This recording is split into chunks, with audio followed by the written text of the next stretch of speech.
first season of MPL SG, and Mm. I was looking forward to it. So I went for the trials, and initially I passed for the teams that I wanted to join. So yeah, here I am. Yeah. Okay. That's how I start. Then, if you have do you have something to say to players that would like to be like you? I would say just don't give up. Just continue striving for it. But end of the day, playing rank and coming to MPL is different. So even if you fail your first season here, just make sure you learn and just make sure you take back what's important if you do join MPL.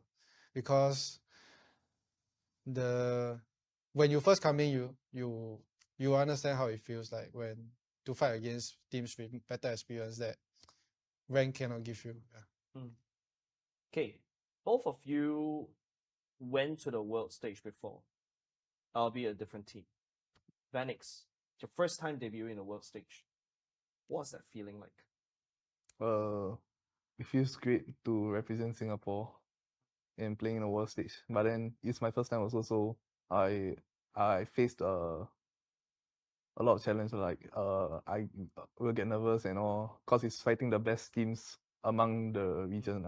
Yeah, so I'll get nervous and yeah, but I still played quite okay. Who did you find the scariest to face when you're playing international? Who's the scariest? You mean the goal laner? Goal laners, yep. I think Super Marco. Yeah, he was in my group in M5 and he's their team is the best lah. So I'm fighting the best goal laner in the world. So it's tough. Okay. So Diablo, when Vanix went to the world stage for the first time, were you watching? Yeah, I was. What do you think about his performance?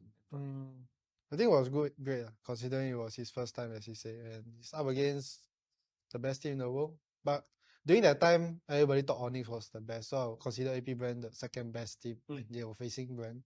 But his performance was good, even against one of the best goal laners there. Okay. All right. Now let's come back to MPL Singapore just a little bit. Name me the top 3 players. Vanix. Top 3 players. Any role. Any role.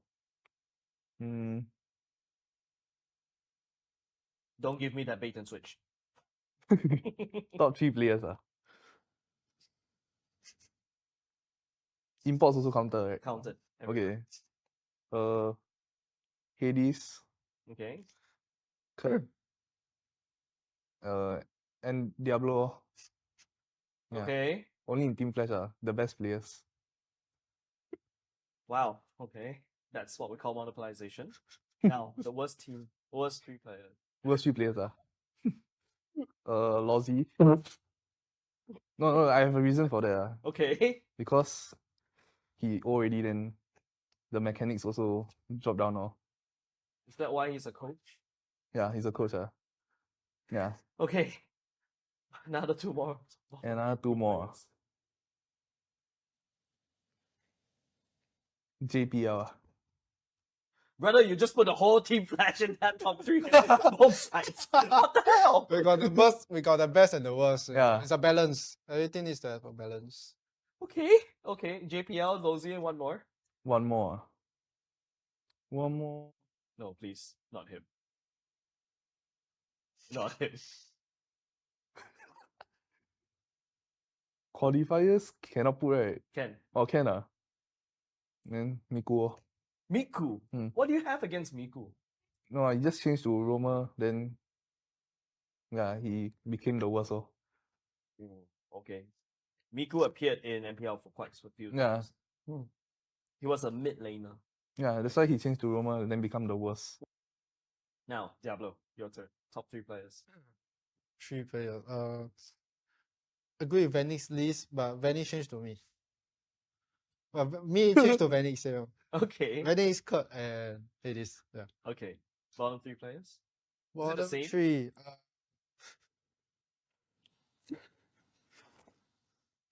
I can't disagree. But do you have more? More. Let me think. Actually, I don't have anyone Ex right now. teammates, current teammates. Not right now. Not right now. Not right now. Yeah. Okay, so more or less the same. Yeah. So both of you just said that you guys have the best players and the worst players in Yeah. Singapore, Mm. and people said that you're the best team. The best team will always have a balance. Yeah. Okay. Okay. All right.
In this stage, our pride and passion fuel every match.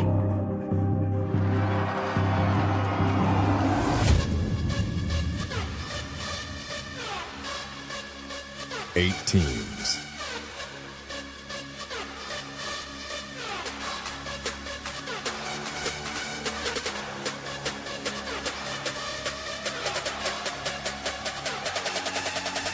Each driven by a burning desire to achieve greatness.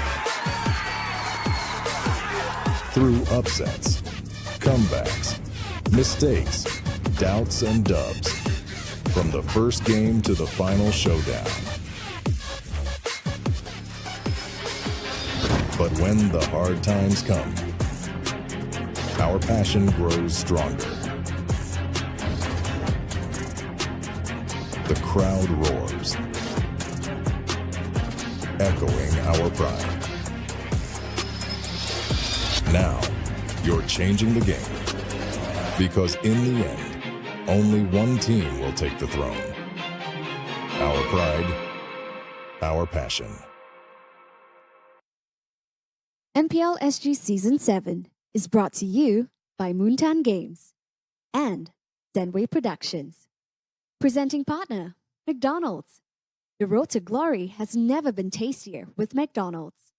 Catch all of the MPL SG Season 7 action and complete the experience with a crispier crunch with the new and improved Chicken McCrispy with McDelivery. Youth partner, Scape. Partner in esports, OSIM. Level up your performance with OSIM's patented V-hand massage technology and ergonomic features designed with the player's comfort in mind.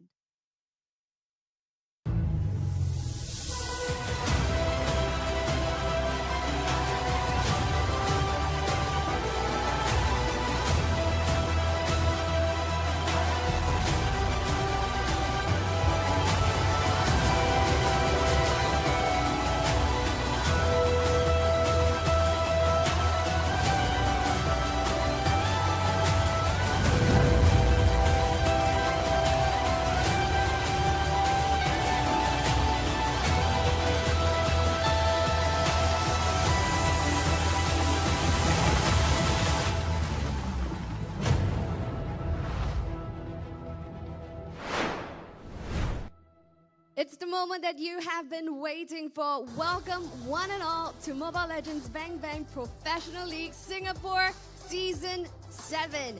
Yes, my name is Cheryl and I will be at your service as your host for MPL SG Season 7. Now remember, MPL SG Season 7, of course, is the only professional league right here in Singapore where we feature the creme de la creme that Singapore has to offer right here from Mobile Legends Bang Bang. Now, they are not only attaining the coveted spot of champions representing Singapore, but of course, our champions will also head on over to the MLBB Mid-Season Cup in June to represent Singapore on the international stage.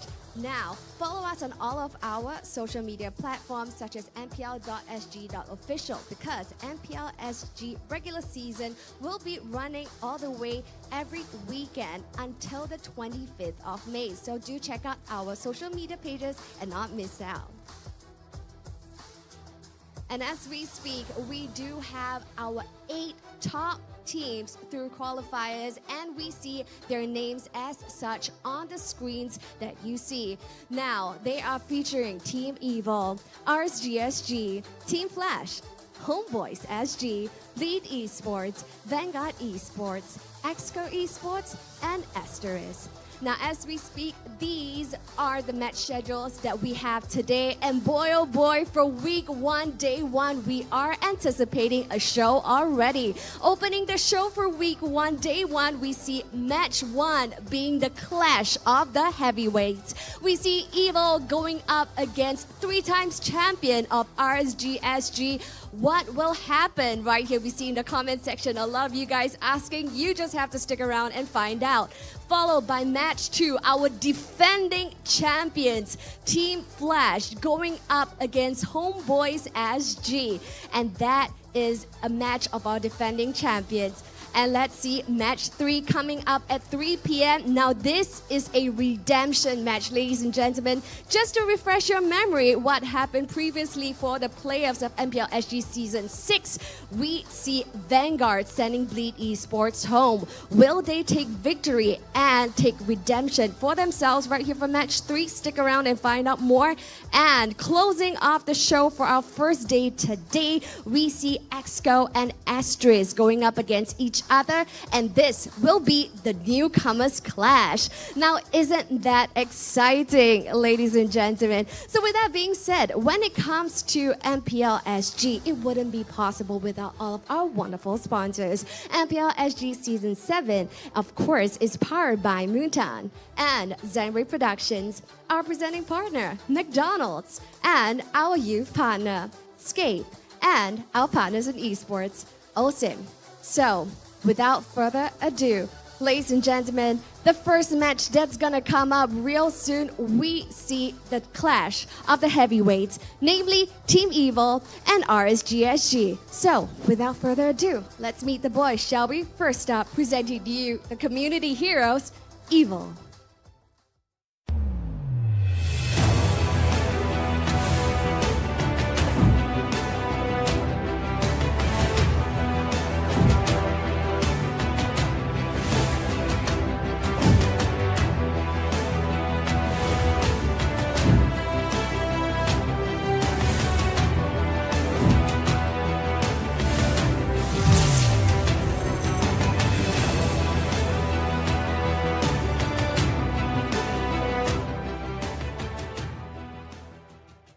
Familiar faces indeed right here from Team Evil. We see, all of the boys right here on the desk getting ready to head on over to the Land of Dawn, with the exception of a brand new mid laner, none other than Sailor joining in the mix. Now going up against Evil, we see our previous 3 times champion hungry for a win to secure that championship, once more presenting to you RSG SG.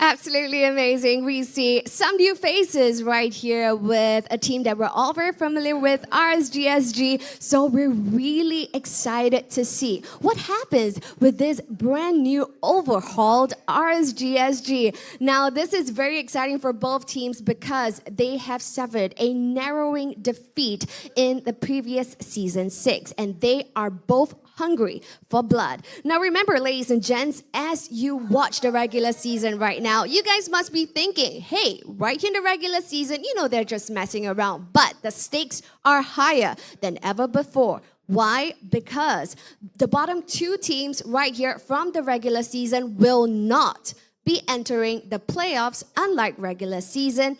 And of course, they will not be getting the invitation to head on over and join us for the next season. So, stakes are high, and I sure hope, even for day 1 itself, they're hungry. So, I guess you guys must be excited to hear what all of our analysts and casters have to say about these 2 teams. So, without further ado, take it away, boys. Thank you for a lovely introduction, Cheryl. Here we are, guys. Let's go! MPL Season 7. We were supposed to do that. Season 7, yeah, it looked better in my head, honestly. We'll get it on point as the day goes on. Of course. I mean, guys, we have 2 new faces on the desk right here. My name is Churros. This is Moment, and this is Croissant. It sounded better in my head as well. How are you guys feeling about this new season coming in? Excited. So many new roster changes, so many new teams coming in. We do see the new generation stepping up. All the community players will be playing in this MPL Season 7. So what do you feel about these new teams coming in? so much fresh blood, man. I mean, it's super exciting to see how they also adapted to the new patch. I mean, we are playing with a brand new patch. Huge changes to the tanks, tank items, tank heroes. Super excited to see how the teams adapt and what heroes do they pick up. Yeah, I mean, to your points, you know, there's a question that is around my head. How do you know that you're done with Mobile Legends? Done with Mobile Legends. The young ones will tell you you're done. Yes. So a lot of new bloods coming in for a lot of sides, and I think we are going to be seeing a lot of the new players coming in as well. We want to be looking at Team Evil first. Consistently in the top 4 since Season 3.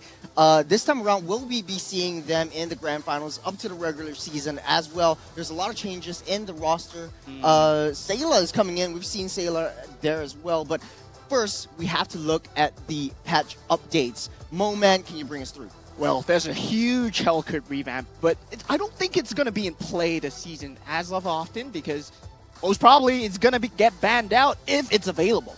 You just look at it. Just look at it. It's insane. It has been one of the premier assassins in the previous meta as well, but currently right now, if you just look at the ultimate, the Dark Knight Falls, it greatly reduces all enemy heroes' sight range, and now he gets an extreme movement speed boost on top of what he has been getting previously. No, you know, he's kind of like a Natalia, built-in Natalia. yeah, He goes like passive. invisible as and when. That's his new passive as well. We've seen Hades in Season 6. He did a backdoor play with the old Hellcurt. So with the revamp, might this be back for a lot of the new Assassin players? I mean, Croissant, we talked about the new meta coming in with the Assassins as well. Yeah, I mean, look, and you're gonna see in just a second. I think the new item changes definitely going to allow a lot of the new assassins to be a lot more mobile, a lot more friendly. Yeah. And be able to assassinate the different tank heroes. Tank heroes are going to feel a lot more squishy, hey? Yeah, I mean, for Hellcurt himself, he was picked up because he was a counter to that Fredrin because of the Holy Trinity build. But looking at the patch updates, lots of nerfs. Moment, bring us through again. Reduce the value of defensive equipments. The tank meta that we've been talking about, the Baxia, the Fredrin, the Barats that we always see in the jungle, the physical defense and magic defense that they always had is not going to be as strong, even though they did buff the heroes just a bit. And now we do see the notable buffs. They are all assassin heroes. So we will see a shift in the jungle meta. Whether these players can adapt to these meta changes, that will be key in winning these team fights and winning the pace of the game. But knowing how Singaporeans like to play, we usually grab a lot of the inspirations from MPL ID, MPL PH, and we bring it over to Singapore, showing it a little bit more Singaporean twist. And since Bray is playing in RSG this time around as the jungle, and this is his comfort zone, we might see something different here. Yeah, super excited to see what Bray picks up. I mean, it's going back to something which is a lot more comfortable. I wonder if he's able to flex some of his pocket picks as well. Yeah, the Fannies. Everyone's been begging him to play the Fanny last season, but this time around, there's a lot of changes right here. So, with that, I want to reiterate what Cheryl has said about the regular season. The winner of these teams will be getting points going into the playoffs. And the last 2 teams will not be entering the playoffs as they would in the previous seasons. And this time around, we've been talking a lot, like bits and pieces of a lot of the roster changes here and there. I want to know what Evil has in store for us. They're one of the main community players that came up since Season 3, but now a lot of new changes to that roster. Moment, bring us through.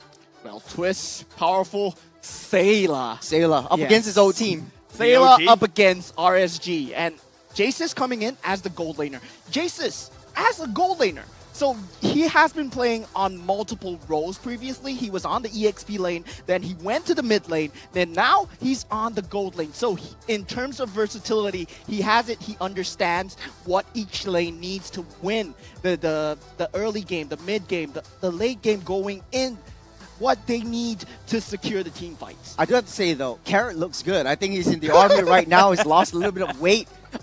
He's looking good, feeling focused, feeling strong, and I'd like to see Sayla going up against his own team. Jace's, whether or not he will do well in the goat lane, it's not his main role, it's a multi-role, is yet to be seen. But on the other side of the coin, RSG, Poisson. So we have Closer in the EXP lane. We've got Bray playing the jungle. Super excited to see once again what he has to bring to the table. And with this new meta, this new patch coming in, it's, as we mentioned before, super suited to see what, super suited for him, and I'm super excited to see what he can do. We also have Godzilla in the mid lane, got Davey, From the Homebois. one and only Davey from Homeboys playing Roam, as well as CS playing in the gold lane.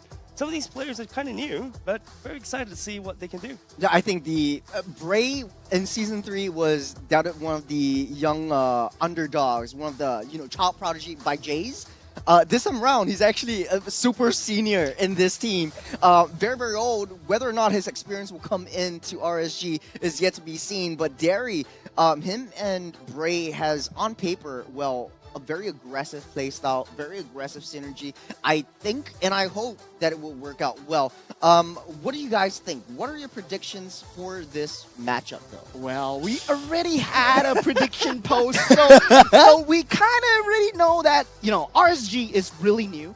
Bray, of course, being a statue, being one of the mentors, one of the key figures in RSG, but still, the lineup is extremely new. When you compare it to Evil's experience, Evil's grasp on these team fights, grasp on the game itself, they have the seniority. So I have to give it to, look at Well, that. okay, we have the predictions up on the screen, but we do have to talk about this. 2-0 for Evil, for Moment, and then 2-1 for the rest of us. I'm not doubting RSG one bit. They were the champions, repeat champions from Season 3 to Season 5. They just got dethroned last season. They needed a reshuffle.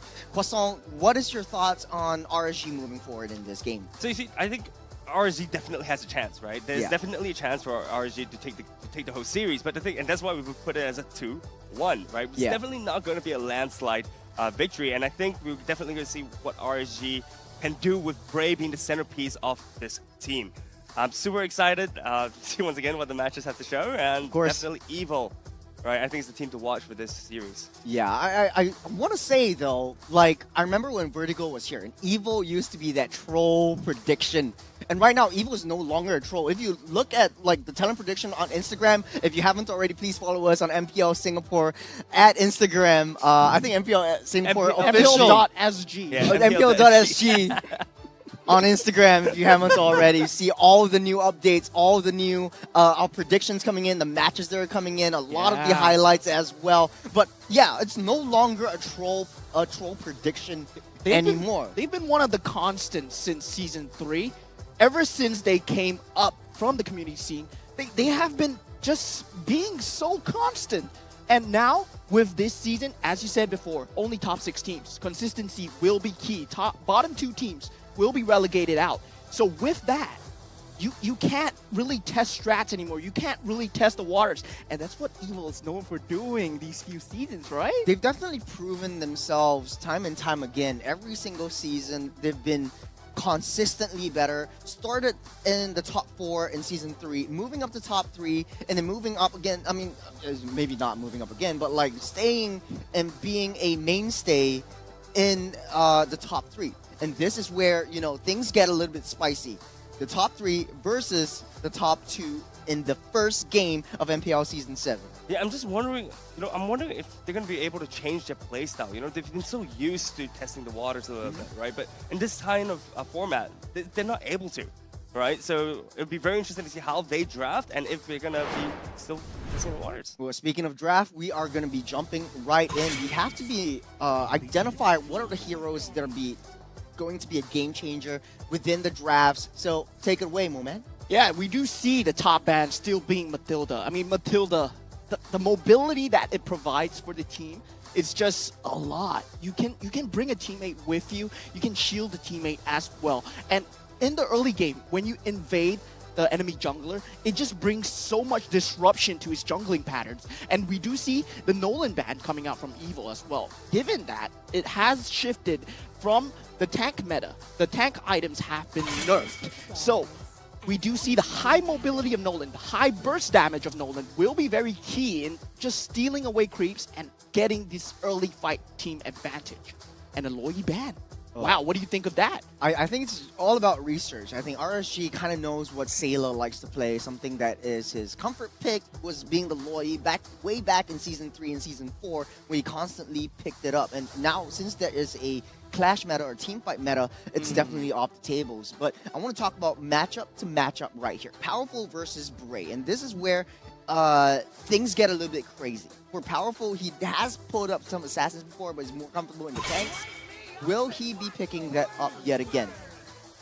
Look, I'm just interested to see right now in terms of the picks and bans, right? I've noticed that for RSG, they've actually banned out a lot of high mobility heroes, right? You've got the Matilda ban, as you know, Moman has mentioned earlier, where it prevents a lot of map mobility, and then Loi, once again with her ultimate, is able to just bring the team fight with her, right? So it just seems to me RSG is just canceling a lot of the mobility options from Evil. Right, I want to see how Evil responds, right? And Evil responds with a ban from Xborg. What do you guys think? Xborg, I mean, he is a constant in these team fights. EXP lane, he does very well against the CC in terms of just holding the lane, in terms of just keeping the lane in check. And we do see the first pick already, the Harith already getting into the pool. We predicted it as one of the top bans, and now it is in the hands of Evil SG. You leave it wide open, they'll snatch it up. But I want to bring your attention to both of these teams. They have no coach. So I think that Bray is actually drafting for RSG, and Powerful, again, being the player coach he is since all the way since Season 3, being the player coach for Evil. And they know what they want to play. They know how we want to get it done. It's 3 games anyway, so they might be able to play around. And if you look at the banning and drafting patterns from the side of Evil and RSG, whether RSG goes for the counter pick right here will be key. And they do pick up the Roger, the tier 1 gold laner that we've been seeing, and we were expecting him to be banned as well. So yeah. But to take note, right, Roger may not actually end up in the gold lane. Roger can be played, well, primarily in the jungle as well, right? Yeah. So this is a very, very, very good flex pick, right? In fact, that Roger is picked first means that, you know, it gives the options for both the jungler or the gold laner to pick a counter pick later on. I remember when Roger used to be a mainstay back in M3, and Powerful, that is one of his comfort heroes. So this is just an homage to, like, okay, let's just respect Powerful. We don't want him to pick up that Roger. So we'll do what we can for a team fight. We're going to pick up that Minotaur, so guaranteeing that crowd control ability, guarantee a fast farming speed with the Barats. Yeah, but with that, the Boxia is still available. The Fredrin has been banned out. Fair. So whether or not they would like to rotate away the Roger from the jungle and pick up a Boxia as a tank jungler to counteract the Barat's effect in the early stage of the game, we do see it's still the tank jungler still being a safer meta pick in terms of the macro game, in terms of scaling into the later game. As an assassin, you require a lot of farm, a lot of damage, but you also require a lot of micro plays, and whether or not they can carry that pressure with that is going to be a big issue. Yeah. Alpha. Alpha for Bray in the jungle. This is one of his comfort picks as well. Yeah, no, I mean, I'm just looking at these general team compositions right now, right? So you see that Evil is definitely playing a lot more of team fight control. Yeah. There's a lot of CC with Minotaur, a lot of CC with Barats as well coming in. But on the other hand, RSG is playing with a lot more burst damage, right? They look like as if they're trying to go for a pick kind of composition. So poke with Novaria and then finish off with the Alpha and the Roger. There's a lot of information in the first phase of the draft right here. We know that Derry likes to play all of these like aggressive kind of heroes, and you know that Harith is difficult to catch, so maybe going in for a Kufra, maybe going in for a Kaja might be good for RSG at this point. Evil might opt to ban that out because now you know that Alpha's going to be playing in the jungle. He does a lot of true damage. He's able to melt that tank, so he will ban out that Kaja, like I said. Yeah, the Kaja, really good ban. And we see the drafting patterns from RSG, the counter. So we will have the last ban coming out from RSG, but so far they've been trying to shut down Sayla's game. They took out the Loi, they took out the Lilia, 2 heroes that Sayla has been known for. And now maybe just one more, just to put the nail in the coffin so that Sayla cannot have his pick of heroes at all. Just looking at the batting patterns, they might just want to have a key target on Sayla's back here? Well, you know, Yves is still open. Yves has a huge buff in the lane clearing speed. Might be a very good pick over here.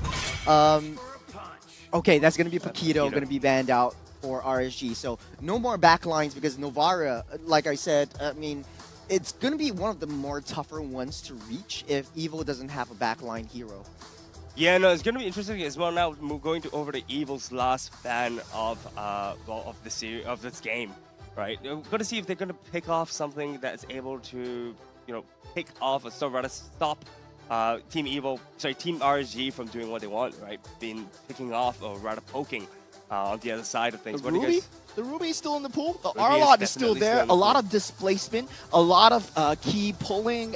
They can jump the back lines potentially when they have enough farm. Novaria can be a key target for the Ruby, but they choose to go with the Grok. Very interesting ban from Evil. Well, Grok is one of Gary's comfort heroes as well. You get an untouchable moment when you are near the wall, charging up your skill 1. But then again, it's more pick off for Gary than anything else. Might we even see a Cho coming in this lineup? Actually, Cho would be great for this, wouldn't it? I Because- kind of doubt it though, but Cho Yeah, would make them a little bit extremely squishy. Yeah, if you look at that, Roger, Novaria, Alpha, they're not known for the tankiness. They're Yeah. not known for just having the sustainability. So they do require some form of sustainability in their roamer. So there's the Tigreal available. Yeah, that's the... Oh, Tigro's available. Yeah, Tigro's available. So they could very well go for that. We haven't seen Tigro in a hot minute, so it's gonna be that Florin. So the hyper funnel onto that Alpha. Yeah. You want Yeah, to get they want Bray it. to scale up very, very fast, very crazily, just dominate that early game and then snowball through that late game. So that's their game plan. No, but I really like what RSG has done, right? So they've said, hey, look, we're not gonna team fight you guys. We know what you guys want to do, right?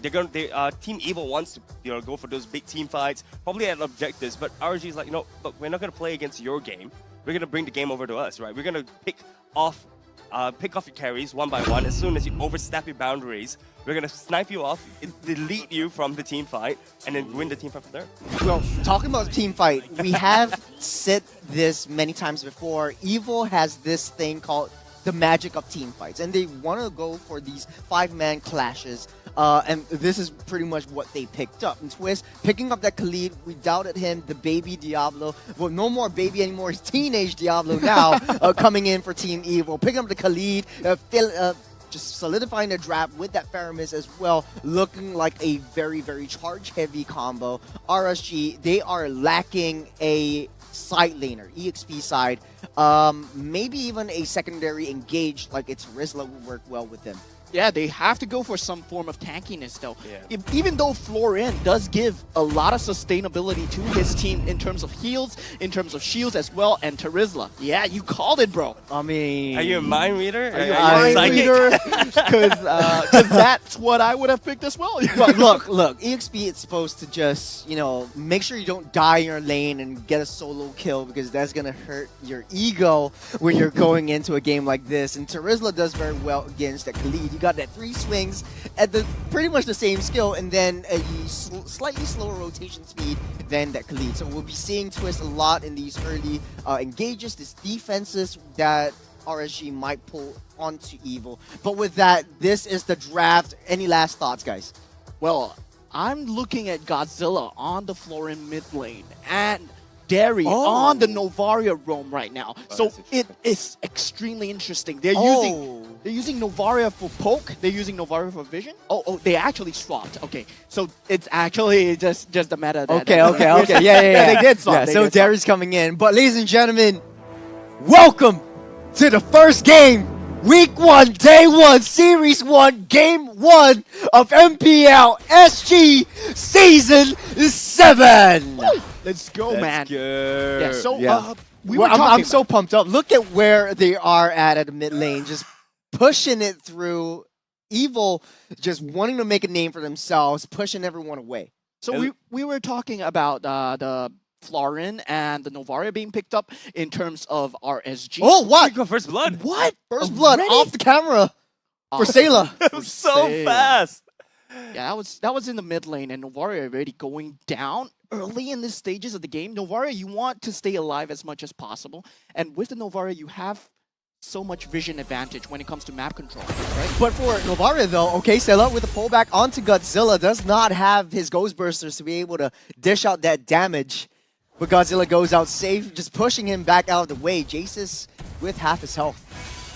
Yeah, I mean, look, Roger's able to bully Harif very early, but once you hit that mid game, Harif is going to strike back, right? So it's very interesting to see. It's going to be very interesting to see whether CS is able to bully out Harif. Well, in this early game stage of the game. Well, taking a look at the emblems, is there anything that stands out, Mooman? Well, it's pretty standard to me. I mean, Lethal Ignition on Faramis does stand out a bit, but knowing that they want the damage coming out because they don't have the hard marksman carry, they have a Harif, which is a lot of mobility, a lot of magic damage. So they're relying a lot on these team fights. So that's the only thing that's really changed up about the Team Evil right there. But RSG going for pretty standard emblems, Brave Smites all around the board. What I like here is the 3 concussive blasts that Evil has on their 3 tanks, or 3 tankier heroes. It's able to clear that late wave faster, much faster. It looks like RSG does not want to contest for this first turtle. Evil will be very easily taking this out. What I really want to see RSG doing, though, right, is trying to take a different objective, right? So what we see, what we already know from the team composition is that RSG does not want to fight Evil in team fights, because those big team fights, RSG is not well suited to do big team fights, right? So as Evil has taken the first turtle, I don't see RSG moving around the map. I don't see a hard push on a single lane. Yeah, I gotta add on to your point there. Yeah, you mentioned a very good point about RSG not wanting to take these team fights, and thinking about Florin's cooldown at the early stages of the game. You don't have enough heal to sustain. You just want Brave to be on the front line. Oh, hold on a second right here. Raging Stancer onto Brave. Forces use the Spear of Alpha to get out, but eaten up by Powerful. Okay, denied by Closer. Then stopped by Minotaur, pushing everyone up. There goes Brave. Derry running for his life. Closer as well, trying to get pushed back. Closer in a spot bothered by, collapsed by 4 men. Gets taken out again. Sayla making a lot of difference in the early stages of that game. And we talked a lot about Sayla being a huge impact for RSG when he was in RSG. Now playing against his adversary or his previous team, his alma mater, where he started at. What changed? Look, I mean, I think Sayla, having played with that team, right? I mean, if you notice the team fight just now, he actually went in and invaded the jungle at the right time. He knows the jungle timings. He knows exactly where they're going to be. And playing the mid laner, dude, you're going to be able to have the mobility to move wherever you want. This is unfortunately really, really disadvantageous for RSG. And we were just talking about it. RSG does not want to take these early team fights as much as possible. With the Minotaur coming in from the side, they just couldn't have the sustain. Florin does not have the heal available at these early stages of the game. It's just not enough. Closer just being frontline and Bray being frontline as well. Still not enough, but Rots will be able to sustain. So Team Evil already getting that invade, getting eaten up. Detonus welcome, pushed onto Bray, is nowhere to found. He's knocked up, stunned up. He will go down right here. Derry also down. Closer trying to push everyone back, gets that penalty zone onto Sayla. Sayla will be able to pull himself out alive, getting a kill for himself as well. Godzilla, nothing he can do but run away. Jace is already with that quick early rotation, getting eaten up by Jace's Godzilla. Oh man, does not look too good for RSG in this mid stage of that game. Evil just putting on a clinic right now, just showing what the more powerful meta is from Powerful. Let's look at him. Just Barats. If you don't pick a tank jungler, if you don't pick a tank jungler to counteract me, you're gonna play the alpha. Yeah, you can do it, but I'm gonna invade. I'm gonna invade with my mid laner. I'm gonna invade with the help of Carrot, who's much more tankier than your Florin, because you chose to go for a support pick. Yeah, and something that we want to talk about is the fast rotations. Look how fast Sayla is already here. He's already reading their minds. Bray, again with the Raging Sandstorm, tries to go out with the Spear of Alpha, gets saved by the Nether round. Twist and Sayla up alive, but Bray not so much, getting healed up by Derry all the way through. They're giving up their bottom turret though. They're still sitting on that top side. Look, bottom turret does not matter anymore. I mean, look, RSG is trying to, like I mentioned before, take another objective off the other side of the map. But look, It's insane because just the rotations from Evil is so good. Right now, Evil has a 5k gold lead. And I really don't know how RSG is going to come back from this. Yeah, 5k gold lead, another invade, very, very aggressive for Powerful, pushing it up, gets that purple buff as well, nothing for Bray at this point. There's so much map control coming out from Evil at this point. As they move around as a death ball, RSG, what they do to win here? They have to go for these split pushes. They have to take the team fights away from them, find someone out of position, like a Khalid who is on the bottom lane, but they don't see what we see. They have to make use of the Novaria as much as possible and eliminate the possibilities. So they just need to take these team fights when they are not together. When Evil is not in this 5-man, 4-man death ball.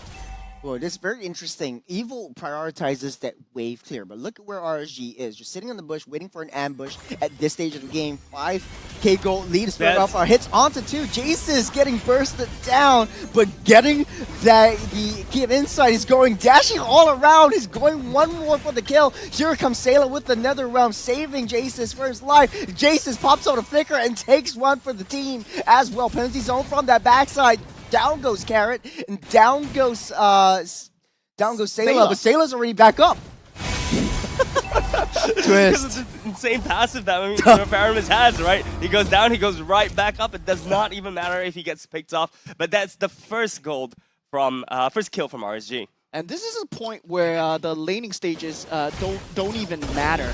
So you need to think about what jungle control that Powerful has been getting consistently for his team. With the amount of pressure that Sailor has been putting, RSG, they don't have space to respond as well. Bray went for a counterplay there.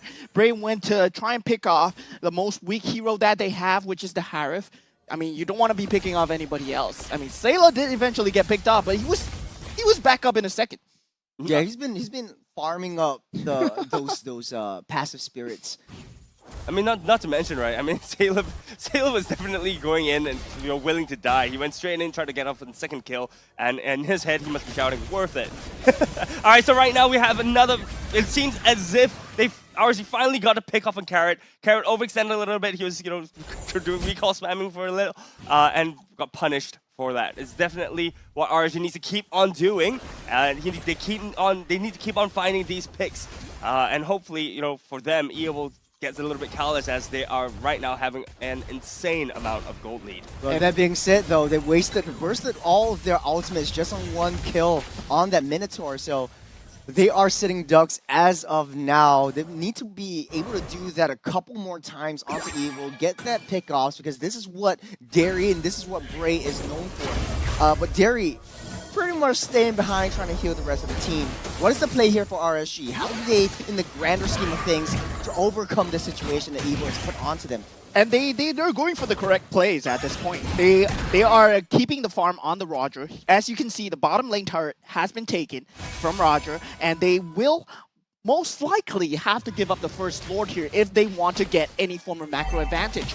They will have to not take this team fight, as they know they will probably lose to Evil, especially with Minotaur and Daytona's Welcome being on the board. It's so hard for Derry, and already break on big. Oh, speaking of that, Miss Welcome coming in. Reggie Sandstorm with the flicker twist, getting the backlines. That's 3-2 down for RSG. Evil showing us how the magic of team fight works.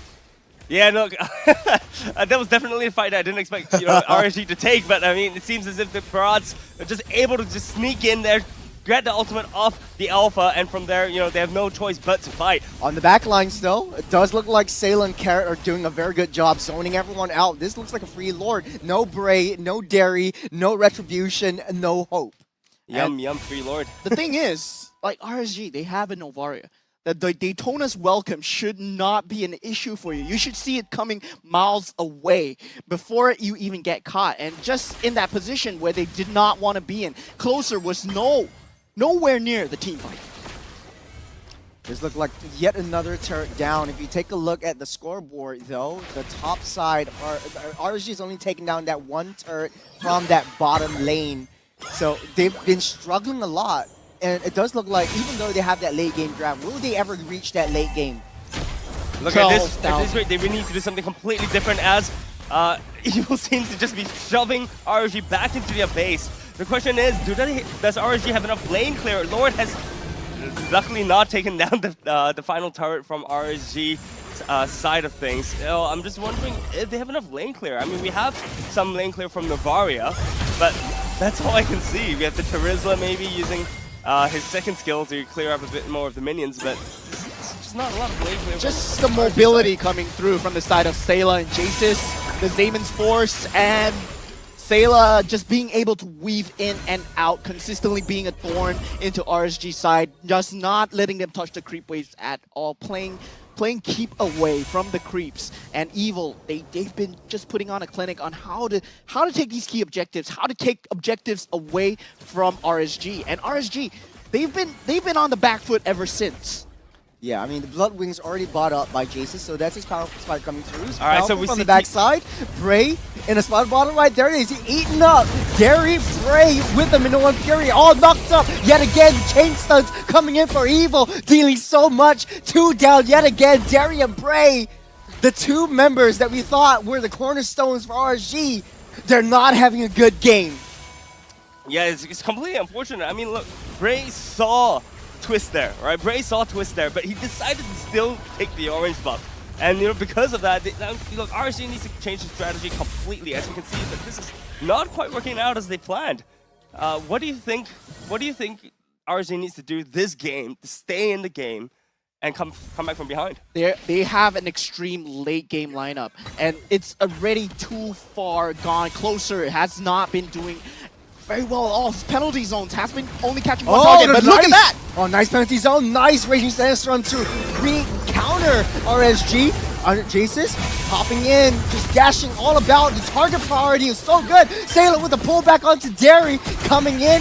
Twist with one more hit, but Derry able to dash out just in time. Again, 2 more members. Every single kill, there is 2 members down of RSG. Even though Jaces gets taken out, it is a free Lord for Evil once again. This is the enhanced Lord this time around.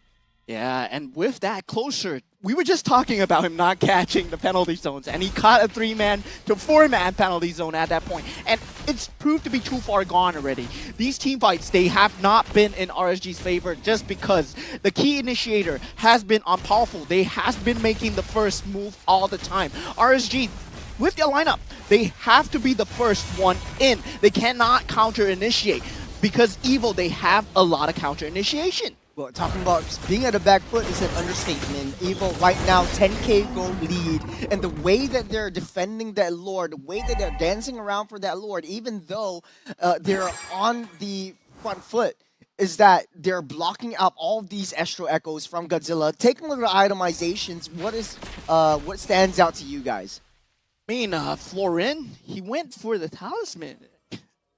I think it's pretty decent. You want to be able to Pretty spam your decent, first yeah. skill. You want to be able to spam your stuns, But not having the Blast of Oasis, not having a Necklace of Durance versus a Minotaur, that's extremely key in these team fights. so closer, taking a lot of damage. Penalty zone, the last ditch effort to stop everyone. The flicker in with the Minoan Fury, toss Bray up, coupling in with the Raging Sandstorm onto the backline, but the throne gets taken down. A astounding finish by Evil onto RSG. What a game for Evil, showing us how it's done. If they really improve themselves, it's almost a 14-minute game. Yeah, RSG, they did not find the momentum at all. Always on the back foot on the stages of the game. Every time Daytona's Welcome come in, it's definitely a kill. 1 kill, 1 ulti, that's all. Yeah, as we noticed, actually something that we did notice actually during the team fights was that Bray kept getting stunned up. He was not able to do what he needed to do, right? And the thing as well is, if you notice, Closer as well was not being powerful, was not playing an active role in team fights. You know, we saw him towards the end be able to take those really, really good penalty zones, right? Hitting onto 2, hitting onto 3 members of the team. But unfortunately, it's just a little bit too late. They weren't able to get that momentum early. Yeah, I don't think it's enough for Closer to come in, but he's always getting, I think, out-gapped by Khalid. Not in the fact that, like, okay, like Twist is way too strong and Closer is unable to do anything to prevent Twist from coming in, but it's more of Khalid has that rotations going through. Every single team fight that we see in this game was at least 4 men coming from Evil. You're leaving Jace's behind, and once Jace's comes up online, Jace's comes into the party as well. But you gotta talk about the star of that entire match was Yeah. Sayla. He Right. was just dominating the mid lane the entirety of the time. You know, just having the first blood that we didn't even expect, just out of the blue, finding the Novaria in a 1v1 matchup so early on with the help of the Minotaur. And afterwards, just playing keep away. RSG could not touch the creep waves, could not clear them at all. Can we also mention that Sailor was able to invade at the right timings as well, right? I think that's definitely the key. And as we can see here, we have the stats from the first game, 17-3, boys. What do you guys think? Well, I mean, it's just Evil dominating this match. I mean, you would have thunk that RSG, being the 3-peat champions, having the leadership of Bray, would be able to make this a very, very close match. But, you know, this is still game 1. I don't know why this Novaria has the Malefic Roar. It might be a issue with the graphics here, but I don't know. It's just RSG was unable to farm. Roger needs to be able to snowball. Evo didn't give Roger the chance to snowball at all. Harith already getting that full build and then building up a lot more of the magic damage that comes through.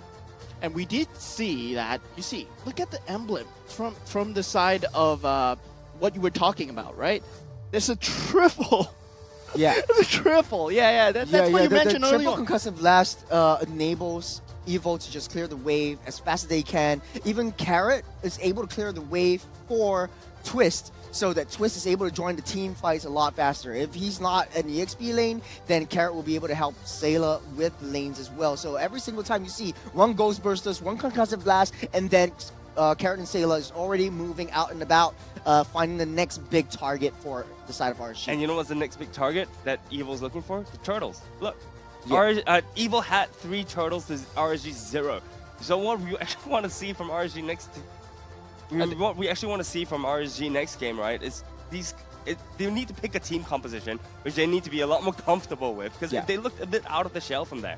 I think, I wouldn't say the problem, but it's more of like Closer is unable to catch up with Twist, because Twist clears the lane way too fast. He and Powerful are the only ones without deaths in Evil, but it doesn't matter at all, because it's just 17 kills, just bumping up all of their gold, 12k gold lead at the end of the game. It's way too much for RSG to handle. They could not contest for any of these main objectives at all, even with the Astral Echo from Novaria. But who do you think the MVP is for this game? Definitely Sailor. I said it. Sailor? You're saying Sailor? Sailor, I feel it's Sailor, man. The way that he's been playing in these early game team fights, we were talking about 3 turtles, right? Yeah. Sailor did not let them touch these turtles. He had the Netherrealm always available on his team fights. You would not kill his team members unless he went down. And that's exactly what RSG had to do. And they did pick him off, but Bray was already too far gone. There was not enough sustain for Florin. Not yet. Florin is still, you need levels, you need items before the cooldown gets there. Well, even if Sailor was down, I mean, you blink and you miss it. He's right back up. Remember what that one team fight at the top side?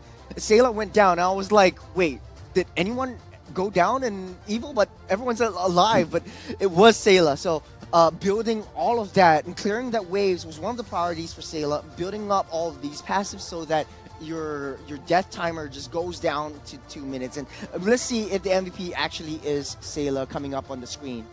It is, okay. It is that Sailor. I do have to say, though, the graphics this time around is immaculate. Clean. Shout out to Zenway, though.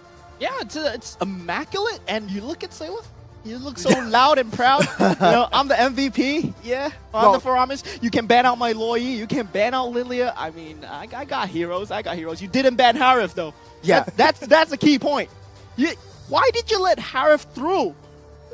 It's I think it's more of like they didn't know that Jace's was able to play, because it's the first time playing against Jace's in the gold lane, mind you. His main role is EXP, and then he went off to the mid lane, and then he went off to gold lane. He's Phil. He's basically that rank game, that player that like, okay, I'll select your roles, I'll fill, and that is what Jace's is. But Sailor was an enabler. If you take a look at his items, he just got the blood wings as well. Didn't go for any magic penetration. I think that would definitely be a divine glaive just to get that magic penetration in going into the late game, but they never got to late game at all. So never needed to. Never I needed mean, to. with the early domination of the game that happened just now was, they definitely didn't have to build into the late game, right? I think it was really smart in terms of his item choices and teching for the early game, right? And as you can see, the Pharaohs that Sailor was playing was absolutely obnoxious, right? He was going around the entire map, invading jungles, helping his teammates, and as you saw, Sailor well-deserved MVP.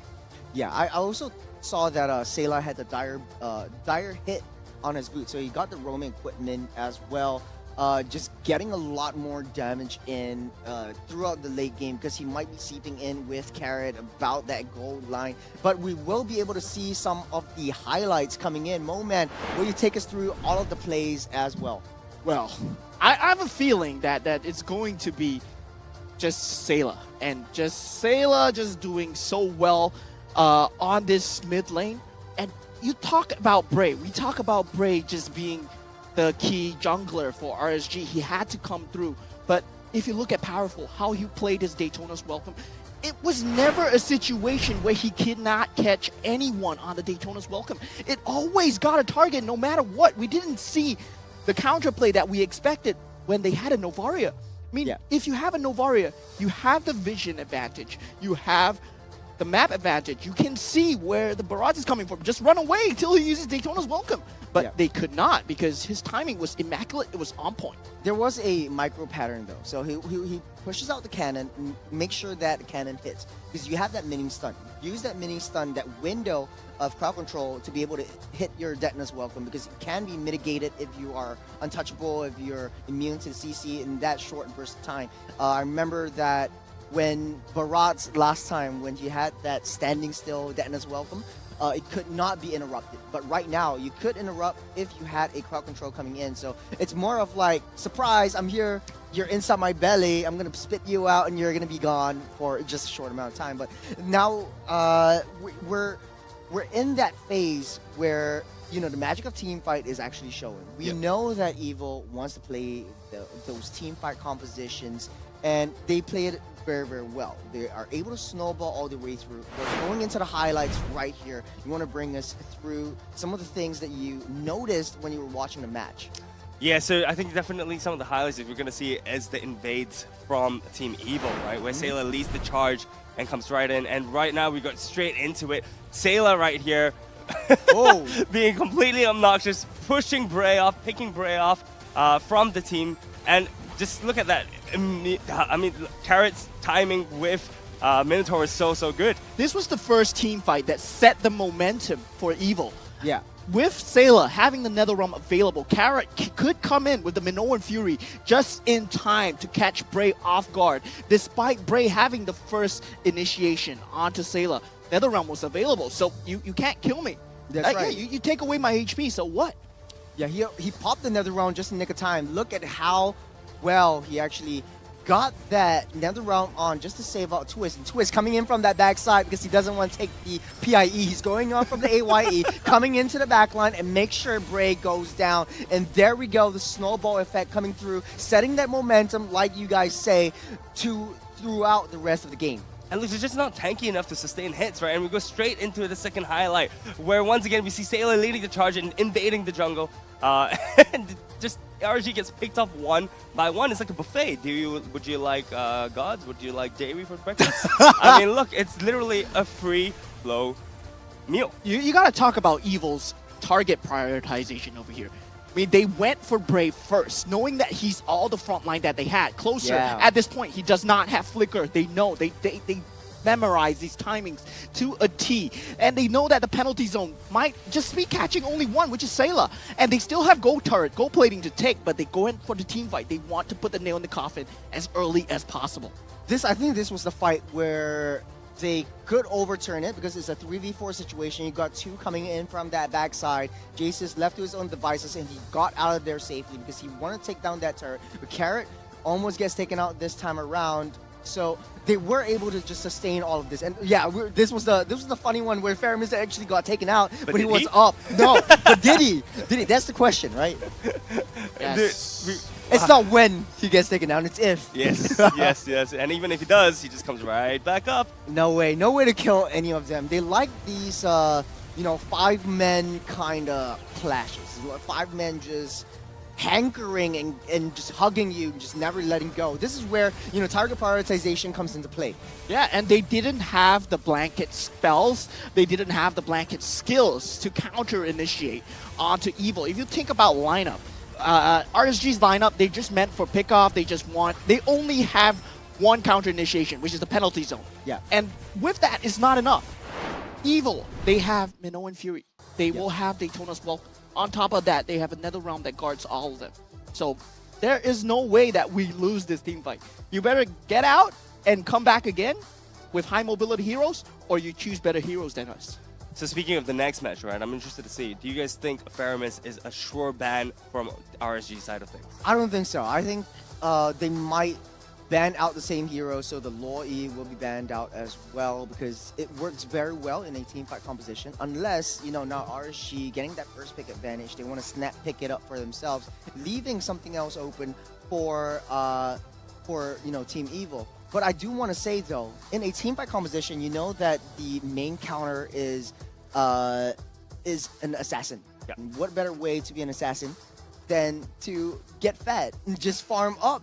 Eat your fill, because the road to glory has never been tastier with McDonald's. Catch all of the MPL Season 7 action and complete the experience with a crispier crunch of the new and improved Chicken McCrispy with McDelivery. I'm trying to say it like abstract, but that's not all. Thousands of in-game diamonds are up for grabs for you and your squad, like you guys right here. So go on, smash your hunger. Terms and conditions apply. Man, have you had your breakfast yet? I haven't, but I'm hungry, man. I'm hungry. I'm hungry for McCrispy at this point. Is it actually ready for a McCrispy? What time is it? I mean, McCrispy is anytime, man. You can order it anytime. Interesting. Interesting. McCrispy in the morning, McCrispy for lunch, McCrispy for dinner. Why not? No, actually, I have to tell you guys, though, as much as I love McDonald's, I have to give up McDonald's for just a little while, because I'm on a diet. You know why? Why? Because when Halloween rolls through, or when the playoffs rolls through, I want to get that 6-pack abs. I'm going to come in dressed as Fredrin. Hey! But wait. MPL playoffs, Singapore Super sick. playoffs with a Fredrin. I've got the white hair growing as well, so like I've got half the costume there already. You gotta hear me out here. So you say you're on a diet, right? Yeah. McDonald's has diet options. you can go for the salad, the salad. Yeah, you can go for the side salad, the Breakfast burritos? Yeah, the grilled chicken, breakfast burritos. burritos. You can go for Diet Coke. I mean, Man. But mate, look, there's the word die and diet, right? So why would you do that to yourselves, man? Enjoy McDonald's. No, I just want to look good, man. But you already look good. he wants to look like Fredrin. Yeah.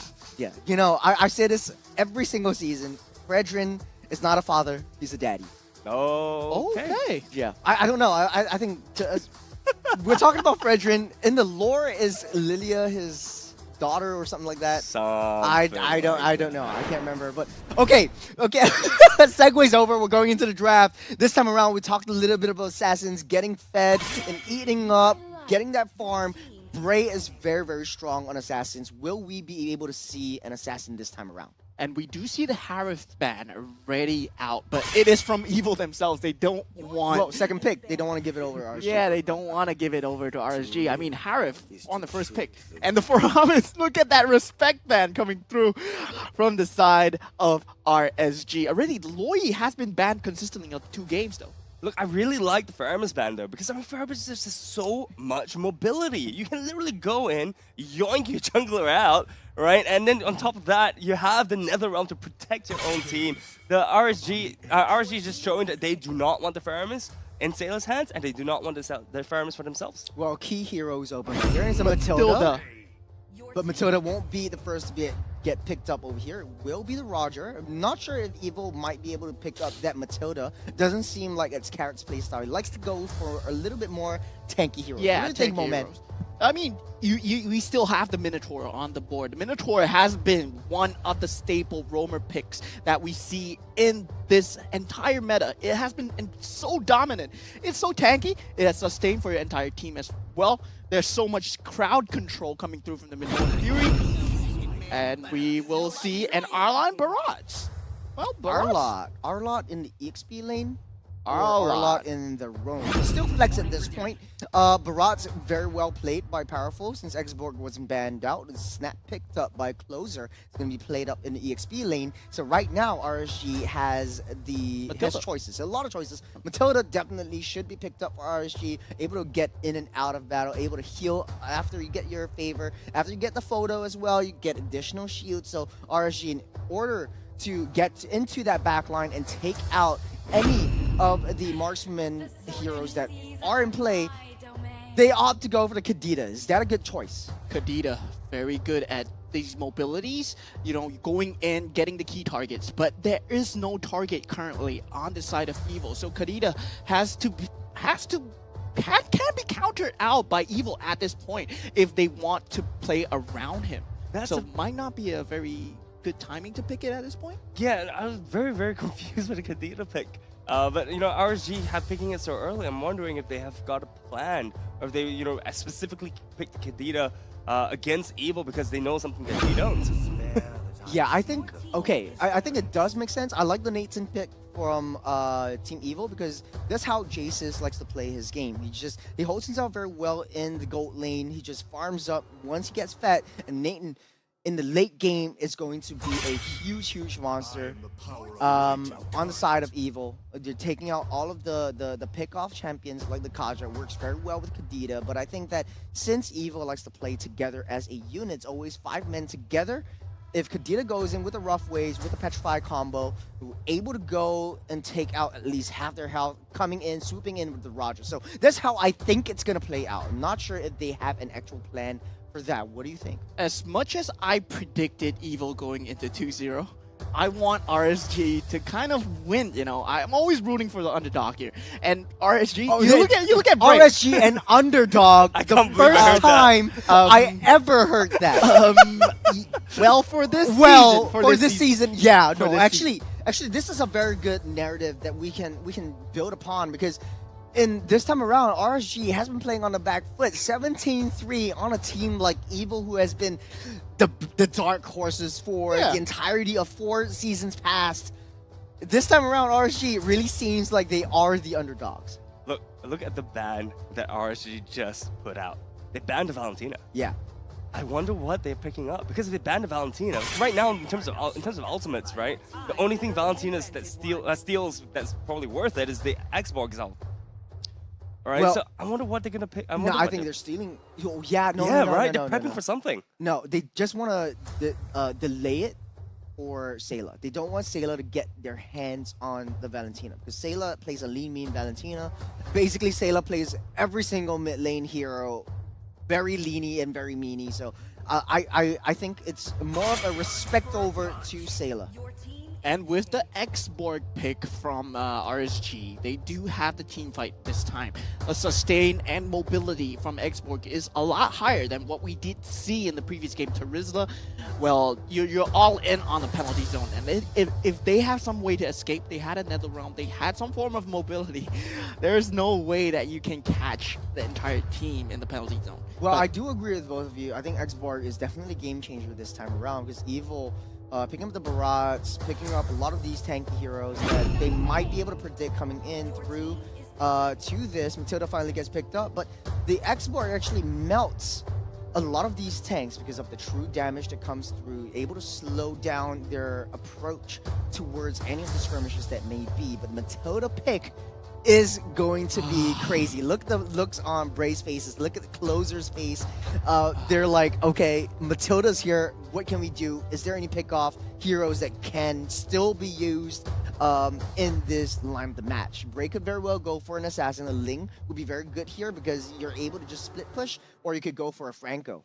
And in the drafting pattern, you just see that Bray is extremely focused on shutting down Sayla.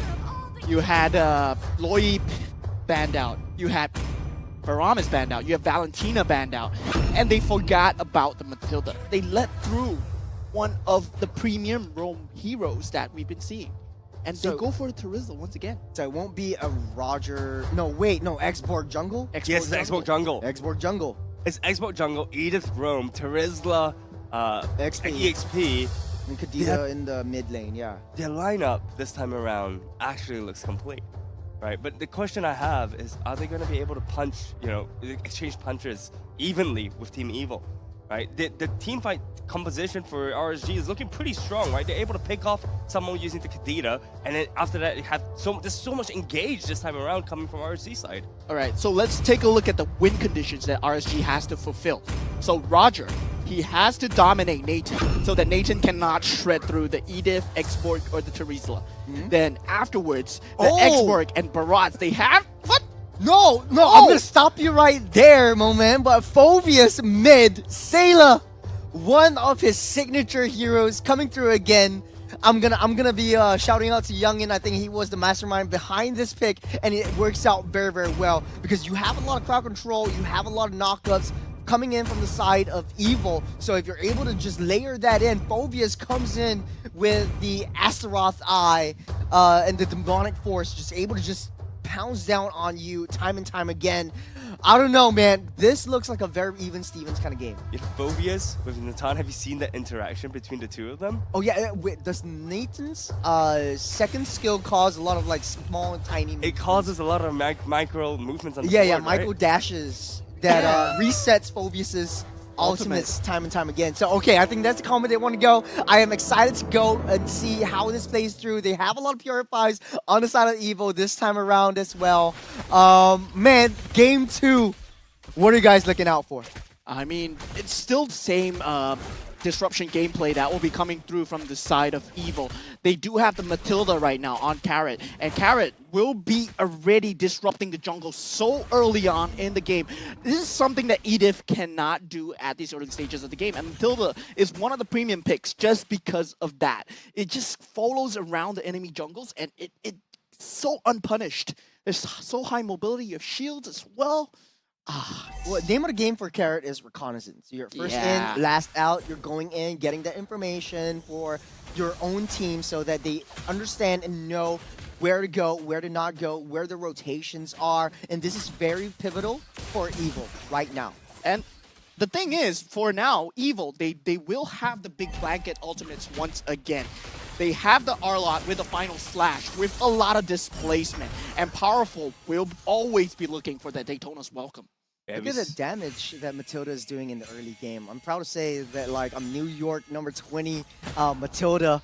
And yeah, this is basically how you play it. Just be very, very aggressive, just opening up the map and just pushing everyone out. Yeah, Matilda, you expect this kind of game, but I think one of the key factors that we will be looking is the Nathan versus the Roger lineup. And that matchup will be very key, and Matilda will be coming through at a key time to just get Jace's some form of lane advantage versus the Roger. Because Roger is so dominant when it comes to a 1v1 situation.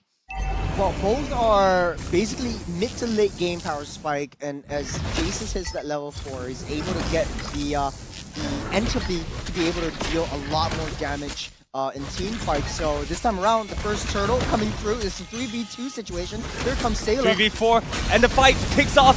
It doesn't. Oh man, it's just chaos right here. So much going on right now. Kadita not able to use that ultimate in time to secure the team fight. And David gets picked off. 1-to-1 trade, but Bray does eventually get the turtle. RSG will be taking the turtle. No issues there. Sailor going in with the ultimate. Very well done from him, but still not finding enough damage. Not enough farm at these early stages of the game. So Jace's and Nathan will be going at it on the top lane. Jace's. Oh man, just a big sort of hell. CS making the work done, but here comes Matilda trying to stop that wave from pushing it in more. Derry from the backside taking out Jace's. He knows that he's in the Albert Bush. RKO out of nowhere. Oh man. Oh man. Okay, so this is where Evo does not look too good in the early game, but best be sure Evo might come back from this, and we pray for a very, very close game. RSG is making this a very close fight. Evo, they need to make the work in. They need to put the work in. They need to be able to time their skills right. They have a slower rotation this time around without a lot of these movement speed first. But, you know, a lot still yet to be seen. Fasong, what is your thoughts on all of this? So, I mean, look, right now, Evil just needs to turtle up a little bit, pun intended. Derry gets a knockup, but not enough. Powerful with the detonus welcome. Gets pulled back by Carrot. Able to save himself just for now. But CS trying to look for a backside. Trying to look for an opening window to be able to take down Jason. So no action just as of yet. Evil able to disengage as of now.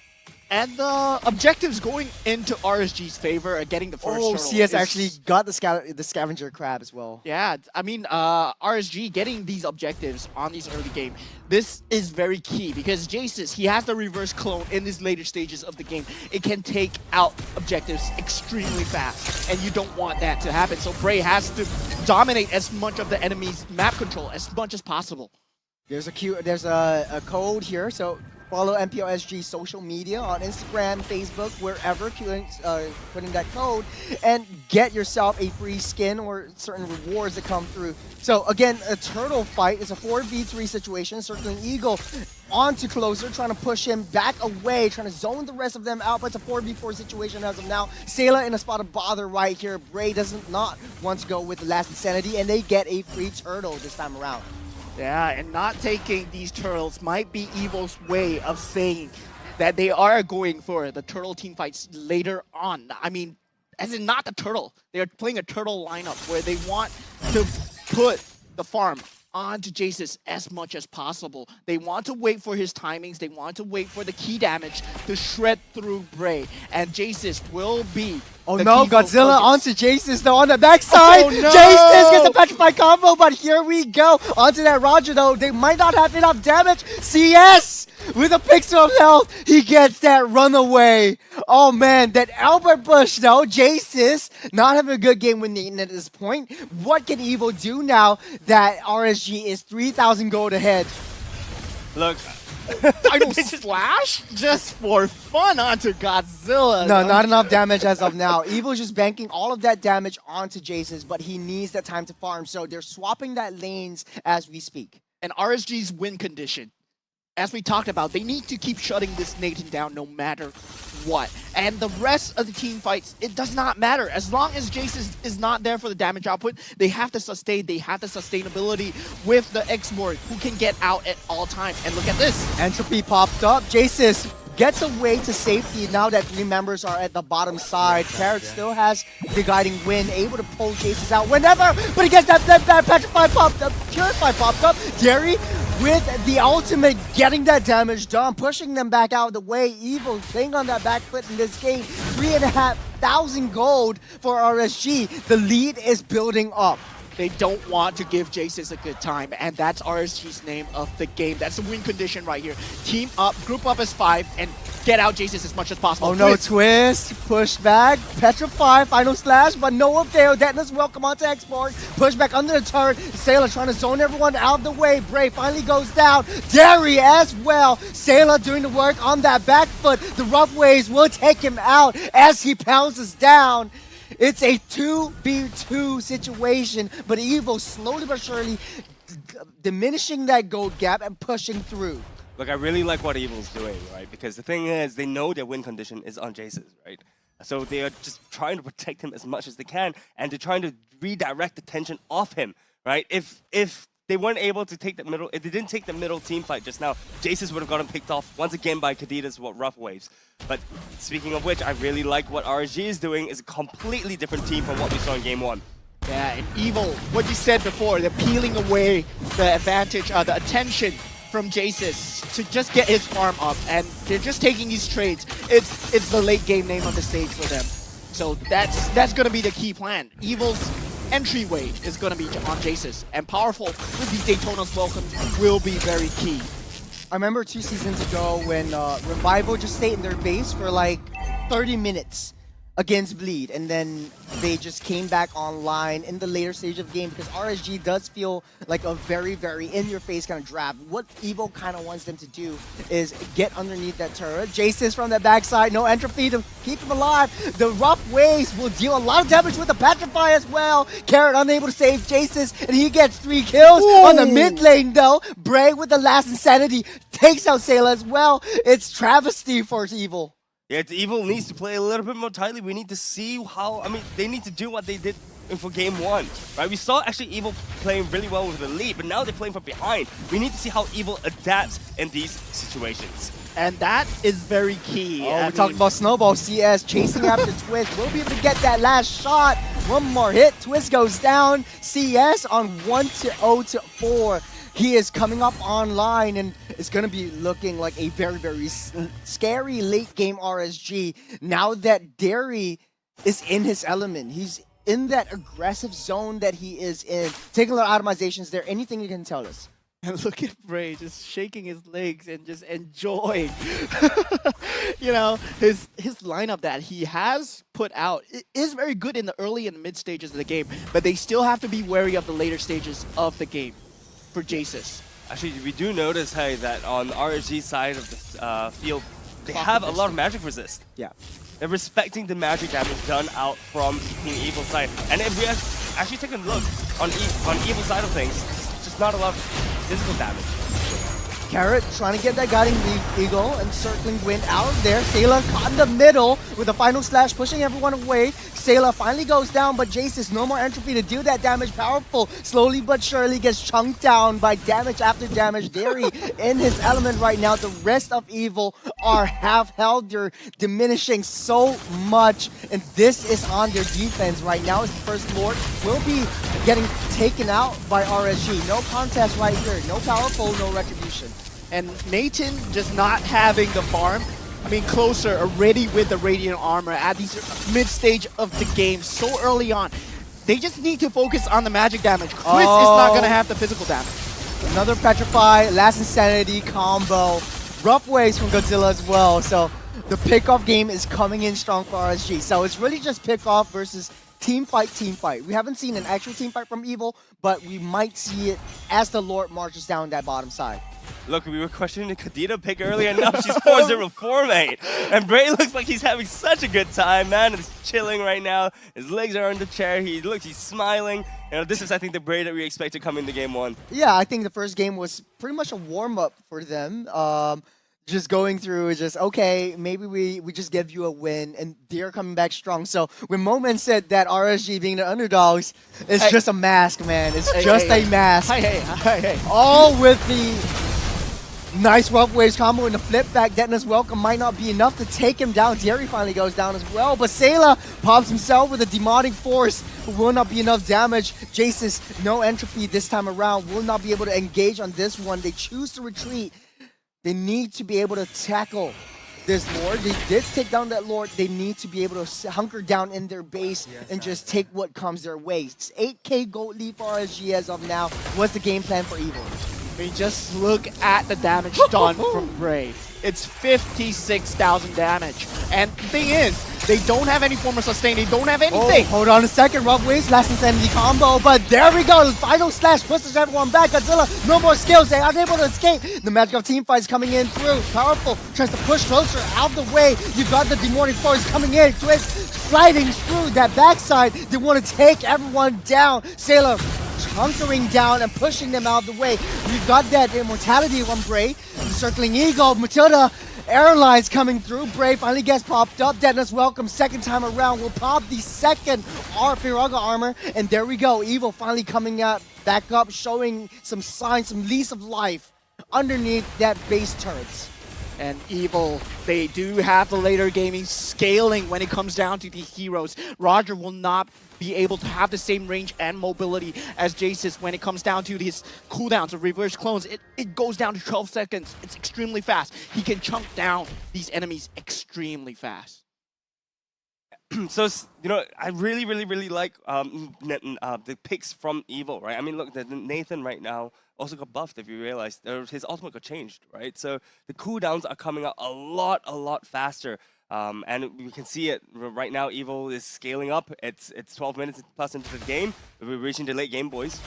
Yeah, we're reaching the late game, and this is where Jasus and Sayla, they want to be at. They want to put up as much disruption as possible. Sayla, he wants to disrupt these team fights. He wants to make sure that Bray is not having this frontline appeal that he can give for CS. Then afterwards, Jasus will try to pick off CS as much as possible. If Godzilla does not find Jasus in this team fight, but the question it will be Evil's win. The question I have is how they're going to deal with Bray. Bray is so obnoxious in these team fights. He literally just goes to the front lines and sprays, right? Sprays and prays. Oh, you got a Purify on Sayla, Rough Waves, dealing a ton of damage. Sayla needs to disengage. Does not look like a nice fight they want to take, but look at that bottom side though. You have Dairy and CS breaking down that top lane turrets. Getting us welcome onto Bray. Will not be enough with the nice penalty zone onto the back line. Jace is just dealing a lot of damage with the entropy, just sitting back. Oh my goodness, Twist a little bit too close to the enemy, but the 2 members just pop down. 3 members make that 3 from Evil, getting taken out, and that's a free Lord for RSG yet again. There's 30 seconds on the death timer. After that Lord comes down, Evil will need to get that defense. Will they make that same play again? I mean, I think Team Evil needs to do something. But honestly speaking, right, I want to see Evil turtle up more. Right now, just look, give the Lord, right? Give the Lord, let the Lord come to you, clear the Lord, and just farm up. We already have so many clear win conditions coming from Team Evil side of things, but they're just not executing the middle game as what as we expected. They were positioning themselves to go for the Lord when they could have given it up. Yeah, they should have given it up, given that Jace's was not in a position to deal damage at all. He already used his reverse clone on the bottom lane to clear the bottom lane creep wave, so there was no damage coming out from him. Yeah, but for Jace's though, they really have to protect him. Like Yeah. their formation has to be there, and all of these things that Evo has to think about is like really just like protect the golden apple from any harm whatsoever. Now the Lord marching down that bot side, Evo losing 2 turrets, powerful in the midst of protecting the middle one. Lord into the throne already, Entropy already getting thrown up by Jace's right here. But RSG does not want to engage. They don't want to make the same mistake they made, taking down turrets and waiting for the enhanced Lord to come through. We do see a bloodbath about to ensue. Oh, that knockout with the final slash, 4-man final slash by Twist. There we go, nice team fight with Last Ascending taking out Carrot in the process. Bray still in the midst of all that fight, no more CS. They're still coming up strong. Sayla with the Demonic Force, that is it. Evil getting a full wiped by RSG. Game 2 in RSG's bag, slowly but surely. This is a clean game from RSG, and Very, very clean. Congratulations, RSG, for winning game 2. Let's go underdogs. No more underdogs. That was just underdog for 1 match, and 1 match only. It was a fake it, you know. It's just like kind of be like, hey, look, maybe we give you guys a chance.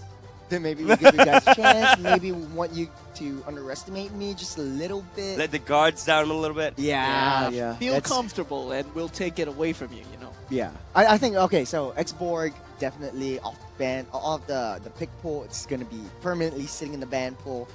Very difficult to take down.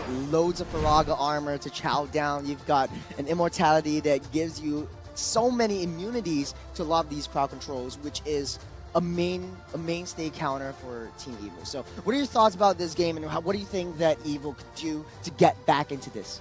Well, Evil, they just went a bit too balls deep into these team fights. Yeah, they just committed so much into positions that they should not have been. Bray has been overfarmed. He has been taking these early game advantages. He's taking away your jungle one at a time. You just need to go with your game plan. So speaking of all of this, who do you think the MVP is, though? I think it's definitely either the Kadita or either the Explorer. So it's either Bray? Or it's either Closer. I think it was Closer, right? No, Godzilla. no, it's Godzilla. Yeah. It's Godzilla. All these new names, man. I'm gonna. It is Godzilla. It's Godzilla. Oh man, I like his name though, Zilla. Can I say Ooh. that we doubted We this doubted pick, him. right? We We saw doubted the this pick. Kadita so early, and we were like, why did they pick it so early? But look, it paid off. 4, 2, and 12 from Godzilla. Yeah, but I like the fact that the Kadita was picked up. Remember when I was saying like, okay, this is how it's gonna be playing out. They're gonna be playing as 5 men. Kadita's gonna be swooping in, petrify onto 4 men, and Rough Waves last Insanity combo. Yeah. So much nice layerings of these team fights that RSG has really proven themselves coming into game number 2. First damage on point, control on point with the Kadita as well. Not expecting the RSG to just counter the team fight. With Xborg having so much sustainability, I mean, just letting through that Xborg might not be a situation where Evil might want to be in again. They might just ban it off, just keep it out for good, similar to the Harith. The way that Evil has been playing. They going for these 5-man team fights, death balls all this time. But Jace's, being the backbone to that, was found out by Godzilla. Well, it was very easy to take down Jace's, who's pretty much a sitting duck at the top side or the gold lane. You've got so much gold advantage for that Roger alone. 13,000 gold for CS. That's 4,005, almost 5,000 on top of Jace's, and he's got a full build in the middle of the game already. So very huge funneling coming in. I think it's just that first game, picking up that Florin might not be the best of ideas. It was just like, hey, let's just play how we usually play. We'll just get the carry onto that gold lane and then just buff up that Roger to infinity and beyond. Just play that game like how Evil would. And look at the itemizations coming through from RSG. We have Radiant Armor, Athena Shield, Radiant Armor. And if you look at Derry, he has Dom Ice, Radiant Armor, and another Silence Rope on top of his Immortality, which means he's just going all in on the magic defense. Yeah, they know that Twist will not have the damage available. He's not going for any form of damage build. But still, with the Athena Shield and the Dreadnought Armor, it's not enough to prevent the burst damage coming through for Bray and Godzilla. Yeah, I think, okay, so to be honest though, it was a mistake coming in from Evil for the draft, not enough damage, you're just focusing on that one guy. Whereas in the first game, you had that Faramis to deal burst damage with the Ghost Bursters, so you're able to split up that damage, so if Faramis goes down, at least there's still the Harith. But this time around, if Jace's goes down, you are basically a sitting duck. And basically for Demonic Force and for Alot's punctures or his vengeance going into the fights, he's basically back on that back foot, skills on cooldown, he can't retreat. So it's an all-in kind of draft for Evil. It didn't work out well. As you can see here from the emblems, I think the emblems are all pretty standard. Anything stands out to you guys, boys? I mean, Quantum Charge, Brave Smites, yeah, Concussive Blast are all around the board. I mean, Sayla with an Impure Rage, I would expect that from a mid laner.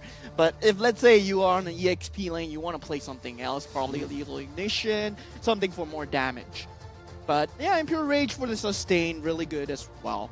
So he's got a fighter emblem onto the Phobius as well with the Festival of Blood. So a lot of spell vamp potential coming in for Sayla.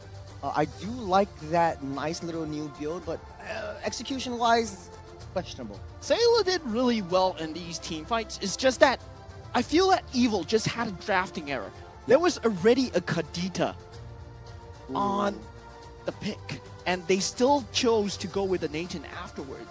Yeah, I don't understand that. I mean, if you already see a Kadita coming, you gotta pick something more sustainable, more survivability. Bit more dash. Yeah.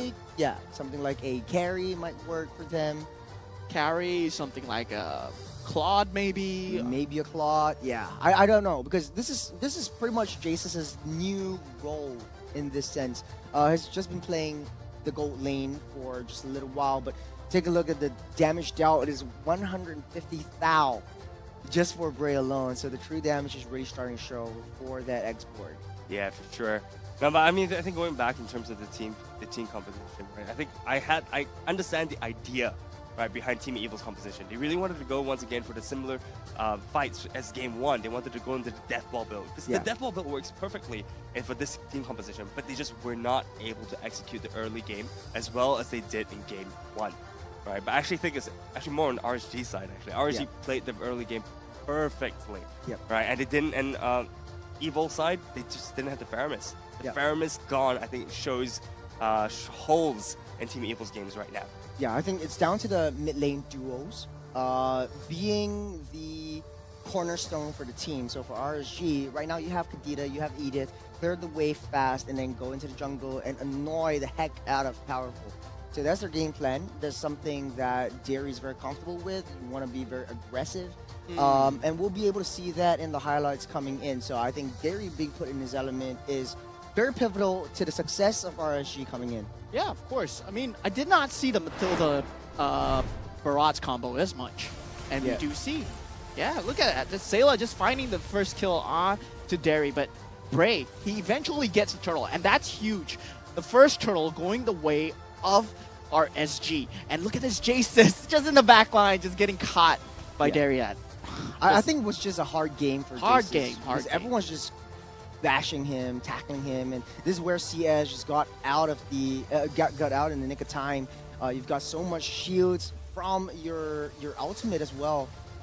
Yeah, look, Jesus was playing with target bar behind his back, and unfortunately, targets were all hit straight on the head. As you can see just in these replays, right, RSG is playing very cohesively as a team as well, something that we did not see in Game 1. So this is looking very much like the RSG that we know and we love. And Evil, if you see these clips right here, they did have signs of life. They were fighting back, and 4K, just a 4K gold advantage only.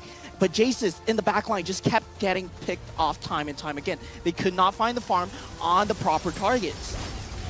Yeah, it does look like, Arlott and Arlott and the Phobias, once they jump in, they're pretty much, done for. It's all in. They are unable to get out, so this is where Sayla, gets caught in the middle. You have 4 members coming in. Even though you have the guiding wind to pull them out, it's not always very reliable in this kind of fights. And there's the turning point. Yeah, that's the turning point right there. Fighting under the tower, not where they wanted to be at with Jace's wave clear. And then they could just easily chase them down. They have an Arlott. They have a Phobius. It's going to be super simple. Yeah, you chase down the back line. I think that is the name of the game for this kind of composition. Might not be the best composition if you ask me, because you're lacking that damage. Again, it's all about that damage. Even though you have that crowd control, you have that team fight coming in, you don't have that damage to take anyone down with. And this is the Lord that they wanted to go for, remember? Yeah. Come on, take it away. I mean, look at this, right? So I really don't know why Evil was trying to even go attempt that Lord in the first place. But, by doing that, it's literally the nail in the coffin for them, right? They were not able to get anything back from that, and they just kind of committed suicide right there. Really, really, really well played game from RSG's side. Team Evil, we did see signs of life. We do know that Evil looks as if they could come back from behind, but just were not able to do it in this game. Yeah, it's just that late game came a little bit too early for RSG. It was just a lot of damage coming in from every one of the members. No bush was safe. You have that Albert Bush, the wolf sitting at that top side. Jace just walks smack into that bush and he gets out. So a lot of changes needs to be done. It's back to the drawing board for both teams as we are going to be heading off for a little break. You know what I'm really excited about? What? Game 3. First game of the day. First game of MPL 7 of Season 7. 7. And with Game 3. We're in Game 3, guys. It's the All right. first game. It's looking to be a very, very hot and spicy Chicken McCrispy kind of season for you guys. So we'll be heading off for a little break. We'll see you on the flip side. So, grab yourself some breakfast because it's going to be a very, very hot match.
We are back. Welcome back to the desk. My name is Churros. Here, right here with me is Croissant and Moment. We are midway through the first game of the first week of the first day of MPL Singapore Season 7. Man, I gotta say though, the graphics on the screen before we came on, that was just chef's kiss, just like McDonald's coming in. And if you guys haven't had McDonald's watching us from back home, please do get yourself some breakfast because it's gonna be a very, very tight match.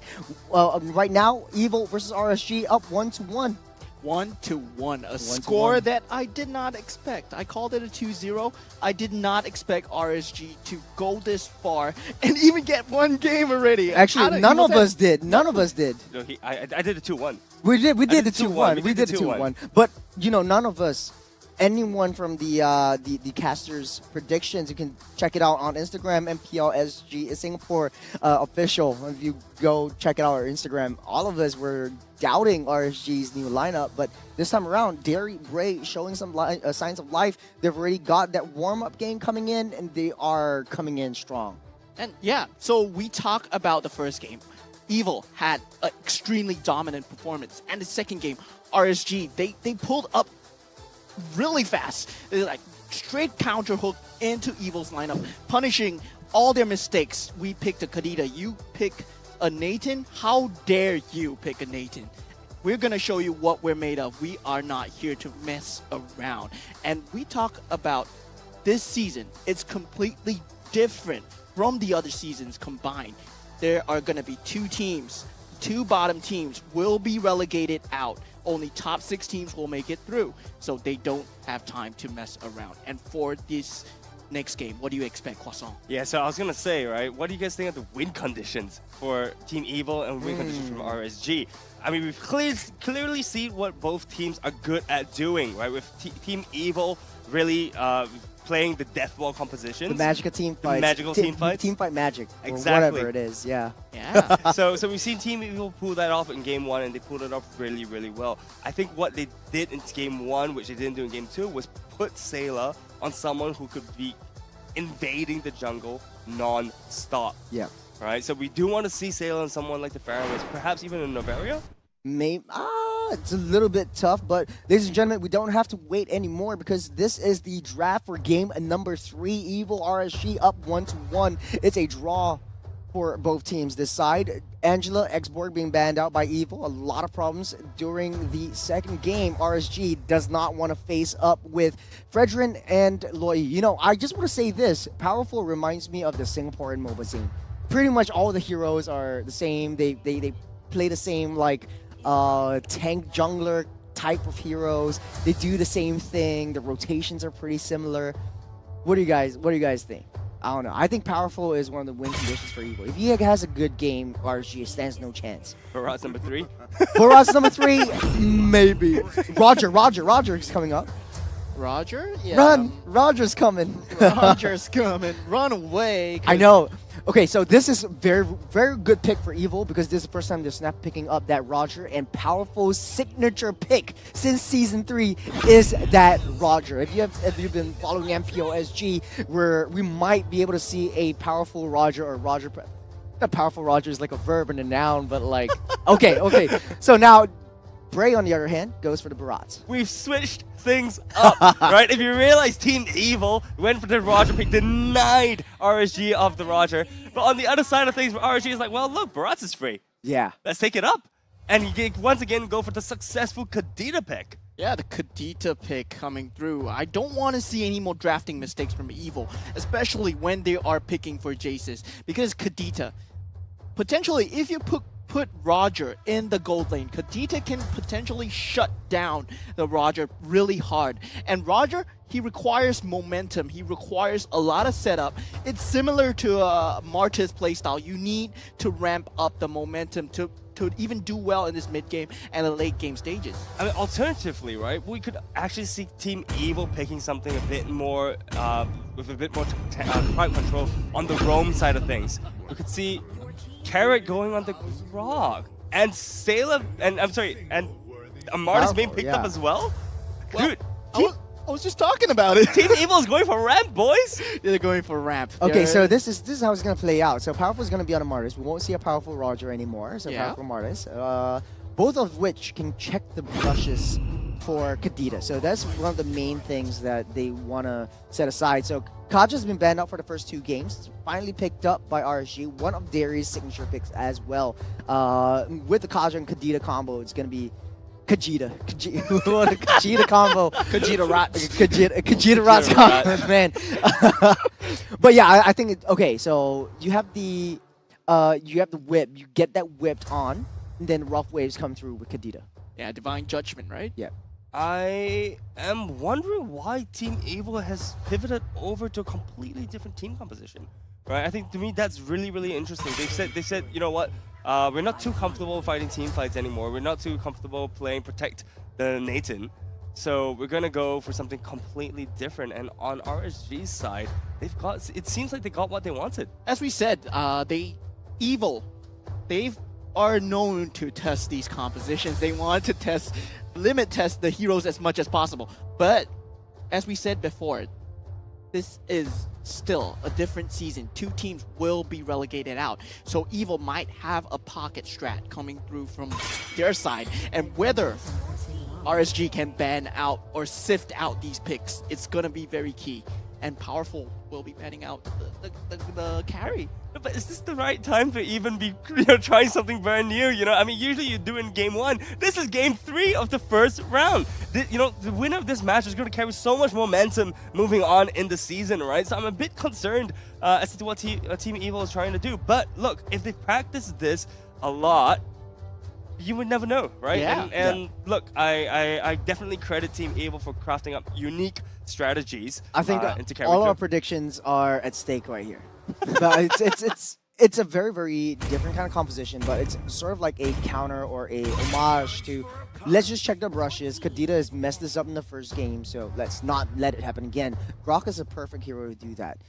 This time around, they just need a marksman with a little bit more mobility. That's where the Roger came in place of putting the Roger in the jungle, but right now lacking that mage or the mid lane position as well as the EXP. What do you guys think for the side of Evil? That's what I was gonna say. I mean, Sayla's pick is going to be extremely interesting this time around.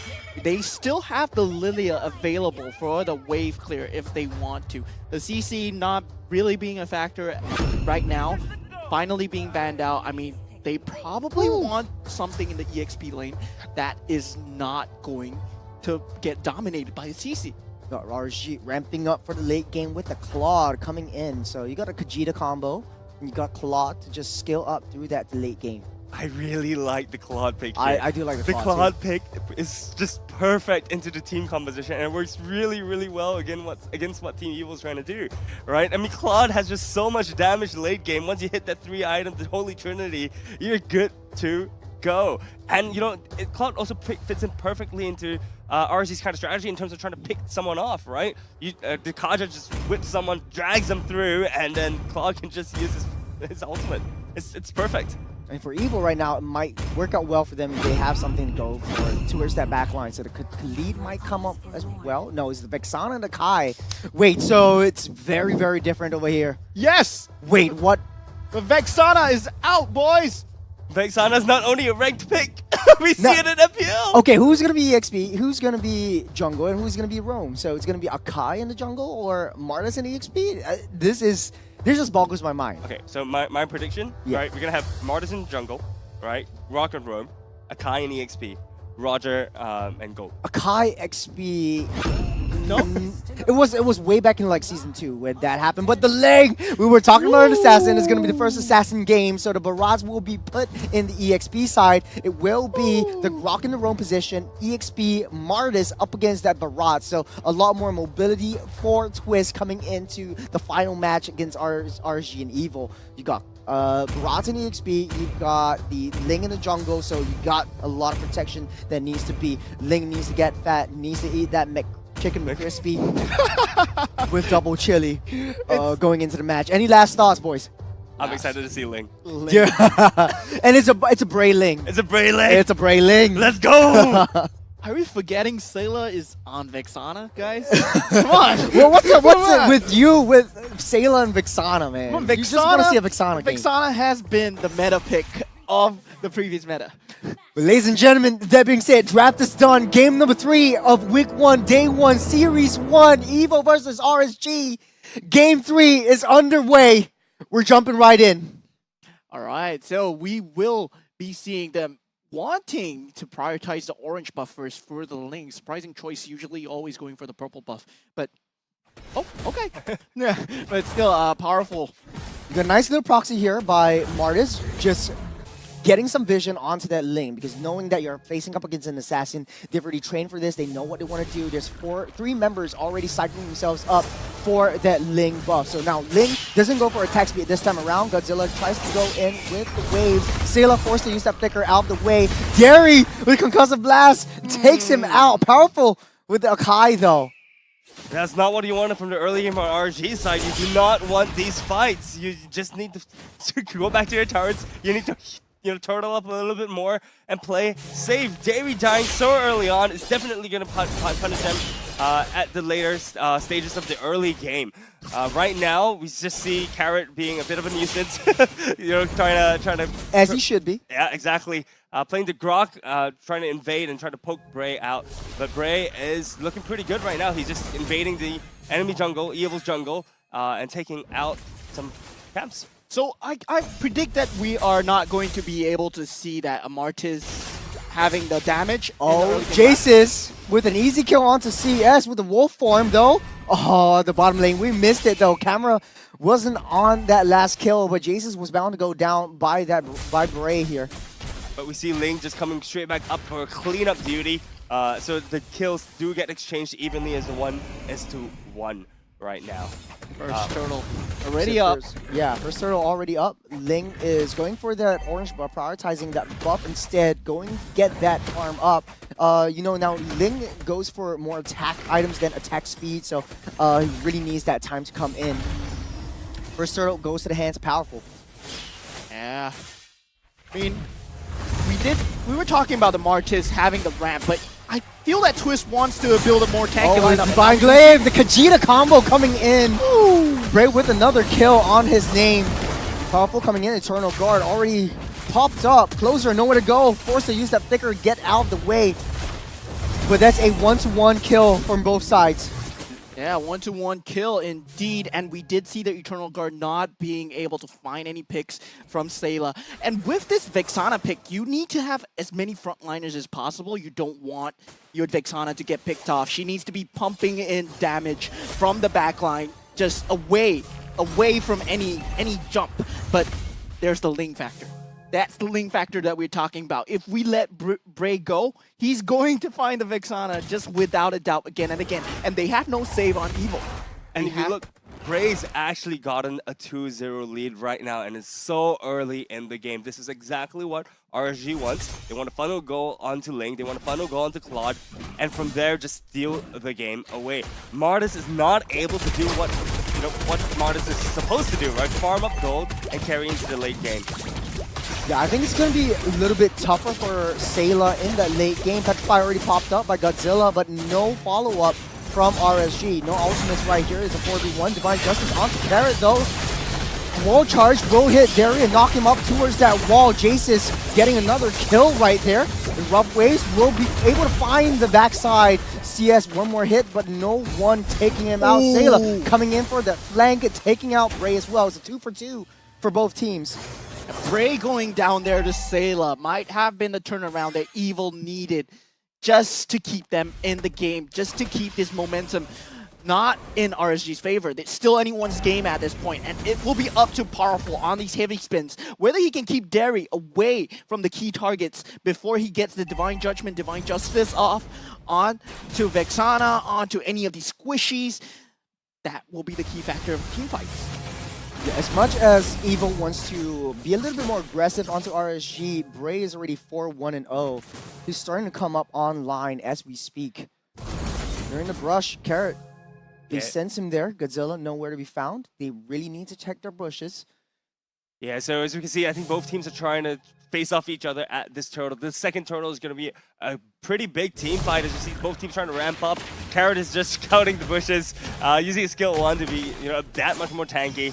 And right now, my my we gosh. missed it off the camera though, but Sailor got the divine judgment onto and gets taken out by RSG. It was the Kajita combo, man. It was a Kajita combo. Divine What am I combo. saying? Yeah, it's Divine just a divine judgment. You get a suppression, and then you get Godzilla coming in for the follow-up. And you don't want Sailor to get picked off so easily, especially for these team fights. And their turtle fight will still be going in Evil's favor, as it looks like. Getting his welcome onto Carrot, still tanking so much damage. Bray gets that last hit on that turtle wall charge, but to no avail. Gets that spin out of the way, trying to push Bray out of his zones. Jaces tries to follow up and clean up the crew right here, but Rough Waves will be able to take Sailor out of the game as of now. A lot of them are going down low. Here comes Twist, a little bit too late to the party. Won't be able to follow anything up, but he gets the decimate onto Godzilla. So that's a nice little discount for the fact that Evil lost that turtle and lost all of their members. Look, I don't like the changes that Evil is taking right now. Evil is going to these fights outnumbered and outgunned at this point. RSG is doing this very well on the opposite side, though. I mean, Bray coming in from the side, stealing the turtle, and then finishing off the low HP heroes on Evil's side. It's, RSG once again showing why they were the 3-time winning champions of MPL SG. Yeah, and Martin's just not finding the Oh, hold on a second. The Kajita combo coming in as time and time oh again. no, time again. Sailor nowhere safe. Taylor looks as if he's kind of crumbling under the pressure a little bit. Hey, he's taking these overextended kind of pushes where he already sees the Kaja or the Kadena, and he's not just respecting that. He's already been punched 3 times. I wonder how many more times it's going to be till he learns this lesson.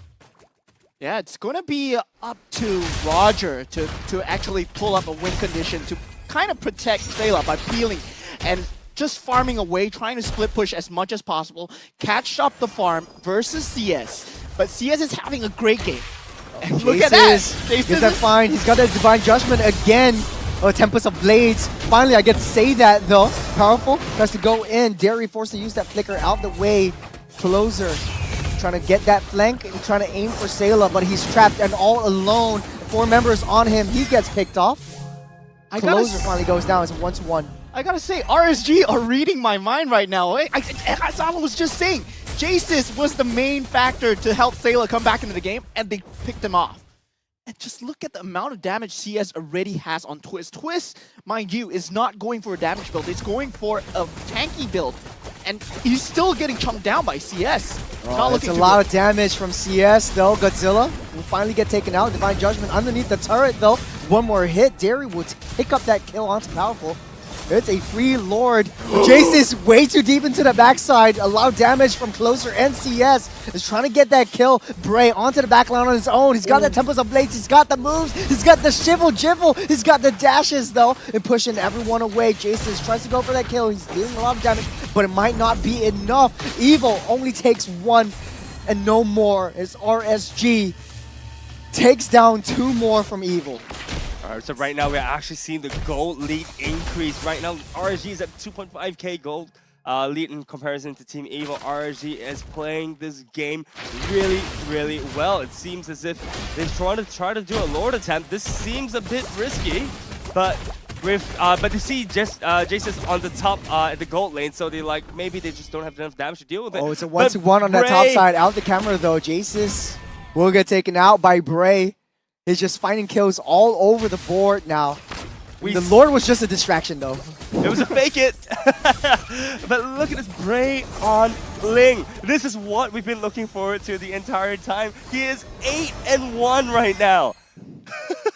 You don't leave an assassin open for Bray. You gotta pick that out. It's like the Singapore and Kyrie. That's right. Okay, now Divine Justice onto Carrot. He gets pinned down to the wall. The Kajita combo will miss. Rough Waves, but here comes Bray. Here for the swoop in, and they will take 1 and they will disengage. They want to go for the main objectives since now they have the upper hand. Powerful and Jace's go. Oh my goodness me. Bray dealing tons of damage, gets pinned down to the wall, finally gets taken out, but no, he gets that runaway. Tempest of Blades coming in. gets that trump and takes that power from the process. He's still got his retribution. He'll be waiting on that Lord though. It's a free Lord over to RSG. They're just outplaying Evil, one play after another. RSG is looking so dang good right now. They're executing all their plans, and I'm not sure if you noticed, but Davey is definitely going to be my MVP in this game. He is picking off every single person of Team Evil. It's ridiculous. Good conceal play. No avail. Detonus welcome onto Jaces. Not having a good game. He gets picked off yet again. The pullback onto Twist. He gets taken. Now CS just free hitting from the backside. Powerful eventually takes down the Godzilla, but that's the only thing that he can take down. It's a 3-for-1, and Team Evil needs to stop taking these trades. These trades are not worth it, you know? Yeah, they trade Godzilla's life, but Godzilla's 2, 3, and 10. Only assists. Picking the card out early. I mean, that was just RSG's game plan right there. Just find the key pluck offs. Even if it's on Carrot, even if it's on Twist, just one will do. It's just Bray all over the map. Now the Lord marching down on that top side. Evil, they have it in them to just defend against the skirmish that RSG is going to be picking up.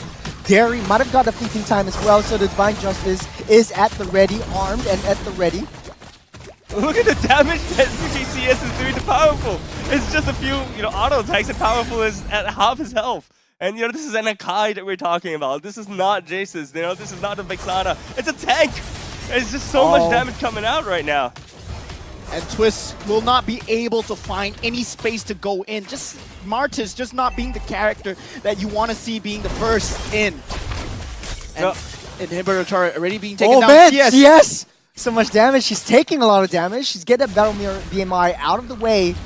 But Carrot is in a very tough spot right here. Grace trapped in that back line. Decimate will finally take him down and shut him down in that process. The CS gets that BMI out of the way as well. Twist doing the work and gets a double kill onto CS. Godzilla misses the Petrify, gets the rough waves, and gets out. It's finally some lease of life from Evil. 2 kills for 1. I actually concur. I actually think this is actually RSG's mistake. RSG's being a little bit too overconfident. They overstayed their welcome, and Evil sees the opportunities and punishes them for that. It's RSG needs to take a little bit of a chill pill, rewind a few of the steps, farm up a little bit more. They have this game in the bag, right? If you notice, Team Evil has not taken a single turret from Team RSG. Man. But that's just stored away gold for Evil at the moment. If you think about scaling, they do have the Vexana to scale as a mage into the late game as well. But RSG, their key factor will be on CS. If CS goes for these type of plays again, where he's out in the open, that would mean RSG's downfall. We're looking for conceal play and the collapse onto Derry though. Will not be able to have enough damage to take him down. They're away from that Lord. They don't have all their resources to take it down. But here comes RSG for a re-engage with Divine Justice onto Jaces alone. He might not be able to get out of here. Oh man, it's this inevitable doom. He might be. Oh wait, no! Jaces, one more hit. Okay, he will get taken out. Okay, he's got me there for the first half. Okay. We can see Jay. And that's why they picked. The Roger, right, for his mobility. I mean, okay, I gotta be honest, they got me in the first half. I thought Jaces would have been able to survive that, but no conceal play for both sides as of this skirmish. With the Lord marching in on that bottom area, they need to be able to defend this one. Extremely good disengage from RSG on the mid lane catch, just prioritizing the Lord. And with this, they will have almost all inhibitor turrets under threat from Evil right now. Yes. Potentially the game. The Lord is just hacking away at the turret right now. They have nice little wall charge right there. Derry will finally he will be able to escape with a sliver of health, but blocked up by the wall. But there we go, Twist gets that counter re-engage. Derry with an ode of respect though. Temples Ablaze getting popped up, a little dance from Bray and gets out of that way. This is a massacre right now coming in from Team RSG. But yet, without any mini waves, they have to just back up and heal up, just get ready for the next fight. I mean, on paper it does seem like a split push kind of composition with an assassin like a Ling. Faces up very well against a team fight composition that Evil is known to go for. What is the counterplay for Evil right here at this juncture? No turrets whatsoever, hasn't touched the turret at all. Do they just wait, like sitting ducks? You have to check the brushes for where Godzilla is at all points of time. Evil just has to double down on this death ball. They have no choice at this point. They have to find prey. They have to find this kind of pickup. Yes. Rough waves into a nice little kill by Sayla. But that's the only kill that they will have for a pretty long while. Take a lot of itemizations there. Anything you can tell us? I mean, if you look at Claude at this point, there's no fighting him in terms of physical damage. It's just a lot of damage output that will be coming out from him. And look at Ling. Ling is going for full physical damage as well. Is that an endless battle on the Vexana? that is an endless battle. And another endless battle onto. Wait, that's a veil. That's a veil, but that's a Ling. So I think the graphics just a little bit not in the right place. But it doesn't matter right here because RSG is trying to go for another one with the Divine Justice. Won't be able to mount up to anything as of now. Just slowly farming up. But what we've yet to see from Evil is them committing to a team fight, a 5-man team fight that they're known for doing. And it's just been them getting picked off by Divine Judgments once and once again. But look, I'm not sure if they're even capable. Oh my god, Ray just comes in and steals the orange buff. But look, I'm actually not sure if they're capable even to take the 5v5 team fights at this point. They're just way too behind. They're down 5.3k gold. Yes, it may not seem like a huge amount yet, but right now, all the carries on Team RSG's side has the items that they want. They're almost at full build. They're gonna be able to burst down through the whole team. They can't fight this Lord. Yeah, they can't fight this Lord. Vexana is on creep clearing duty at this point. A nice little charge here. Powerful gets stunned up, gets the heavy spin, but will not be able to save him as of now. There's just one down wall charge. Will be able to take CS out. Jace's just a little bit consolation prize for himself. But all the members of Evil are low. They need to get back and defend their base because this is going to be a big one. If CS is down, I don't think that RSG will be able to fight this team fight as well. Derry, already using the flicker, will not have it available for another catch. Actually, if you realize just now that team fight, CS was a little bit too overconfident. He was running straight down mid, and using his ultimate to try to deal as much damage. But I think it was really well played from Evil. Once they saw CS coming in, they all split up in different directions, right? So it was extremely well played. They kind of mitigated as much damage that RSG could do and prevented RSG from playing their game plan. Yeah, what CS needs to do with this Wind of Nature is to catch out the Vexana, and look at this! Oh, another rough waves, but a lot of damage onto the tanks of Evil, so that's a wasted ultimate right there. Powerful still has his respin. Lord gets chunked down. They will not be able to engage on this one. Derry finally goes down. Immortality pops. Will get knocked up. Derry actually survives this one. Jace slowly but surely takes everyone down. RSG needs to disengage. They didn't have CS in that Lord skirmish, and they are back on that defense. Another time that they can save themselves for the next Lord. Just they need to play this, make this play time and time again until RSG lets down. Yeah, look, RSG needs, I think they really, like I mentioned earlier, need to take a chill pill. They need to go back, lick their wounds a little bit, farm up more gold. Godzilla has to use the rough waves to disengage at this point.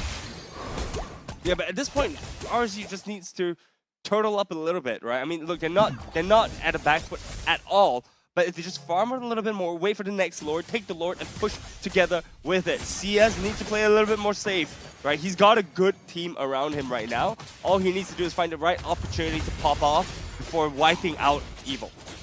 Yeah, RSG's win condition is on CS finding Sayla. If he uses this Wind of Nature and he gets Sayla, that's the end of the team fight because that's all their magic damage, that output, extreme. But Jace's has been finding the picks onto CS consistently.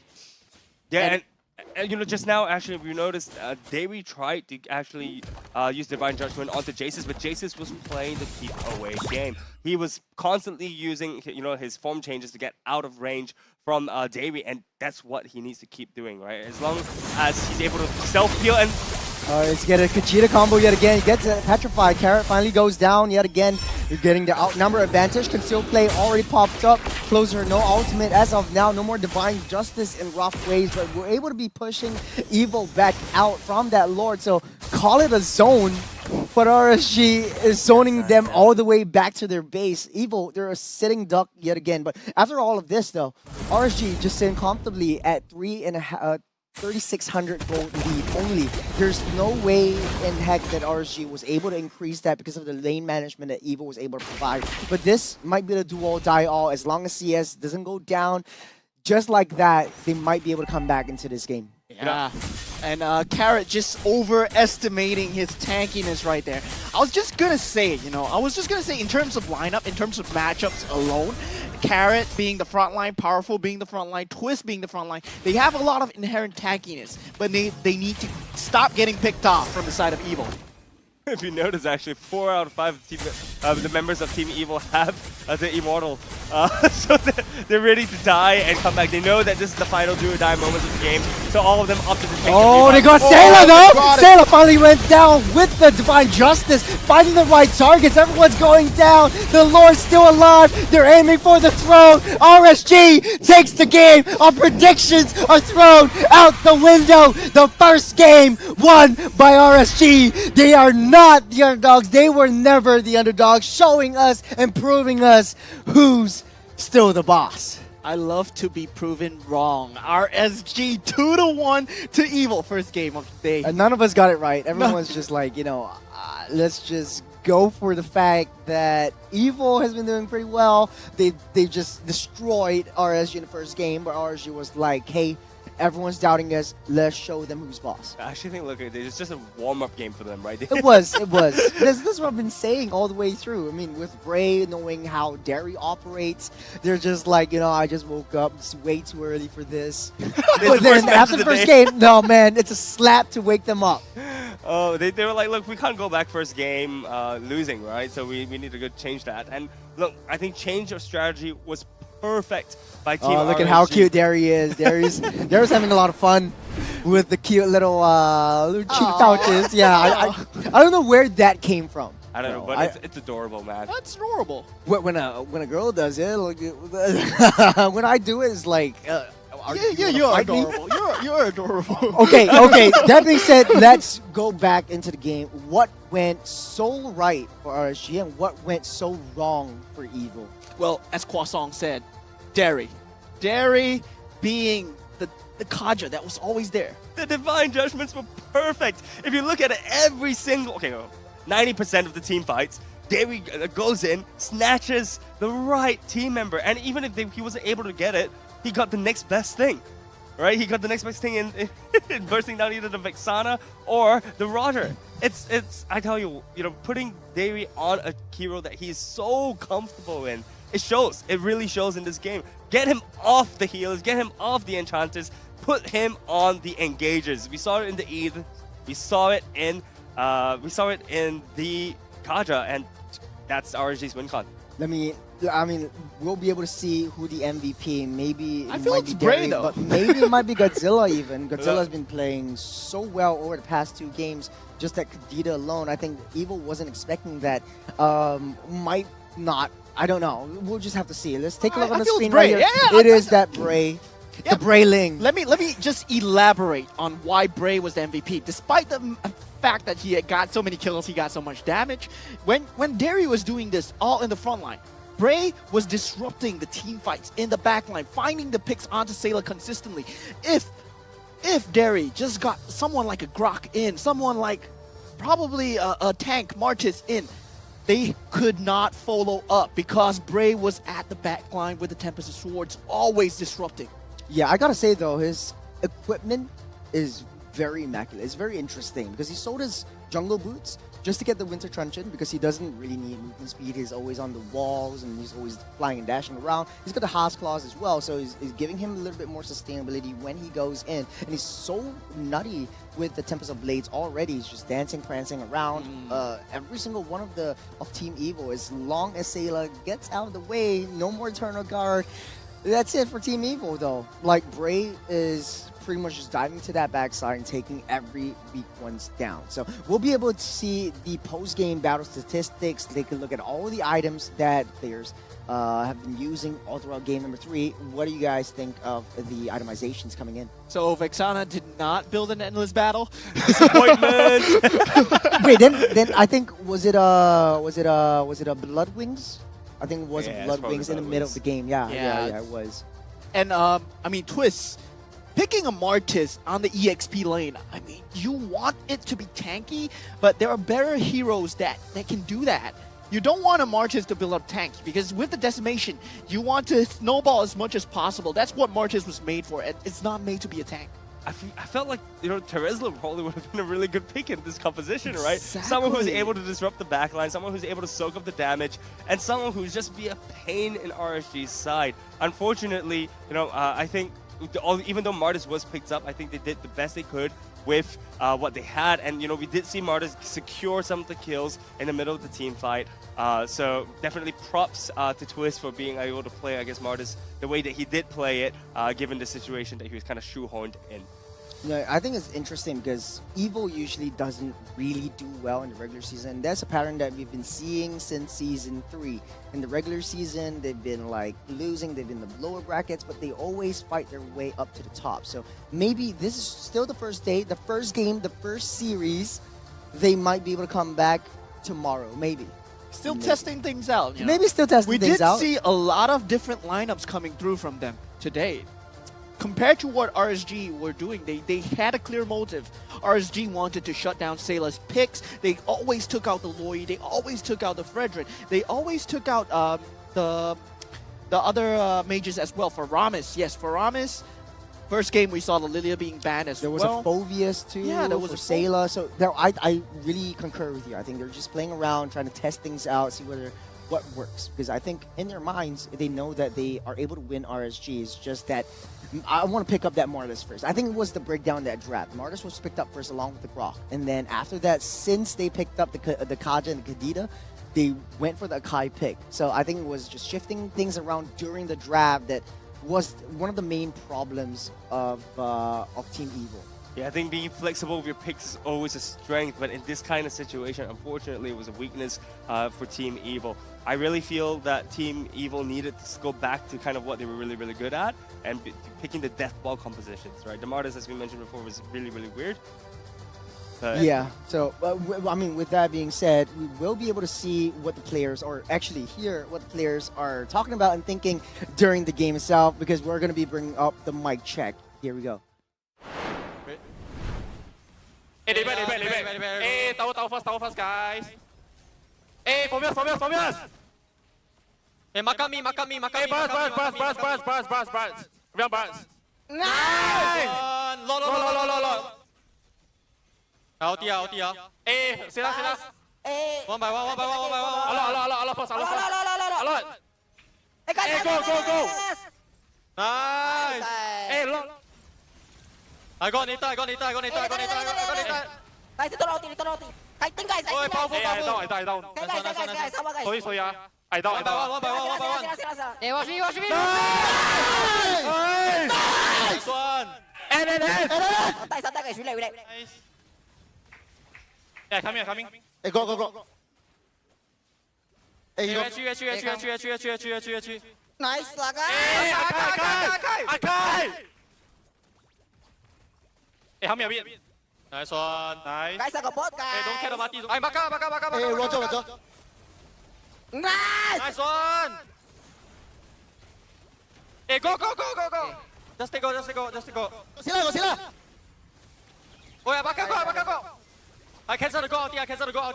Slowly. Yeah. And. Nice. Well, that was just an incredible moment for both sides. I mean, it was, I think, for RSG's side, though, Derry was always so quiet. He lets the side lanes do the talking. And that is pretty much unheard of in a lot of the competitions that we've seen. It's usually like the roam in the mid side, or it's hawk crazy.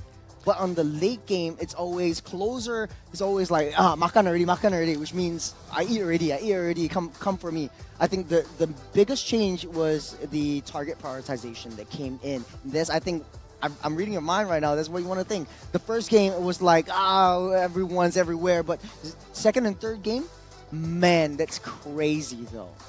And we do have a surprise for you guys today. So we Yes, do sir. have a phantom fourth caster who I've been looking at off the Yeah. screen. Season 7 is a season that, a season of change. It's So a season of new things. season and of new things. if We've you- got another segment, though. Yeah. Got another segment. So I'm gonna go ahead and introduce this. This is another segment called Off the Desk, and with us we have Kin Tofu. Kin, take it away. What's up, guys? This is your favorite kind of tofu, Kin Tofu here. I'm gonna be hosting this part of our news section, right, which is gonna be the analyst desk. So I'm gonna walk through some of the key moments that happened from the first game to the last game itself, concluding this first series of the day. And of course, RSG, I think they didn't have the best start at all, and it all started with the first fight by RSG as well as Evo. And you can take a look here. Evo was, we've known them to be the team fight team, right? So it's pretty clear how they like to take team fights here. Let me just give this a play. And you can see they're waiting for moments where there's a lot of usage of resources from the side of RSG. And one of the main things you will see is the fact that Bray is going to use his Spear of Alpha here defensively. And that is a marker that Evo actually takes on to make sense of this fight, right? So you can take a look at that. This is the usage of his ultimate to run away. And there's also a line drawn here right at the bottom in the mid lane. If you take a look at what the roams are doing, is essentially cutting out the Florin from the team fight. So there's no way there's going to be heals coming in from the Florin, and that's how they have fully committed. So Evo, with this first team fight victory, actually, kind of stampeded down and snowballed till the end of game 1 itself. So I'm just going to let this play for a little bit. You guys will see the aftermath of this. And, not only that, he stops the heals from coming in, he goes in, Mr. Carrot comes in to get the stunts in as well. And, this entire game for the first game itself, it was stun after stun. Bray could not do much closer, was always isolated away from the fights as well. Right, and this will conclude the first game itself. Second game, it was the game for comebacks, right? So RSG did a very good job of trying to break the base. They made sure that all options were not available for the side of Evo. And one of the main things that you will see that they achieve in this team fight is the fact that they lock Jace's together with the team, right? And this is where Dairy proves his point. We don't want Dairy on a healer. We want Dairy on an attacking force, right? Another thing is this finally allows Closer to play his Terizla to the maximum, right? In game 1, one of the things that you will notice is that Closer doesn't get that entry point. He doesn't get those good penalty zones. And even if he does, he dies because there is no damage coming in from the rest of the team. So finally, with the change and the change of Dairy going into a more attacking-minded hero itself, especially with someone as painful as Edith, he gets the knockdown, he gets the damage in, Closer secures the fight. You will see later on, JC gets caught twice, right? This fight is going to be in 2 parts. I'm going to go to the first part here. Right, so you see the triangle drawn by the side of RSG. And every single time you have Dairy in one of the triangular formats here, and if Jace is within that triangle, he dies almost instantaneously. Right, so you can see this is the first part of the fight. He's not going to die here just yet. He does have the flicker. But the second part of the fight, he gets caught once again in this huge, big bunch of damage. And that Petrify, that does it. Right, Roy, or Mr. Godzilla now, as his new name, he's the one that cleans up the game itself. Now, third game was a bit of a spicy one. I was actually on my toes as well. Now, one thing I want you to notice is the fact that Godzilla on this Kadita makes sure that he's always seen on the map, right? So Evo has to take notice of this Kadita. There is no ignoring this, which means there's a threat. They are always drawn in a straight line. They can't exactly go in as long as Godzilla still has his ultimate. Right? So with rough waves, that is the insurance policy, and you can see the way that Evo positions themselves. They don't want to take this fight too hard. At the same time, there's so much catch potential coming in from the side of RSG.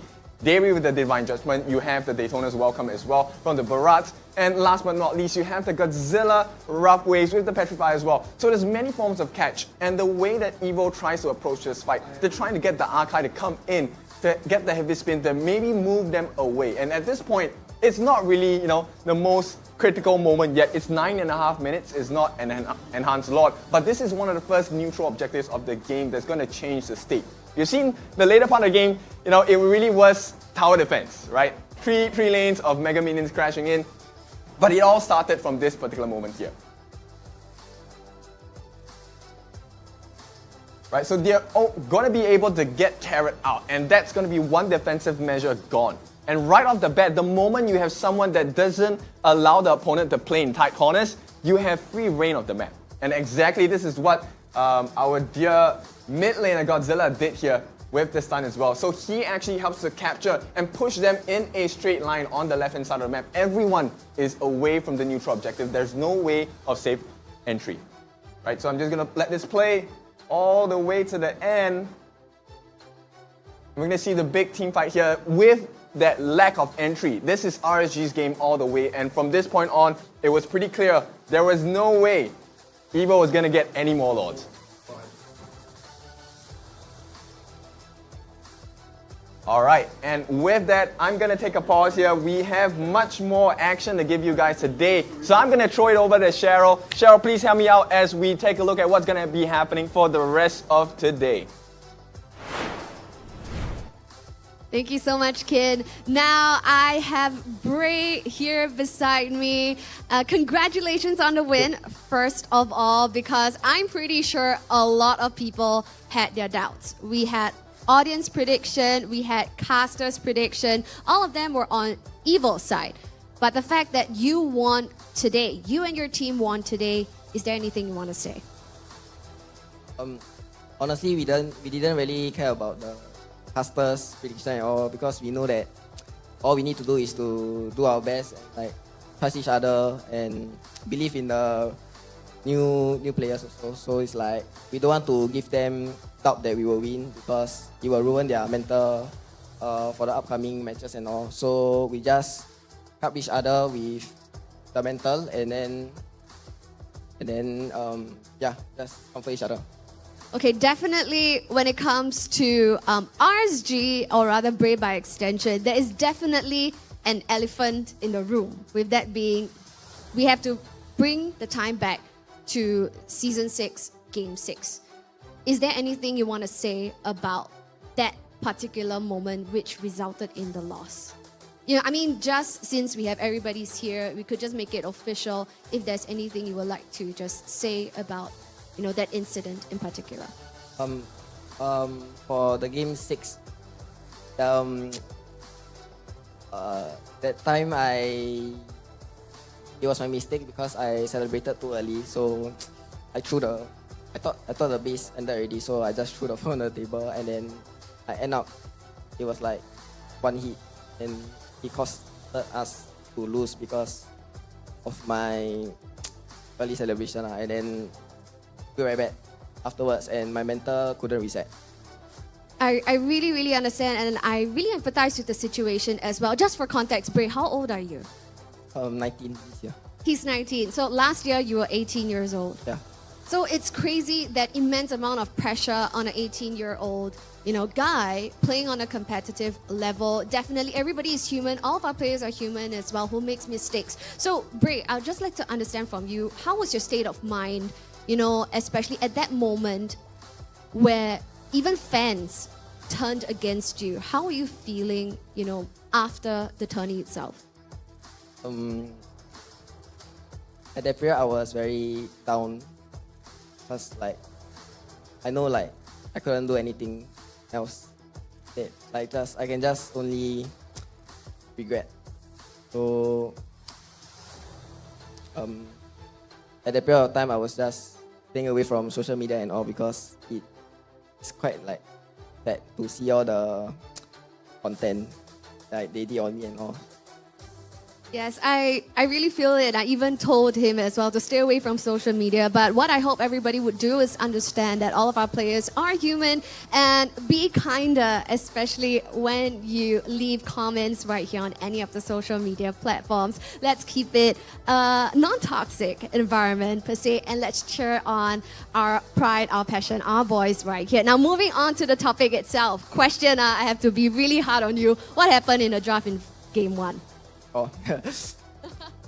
For the first game draft, it was my first time drafting, so I kind of panicked and I didn't really draft properly. So it costed us to lose the game. Yeah, which leads me to my next question. Even if I don't ask, people are already asking, why is there Bray being everything like Team Evil now? You know, no coach, no analyst, you being the captain. Basically, a lot of hats on Bray right now. What was it? Just a difficult match from the previous season, which allowed, certain resources being pulled back from the team. Yeah, I guess you can say that. So you have to prove your worth now to get all the resources back. Yes. So now slowly win. Yeah. Win one game, then the next game the coach will come ready. Yes. All right, let's hope this works out. And okay, so now RSG SG is like a car, right? But the entire car got overhauled, but the exterior of the shell is the car is the same. So, what do you have to say about people who are looking at RSG now? It's like, all these new faces, will they have a chance at being the champion once again? I mean, to be honest, this season any team can be champions, but you see the lineups from all the other teams is all different, so we can see a lot of different and new potential players, and maybe they will be the next shining player. Who knows? So everybody stands a chance here? Yes. Fantastic. So it's a free-for-all. Good luck, Bray, on this journey once more to fight to become champion, and good luck to RSG. Thank you so much.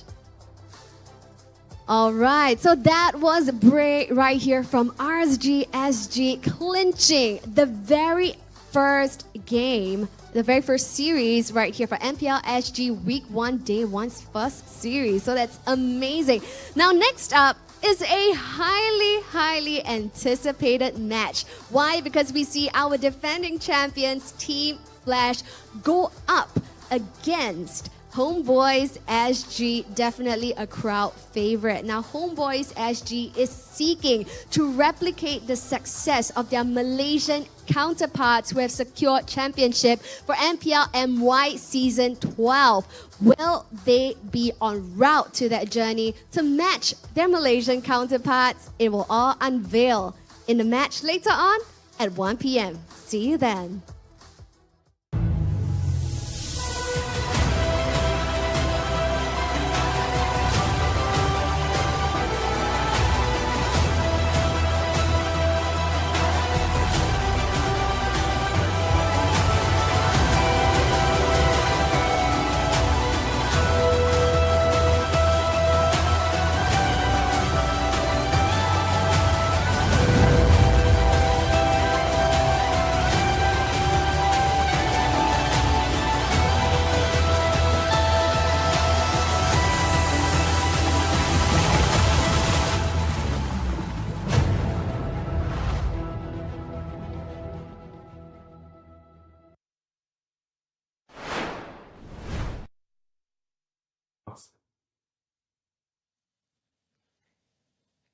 JPL. Brother, you just put the whole Team Flash in that top 3. Both sides. What the hell? We got the best and the worst. Yeah. It's a balance. Everything is there for balance. Okay. JPL, Lozy, and one more. One more. No, please. Not him. Not him. Qualifiers cannot put, right? Ken. Oh, can. Then Miku. Miku. What do you have against Miku? No, he just changed to Roma, then he became the worst. Okay. Miku appeared in MPL for quite a few times. He was a mid laner. Yeah, that's why he changed to Roma and then become the worst. Now, Diablo, your turn. Top 3 players. 3 players. agree with Vanix's list, but Vanix changed to me. But me changed to Vanix. Yeah. Okay. Vanix, Kurt, and Hades. Yeah. Okay. Bottom 3 players? Is it the Bottom same? 3.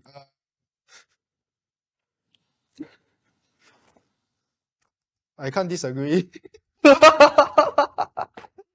But do you have more? More. Let me think. Actually, I don't have anyone Ex right now. teammates, current teammates? Not right now. Not right now. Not right now. Yeah. Okay, so more or less the same. Yeah. So both of you just said that you guys have the best players and the worst players in Yeah. Singapore. And people said that you're the best team. The best team will always have a balance. Yeah. Okay. Okay. All right. Then let me also ask, right? I don't think I've asked this. Are your parents supportive of your esports journey? Mine was supportive right now, but before it takes time. Takes time. When was the season when you decided, okay, you're good? When was the season? I think it was when I first win. Season 3. Yeah, but that one was still like they just saw lah, but never say much. Then season 4 I won again because I was keep.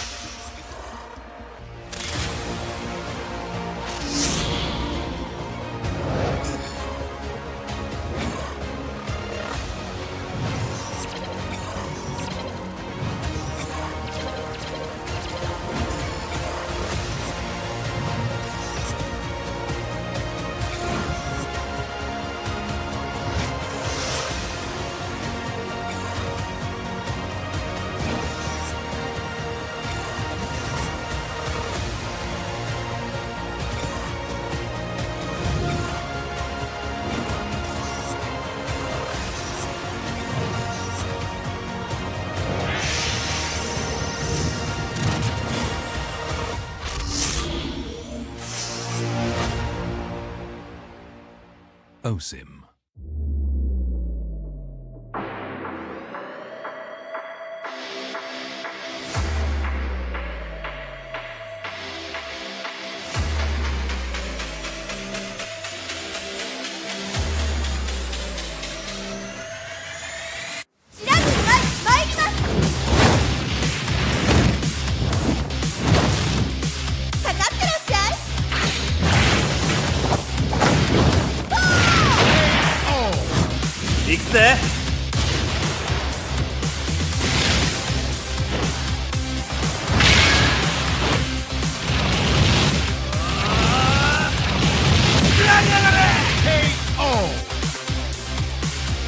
맥시가 지가운다요. Hey, come on, come on.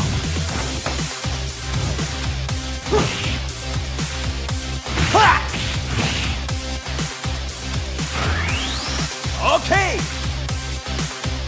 Power Gazer.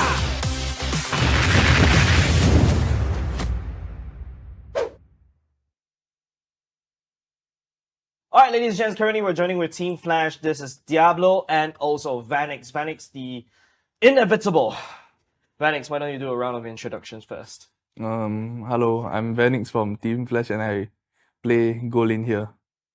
Okay, Diablo? I'm Diablo from Team Flash. You need to look down the jersey first. I'm the EXP laner for the team. Okay. Question immediately. Why do you leave your RSG? Well, I feel Flash is stronger. Okay. Yeah. Okay. So you're leaving behind Bray. Do you have anything to say to him? To Bray, next season I'll show you why RSG can't win without me. Wow. Wow. Okay. Okay. People are saying that. Okay, I was interviewing Bleed earlier just now. They're saying that Bray is the one carrying the team. Yeah. Do you have anything to say about that? I agree to a certain extent, but ultimately the win con is still me lah. So, Vanix, who do you think is the win con for Team Flash this season? I think the win con for Team Flash is everybody. I think even Puski can be a win con in our team.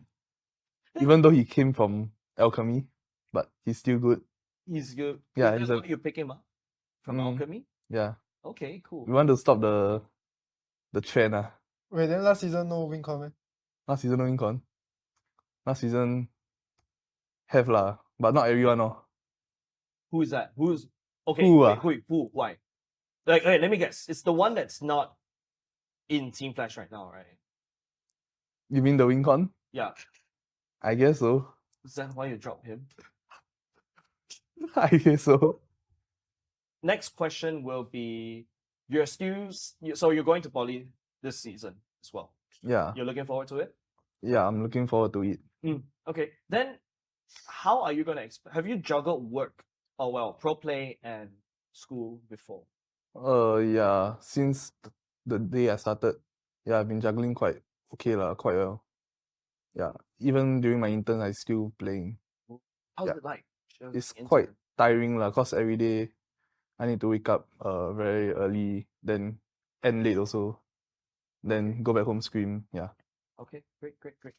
Okay, we also mentioned that well, Hades mentioned in an interview before that Team Flash has the best gold laner in Singapore in season 6. That was before you even like appeared as a gold laner. Before season 6. Around season 6. Oh. When they recruited Hades. Oh. Do you think you're the best gold laner? I think I am the best gold laner in Singapore.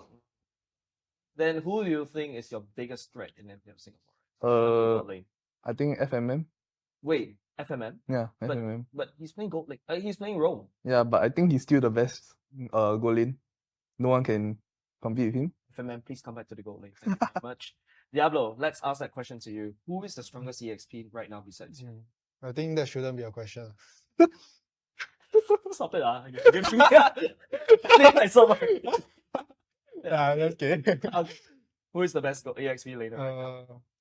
Definitely, I still think it's me, but not trying to be overconfident here, but definitely there are people who can step up to that role. But right now, I feel like I'm not past my prime yet, so I will still hold that title until one day. What do you think about JPL still coming back as a Roman? JPL, I would say his brain is in his prime. His hands, yes, sometimes. Okay, great. Then, who do you think can rival you right now in MPL Singapore as an EXP laner? I'm not looking for anyone to rival me because I want to rival the best in the world. Okay, Yeah. okay. But who do you think is slowly creeping behind you? Slowly creeping behind. I think Puski. Puski? That's why he's my sub. I will teach him to be the best. Puski came from Alchemy. Why did he leave Alchemy?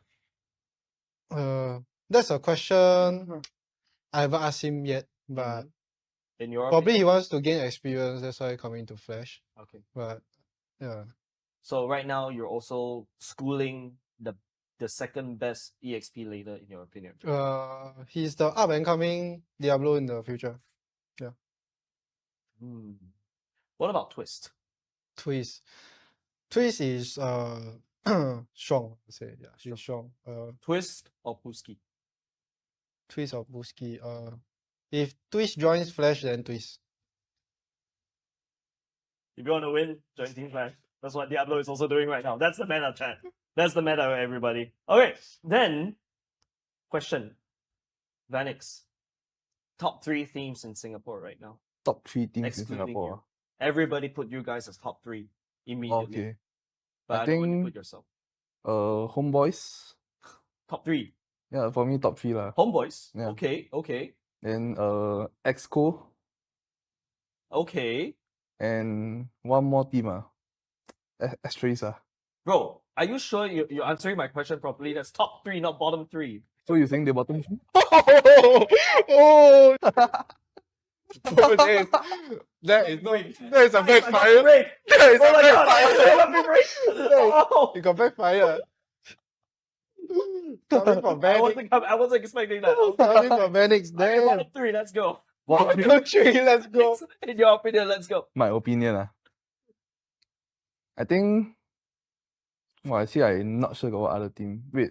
Okay, let me ask you that question once again. Okay. Let me switch it around instead of bottom 3 teams. Who do you think this season will get relegated? Whoa, relegated maybe RG. Wow. RSG. Maybe. Okay. One more? One more. Maybe Vanguard also. Vanguard. What? Do you have anything against Vanguard? Nothing it's just they don't look strong. They don't look strong. Oh, Mm. yeah, we ignored Vanguard in most of them. Why do you think they don't look strong? The goal inner Lakshan, right? Yeah. I don't think he's good at all. He used to be my teammate, but I don't think he's good.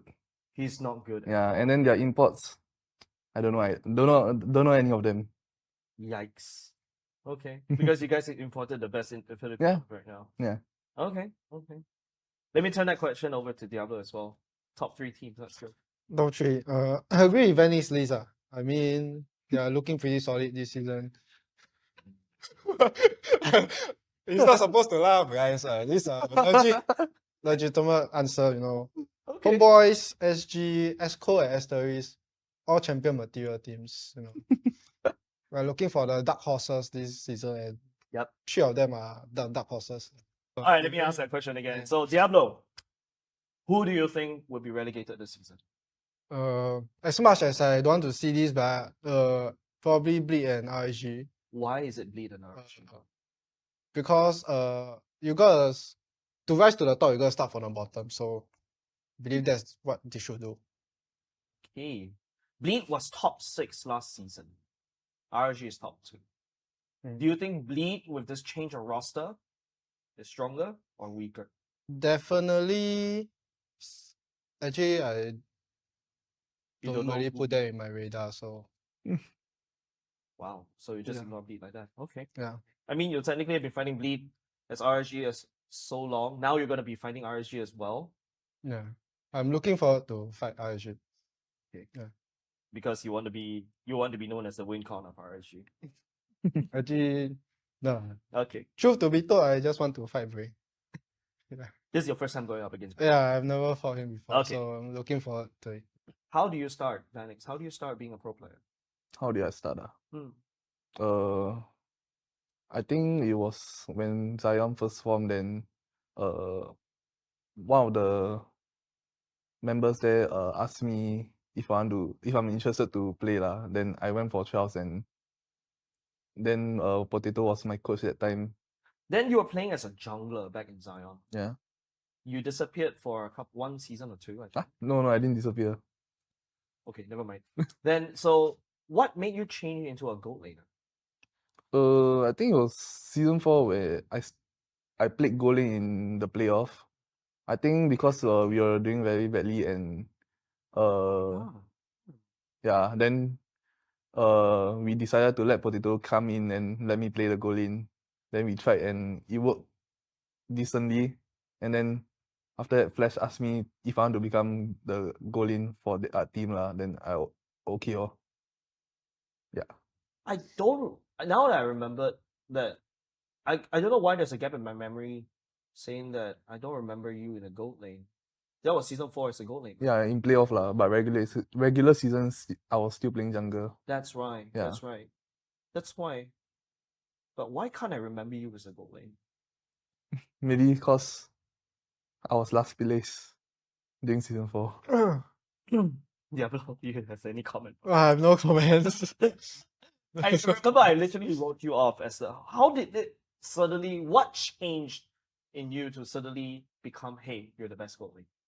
Like I completely forgot you as a goalie. Oh, What was the difference? I think it's just cause last time is the marksman jungle meta, and then I always play the marksman. Then I know all the positioning and stuff lah. So I think goalie is suitable for me.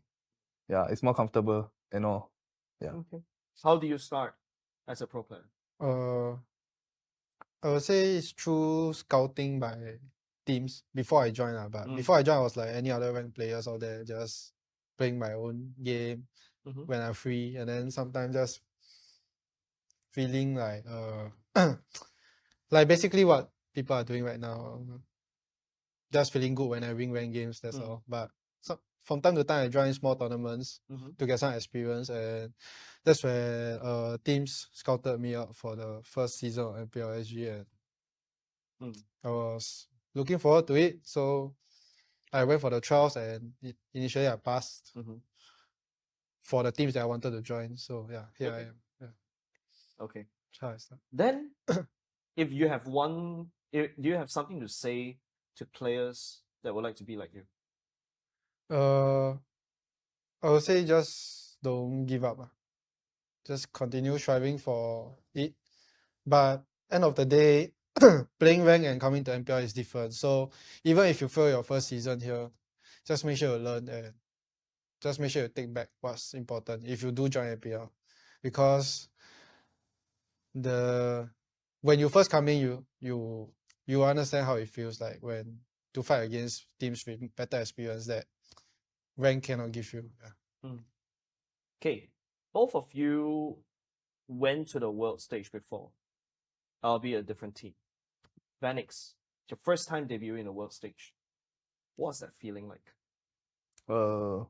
It feels great to represent Singapore and playing in a world stage. But then it's my first time also, so I faced a lot of challenge. Like I will get nervous and all, cause it's fighting the best teams among the region. Yeah, so I'll get nervous and yeah, but I still played quite okay. Who did you find the scariest to face in gold lane when you're playing international? Who's the scariest? You mean the goal laner? Gold laners, yep. I think Super Marco. Yeah, he was in my group in M5 and he's their team is the best lah. So I'm fighting the best goal laner in the world.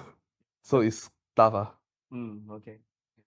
So Diablo, when Vanix went to the world stage for the first time, were you watching? Yeah, I was. What do you think about his performance? I think it was great, considering it was his first time, as he said, and he's up against the best team in the world. But during that time, everybody thought Onyx was the best, so I would consider AP Brand the second best team. They were facing Brand, but his performance was good, even against one of the best goal laners there. Okay. All right. Now let's come back to MPL Singapore just a little bit. Name me the top 3 players. Vanix. Top 3 players. Any role. Any role. Don't give me that bait and switch. Top 3 players. Imports also counted, right? Counted. Okay. Hades. Okay. Kurt. And Diablo. Yeah. Okay. Only in Team Flash the best players. Wow. Okay. That's what we call multiplication.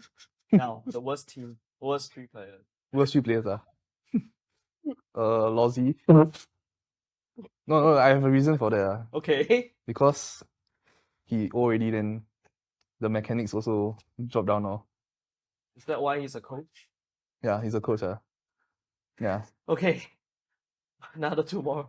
Another 2 more. JPL. Brother, you just put the whole Team Flash in that top 3. Both sides. What the hell? We got the best and the worst. Yeah. It's a balance. Everything is there for balance.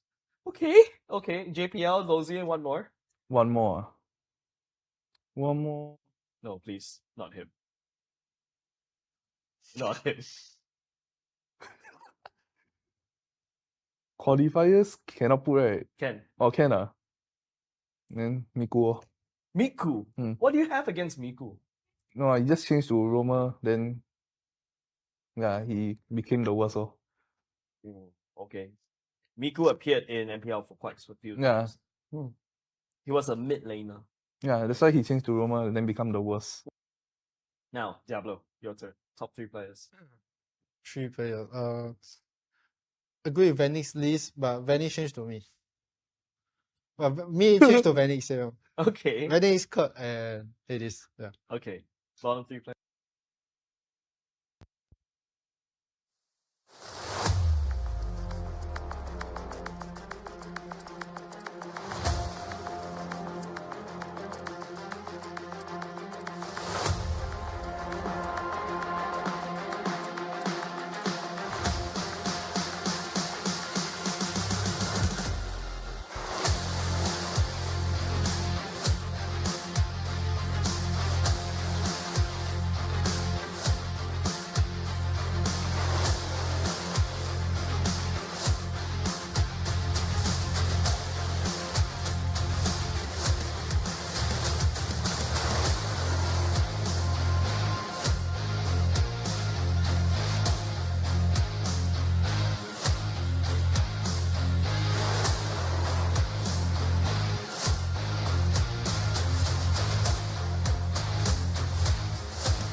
And welcome back. Just right here in week 1, day 1, we have seen an amazing opening, even against the odds. RSG SG took victory over Evil, taking the first series, securing their first win right here for the first day itself. And next up is a match that you don't want to miss, ladies and gentlemen, because it involves our defending champions. Yes, Team Flash will be meeting their very first foe right here for the regular season, but this is not just any regular foe. This is a team that is hungry for success, looking to seek to replicate their success of their Malaysian counterparts and the winner of MPL MY Season 12, and that is none other than Homebois SG. So we're very excited to see what will happen at the Land of Dawn for this match that's going to challenge our defending champions. Will experience or fresh blood reign supreme for this match itself? Without further ado, let's take a look at our boys. So first up, presenting to you our defending champions, presenting Team Flash.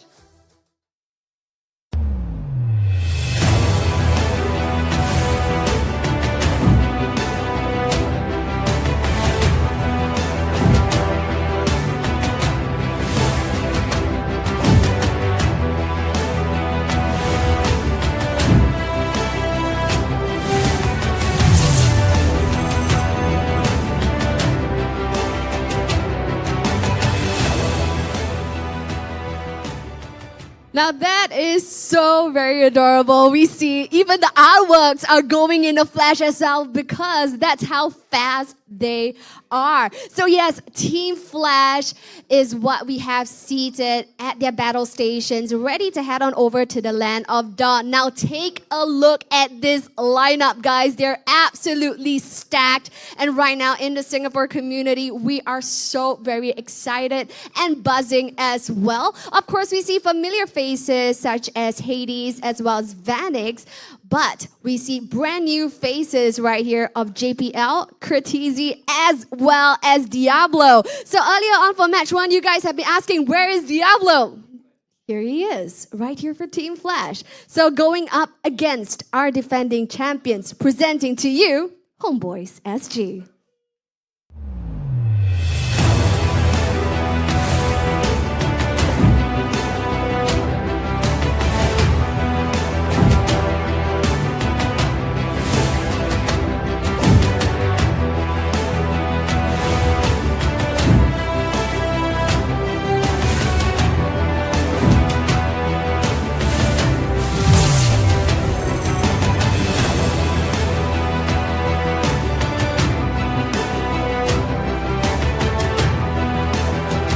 Now, absolutely amazing. As you guys know, these are crowd favorites as well. Homebois SG, and of course, we also have a lot of support coming in from Malaysia as well. Will they get a rub and a taste of their success, just like their Malaysian counterparts? I'm sure our boys right here will do everything in their power to secure that win. So without further ado, we're going to hand our time over to the casters to see what do they have to say about this new lineup. Take it away, boys. What's going on, ladies and gentlemen? Welcome back to MPL Season 7. We're back at the desk. Churros here, Moman and Croissant. I'm just going to call him Qua. I don't want to sound like a Frenchman. But hey, you know, lots of interesting faces that we've seen today. Lots of new ones as well. Flash up against Homebois. Man, welcome to all our Malaysian counterparts down at the studio. If you're watching back home, salam alaikum. I think I'm saying it wrongly, but hey, what's up, Don't look you at me, guys? man, dude. Thank I'm you so freaking much for potato, joining bro. us. Yeah, what do you think I of this? What do you think of Flash Homebois? Okay, I mean, if you talk about caster prediction, I mean, we have seen Flash multiple times. We know these players. We know these players when they were on different teams. They have been extremely dominant. JPL used to be one of the best roamers. Diablo, come on. Oh man, Diablo, let's just talk about Diablo for a bit. yeah. I mean, he has been one of the best EXP laners that we have seen in this region. And whether or not we were discussing if anyone can come close, and will Homeboys will even hold a candle to Diablo at this point. Yeah, it's interesting because Diablo in our region, he actually put Singapore on the map for a couple of interesting EXP lane metas like the Badang, the Khalid, the Benedetta coming through as well. But Homeboys, on the other hand, they are fighting for survival though. Like they came in 6th place in MPL Season 6.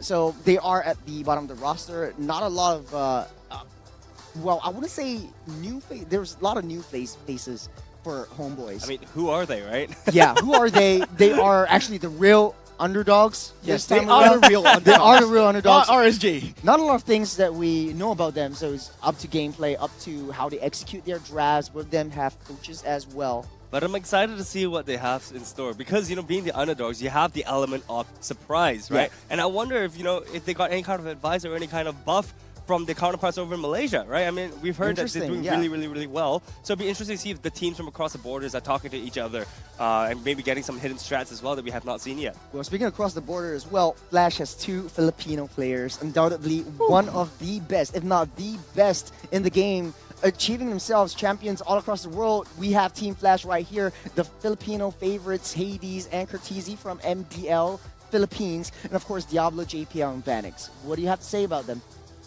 There's nothing much to say. There's nothing much to say. That's a star-studded lineup. That is where I wanted to cut you there. If you can see my face, I'm just shaking right now in anticipation of their gameplay. You guys might disagree, but I think it's the dream team. It is a dream team. It is a dream team. That's what I'm looking for in this meta. We talk about the assassin shifts, the assassin buffs, and That's Team right. Flash is one of the teams that really make use of this assassin. Yeah, and Hades is known as an assassin player as well. So this is his meta. This is his comfort meta. But on the other side, though, we have to talk about Homeboys. Yeah, so we got Vinicure on the EXP lane, Sup on the jungle side, Bougie in the mid, Wolves in the roam, and Unip in the gold lane.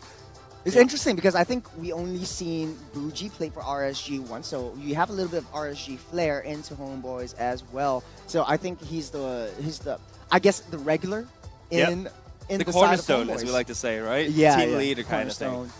Bringing flavors from every single team, all the experiences that they had, and even with scrimming with probably their counterparts on Homeboys MY, and probably they might have a lot of pocket strats, as Kwasong said. Yeah, look, I'm really interested to see what the new kids on the block have in store for us. I mean, it's definitely going to be an exciting match to watch, right? I mean, Team Flash being the reigning champions, the star-studded lineup, the guys who are who have played overseas as well.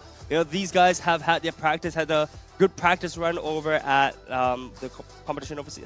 Yeah, I think it was Games of the Future Games in of the Future, Russia. yep. Yeah. But that being said, though, there's a lot of things that goes through the players' minds before they go up facing against each other. We have the hit-to-hit video, so enjoy.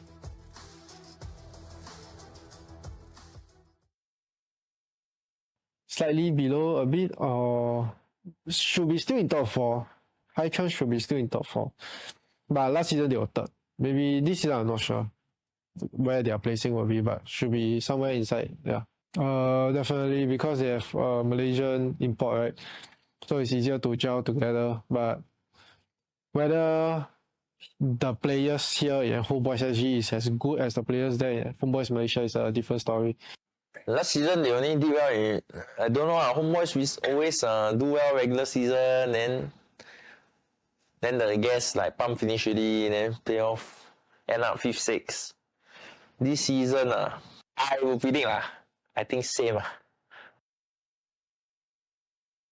I think that they definitely have one of the higher chance because they have like a lot of very experienced players like Diablo, JPL.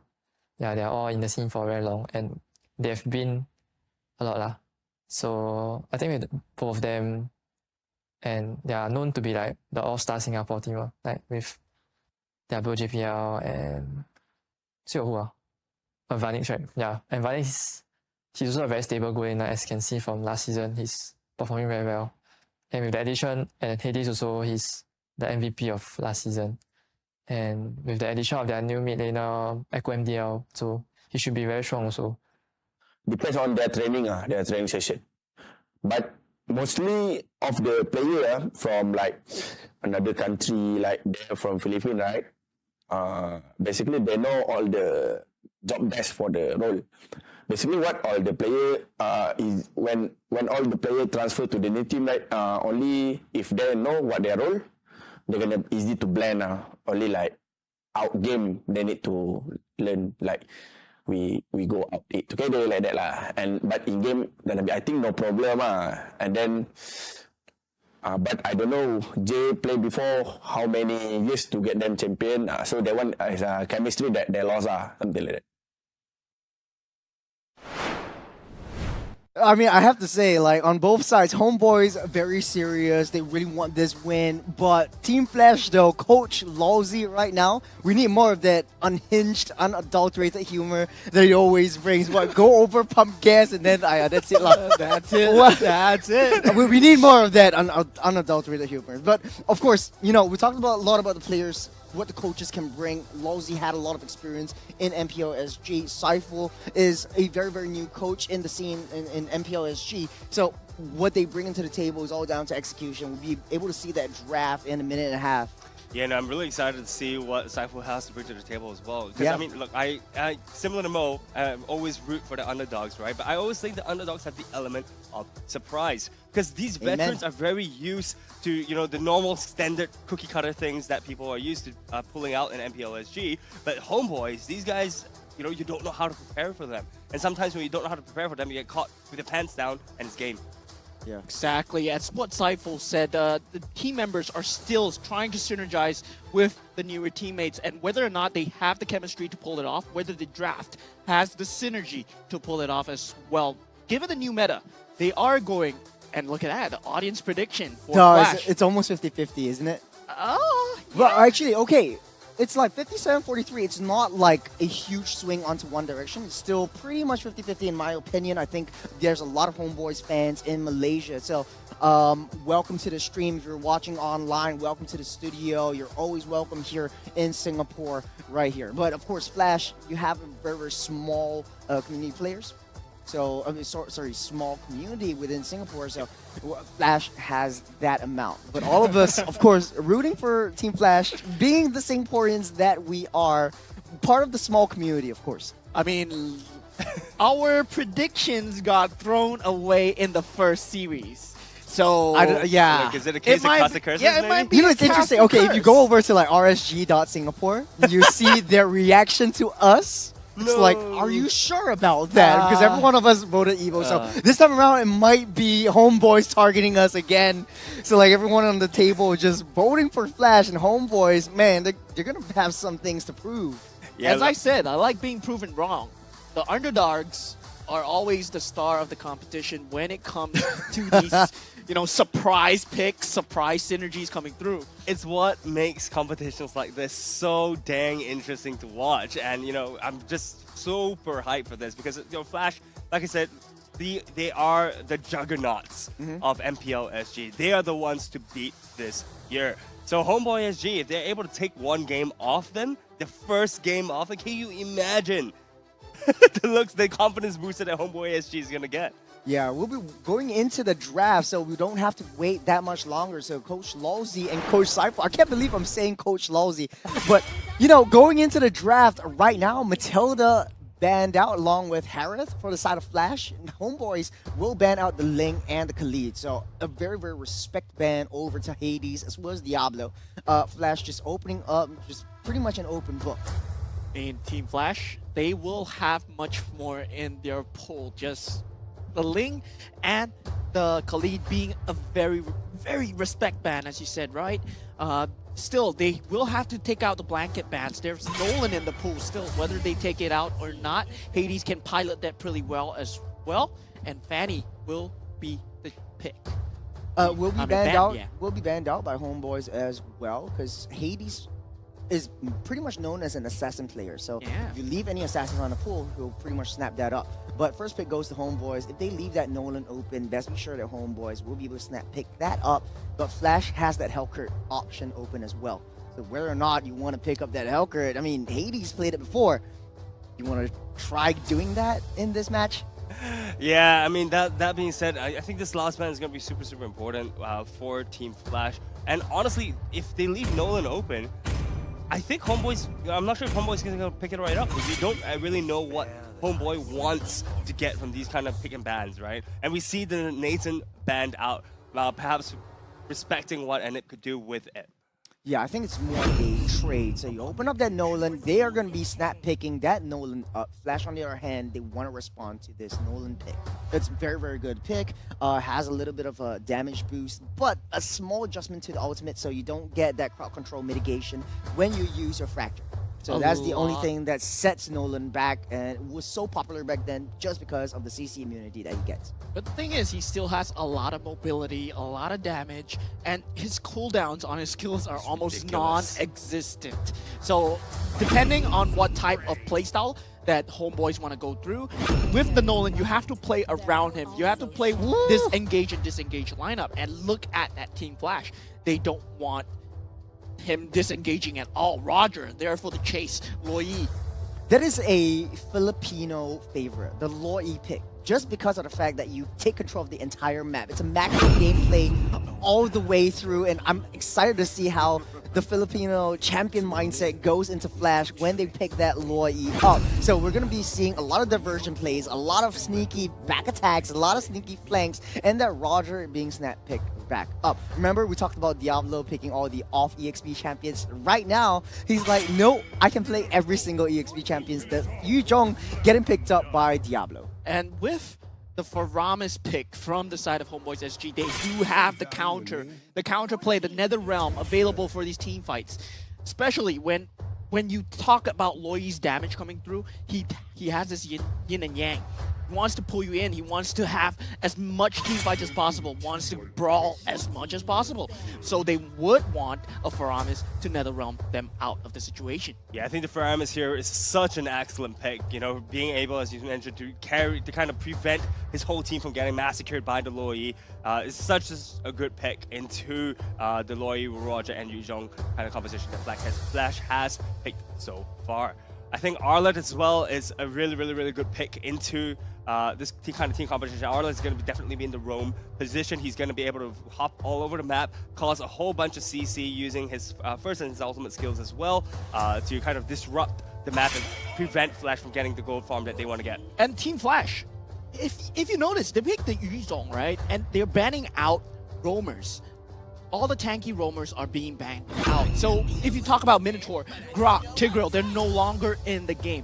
Yu Zhong will be the EXP lane. I don't see him on any other lane. So Homeboys SG, they do have a pick of who they want versus Diablo in this 1v1 EXP matchup here. And if they pick something like a CC who goes for lane dominance, Yu Zhong can fight that pretty well. He has a lot of team fight as well with the dragon form, with so much sustain as well. So whether CC will be the choice for Homeboys here. I actually really like what Flash is doing as well. If you notice, right, Loi, Yu Zhong, they're able to move around the map super, super well. They're going to have established a lot of map presence as and when they want to. And I think that's super, super key, right? Whereas if you notice, Homeboy, yes, they have quite a bit of mobility, but the thing is that if you're starting a fight in gold lane and you're in the EXP lane right now, you are not able to bring that fight down to Homeboys. Sorry, to Flash, Team Flash. And, you know, we noticed just now that you mentioned that all the tanky roamers are being banned out, and immediately, you know, Team Flash goes for the Barats as the tank of choice to kind of round out that team composition a little bit more.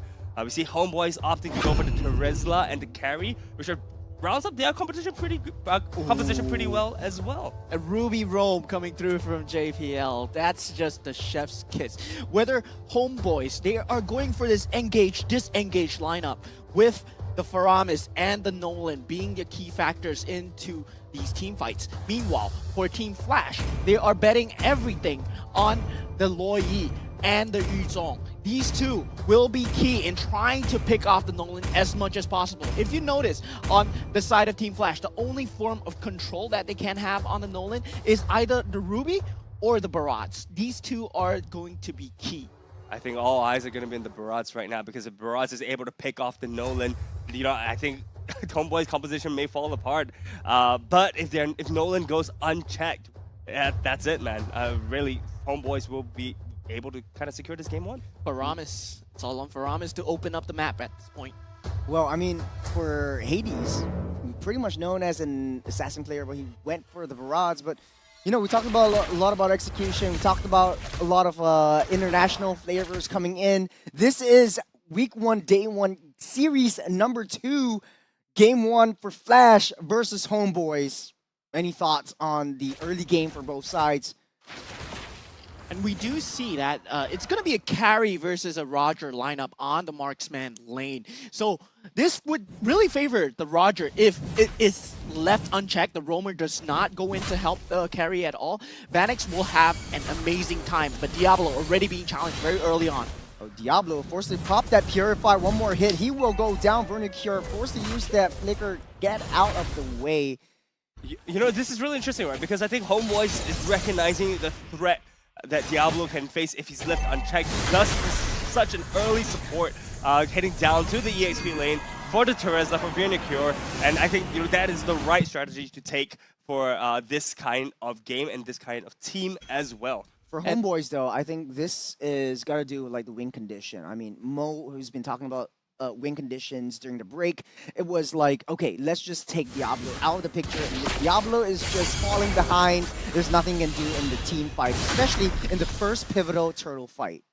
Yeah, that's very interesting for Diablo, actually not picking the Brace Line. He opts for something which is a bit more, he opts for more mobility instead of more tankiness. Yeah, so, going for the quantum charge, right? Yeah, exactly. So I'm actually quite interested in why Diablo would pick something like that. He opts for more mobility. And I think actually having lesser sustain actually in the lane was actually what caused him to lose out on First Blood.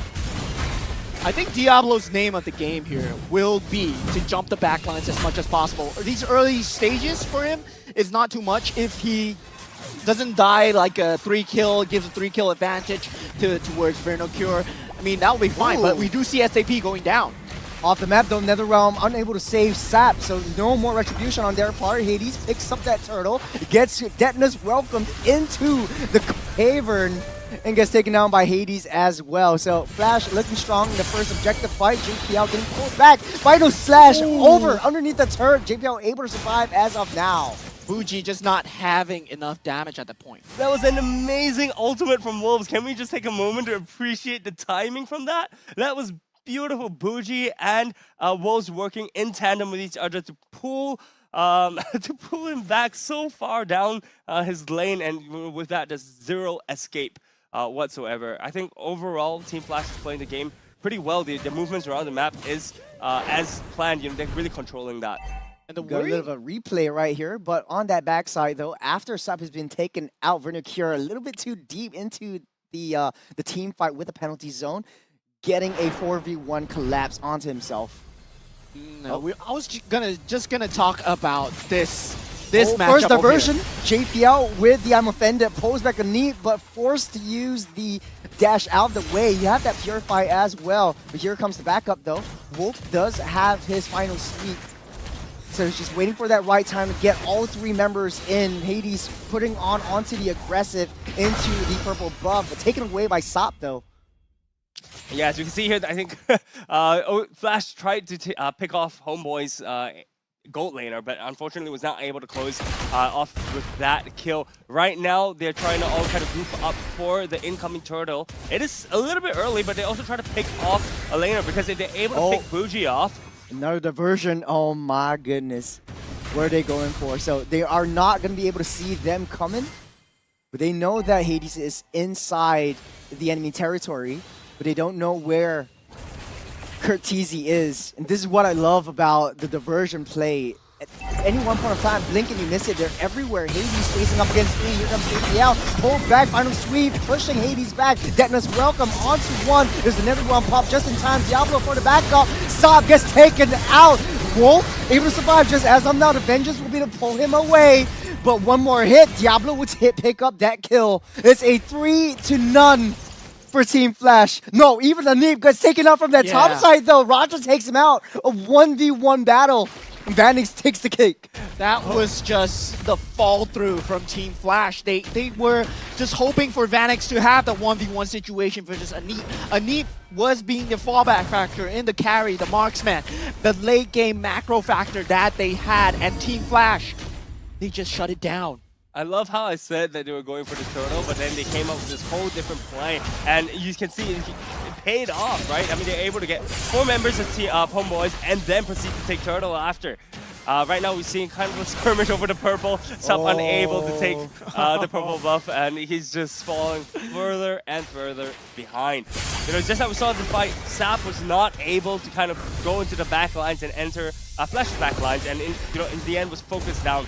This is the right play coming out from Flash. You see a diversion play coming in as well. Curtisi on that bottom side, pinning onto Sop though. JPL using the force just to push everyone away and securing that top lane turret. JPL has been playing a stellar game. I'm offended. Has been catching multiple targets off guard, not finding kills, but still, it always uses their Purify or their battle spells as much as possible, keeping their cooldowns at check for the next team fight that Team Flash wants to take. So always JPL keeping the cooldowns on cycle, and Team Flash can take any team fight that they wish to do so. Yeah, JPL is just being an annoying thorn in Homeboy's side right now. We see the two teams trying to grouping up a little bit. Eason from Diablo has just proxied the finish lane. He's trying to push out the lane, whereas the rest of Team Flash is trying to shove down mid. I think right now Homeboys has to play extremely defensively, as it took literally almost the entire team to push back the wave from Team Flash. And while all this was going on, Diablo was unchecked on the bottom lane, on the EXP lane, getting so much farm. He got the top turret as well. Nice diversion play by Curtisi. Penalty zone already reads that idea. 2 members down, out of sight, out of mind. Hades just facing off against 4. Gets that Datna's welcome. Diablo waiting for the right opportunity. Gets that petrify on the 2 members. But Hades, nowhere to run, nowhere to hide. He will get fouled as well by Diablo. No, it's a travesty. It's so messy. Right here, right now. Flash 3 members down. They only managed to secure Wolf. I mean, I don't know why Homeboys had a really good start to the fight, right? They managed to remove 2 of Team Flash's members out of the play so early on, but they chose to overstay their welcome. And from overstaying their welcome, the fight just turned around as Diablo enters the fight from down under. Vanix coming in with a Lycan Pounce. Final Slash won't be able to push him out of the way, but the Yin Yang from Curtisi is too much to handle. The conceal play coming in as well. Waiting for the right time, just waiting for Vanix to pick that up. 3-0-3 for Vanix as of now. And Vanix just putting on a clinic on how a Roger should be played. Just putting himself in a position of so much danger, but finding so much value for his team at the same time. This was very smart because the turtle, they didn't go for the third turtle. They went straight for that lord. They want to ride on this momentum and go straight for the base. They want to end this fast. Yeah, it looks as if it's exactly as you said, Kuros. I think Flash really just wants to close up the game as soon as it can. And, you know, I think with this team kind of team composition, it is suited to do on the just top side, that. though, Vanix with the Lycan Pounce able to push Tabuchi down to 50%, but able to walk away. But here comes Diablo from the flank. Oh man, Blink and you miss it. He's everywhere. Flash is just taking full control of this game, riding on the momentum. They're playing the map, and this is the macro gameplay that I want to see in Team Flash. And that's what I was talking about. JPL using the cooldowns. NetherRealm was forced out by JPL. Then Diablo comes in for the finish. That's how Team Flash are playing right now. JPL cycling through the cooldowns. The rest of the team members coming in for the finish. Really well done. This macro game is immaculate coming from Team Flash. Look at how they're roaming around the map. They're moving together as a unit. Lord is pushing down. Right, the bot lane is currently pushed all the way to the second turret. And it seems they're just trying to close the game as fast as they can. Right now they've got the Black Dragon forward with the diversion coming in on that bottom side, zoning everyone out of the way from that Lord. It's still alive. Flash, they're trying to push through. Bougie is in a spot of bother right there. All the lanes are pushing in. Sop nowhere to be found. He's trying to split pushes to the best of his ability. Lycan Pounce takes him out with 1 hit. Vanix pulls back and counter re-engages. onto the fight against Homeboys. Flash is just making every single game count. Penalty zone and the flicker just to get out of the way. Flash, they look like they want to end it right here, right now. They have the minions, they have the hits, they have the damage, but not anymore. Their time, their window of opportunity is nigh. And now Sup is back, right? So Sup, all HP bars are low from Team Flash's side of things. It is absolute chaos right now. Oh man, Curtisi taking out Wolves. They're just layering it in one after another. Like and Pounce again, Vanix on that backside. They're just cycling them all the way through. A slam dunk like we say before. Diablo just pouncing in. They're focusing on the base. It looks like he doesn't want to make the same mistake. They're ending on the throne right now. It's up against the world. He might be able to do this. No! It's a match for game one. And Team Flash, they do pull through. Very, very haggard team fight. Very, very labored. But too easy for Team Flash, I guess. Just seriousness all in their faces. Just Curtisi. Oh man, Hades. He looks like somebody just killed his entire family. It's like, nah, man, it's not over yet. It's 2 more games to go. He is not messing around. He's not here to have fun. He's here to show why they are the best and why they are the reigning champions of MPL SG. The way that JPL just managed to force out NetherRealms outside of a team fight. It was a solo NetherRealm. Bougie was forced to use it multiple times. Purify also gone from Anip, so he could not use it for the team fights when it mattered.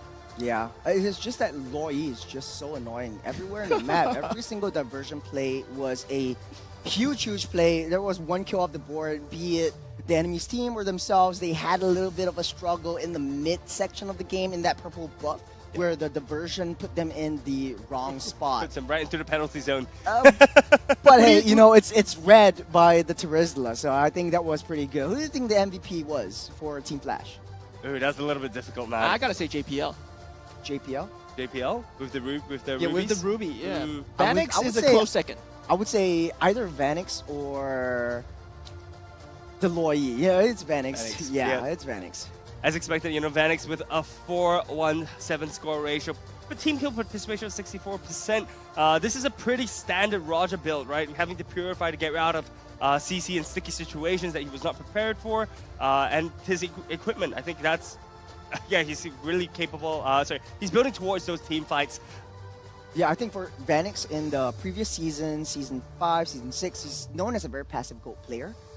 But this time around, playing that Roger, he looks like he's in his element. Yes. Very aggressive, always going for the kills, always going for the nice turnaround, because the Lycan pounce that he has is always used. He went for the Quantum Charge instead of the Killing Spree, which most Rogers would usually have for the battle spells, but that doesn't deter him from going all crazy. But the thing is, the Quantum Charge was more of a synergy thing with Diablo, who also had Quantum Charge as well. So they want to go in, engage as fast as possible. If things go awry, they can disengage as fast as possible as well. If that was a backup plan for them. But I think on the flip side, right, instead of backing away, I think they were just going straight for the kills, right? Yeah. The increased movement speed allows them to just keep snowballing the field. And that's exactly what we saw in this first game. Well, you know, one Lord, multiple creep waves just coming, pummeling, battering, barraging into the base of Homeboys.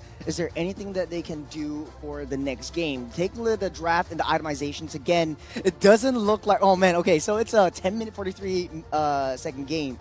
It's 11k gold lead. It's crazy for the side of Team Flash, man. Once they had that momentum, they just kept riding it like the wave they are. I like how Diablo. I like how JPL literally just built a Dom Eyes, and he was just roaming around, just being super annoying on the Ruby. That's all you need. That's all you need, exactly. Reduce the attack speed, just chill, interrupt Homeboys, and don't let them do what they want to do as well. Thing is, for Hades, he had 3 defensive items already, so he could jump in just unabated, unabridged. No worries right there, because you look at Vernal Cure. He's playing on the Nolan. You want as much snowball as possible, but you don't have the damage. Blade of Heptases, only 100 strike. That's not enough damage to burst through Hades. That's not enough damage to go to the back lines, where Vanix and JPL will be waiting. There's no way. Well, I gotta give a huge shout out to Coach Lawsy. Now having a perfect draft this time around. It's so funny to say like Coach Lawsy, just like giving up his position, just giving everything to the team. And now like having a draft, building a draft that is able to counteract a team that shouldn't be shouldn't be disrespected in any way, shape, or form. Flash has really secured this victory and it's really proven themselves the prowess of a reigning champion. Yeah, that's for sure. And as we can see, you know, Team Flash just absolute dominance in terms of map control. 8 turrets to 1 in terms of Lords. 1 is to 0, and Turtles control as well. 2 to 0, which you mentioned really well end game.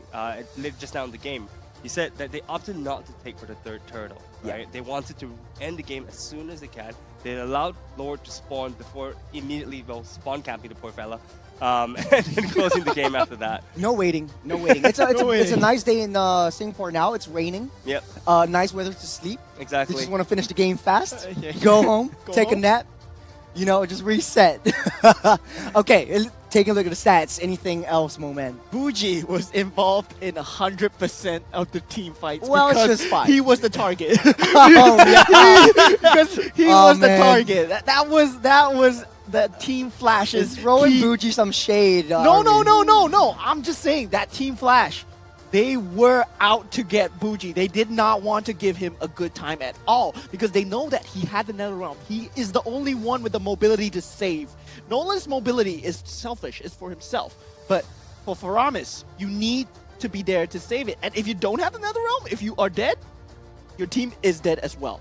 Now I want to point out it's now the best roamer or the person with most assists. It used to be like the forgotten one, but now it's like the best wingman. So like it speaks a lot about JPL, you know what I mean? Yeah, it's like you want to go for a kill, there's JPL. He's I'll always be there there to for back you up. And later on we'll see in the off desk session that we have how JPL moves around the map, how he's always protecting Vanix and how he's always in that element, always giving that intel and always giving that reconnaissance. But now it's time for the highlights. So a lot of the replays from the first game and what actions we actually missed out from all of this. So anyways, whilst we have a little slight, there we go. As we can see right from the start, you know, Vinny Cure was going for the first blood for Diablo, and we move on straight into the next team fight for the first turtles being competed for. Vinny Cure right now using the penalty zone, trying to push away Team Flash, but unfortunately was not able to do so. It became a 1v4 fight, and it was extremely one-sided from there.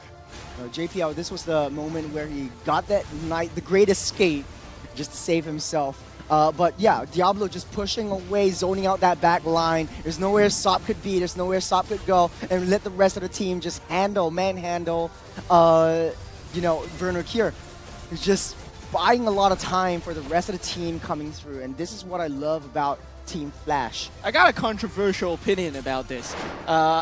Remember Diablo gave up the first blood? It was a strategy. Was it intentional? It was intentional. It was an intentional feat. For Vernal Cure to go in with that penalty zone in the 1v4 situation, Diablo was like, oh yeah, I'm down. Come and get me. And then he went into 1v4 thinking he's better. Interesting, because it kind of makes sense. Because he forced Vernal Cure to pop the flicker.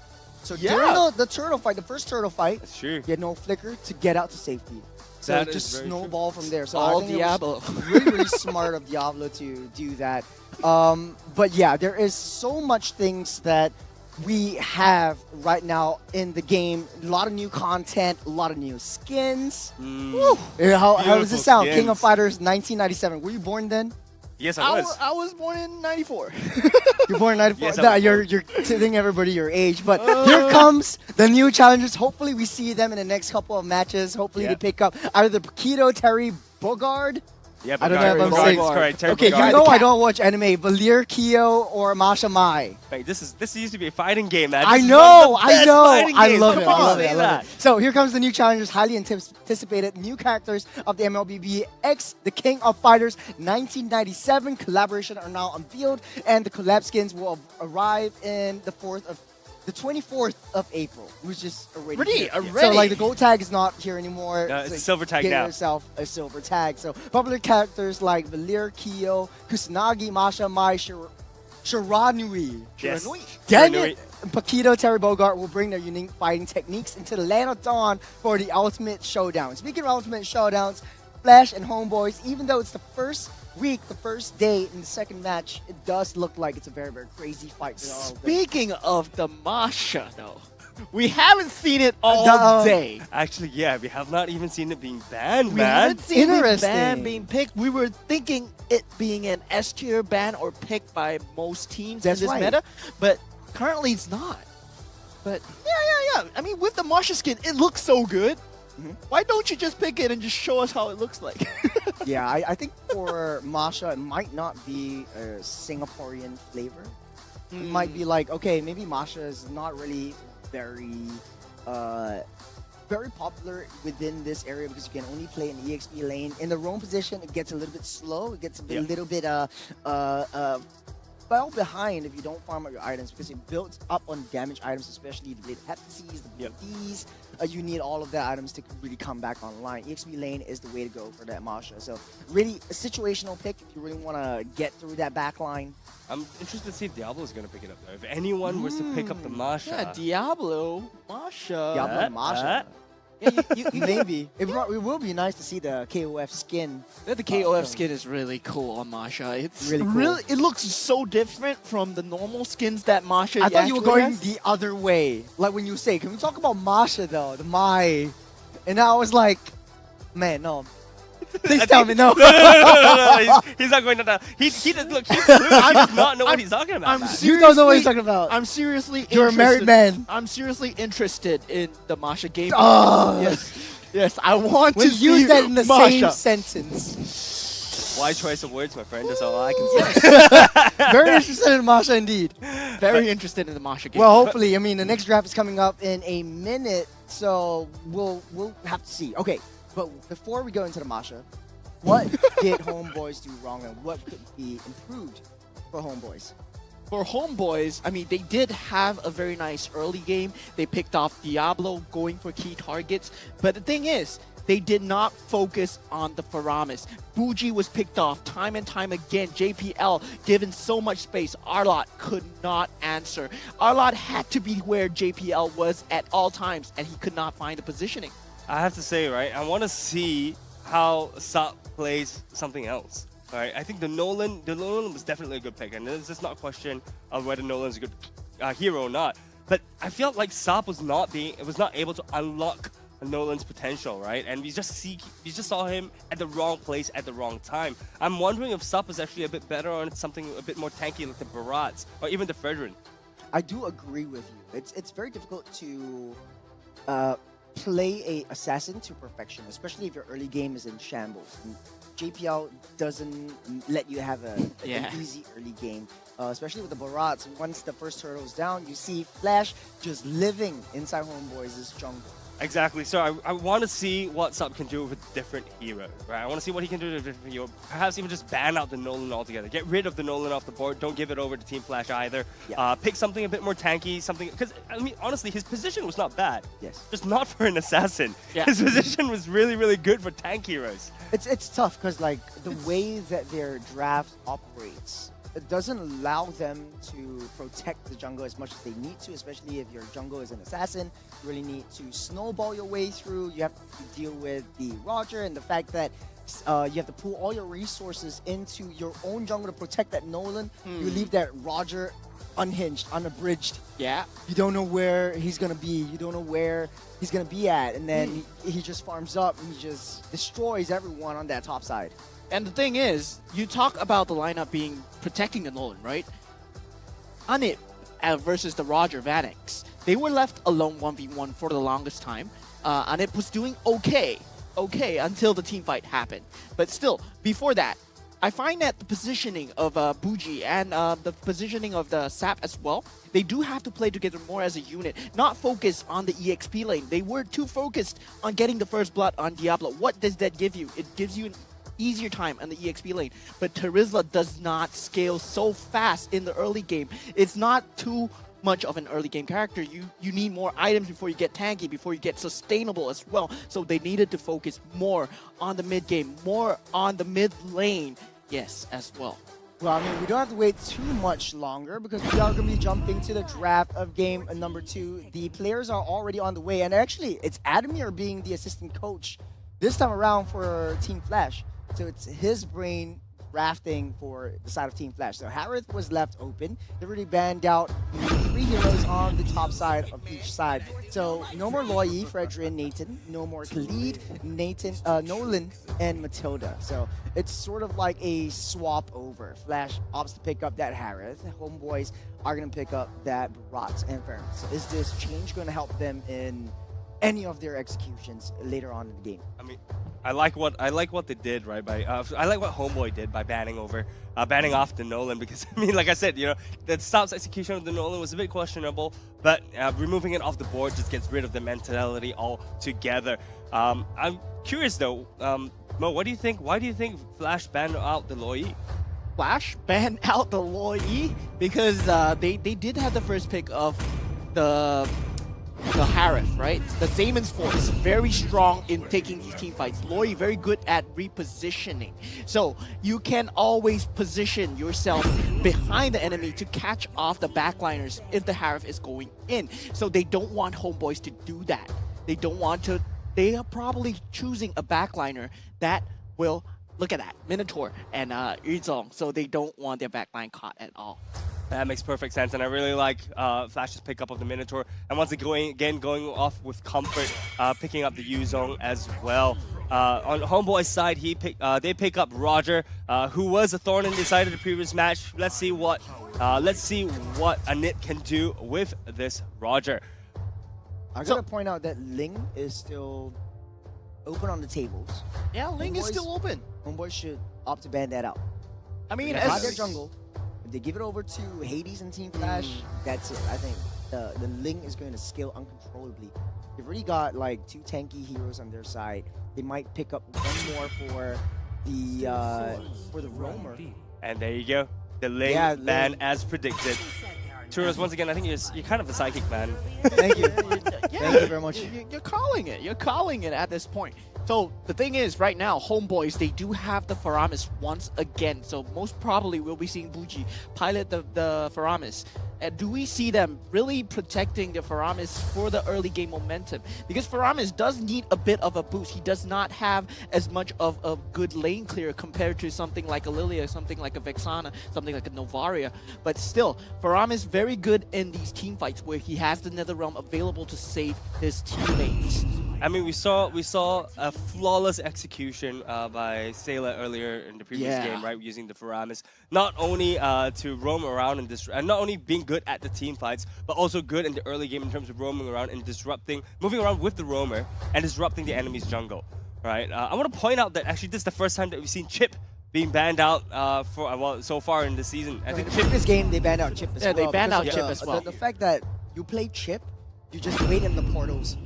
Just wait in the portals, just wait for the right time, and then you go in whenever there's a team fight. But Valentina and Mortis gets picked up by Team Flash. Mortis is also one of Hades' comfort picks. Valentina will be in the hands of Curtizi. Haven't seen him play Valentina in a long time, or actually at all, but it's pretty much a sort of like, I wouldn't say a counter pick, but it's a one-to-one pick if the opponent has a Faramis. You have another round. So it's a team fight clash to a team fight clash. It's free. It's free. It's a free ultimate. I'll take it. Then Mortis, of course. You want to do something crazy? Homeboys could go for an Estes. And then you have like full-on team fight composition. There's no way in heck that anyone's going to go down for the side of Homeboys. But the problem is that Ube strategy. They can survive, but can they dish out enough damage to go for Estes?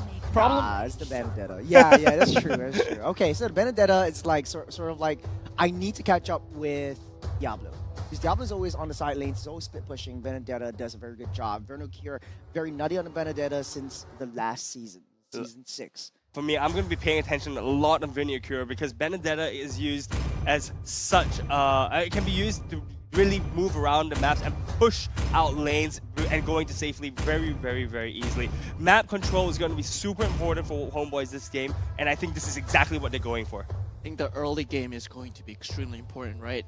From Faramis, from Sap, Buji and Sap, once again, they are going to be one of the key factors in getting this map control for the teammates.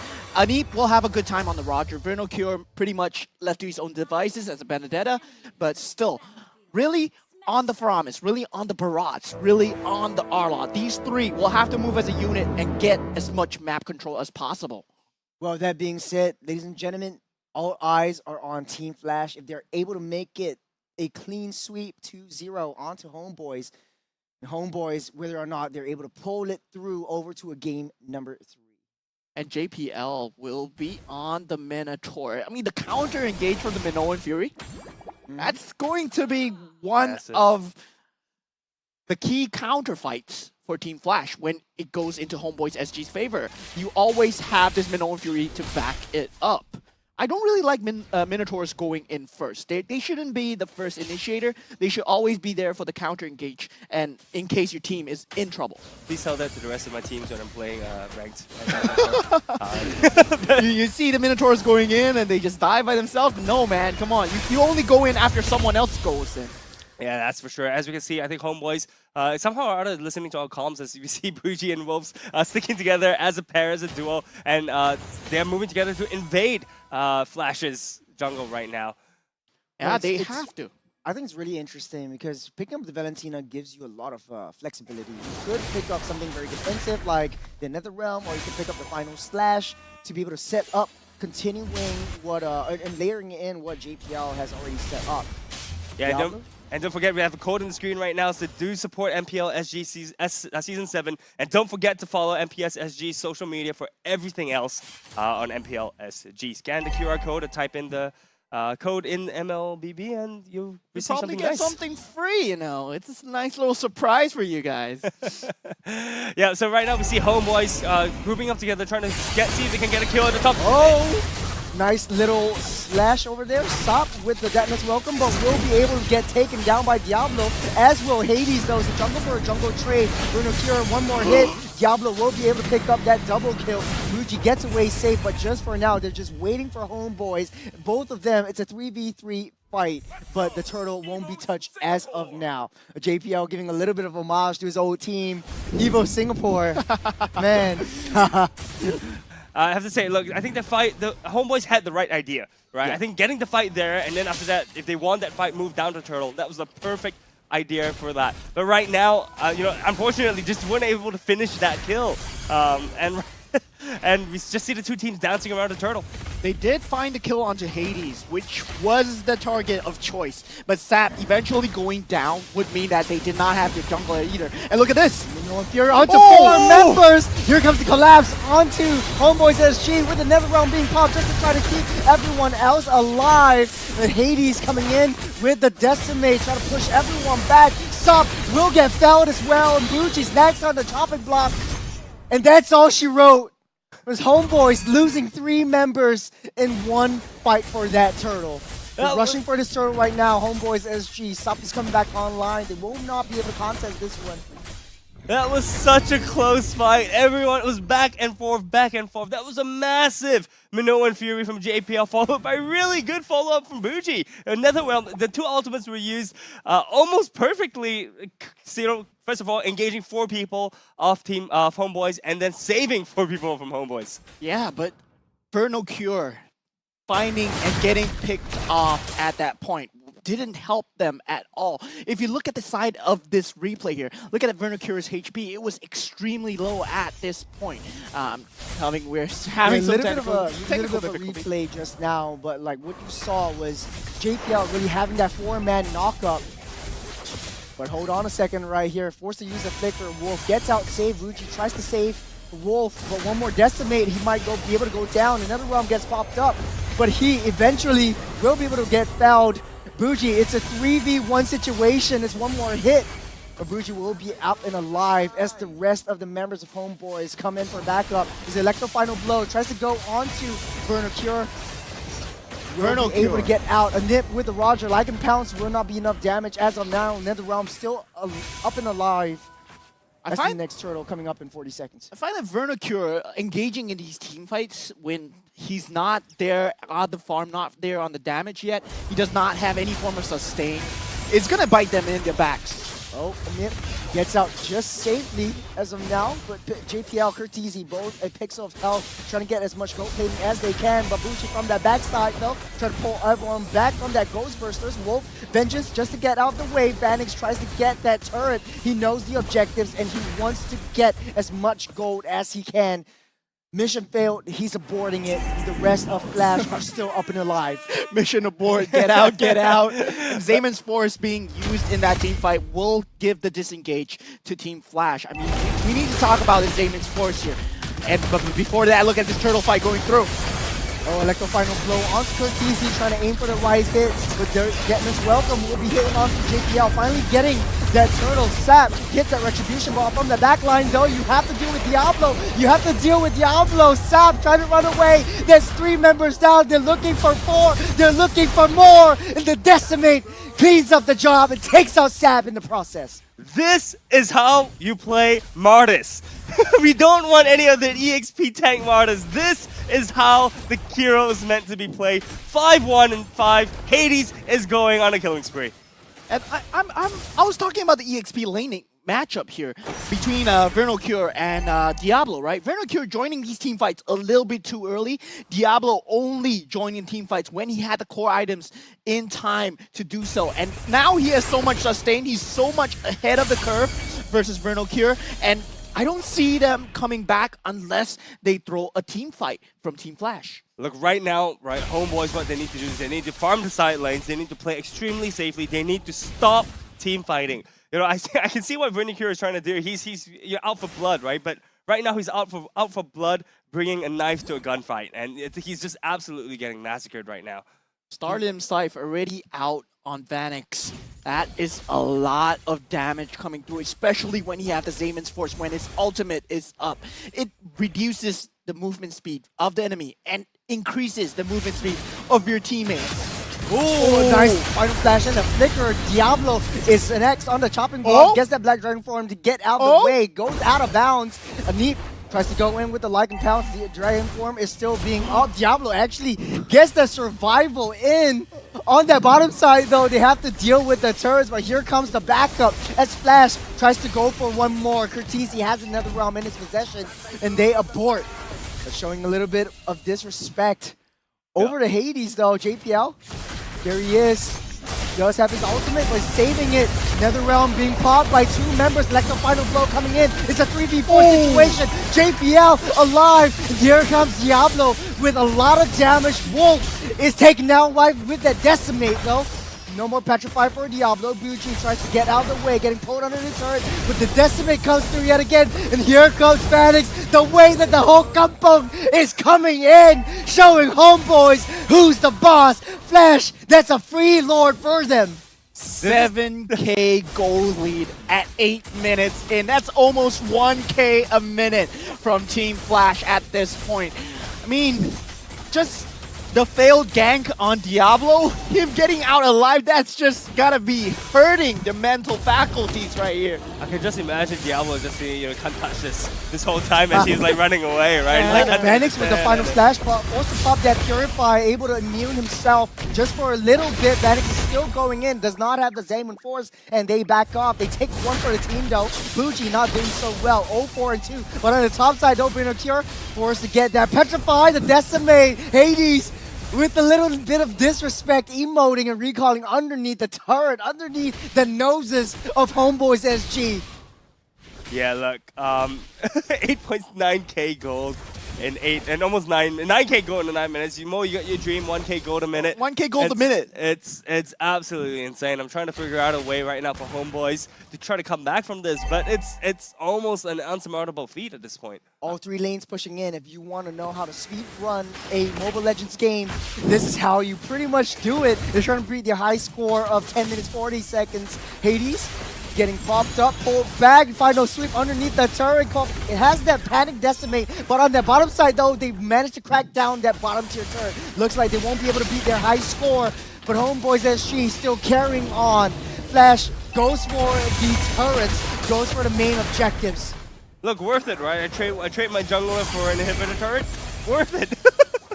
I mean, this is honestly such immaculate gameplay coming from Oh, Team with Flash. Petrify on the stop, another realm already popped up. Black Dragon form tries to go for more. JPL waiting for the right moment to pull in the Norm Fury. Into the members. You got a CC immunity onto that barrage, so he needs to try to get out. Here's a nick of time. Another realm saves him as well with Curtizi's own, but here comes Vanix with the Zaman Force, able to get out just in the nick of time as well, and they go for the turret. It's a lot of team fights happening, and they're just battering them. There's no time for Homeboys to rest. And that's the Curtizi factor, having the Nether Realm down there. Man. But Diablo does eventually go down. Nice final slash by a nip. This is just Flash. It looks like they're having a little bit of fun, right? Look, I mean, even I saw some of the members playing with one hand. Dude, well, are you kidding me? saw someone just like casually using one hand. I mean, I don't doubt it because I know that there's this player from Myanmar who does fanny with one hand. Yeah, because you just need a cable around. So like, I don't doubt that though. If you're able to do that though. I mean, look, this is just such excellent showing coming out from Team Flash. They've moved around cohesively as a unit, taken down objectives, well, from towers all the way down to turtles and lords now. Right now, Team Flash, all they have to do is wait for 21 seconds and get the next lord.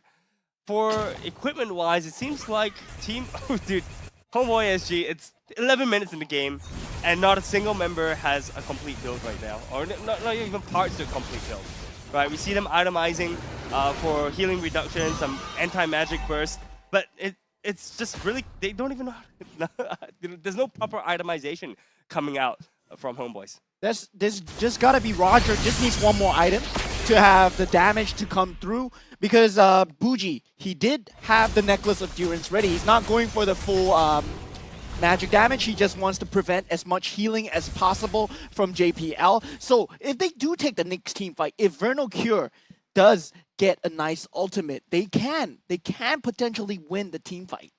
Does not look like Flash wants to wait that 12 minutes for the enhanced lord. So they took it out in the nick of time, waiting for the next clash downwards. So Lord will be popping up in just a few seconds. Winter Truncheon bought by Hades already. It does look like they want to go in hand. They want to end this here and want to end this now. It's all up to JPL to see how the set is going to go.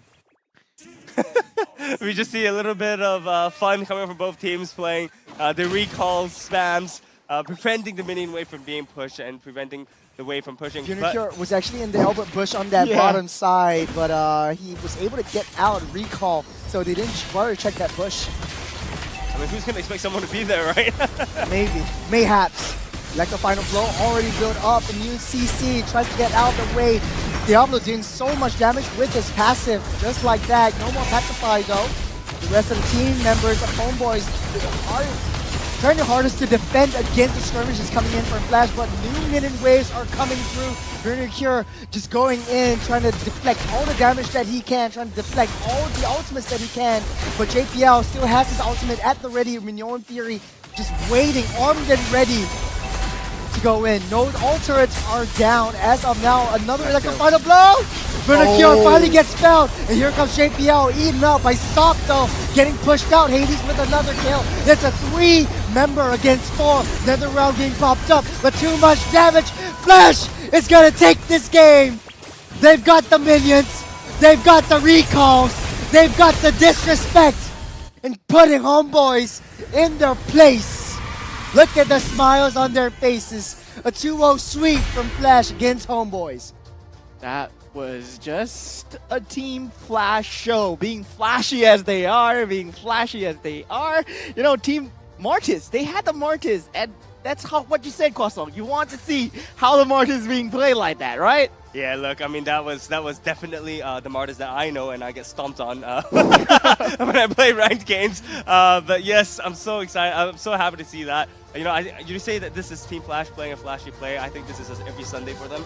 Sorry, every Saturday for them. It's just a typical Saturday. typical work day for them. Exactly. You know, they come in, they're here for an hour, and they can pack the bags and go home. I mean, come in here for an hour and then go home. Hey, it's a rainy Saturday. It's a rainy Saturday, exactly. Man, I just want to sleep in. Can you blame them? I mean, I don't want to sleep. They have that motivation. You have the motivation. Okay, let's just talk gameplay here. Yes. Right? Okay. Let's just talk Yes. gameplay. Like Homeboys versus Team Flash. I feel that Team Flash, the players in general, they have a much better grasp on the mechanics, on the timings of the game. Because if you see just the second game alone, Vernacure going for these team fights when he shouldn't have. He should have been focusing on farming, focusing on fighting Diablo, trying to take away as much of the farm as possible. Because even if he was in a team fight, he was just giving away a free kill, not dealing enough damage. Yeah, but at the end of the day, though, there can only be one MVP. Who do you think it is for Team Flash? I think Diablo. I'm saying Diablo. Yeah, I think it's Diablo too. Is it Diablo? It is Cortese. Man, 2-0 and 15. He didn't die once. And 80% kill participation. You know, this is not a situation where he was the one getting targeted. He was the one making the playmaking. Right? Interesting, because I think like he's the forgotten one. He's always on the back foot. He's waiting for the right time. He always uses the nether realm. When Vanix went into the base, he just waited for the right time. Hey, Vanix, come here. I'm gonna give you a second lease of life, and then you can just continue going crazy with your Harrod. So I think Cortese really deserved that. I thought it was Diablo though from the start, because he was always making that right zone calls, going for the back targets, making Homeboys unable to play. Just like, hey, go back and delete your game. I think that's the message. But you have to see, right? I think Cortese's timings with the Netherrealm, that's something that you mentioned, and that's something I really want to pay respect towards, right? You saw every single time, even though, you know, every time they would, Homeboys would activate their Netherrealm, you know, there's always an answer back with their own Netherrealm. Yeah, it's just Cortese doing Cortese things. Now I can say that, and I think that Cortese being a really new fresh face in MPL SG really makes a lot of impact, a lot of difference, and it shows that they've grown after the Games of the Future. I think early this year, where everyone just put them down, even though they were the all-star team. So we'll be taking a look at the item builds and the battle statistics. So boys, just run me through what do you think Homeboy should have done, how should they itemize, and what was going through their heads? Honestly speaking, Homeboys, you know, I think they needed to play the macro game a lot better, right? I think items plays a part definitely. If people like Wolves should have gone tank more. Well, he is going to full tanky build, which is the correct way to go with these kind of in these kind of game situations. But in just the macro game that Flash was playing was impossible to come back from. In terms of early game, what we saw from Buji, Sop, and Wolves, they did the correct thing by trying to invade the jungle, trying to stop the March's snowball as much as possible. But afterwards, when they made a few bad decisions, once they were on the back foot, that's when the micro decisions came in, and we do see the experience of Team Flash, knowing that they can take the team fights. They can take the team fights now. We have the Minoan Fury on JPL. Cortese can steal another round just in time. And then that just led to a slow decimation for Homeboys as they slowly got whittled down by Team Flash's timings. Yeah, from Emblem's side, it looks pretty standard across the board. I think Hades has a interesting choice of emblem. That's not what I would have picked. JPL going for the Brave Smite instead of the usual concussive blast from Minotaur, right? Yeah, you're right. I did not spot that at all. Brave Smite on the Minotaur. That's actually really interesting. I mean, it shows that JPL preferred a slightly more aggressive build, something which allows him to sustain a little bit more as well. He wasn't super worried about lane clear. They weren't super worried about pushing out the lanes, but he just wanted to self-sustain and prevent himself from dying. It is actually very interesting as well. We've seen a resurgence of Minotaur with a tank build, with a tank battle emblems as well. Initially, it used to be like the support emblem because of the heals that they get from the second skill for Minotaur. But now it's more of like, hey, can we just make Minotaur a super tank, because his defense has been buffed up to infinity and beyond as well. Yeah, I remember the Minotaur also recently had a healing nerf as well, which could potentially see the resurgence of this tank build that Minotaur has. I mean, look at that. The damage dealt from Wolves was the highest. Yeah. I think he's just taking care of the turrets in all the lanes, and I think Diablo did a very good job in managing that wave priority. Yeah. Wow. I mean, the damage was so close. I didn't know that. But JPL, I mean, I have to feel that he was absorbing most of the damage. Curtizi, he was always there with the Netherrealm as well. So all that was null damage, all it was empty damage, because it was just healed up by the Minotaur. It was just there by the Netherrealm as well. So even though they were dealing damage, they had the numbers put up, they were just not winning the team fights. Yeah, I think there's a lot of things that we want to go through, especially with the strategies, the tactics, especially the growth that Flash saw since their Game of the Futures, their last international game together. Everyone put them down. Everyone was, not really looking forward to Team Flash playing with in the overseas teams. But now we'll get to see how both of these teams interact with each other and their synergy and how they've grown throughout the year. So the mic check's up. Enjoy, ladies and gentlemen. Mic check, mic check. Nice one. Go. Ala. Cannot. Front ulti. Paramis na ulti. Go. Paramis. Nice one, Nice one. We need to kill them. By Dragon in 10 seconds. No flip.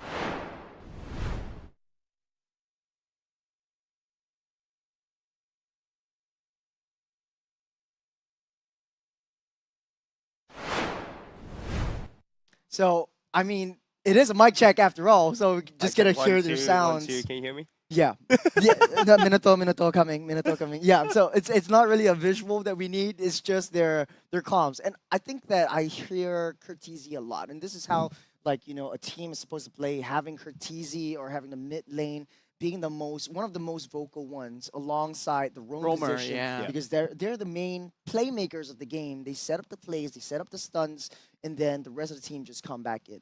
But now we do see the resurgence of Roger, a lot of mobile gold lanes as well. So with these kill-based, team fight-based gold laners, you don't have the standard gold laners where you're a Claude, you're a carry, you're just farming in the lane, you just get your items, then join the team fight. You want to go for these kills as well. And we do see Vanix trying to make these calls as a Roger. In the first game, he's been the first initiator jumping through with his wolf form and getting the key damage as well with his quantum charge. Yeah, I think it's very interesting because the way that Roger play actually changes the early game meta. It's actually causing that shift because Roger wants to be inside these battles, these inside early skirmishes. You have the Lycan pounds, you have the wolf form, the normal pounds. It's just crazy how fast he moves and rotates around the map. And it kind of builds on that macro plays, the strategies. But we don't have to wait too long because our new segment, Off the Desk, is coming back up. Kin, take it away. Let's go, Kin. It is time to get into the knowledge of the game itself. So, I mean, this was an absolute smash, right, by Team Flash, and I think it's pretty clear why, and that's simply because of the draft itself. We take a look at the heroes they have picked. It literally is a blanket that Flash has taken over the faces of Homeboys.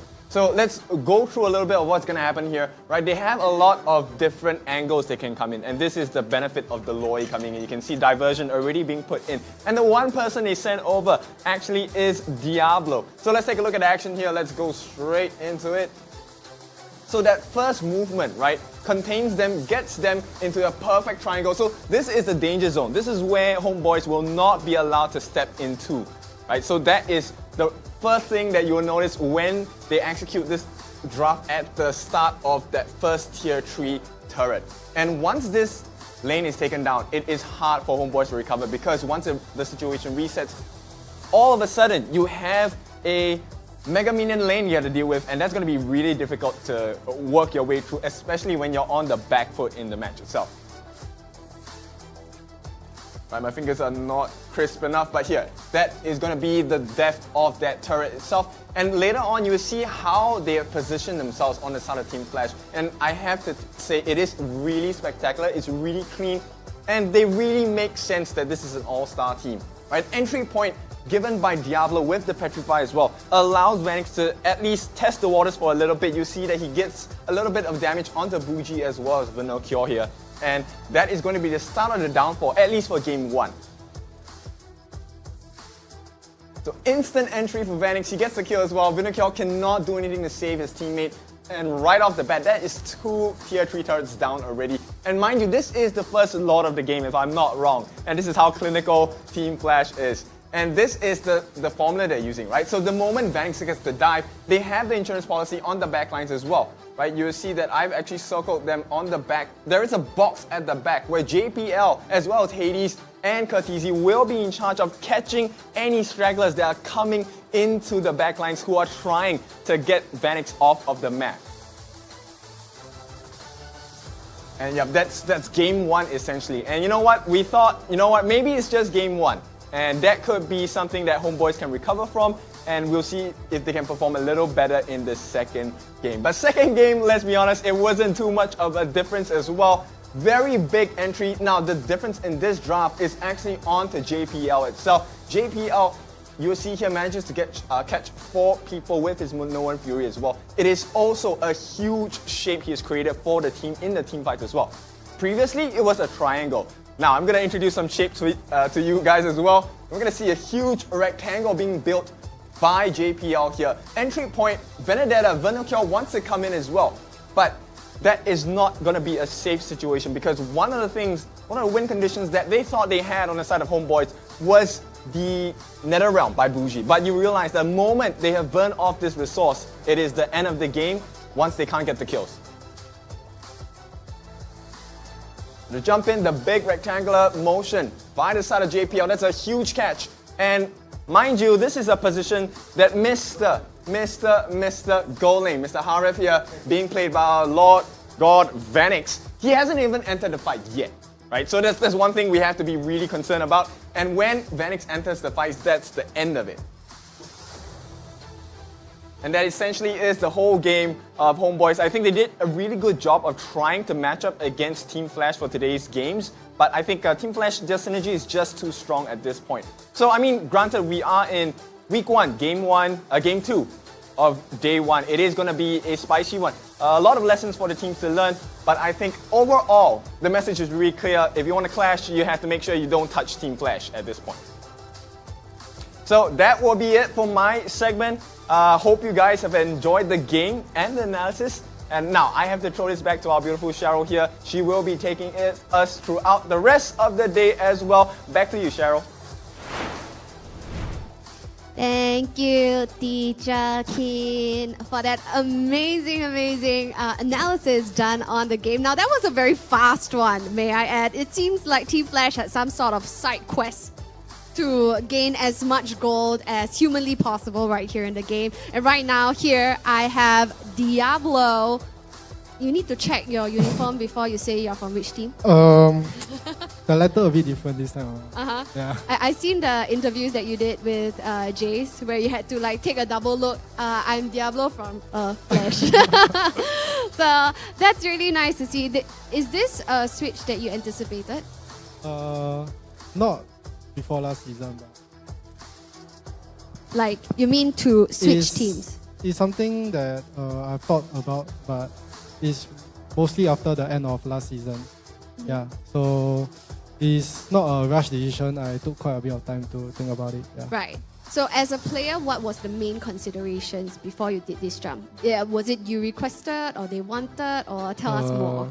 Honest speaking, I thought Bray was going to the army, so I wanted it to continue going to international. So Team Flash is the team to go. Yeah. Right, so more of securing the opportunity for championship. Yeah. All right, that's interesting. Now, this is a very decked out lineup. We are talking about JPL, you, Vanix, and of course Curtizi, as well as Hades coming into the edition, making it a really, really scary team, to say the least. And with that being said, as they say, too many cooks spoil the broth. You know, with so many experienced players, do you think does it pose a problem to you? At the start, it might be a bit of a problem because most of us need to adapt to one another, and all of us have different thinking of how to play the game. But we have been training for many months already, so right now we each know respectively what we want to do and what we have to do to help make this team work. Yeah. Right. So in every ride, you guys are experienced in so many levels. So will there be any situations whereby, you know, someone says, I think we should do this, and then someone else says something else? What happens in that context when, you know, everybody is so experienced and has their opinion on how the game should be played? Usually we follow, like whoever says that, then after the game we review who has the better understanding of the game. So by now we wouldn't have this issue in the tournament, but sometimes screens we just do it and then we see how. Yeah. Right. So how are you feeling right here with Team Flash? You know. Definitely different me. As you guys can see, I don't usually pick my heroes early and I don't play eason that much. So coming here is a new change in me, so I wouldn't need to be the win condition for the team anymore compared to being RSG. I believe the rest of my team are equally strong enough to carry me. So I can just do my part as a normal EXP laner and that Right. can help win the game. I think right now you are on a high tower, ivory tower rather, because being defending champions, you know, and being such a solid roster, you know, who are you guys looking forward to face off this season? Personally, for me, it's still RSG because I want to face off against Bray and Roy. I mean, I've been teammates with Bray for very long, but I've never faced off against him. And now that I'm not in the team, you can see he can bring out his assassins. But to Bray, I think you should know I'm the assassin killer. So next week, I will see you.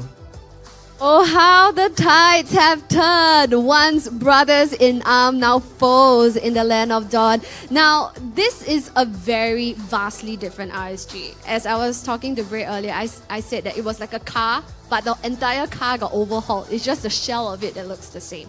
So what are your thoughts on the current RSG SG? Judging from their performance against Eva, I would say game 1, they might be testing the draft because they have no coach. But in terms of overall performance, I think they are still there, and I hope they don't let me down because I want to meet them in the grand finals. So this fight is personal. No, I just want to show them that, like, this, like, what the difference between having me as a captain and Noah. Yeah. To fight them on a competitive Yeah, level. All right, so that's very interesting. All the best. And you guys will be facing off Team Evil. Evil, yeah. What are your thoughts on that? Dark Horse as per usual. This week I've been facing on against Buji, my ex-teammate, and tomorrow is Sela. Both of them are my mid laners. And playing with me, I think they know what are my weaknesses. So tomorrow, Sela might do the same thing as Buji just now, like ganking my lane, but I've learned my mistakes. So Sela, see you tomorrow. It won't happen again, man. Interesting. So we're looking forward to tomorrow. So thank you so much, Diablo, for this interview. Thank you. Fantastic. Now, many of you have been asking, where is Diablo, when you saw the very first match earlier, and there you have it. He's now here with Team Flash and no less as captain as well. So speaking of which, tomorrow, latest game, not tomorrow, I'm so excited. All right, fast forward, just like the games already. No, later on, we'll be seeing match 3. Now, match 3 is going to be a very interesting one as well. Just a little bit of a backstory. This is going to be a redemption arc for Bleed Esports. Now, even though we see a brand new roster right here for Bleed Esports as well, taking you back a little bit for the playoff seasons for Season 6, we see Vanguard taking a surprise win of Bleed Esports, sending them packing earlier than expected. So this is a huge redemption arc for Bleed Esports, for them to secure this win right here early on in the regular season, and hopefully Vanguard will be sent home by the end of it for their win. All right, so with that being said, the next game will be starting soon, so stick around and we'll see you then.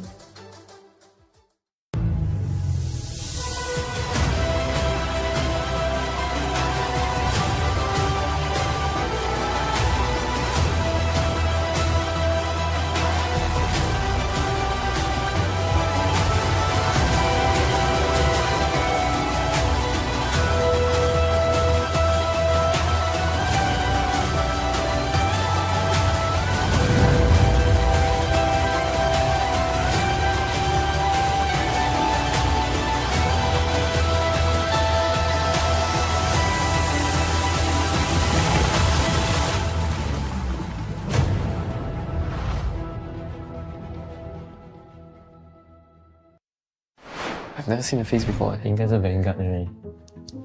My God， 你猜啦，你猜。Huh? No way. Unless I get wrong also lah. No way. You don't know that. I really don't know.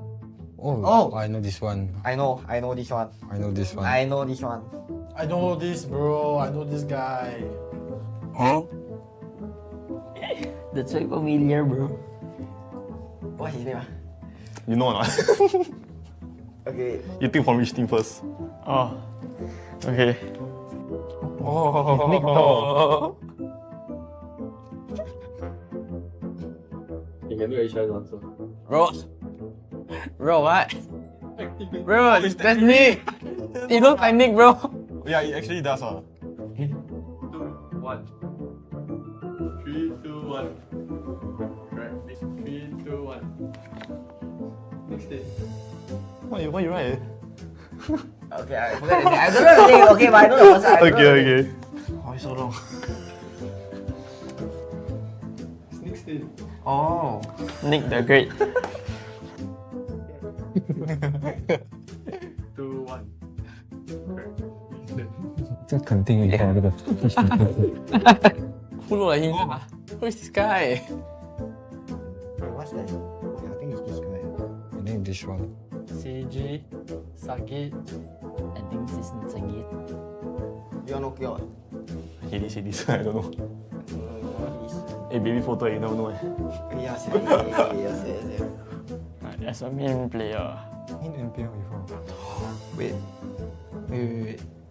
Oh, what team? What will I put if I don't know the? A team that Nick always talk about. Okay, correct answer is Gil. Huh? 3, 2, 1. Answer is Gil. Huh? I was thinking Gil, but they don't look like Gil. Try let's go. Huh? What? It's I gear. got an idea already. Bro! Oh, because gear indoor also. This one I really don't know. Cannot tell. Oh, cannot tell, eh? 2, 1. Actually, Gil. 2, 1. This is Gil. Okay lah, it looks like He got slight resemblance. Yeah. 2, 1. Gil is right.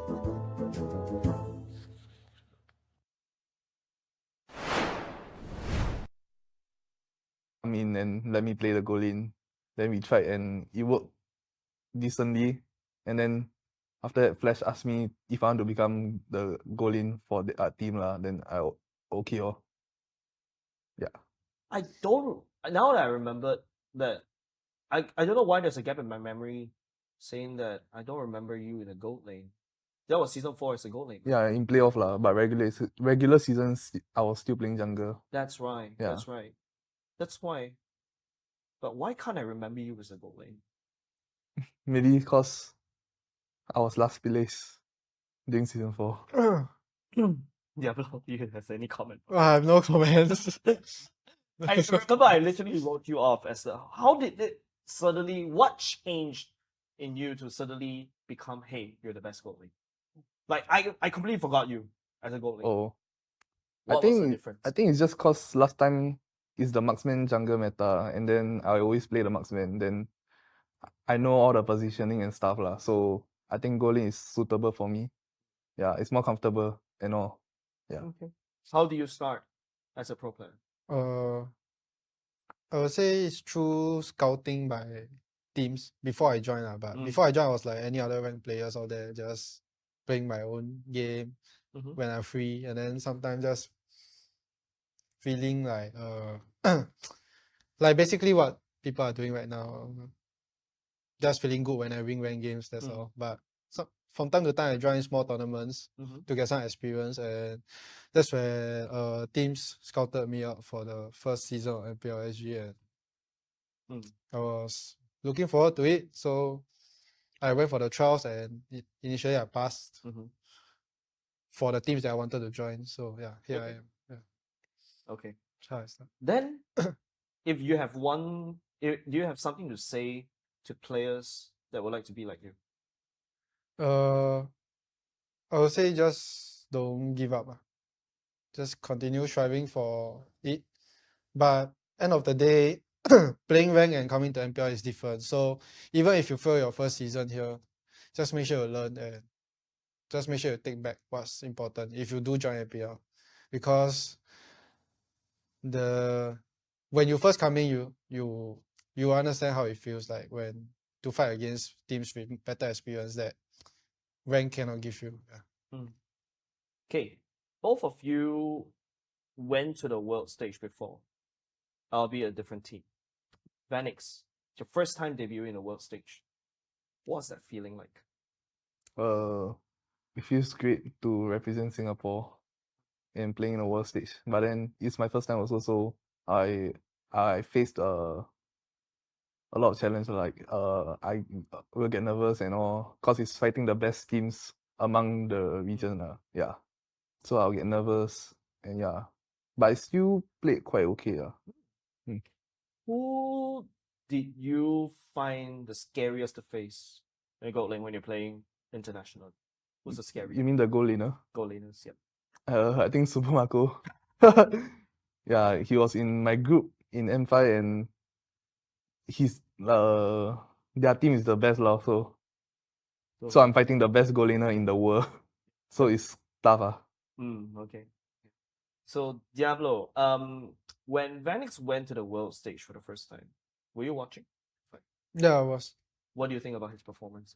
I think it was great, considering it was his first time, as he said, and he's up against the best team in the world. But during that time, everybody thought Onyx was the best, so I would consider AP Brand the second best team they were facing Brand. But his performance was good, even against one of the best goal laners there. Okay. All right. Now let's come back to MPL Singapore just a little bit. Name me the top 3 players. Vanix. Top 3 players. Any role. Any role. Don't give me that bait and switch. Top 3 players. Imports also counted, right? Counted. Okay. Hades. Okay. Kurt. And Diablo. Yeah. Okay. Only in Team Flash the best players. Wow. Okay. That's what we call multiplicization. Now, the worst 3 players. Worst 3 players Lozzy. No, I have a reason for that. Okay. Because he already then the mechanics also drop down now. Is that why he's a coach? Yeah, he's a coach. Yeah. Okay. Another 2 more. Another 2 more. JPL. Brother, you just put the whole Team Flash in that top 3. Both sides. What the hell? We got the best and the worst. Yeah. It's a balance. Everything is there for balance. Okay. JPL, Lozzy, and one more. One more. No, please. Not him. Not him. Qualifiers cannot put, right? Can. Oh, can. Then Miku. Miku? What do you have against Miku? No, I just changed to Roma, then yeah, he became the worst. Okay. Miku appeared in MPL for quite a few times. He was a mid laner. Yeah, that's why he changed to Roma and then become the worst.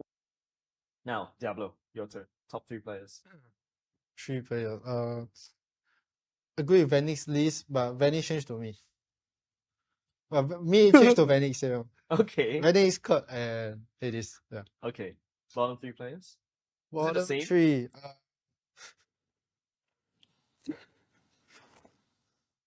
I can't disagree.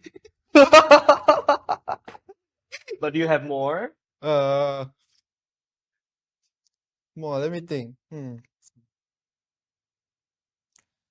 Actually, I don't have anyone right now. Teammates. Current teammates. Not right now. Not right now. Yeah. Okay, so more or less the same. Yeah. So both of you just said that you guys have the best players and the worst players in Yeah. Singapore. And people said that you're the best team. The best team will always have a balance. Yeah. Okay. All right. Then let me also ask, right? I don't think I've asked this. Are your parents supportive of your esports journey? Mine was supportive right now, but before it takes time. Takes time. When was the season when they decided, okay, you're good? When was the season? I think it was when I first win. Season 3. Yeah, but that one was still like they just saw lah, but never say much. Then season 4 I won again then, because I was keep.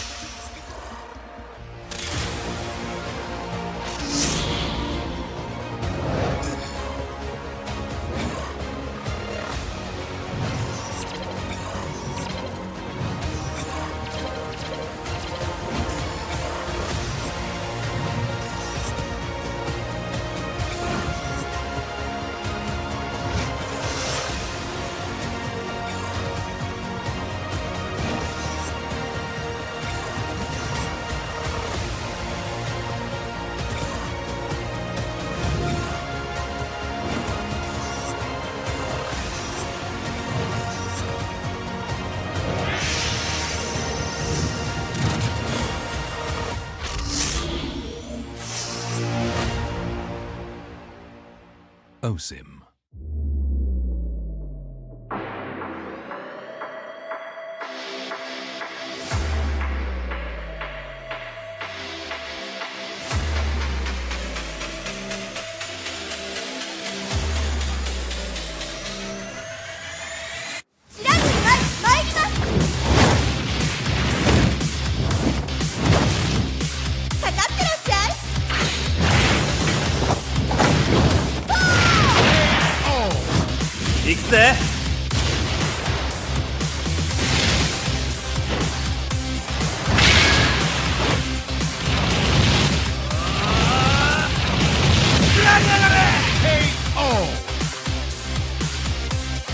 MLBB 간다요. Hey, come on, come on.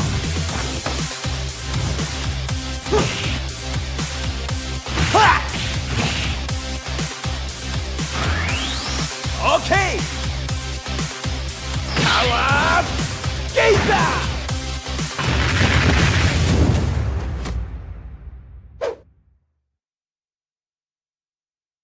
Alright, ladies and gents, currently we're joining with Team Flash. This is Diablo and also Vanix. Vanix, the inevitable. Vanix, why don't you do a round of introductions first? Hello, I'm Vanix from Team Flash and I play Go Lane here. Okay, Diablo? I'm Diablo from Team Flash. You need to look down the jersey first. I'm the EXP laner for the team. Okay. Question immediately. Why do you leave your RSG? Well, I feel Flash is stronger. Okay. Yeah. Okay. So you're leaving behind Bray. Do you have anything to say to him? To Bray, next season I'll show you why IG can't win without me. Wow. Wow. Okay. Okay. People are saying that. Okay, I was interviewing Bleed earlier just now. They're saying that Bray is the one carrying the team. Yeah. Do you have anything to say about that? I agree to a certain extent, but ultimately the win con is still me lah. So, Vanix, who do you think is the win con for Team Flash this season? I think the win con for Team Flash is everybody. I think even Puski can be a win con in our team. Even though he came from Alchemy, but he's still good. He's good. Yeah, Is that why you pick him up from Alchemy? Yeah. Okay, cool. We want to stop the trend. Wait, then last season no win con, man? Last season no win con. Last season have lah, but not everyone. Who is that? Who's okay? Who, wait, who? Why? Like, okay, let me guess. It's the one that's not in Team Flash right now, right? You mean the win con? Yeah. I guess so. Is that why you dropped him? I guess so. Next question will be: you're still so you're going to Poly this season as well. Yeah. You're looking forward to it. Yeah, I'm looking forward to it. Okay, then how are you gonna have you juggled work? Oh well, pro play and school before. Yeah. Since the day I started, yeah, I've been juggling quite okay lah, quite well. Yeah. Even during my intern, I still playing. How's Yeah. it like? It's quite tiring lah, cause every day I need to wake up very early, then end late also, then go back home scream. Yeah. Okay, great. Okay, we also mentioned that well, Hades mentioned in an interview before that Team Flash has the best gold laner in Singapore in season 6. That was before you even like appeared as a gold laner. Before season 6. Around season 6. Oh. When they recruited Hades. Oh. Do you think you're the best gold laner? I think I am the best goal laner in Singapore. Then who do you think is your biggest threat in MPL Singapore? Gold lane. I think FMM. Wait, FMM? Yeah, FMM. But he's playing gold lane. He's playing Rome. Yeah, but I think he's still the best goal lane. No one can compete with him. FMM, please come back to the gold lane. Thank you very much. Diablo, let's ask that question to you. Who is the strongest EXP right now besides you? I think that shouldn't be a question. Stop it, give me like so much. Yeah, that's good. Who is the best EXP laner right now? Definitely, I still think it's me, but not trying to be overconfident here, but definitely there are people who can step up to that role, but right now I feel like I'm not past my prime yet, so I will still hold that title until one day. What do you think about JPL still coming back as a Roman? JPL, I would say his brain is in his prime. His hands yes, sometimes. Okay, great. Then who do you think can rival you right now in MPL Singapore as an EXP laner? I'm not looking for anyone to rival me because I want to rival the best in the world. Okay, Yeah. okay. But who do you think is slowly creeping behind you? Slowly creeping behind. I think Puski. Puski? That's why he's my sub. I will teach him to be the best. Puski came from Alchemy. Why did he leave Alchemy? That's a question I haven't asked him yet, but In your probably he opinion? wants to gain experience. That's why coming to Flash. Okay. But yeah, So right now you're also schooling the second best EXP laner in your opinion. he's the up and coming Diablo in the future. Yeah. What about Twist? Twist is strong. I say yeah, she's strong. Twist or Puski? Twist or Puski. If Twist joins Flash, then Twist. If you want to win, join Team Flash. That's what Diablo is also doing right now. That's the meta, chat. That's the meta, everybody. Okay, then, question. Vanix, top 3 teams in Singapore right now. Top 3 teams in Excluding Singapore. you. Everybody put you guys as top 3 immediately. Okay. But I don't want you to put yourself. Homebois. Top 3. Yeah, for me top 3 lah. Homebois? Yeah. Okay, okay. Then EXCO. Okay. And one more team Asteris Bro, are you sure you're answering my question properly? That's top 3, not bottom 3. So you think they bottom 3? Oh! That is a backfire. That is a backfire. You got backfire. Coming from Vanix. I wasn't expecting that. Coming from Vanix. Okay, Damn. bottom 3, let's go. 1, 2, 3, let's go. In your opinion, let's go. My opinion I think actually I'm not sure about what other team. Wait.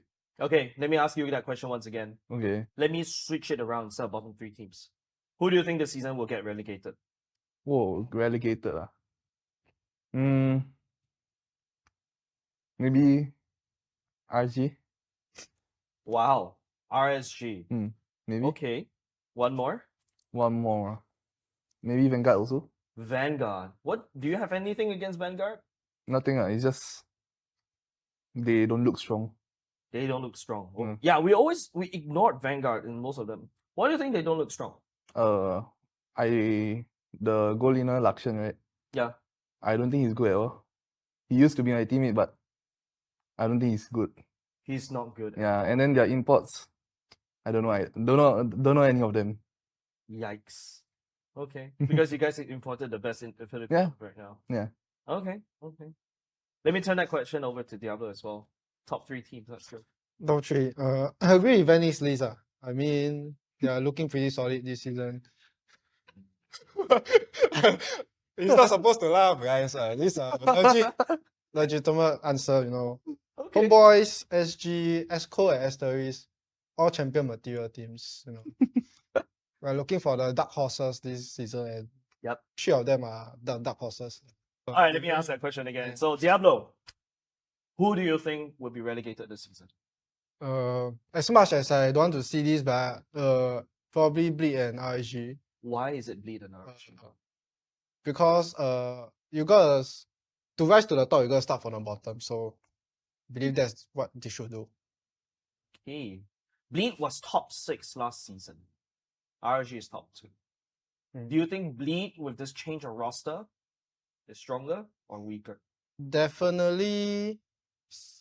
Actually, I You don't really who- put that in my radar. So Wow. So you just Yeah. ignore Bleed like that. Okay. yeah, I mean, you technically have been fighting Bleed as RSG as so long. Now you're going to be fighting RSG as well yeah.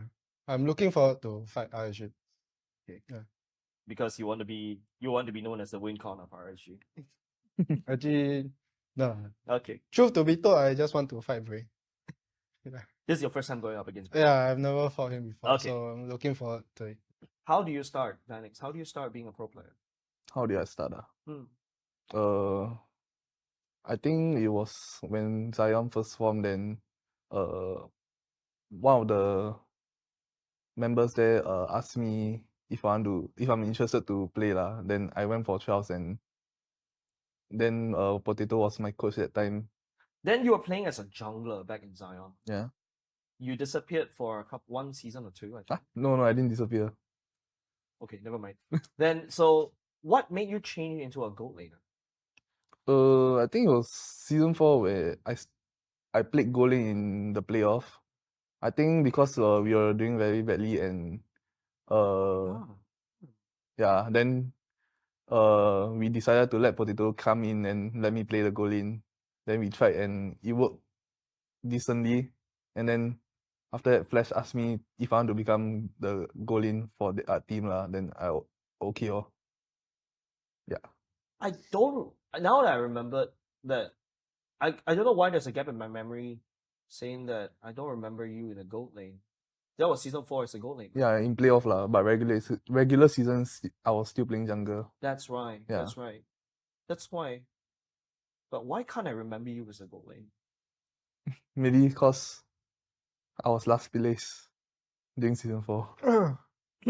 Diablo, do you have any comment? I have no comments. I remember I literally wrote you off as how did it suddenly, what changed in you to suddenly become, hey, you're the best gold lane? Like, I completely forgot you as a gold lane. Oh. What was the difference? I think it's just cause last time is the marksman jungle meta, and then I always play the marksman. Then I know all the positioning and stuff lah. So I think goalie is suitable for me. Yeah, it's more comfortable and all. Yeah. Okay. How do you start as a pro player? I would say it's through scouting by teams before I joined. But before I joined, I was like any other ranked players out there, just playing my own game when I'm free, and then sometimes just feeling like like basically what people are doing right now. Just feeling good when I win ranked games, that's all. But from time to time I join small tournaments to get some experience, and that's where teams scouted me out for the first season of MPL SG, and I was looking forward to it. So I went for the trials, and initially I passed for the teams that I wanted to join. So yeah, here I am. Yeah. Okay. Try start. Then, if you have do you have something to say to players that would like to be like you? I would say just don't give up. Just continue striving for it. But end of the day, playing rank and coming to MPL is different. So even if you fail your first season here, just make sure you learn and just make sure you take back what's important if you do join MPL. Because when you first come in, you understand how it feels like when to fight against teams with better experience that rank cannot give you. Yeah. Okay, both of you went to the world stage before, albeit a different team. Vanix, your first time debuting in the world stage. What's that feeling like?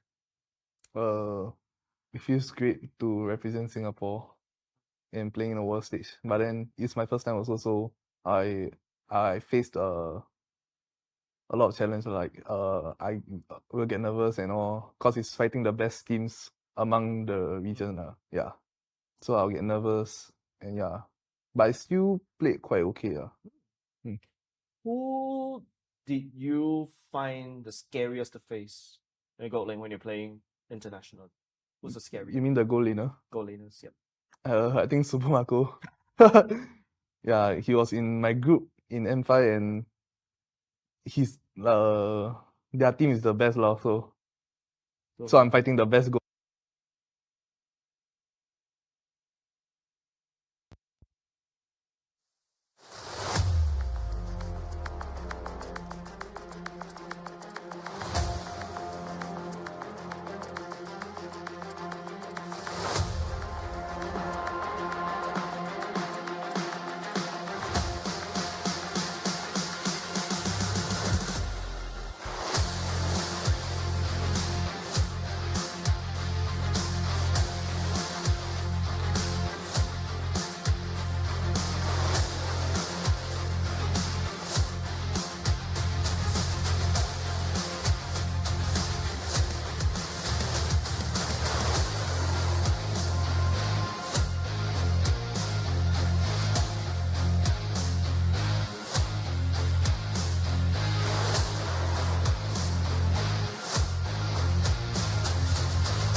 In a flashy fashion, we have seen Team Flash taking a clean sweep 2-0 in almost record time right here at MPL SG Season 7, even in day 1. Next up is a match that you don't want to miss because we're going to rewind time a little bit. Now, this is going to be a redemption match that's going to unfold for us right here for Game 3. Now, it's very exciting because we see the likes of Bleed Esports going up against Vanguard Esports. Now, why we're gonna bring this feud back is because earlier on in Season 6 playoffs, we see Vanguard Esports knocking out Bleed Esports earlier than we have expected. So, this is a redemption arc for Bleed Esports against the tenacious Vanguard Esports, where they were the underdogs of MPL SG Season 6. So without further ado, let's take a look at the boys, shall we? First up,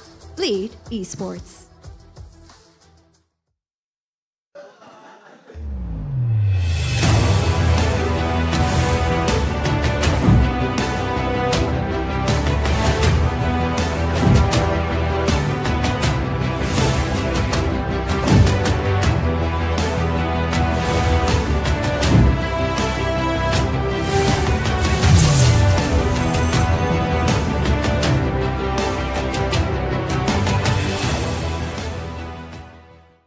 Amazing match, I must say, right here from Bleed Esports, looking dapper right here in their Bleed uniforms. They are getting ready to head on over to the Land of Dawn with their brand new revamped lineup. Right here from Bleed Esports, seeing the likes of Gear going back into the battlefield, as well as a brand new addition of Jay as well. Previously from our defending champion team of Team Flash, now with Bleed Esports. What will unfurl? So going up against Bleed Esports, let's take a look at the underdogs of MPL SG Season 6, presenting to you Vanguard Esports.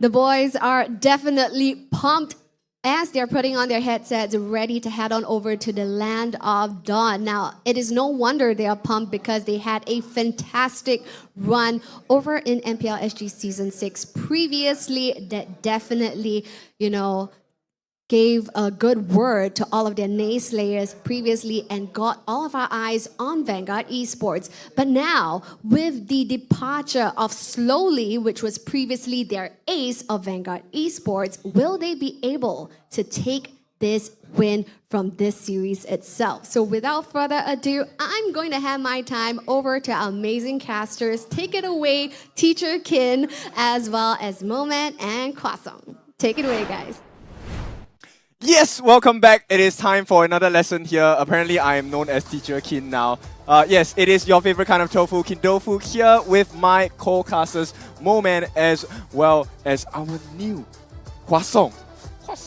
Yeah. So today we're going to be taking a look at the third series of the day. It's going to be Bleed going up against Vanguard. Now, this is a match for the ages because we have seen Vanguard kick Bleed out last season during the playoffs. And I think it was a pretty painful experience for Bleed, right? So you guys are new. What's your take on both of these teams? Well, for Vanguard, I feel that they have lost their pivotal players. When I look at their last season, they did have Slowly, they did have Chewed, but now they have two new players will be filling these heavy shoes that they will have to fill. So I would really favor Bleed at this point. I've been hearing some rumors about Seiji being a very good gold laner. And yeah, I'm Okay. kind of well, interested in that. Bleed then. What do you have for Bleed? So Bleed, they're on the road of redemption, road to redemption, right? They need to prove themselves yet again to get back their fans. And as Moment kind of hinted, right? I believe, or rather, the team believes in the gold laner and seeing what the gold laner has to prove and bring to the table this time around. As you can see for Bleed, we have Sagintu, Yon, Jay, Gear, as well as Seiji. Another person to look out for, of course, is Yon. Being, I think, definitely one of the better junglers around in MPL SG. I'm very excited to see what assassins he has kept in his back pocket to perhaps assassinate. Yep, exactly. It's his time to shine, right? Yon, of course, for those of you that are not familiar, he came in during Season 5. He brought his old team, Team Flash, very close to victory. This time, I want to see if he's going to be able to bring Bleed all the way to the top. But with that being said, we can't discount the competition. Let's take a look at the other team. They're going up against Vanguard. Moment, please take us through. We do have Ken, Salem, Super MJ, and the Stain brothers, Yep. Nick Stain and Lucian Stain. I mean, their synergy is off the charts. In the way that they play together as a roamer and the gold laner, they mesh very well in the late game synergies. But in the early game, Nick Stain will have to pair himself with Super MJ and Salem to make these early game stages work in this current meta. And can they do so versus Bleed? Because Bleed, well, as we talked about it, they do have one of the premier junglers coming into this series. Whether Salem can fill these shoes, it will be a tough fight for Vanguard, I feel. Yep, exactly. So it's kind of like a redemption arc, right? We want to see these players prove themselves. So Salem going up against Yon in the jungle, that's definitely one thing I want to take a look at. At the same time, I'm very curious about the roam. Now, we have not seen Gear for a while now, right? But Gear has always been a very strong player. Now going up against Nick Stain, and with his performance in the previous season, I'll be honest, he did surprise me. I did put Vanguard a little low in my roster last season, but this season, Vanguard's pretty high in my roster. Yeah, I'm pretty sure if we go into Caster's prediction later on, we will see what you predicted, right? Yeah. It was totally different from us. Yeah, I'm excited to see what these two teams have up to offer. As I can believe, I believe that if I am Bleed, I'm Team Bleed, I'm gonna be prepping specifically for this matchup, kind of get my revenge. Having being knocked out and having a bit of slap on the wrist the previous season. This season, they're definitely going to be out for blood. Oh, for sure. But of course, we do have the head-to-head. Let's take a look at what these teams have for each other. I can only show my revenge through the game score later. So if it's a best of 3 or 2-0, best of 5, 3-0, somehow me in the grand finals 4-0. No, I think I'll wreck him. I think the only reason why he wins is because I wasn't playing. He helps a lot of our player mentality, and he's a good analysis as well. So, like I said, I think Cody Banks is like equivalent of 2 person as well. We will try to zero everyone. Bleed is looking very solid this season. Their role is not mixed up, and I think they look very steady. I think Bleed will be able to get into the top 2 this season. I will have to see first, cause I personally haven't seen him play roam yet. So I will not underestimate first until I face him and see for myself. But personally, I still feel Bleed is very beatable. Yeah. Personally, I'll say just stick to role. I mean, you can see those that change their role, have they ever won? No, right? So it's better to just stick to a role cause it's your most comfortable role. Okay, so stick to your role, and there's a little bit of beef between the roamers here, right? So we have Gear going up against Nick Stain. Nick Stain, of course, for those of you that don't know, used to be a mentee of JPL, and he absolutely wrecked him in the playoffs season, right? So this time it is another prodigy, a child prodigy from the likes of Bleed previously, which is going to be Gear. And we're going to be taking at the look of a battle of the mentees. Man, I have to say, there's just so much beef going on. I love the call-outs. He's like, oh yeah, Gear was like, oh yeah, you know, you guys won because I just wasn't there. But now that he's here, let's see if he can show up to the matchup. I'm so excited to see the battle of the roamers and seeing how they can support the teams or disrupt the enemy teams even better for the others. Yeah, but they did talk about Cody Banks. Cody Banks being the coach for Bleed right now. He was the MDL coach for EXCO, if I'm not wrong. He's an ex-MDL coach, so he does have a lot of regional experience coming in. So putting Gear on the roam, this might mean something. A lot of new strats will come through from Bleed this season. And right off the bat, I think, you know what, they don't really agree with Cody Banks at this point. It looks like a majority of the audience actually going with Vanguard. Wait, hang on. It's Bleed. It's Bleed. Okay. It's Bleed. So a little mix-up of information, but let's take it that Bleed is the one that has the 74%, right? So yes, they have confidence in Cody Banks, the coach as well, and the majority of the players on the side of Bleed. Now, they have a lot of things to prove, but these are just numbers, right? Like I say, every season there are opinions and then there are facts. As of now, these are opinions. We will only know the facts after the end of the game. So, you know, this is what the audience feels. Give me your thoughts on how this lineup is going to be like. All right, so I think Bleed, you know, they're coming in overly prepared, right? I believe that Bleed is definitely going to take this 2-0 as they're going to, you know, they're thirsting for revenge, man. Okay. I predicted that Bleed is going to take 2-0, but as I said, I love being proven wrong. So my predictions are always fluid. Vanguard, they can have a chance no matter what. And look at that. Look at the prediction from you, kids. I'm not going to be so cruel to say that, hey, you know, a victory is a 2-0 victory. First and foremost, I'm the only one on the roster that has gone with Vanguard. But let me explain the reason why, okay? So we have already seen Vanguard, you know, progress through the season itself from last season all the way to here. And I think they have a little bit more time to get their synergy in check. At the same time, Bleed is an entirely new team, is a new roster. Yes, they have Gear. I believe in Gear skills as well.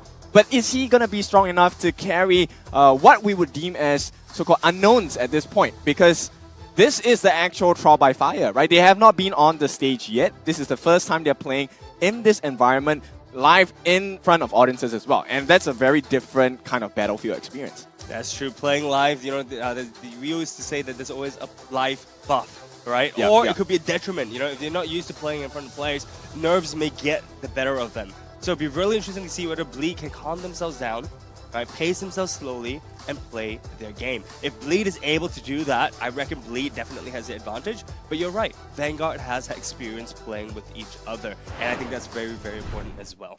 Right, let's take a look at the drafting phase here. There's one more thing I want to, you know, put across is that this season itself is a pretty young season. We have a lot of new young players as well. So composure definitely going to be part of the game. Now let's take a look at the first bans coming out from both sides. Moment, let's walk us through what's happening. Alright, so Nolan, Chip, of course, Nolan having the high mobility, high damage, always going to be a top tier ban.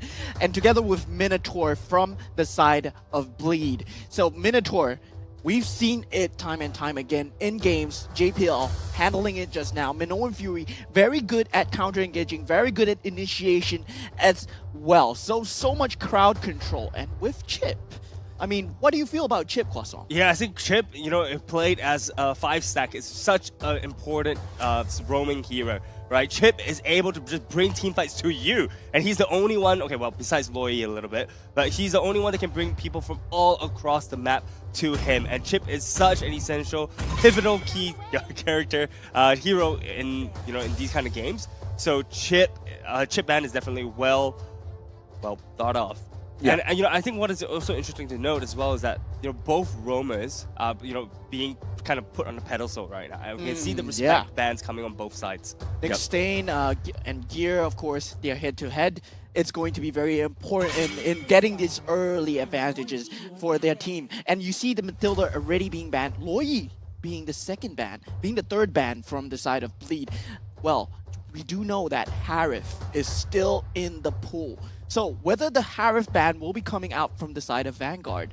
I mean, my comment is ban that Leonin. I hate Harif players, to be honest, because it's a monster. But, you know, a lot of the gameplay now that's being restricted is the relocation gameplay, right? The fact that they are able to traverse the map, get ganks all over the place, and even in cases where you get to escape, that's going to be out of the picture for this point because you have heroes like Matilda and Chip being banned out. Now, final ban going to be the Angela, so a little less healing compositions.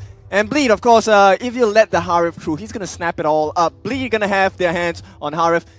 Probably going to go into the goal lane here, into the hands of Seiji. And like you mentioned before, Seiji, you know, primed this one of the strongest goal laners.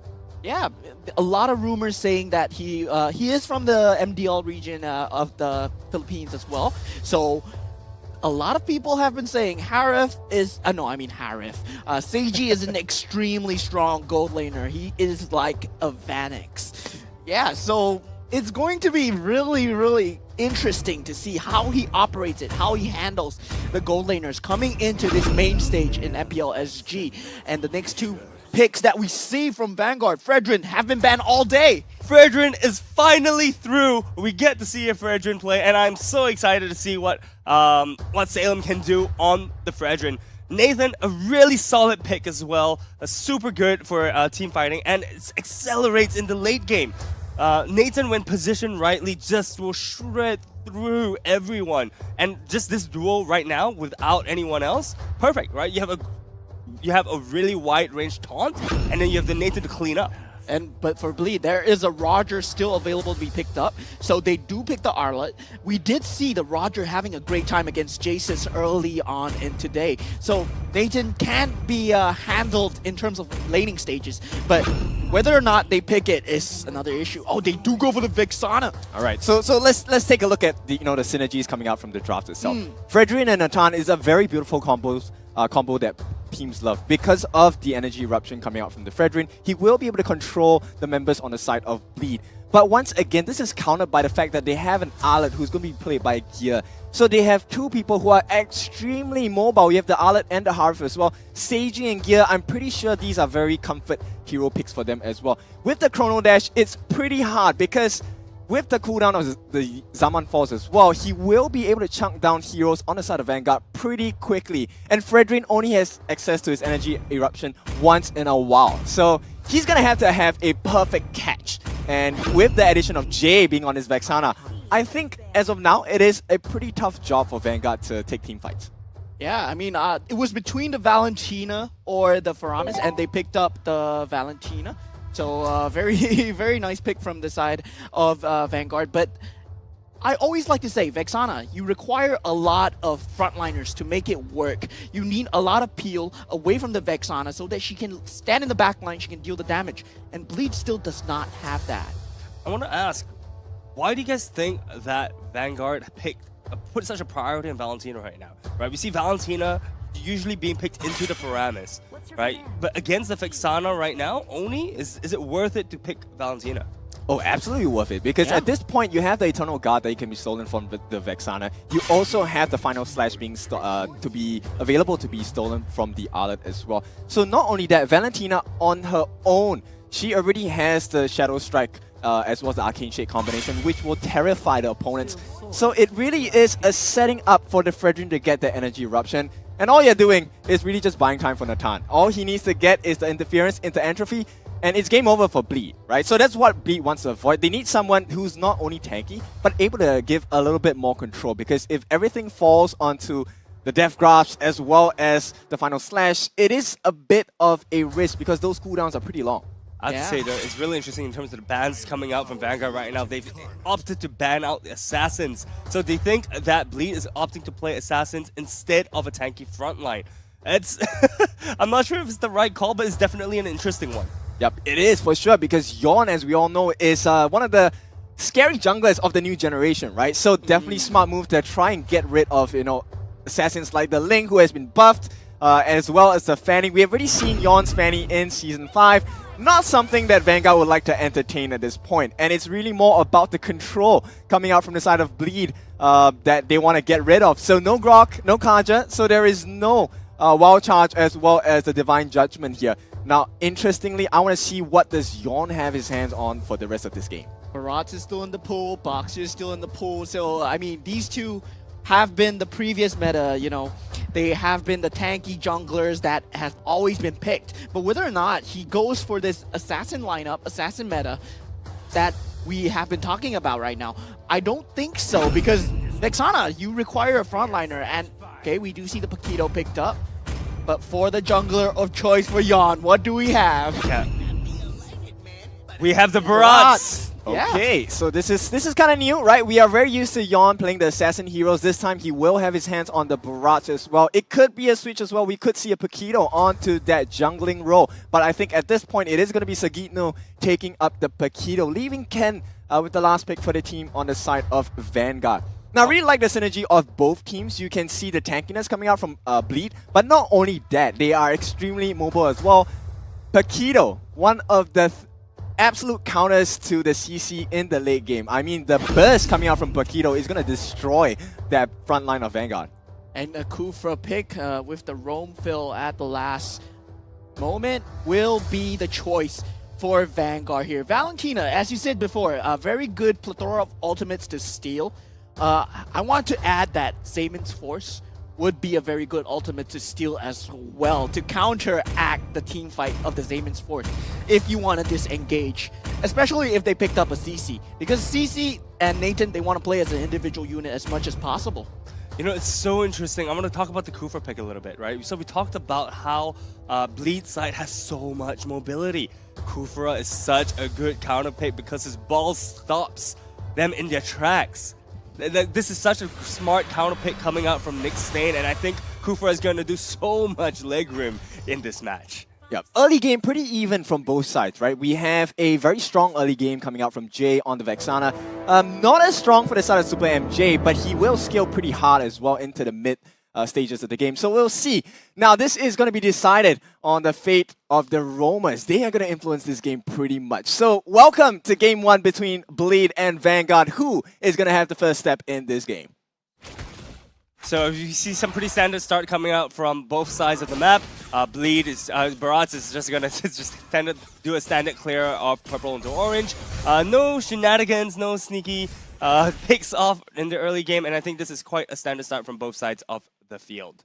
Yeah, big concerns though on the survivability on the EXP lane. Sagitno, of course, going for the Quantum Charge, so he will get a little bit of health back from his basic attacks every once in a while. But Ken actually takes the Brave Smite, so his sustain is going to be quite strong. Do you actually talking about emblems, right? What I noticed is Gear picked up a focusing mark instead of the usual Brave Smite that Arlott is used to carrying around. Yeah, so it is pretty much a team fight composition here, right? Because they want to use the Arlott to set. So Gear as a roam going to play a very pivotal role here, and we might see the first blood. Oh, here we go! You actually get it! And Gear straight away in trouble as well. So it's still a 1-for-1 trade from the side, but first blood going the way of Bleed as Super MJ will be taken out. Yep, not a good trade to be honest. It is going to be bad for Vanguard because the mid lane is the one that got taken out. So the the EXP going into J is going to matter a lot in the mid game. Yeah, and for sure you can see that. The FUT. Oh, very nice catch by Jay and finding Ken out of position. Salem in a slight bit of a tiffle as well, as we do see the turtle spawning in 1 second. They want to peel away as much of the team fight from the turtle as possible, but Fredrin and Barats are already around. Yep, it's a hard fight here. Salem, the only one who is 4, so I don't think they can offer much on the side of Vanguard. It should be an easy Bleed turtle. And that's going to be the case here. And Bleed will successfully start that advantage. And this 1v1 situation from Seiji on the gold lane. He will commit the Zaman's Force, but the reverse clone to get away from Liechtenstein. Just trading ultimates. Yep, I mean, entropy cooldown is pretty low, so I don't think it's a big loss for the side of Vanguard. But they are losing a little bit of map control. So it's something we think we definitely need to look out for. Bleed, even though the gold lead is about close to 1,000, it is actually quite significant at this stage of the game. Yeah, it's still really significant, right? Speaking of which, we finally get to see the new skins from KOF, by the way. If you notice, we have our first Paquito of the day, and that's such a beautiful skin to see just now. Terry Bogard. Terry Bogard, indeed. All right, so we're going back into the game. we see after the first fight, I think both teams was a little bit frazzled, so things have calmed down a little bit. We just see CC trying to almost had the scavenger crab stolen away from her, but other than that, it's pretty standard all around. I believe both teams are trying to play it a bit safe, respecting each other at this point of the game. When we will probably see the next team fight happening at the next turtle spawn. Yeah. And the thing is, Ken has been kept down for the early stages of the game with the Vexana Jay coming in at the correct time to take out Ken. So Sagidnu will have such a better time laning 1v1 versus the CC. Yeah, we're going to have to keep our eyes on Jay for quite a bit because he is actually influencing the game pretty hard at this point. And it's not even about the roam because Gear, yes, he's doing his job fine, but Jay has been the one that's making all the difference so far. And we do see a skirmish going on near the turtle pit, but the turtle will not be spawning here as both teams do disengage, not wanting to give up any kills. But that was a very key point. Nixdane had to use his flicker, so that's going to be down for the turtle fight. I'm not sure. I think that felt like a slightly premature flicker, but I think it's just a lot of respect going from Nixdane into Bleed. Yeah, it's a false error at this point, and you can see on the backline, Super MJ will not be safe at this point. Yeah, Sagidnu just threatening at this moment. Yon will be starting the turtle, but Nixdane, he will be able to jump in. Eternal Guard stolen by Super MJ. This could change the fight for the side of Vanguard. It seems like both teams aren't willing to commit super hard into the turtle as they're just being very respectful to each other. And to be fair, it's a very close match, right? It could still go anyone's way. And Nixdane being found in the bush does use the ultimate onto Sagidnu. Eternal Guard already committed, but Nixdane will be going down for the count. Daytona's welcome onto Yon as well as they get a second kill for the side of Bleed. Turtle will be going their way. Yep, and in the case of Bleed going up against Vanguard, Bleed takes the lead here, close to 2,000 gold ahead, and this could be the start of a huge snowball here. We see Gear being a little bit cheeky, rushing up to the front to try to prevent the recall. Evidently misses slightly, but it was nonetheless a little bit of a sneaky play. And that's Yon taking the purple buff. Yep. Yeah, so it allows for opportunities to go for invades and to take off key objectives. Okay, well, minor objectives like the purple and orange buffs here, as we see. Very well played from Bleed. Literally try to push the advantage as they have right now. Yep. You're going to see Bleed start to take a lot more team fights. Seiji, like you mentioned, one of the stronger players, looks like proving his point at this point because he is going to be able to deal a lot of damage towards the side of Vanguard. Yeah, you do see them wanting to go for Sagidnu at this point, but Seiji already getting the bottom lane turret as Nixdane does go for the jump, but does not find the catch onto Sagidnu. Reverse clone already committed, but has a low cooldown. Yeah. With every failed play from the side of Vanguard, it's going to cost them a little bit more. You can see gold already starting to near 3,000 in terms of the lead for the side of Bleed here. And at this point, it is a pretty low kill game. So Vanguard don't really have a lot of opportunities to turn this game around yet. What I really like, Bleed, what Bleed is doing right now, sorry, is that they are not, kind of forcing a fight with Vanguard right now, right? So they see Vanguard committing 4 team members to try to kill the EXP laner just now. But you know what Harris was doing? You know what Seiji was doing? He's farming. Man was pushing out on the opposite side of the map, and this is exactly what teams like this need to do. They need to try to defend an objective that what Vanguard is doing, and then on the other hand of things, take something else from the other side. Yeah, I mean, their game plan is to leave the Paquito alone as much as possible, and the team fight goes to where Jay is, and Gear with the final slash onto Nixdane, potentially taking away his life, does get away, but Zayman's Force already committed as nobody, Eternal Guard being used by Super MJ, but nobody dying for the count. Yep. Seems like Vanguard's a little bit frazzled, right? There were a couple of nice stuns coming in, especially from Super MJ with this stolen Eternal Guard as well, but there was no one that kind of follow up on the damage. Salem seems to not be able to take too much punishment from the side of Bleed as well. And as it stands now, all 3 turtles have gone into the hands of Bleed. And I mean, according to what was said in the interviews, Gear seems to be putting his money where his mouth is. Gear is applying so much pressure on the map right now. No matter where you see Gear, he's popping up, he's harassing the enemies, he's harassing Vanguard. He is just being a nuisance. And I love to see this kind of gameplay coming from Arlet. We have not seen this kind of Arlet play today, so it's just really, really good to see what a masterclass of Arlet looks like.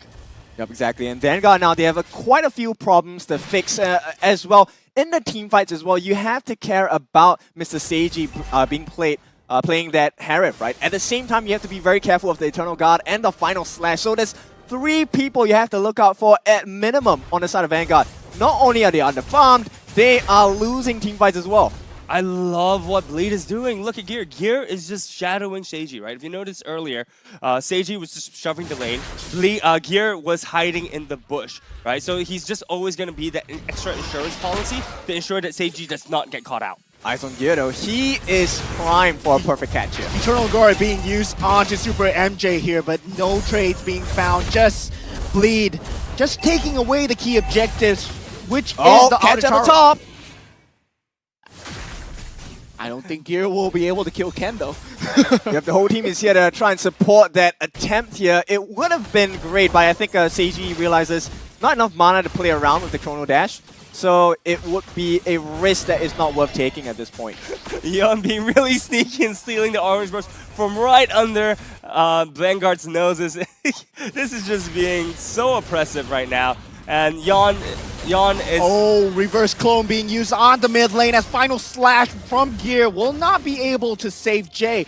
I mean, this is what Vanguard has to do. They have to take away Jay, but the extended team fight will be going on. And Seiji, will he commit his Zaemon's Force here? He does, and potentially taking out Lucian Stain, and he does, but Seiji goes down for the count. Yon still frontlining very well, but Gear is nice squishy and is very nice catch from the side of Team Vanguard. Very nice final slash as well as Daytona's welcome onto Salem. Will not be able to find it. Super MJ still not able to survive as well, but Yon already pulling down very low. Ken just pulling through, does have the Vengeance available, but it's 3v1. He will not be able to take this extended team fight and eventually goes down to Sagitnu. All in all, that extended team fight went into Bleed's flavor. Yep, exactly. They just cannot take any fights at this point, and Bleed gonna start off with their neutral objective on the first lord of the game, and at this point they're about 3,000 gold ahead, and I don't think they're gonna stop anytime soon. I don't understand why Vanguard took that fight. They had a good catch, right? So they won the early stages of the fight. They decided to try to extend and push their luck a little bit, and they got punished. The door got slammed shut in their face. And unfortunately, they didn't only lose 4 members of the team, but they also lost the Lord. Well, it is a war of attrition at this point for the side of Vanguard, but here's the saving grace, right? So Lucian Stain just got his hands on the Holy Crystal, so there is a little bit of damage that's going to be able to come out from this Natan. So Lucian needs to be protected in this team fight, so it's going to be a very important job that Nick Stain needs to do to protect his brother. Can they leave the pain from the Stain here? There we see the jump coming through from Nick Stain, not catching anyone as of the moment. Their key target for Vanguard still has to be Jay. And with Jay going down the previous fight, Seiji will still had enough damage output to take out the backline. Yep, a lot of pressure coming in from Vanguard. All 3 lanes pushing in with the Lord marching down on the top lane as well. Vanguard on the back foot, but it's not all a lost cause just yet. All lanes being pushed right now. Yeah, so all lanes are being pushed right now. Bleed is playing the game really well. You can see bot lane is pushing right in right now. So what they can do from Bleed's side is that nice catch. Very nice final slash, and Daytona's welcome onto Ken. Eternal Guard, he's just CC'd forever. That's why he's called CC. And now 5v4 situation for Bleed as they want to take this inhibitor turret. They will not be pushing their luck. They will not overextend this time. Yep, very good discipline coming out from Bleed here. And I think they are really looking for the win because most teams, they would actually try to push a little bit more and try to get more from their opponents here. Vanguard faced with imminent defeat here. One more catch! One final slash onto Lucian Stain as he goes down for the count. Salem will be following. Super MJ really low as well. Seiji with a triple kill. And the tower will eventually go down. Nick Stain and Ken, can they do anything to hold on for Bleed as the base will eventually go down with the Eternal Guard falling? One of the fastest games today so far. 12.5 minutes here. Gear making the victory happen with that final slash. My goodness, what a nice catch. Final slash for the final nail in the coffin, huh? Yep, exactly. Beautiful work by the side of Bleed. Gear really showing why he's here to finish the day. He's here to, finish in similar style to Team Flash, finish quick games, and show why he's here to take revenge. I gotta say, Gear really putting, his money where his mouth is, right? In the head-to-head, we said, yeah, they won because I wasn't there. And now he's here? And he shows up, man. Point proven, and of course we are going to take it and run with it at this point. So first game, going over to the side of Bleed fans that have showed up today. Definitely smiling, grinning from ear to ear at this point. But it's not over yet. This is just the first game of a best of 3 series. Now, what's the takeaway for the side of Vanguard? This is the important question. A loss is not a loss till the game is over. That's very true. I think Vanguard, honestly, they played the game pretty well in the early games, right? They played keep away. They tried to play to their win conditions, aka the Natan, right? The Natan was their win condition, and they were playing towards that, but they just were not able to stop the momentum the moment they gave Bleed a slight lead, right? They gave Bleed a slight lead, and Bleed took it and ran straight down mid with that. Yep, actually, I would like to add one more thing, which is I don't really agree with the Kufra pick. Because it actually allows the Ala to catch you much easier. Because bouncing ball is a reactive skill, right? You use it when you're expecting people to jump. So it's not exactly the best counter to the draft that Bleed has come up with. But let's take a look at the items of the game, the stats, the MVP, most importantly, Mr. Punch It Out Sagitno taking the Paquito into the hands of godlike status. Yeah, Sagitno had finished the game with a 505 KDA and a 76% kill participation. I think he really started popping up, in that mid-game fight when the fight started to extend a little bit, and he just came in and sweeped off and finished up the game. I gotta say that Sagitno had the early game really boosted by Jay, because Jay came in and just took away CC's advantage that he could even lane versus a Paquito. Because Paquito versus CC, you would think it's pretty even in the early stages of the game. But with Jay's pickoff, Sagitno just took it and ran away with it, and he started dominating in a solo scenario. Yeah, I mean, Ken was supposed to put a leash onto the Paquito, right? Yeah. And like you said, it's really that first rotation by Jay that changed the whole game for them. And, when you give Bleed an advantage, you can be sure Bleed are not going to let go of the lead at all. That's for sure. As we saw in the previous game, I think Vanguard really needs to tighten up the gameplay a little bit more. And if by doing that, it's going to allow them roads and different paths to victory from there. Did you see the crowd control that they had on, just the stun lock that they had on CC? Oh my god, he could not play the game. And now we do see the itemizations and the gold lead that Bleed had already. A 9,000 gold lead at 12 minutes. There's no way that they're coming back. I mean, the stats really speaks for themselves, right? At this point, the gold lead is one consideration. The other thing is that Seiji is almost done with the last item as well. 10,000 gold in his pocket. Stardom Scythe, Fed of Heaven, along with the Blood Wings. And last but not least, that Holy Crystal. There's a lot of magic damage. And at this point, the speed that he dishes out his Chrono Dash into his basic attacks outranks whatever Luxian Stays offers, even with the interference and entropy. I just realized, on the side of Vanguard, they're not respecting the damage coming up from the Harith. There's not much magic resist being built across the board. And I'm questioning their itemization. We only see the magic resist from Salem, right, on Fredrin, but that's it. You usually see something similar from the CC. Let me explain to you why. It's simply because of Sagitno, everyone built the Dreadnought armor, right? It was just to minimize his damage because Jay wasn't really catching too many people towards the end. But let's take a look at the emblems itself. A really aggressive emblem from Nick Stain. He was supposed to be the catcher, but he got caught instead. So Concussive Blast, I like the idea behind it, but wasn't properly executed. And at that second point, which is the second Concussive Blast, coming out from Salem, they could never find that perfect position to catch people on the side of Bleed. Yeah, I usually like to see the Brave Smite on someone like Fredrin because he needs to be in there, he needs to be in the thick of the fight, he needs to sustain, because the more white or the more gray bars that he has, the bigger damage of his ultimate. And as mentioned before, I think Gear has a really, really good choice of emblem this time around. His amplified damage coming out from his emblem choice is impactful, as we saw from this game. Just Gear was going all over the place and assisting everyone. Yep, exactly. I think, Moment, you can talk about the focusing mark by Gear. His entry points into the fight's insane. Yeah, Gear with the focusing mark on the final slash. That sweet damage that guaranteed. he had, it's always guaranteed. And him going for the focusing mark would mean that Seiji would have a lot of free damage combined with Jay as well. So much magic damage coming through. And as you said, the itemization, they were not prepared for the amount of burst magic damage coming through. Sagitno, of course, still a factor, but he was playing keep away for so long. He was just trying to peel away from the team fight. He was always in a 1vx situation, and it was so well done by him. And now let's take a look a bit at Seiji here. 829 gold per minute. Now, I had my doubts when they were saying that he's a pretty good player and he's going to be really strong and all that. But Seiji has changed my perspective for sure. He's someone that we definitely need to take a look out for on the side of lead.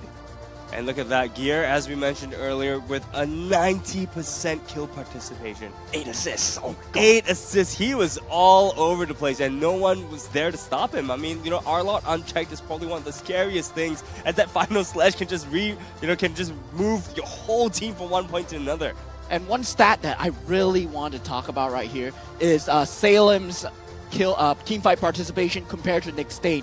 Because in terms of when you have a Kufra should not be the main initiator. It should always be the secondary initiator. After the first frontliner jumps in, it should have been on the Fredrin to be on the front line, and he was only at 50% teamfight participation.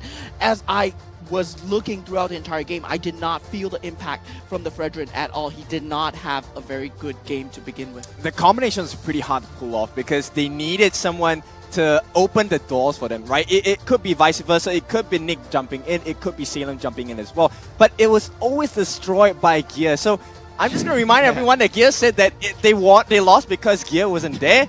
And I fully agree with you, Gear. It's really because you were not there. So it's time for Nick to pull up his socks and bring a good second game into what could be potentially match point for Bleed. Yeah, I mean, stick to your role. What's that? What's that? I can play every single role, no problem, right? Yeah, and look at Gear swapping into the roaming. It's just really, really good.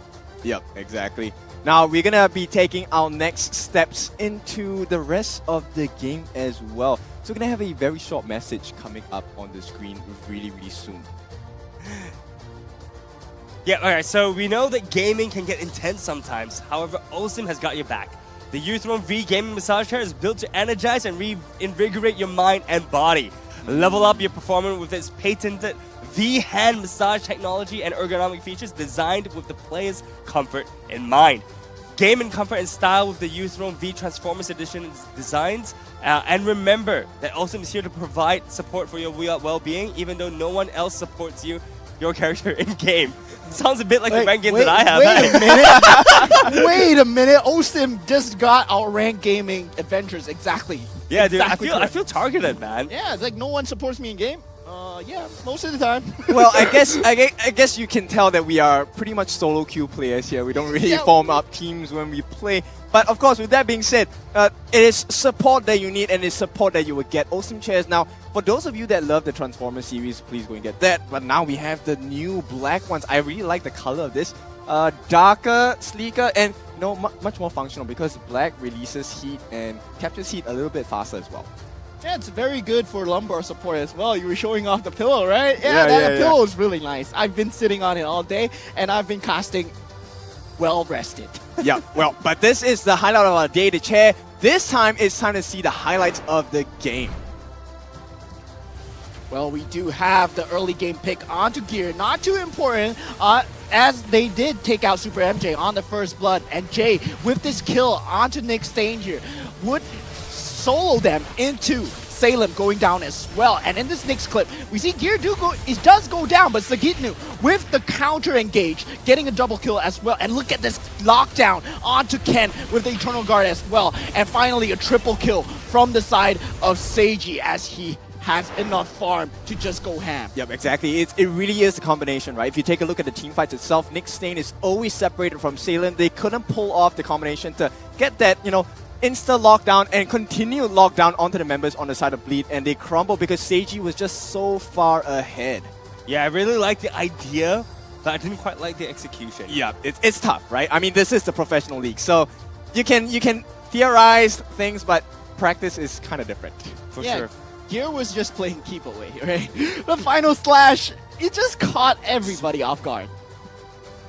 But yeah, so anyways, moving on, we're going to have our analysts break down key parts of the game. Yes. And we're looking forward to what Churros has to say.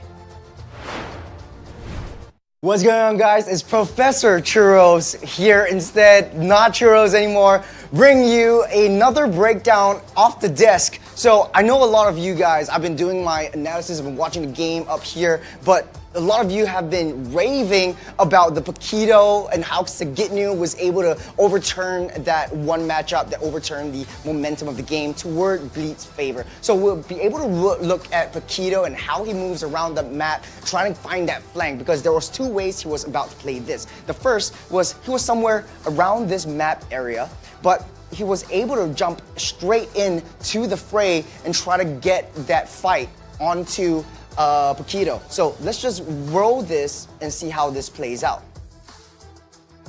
Whoop, there are some technical difficulties with the screen, so we'll just have to see how this moves in.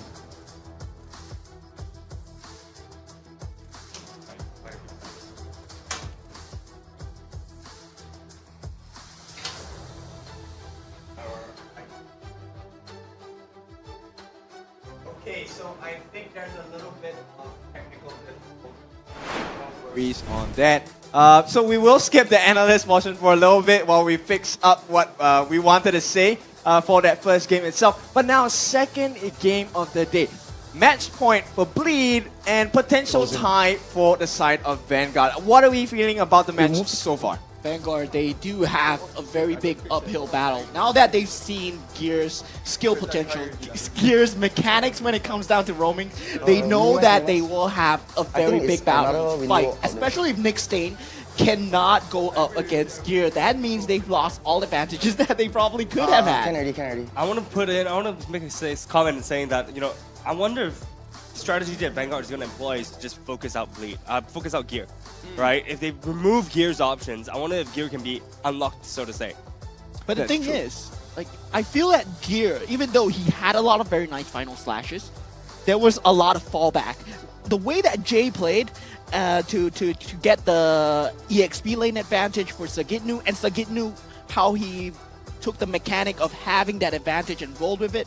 And behind all that, they have Seiji, who came in after he got his farm and just rolled into a triple kill. They have so many layers to this. Yeah, Man was quietly farming, man. He was just like farming. He's like, you know, playing, I think it's Farming Simulator or something like that. Full focus, and of course the trickle-down effect from just one small action from the likes of Jay really changed the whole fight. Now, Jay is someone that we haven't really talked about today, but Jay is someone you cannot ignore as well. Jay came from the reigning champions as well. He came from Team Flash.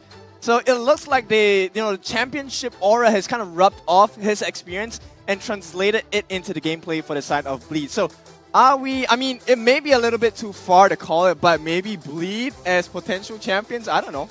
Wow, you really think so? Hey, Bleed, you think Bleed is going to take it all? Well, I was called a traitor by Bleed's VP for voting against them. But you know what? It is just a prediction here. It is up for Vanguard to prove my prediction right. So I have huge expectations for Vanguard for sure. I think they should still be able to do it to tie this series up. At this point, yes, Bleed is pretty strong, but they're not perfect yet. So here's a question for you. What does Vanguard have to do in order to secure the second game? Well, I think, like we mentioned before, that everything starts with the draft, and we need to make sure that maybe they can position themselves a little bit better for the side of Nick Stain to get the proper initiations as well. He kind of disappeared in Game 1 simply because of the draft. So I think this second portion of the draft is going to be extremely important for the side of Vanguard. I feel that for the drafting patterns that they are going for these picks, they will have to go. I mean, we do see the Arla ban. It's a very nice respect ban from the side of Vanguard. But let's just talk about what they have to do again. So Vanguard, they didn't have any fallback option if they did not get the early game advantage. They played a CC, they played a Fredrin, they played a Kufra. All these heroes require some form of advantage for them to work. They cannot go into a turtle line up at all. And Nathan just being the only backup that they had. They also need a bit of catch as well, right? Yeah. The catch potential isn't that strong from the side of Vanguard's first draft.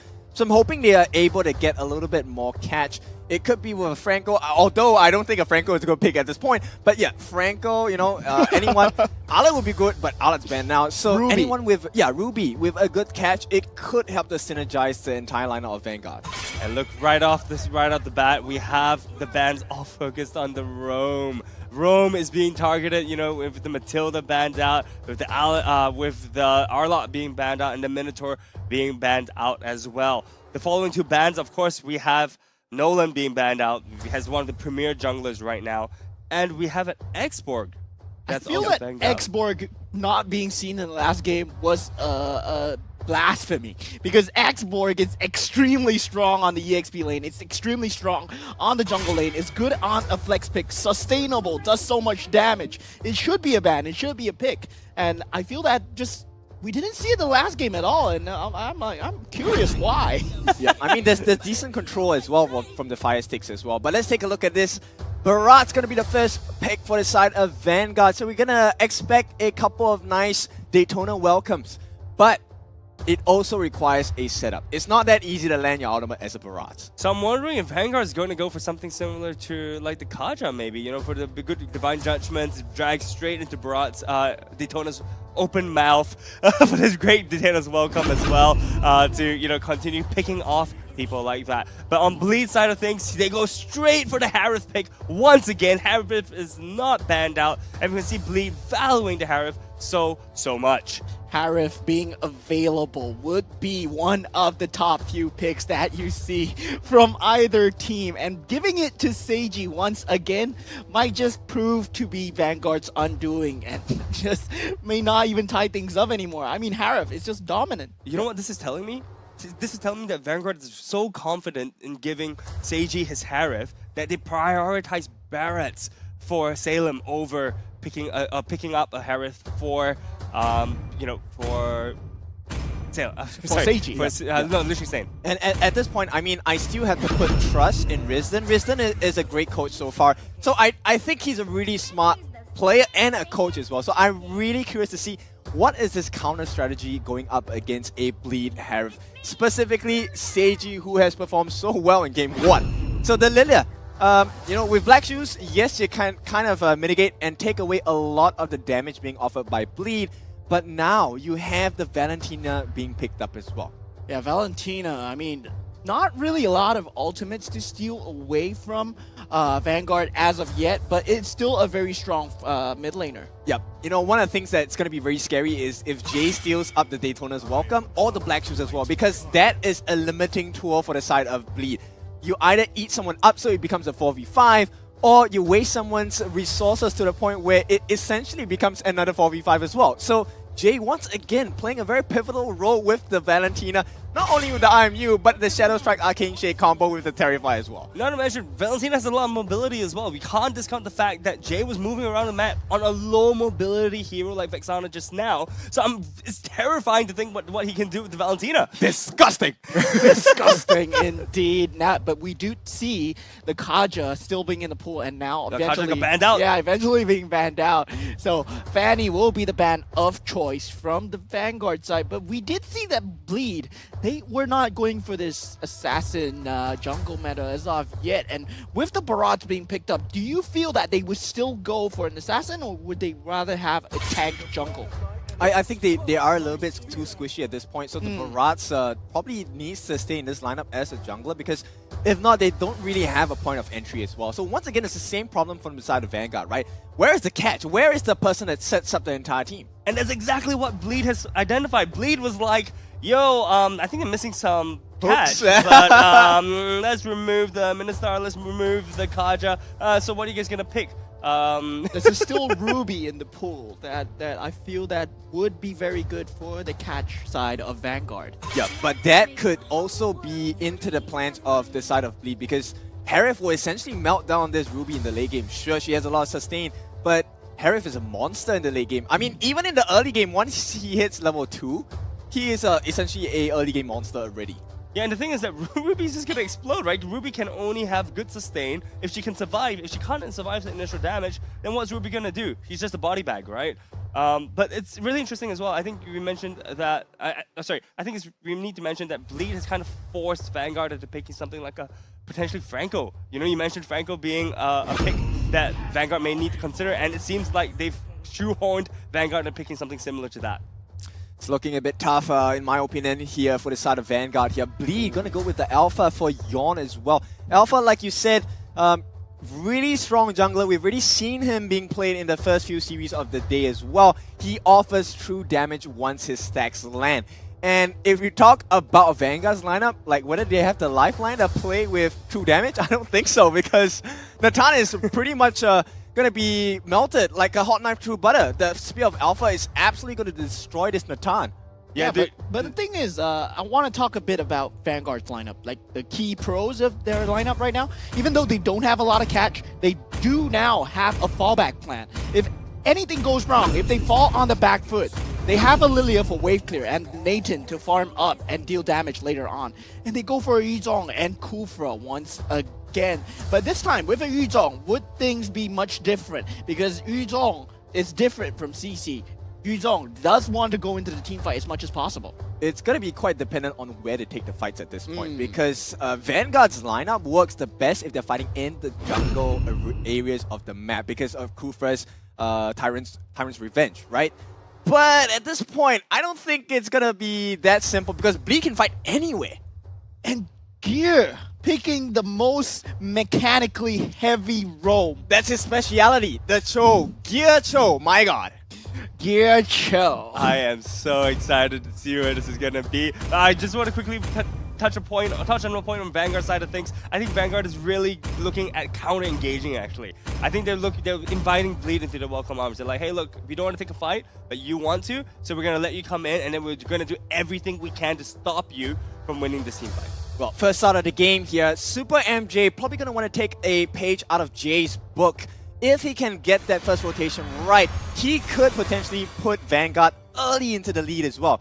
Now, ladies and gentlemen, this is going to be the second game of the best of 3 series. Bleed looking to close this series out. Vanguard looking to tie things up. Let's go in the Land of Dawn.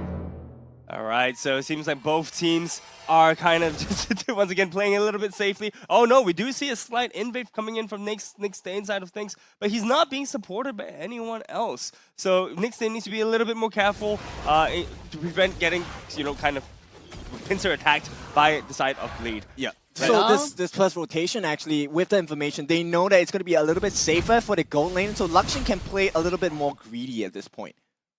Yeah, and Cho just not going for this early invade. I mean, I would expect Cho to go for an early invade as well, but you're just prioritizing the mid lane. What do you feel about this?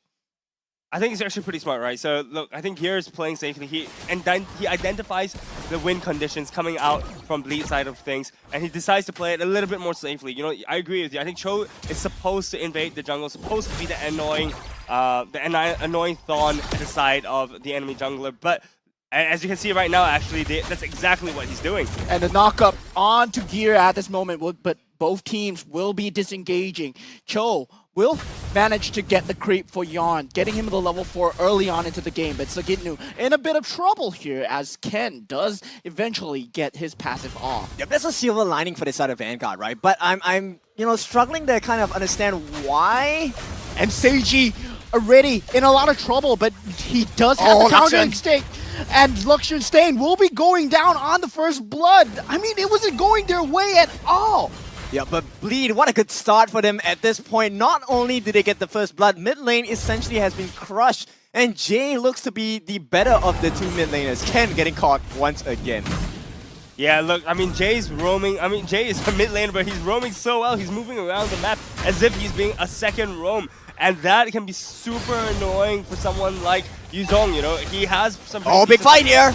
And big fight coming in through indeed, as we do have the knock-up onto the Barat. Daytona's work on being used. Oh the my goodness, does get the better of Gear, but he eventually gets taken out as Ken will be brought down really low, but Sagitnu and Jay really low as well. Yuzong will be finishing off Sagitnu as Jay will be the only one left to tell the tale. Ken breaks the ranks on the side of Bleed there. What a huge jump with the Furious Dive as well. He helped to secure that fight, and for the first time, we see Vanguard getting a little lead for themselves, not in terms of goal, but in terms of winning the team fights as well. Yeah, that's Seiji, very nice jump coming through, but Liechtenstein does have the zero clone. Will he be able to survive this jump from Seiji as he has Gear coming in from the side? Very nice knockup from him as Liechtenstein will go down for the count. Gear surviving with his life as well. Now we do see a turtle fight going Jan's favor. Tyrant's Fury being used onto Saginu, but Saginu not long for life as Salem will be going down as well. Jan eventually falls, but Salem will be going down as well. Yeah, but that was a huge team fight for the side of Vanguard. It's still going to be an advantage for the side of Bleed, but that was a beautiful setup. Jan actually got a perfect 3-man Spear of Alpha, and I thought that would have changed the fight for Vanguard itself, where they would have been decimated. But Bleed somehow still loses that fight, and they are hanging on. But at this point, Vanguard needs to do a little bit more because they really are just hanging on. Yeah, so now we're going to take a look at the emblems on the side for both teams to see what, if there's any kind of interesting picks or any spicy emblem choices for this time. But no, it looks like it's gone pretty standard. So on Vanguard's side, they've opted for the concussive blasts on both the Kufra as well as the Barats, looking just to clear the lane so they're able to have more map mobility. And Gear is ramping things up as the Cho, just getting increasingly more irritating as the game goes on. Just providing so much pressure for Team Bleed at the moment. Yeah, they need a little bit more protection here because, you know, Liechtenstein is really kind of struggling. 0-2-0 at this point, 4-minute mark. They can't really find that entry point yet. And this is the problem that we were talking about earlier in the draft, right? Now they're really dependent on Nickstain to try and get the catch. But Nickstain isn't able to get that catch so far. Yeah, look, I think Vanguard, on the side of Vanguard, I need to play a little bit safer. The catch! The catch, but the Purify being used by Super MJ at this moment. He will have the black shoes available, but not committed at this point. Yeah, as I was saying, I think Vanguard needs to actually bleed into the jungle, right? As mentioned before, I think the composition is a lot more suited to be like a counter-engaged style lineup. So they really need to be baiting or forcing Bleed into objective fights. As we saw actually earlier in the turtle fight, right? Vanguard actually had a slight advantage, but they weren't able to capitalize and close out the advantages that were given to them. Well, they do have all of the ultimates up on the side of Vanguard, so it will be interesting to see if Bleed chooses to take this fight. And the turtle fight will be ensuing at this point. Daytona's Welcome being charged up from Salem, not committing at this point. Black Dragon form. Just playing keep away so the Team Bleed does not get his turtle. Turtle will go the way of Vanguard, but extended team fight here. Jay will be trying to catch her. Saginu going for a very nice penalty zone, but he's the one in danger. And Nickstain will be coming through, but Seiji with the Zayman's Force at the back, providing damage onto Nickstain. But still, Gear wants to go for more, and Daytona's Welcome onto Salem at this point. Gear, what might go down for the count? Does get away though. Very nice play from Gear. Yep, just Bleed playing with fire at this point. Every single time it feels like Vanguard has the advantage. Bleed make it into a different situation altogether. Right now, Seiji is also doing a very good job. 1-on-1, can he do this against Ken? And Seiji, one-on-one against Ken, just laying down the law with the Zayman's Force. I mean, 1v1 versus the EXP laner as the goal laner, just doing so well. There's just so much disrespect going on the side of Seiji and Bleed, but look, I mean, they're getting away with it. Gear with a sliver of his health just now, and Seiji just literally forcing Ken behind the turret. That is absolutely ridiculous for a 6-minute game, guys. Remember, we're only 6 minutes into the game, and you know, even though it's pretty even in gold, it feels like Bleed's mental state is just a lot better. Yeah, but, you know, Bleed, hang on. Zayman's Force being used as Nickstain will eventually go down on the top lane. Ken in a lot of trouble as well. Will get out with his life. Gear not committing to the jump. But Jay in a bit of trouble, just looking for something to steal. Yep, I think we were about to say this just now, but Bleed definitely have a huge advantage in the form of Seiji here. I don't think they're going to be able to catch Gear. Gear might be the one catching them instead, but the Daytona's Welcome being used onto Gear, and he will not be long for this world. He will give his life because Seiji is going to be taking that tier 1 on the top as well. It's just trades over trades for the side of for the side of Bleed, and everything working in their favor. Now, let me tell you what the response is. Seiji now has Fed of Heaven. He has the Stadium Scythe as well. He is a painful boy. They will have to fight with Saginu here as the Black Dragon form is already committed, as well as the Daytona's Missile, but not finding anyone. Tyrant's Fury not catching anyone important as Yon will eventually go down. Saginu in the middle of things does find Ken, but he's low as well as Seiji will take out Luxian Stain at the background. Saginu still going at it. Salem falling really low. Seiji just putting on a show. Yep, he overstays his welcome here. Jay with the stolen black shoes runs away with a slip of his health. Now back to full, and Nick Stain probably going to take a fall as well. It is all over here. Bleed take the lead. 2,000, 3,000 gold ahead with 9 kills altogether. You know, we're talking about mental states, right? And I think at this point in time, Vanguard must be wondering what are they doing wrong. Everything that they were doing up until the 6-minute mark was pretty okay, was pretty decent, but now it's just falling apart. They were neck and neck in terms of gold, but Seiji had all the farm. He was 5k gold when Nathan was only at 3k. And that just brought in so much damage into these team fights because Seiji, he has so much mobility. Can I bring to the point as well, you know what Gear was doing earlier, right? Gear was kind of like taunting them, he was kind of playing around with his food a little bit.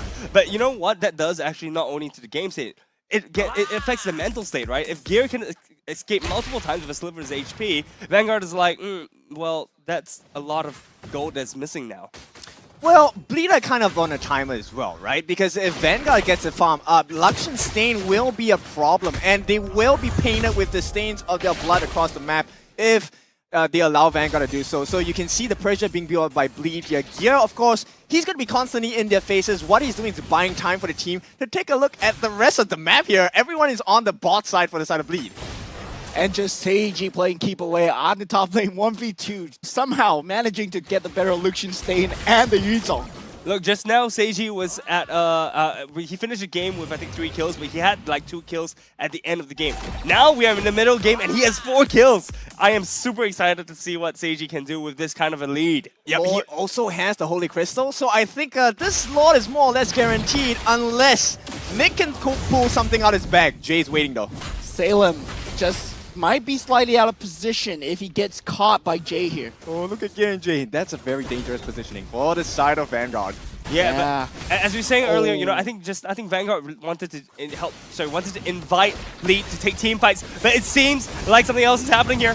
Daytona's Welcome being used by Salem, but Seiji just chrono dashes away. Nick Stain going for the initiation, but Sagino with a flicker away. But Jay on the back line, not finding anything, but just securing the Lord as Alpha. Will get it down, but the extended team fight will be coming through. Saban's Force being used right now as Seiji will be taking out Nick Stain. And there we have it, ladies and gentlemen. Bleed will secure both the Lord and a kill for themselves. An extremely difficult fight for Vanguard to take. Yes, Super MJ actually going to be responsible for most of the damage alongside his counterpart Ken, but the way they're fighting into Bleed is extremely difficult because they're always getting pincered. Yeah, look, I think Vanguard really needs to be there first, right? Be at the Lord first. They need to be at these objectives first. But the thing is, they're playing from behind. So it's extremely hard for them to get into the right positions of the map in order to successfully get a good team fight off Bleed. And Bleed recognizing this is not letting them take the advantage. And with the Lord marching down the mid lane, we might see a potential skirmish from both teams. Yep, they're looking for an entry point here. I'm waiting on Gear to get the Jikundo in and hopefully get a catch as well. But right now, I think Bleed doing a very good job of just controlling the map so far. It is just suffocation. They have a chokehold on Vanguard and they're not letting go. And Seiji already has the blood wings. Is he done? Is he full 6 slotted already? One more item, I believe. Yeah, I believe he's got one more item. Speaking of which, you know, the rest on the side of Bleed are doing extremely well. We can see them funneling the gold into Seiji, but we can see Gino at 1-2 as well. He's getting really tanky. And the thing is, Yon, even though he's the 0-3 at this point, he's been the key initiator for the side of Bleed. He's always first in and first to die. But with his death, Seiji, Jay, and Sagitnu can't go ham in the backlines. Yep, there's so many options for the side of Bleed to end the fights that as Vanguard, like, what do you do, right? Who do you take care of? Because every single person is a problem. Yeah, and we can see on the side of Bleed, Bleed is actually playing this game very smartly, right? They are like literally lining up, you know, trying to catch people out, and they're ready to pounce once they're able to get catches. You're just being really annoying, literally in Vanguard's jungle, in their face, and showing, hey, look, you can't touch me. And Sagitnu, he has been landing key penalty zones on these team fights so far. Jay, stealing the black shoes during that team fight was just the chef's kiss over there, wasting so much resources, as you said. Yep, exactly. And now we're hitting close to the 13-minute mark, which means that this next Lord is going to be an enhanced Lord. Now, we've seen Vanguard survive a couple of pushes from Bleed. The question is, how long can you hold this? Like, you still need so much more time to farm. Yep, so as we can see here, it's just contesting for the purple right now. They Bleed told is us taking all the welcome. opportunities that he can take. On to 2, Yon in the front line, but Salem will be falling first, most likely, as Seiji on the back line. Yon will be getting the better of Salem at this point. Still a 1 kill as Ken trying to do what he can in the back line, but falling extremely low as Seiji will eventually pick him off. There's just too much sustain from the side of Bleed at this moment. Nick Stain going for a counter initiation, but does not have the follow-up at this point.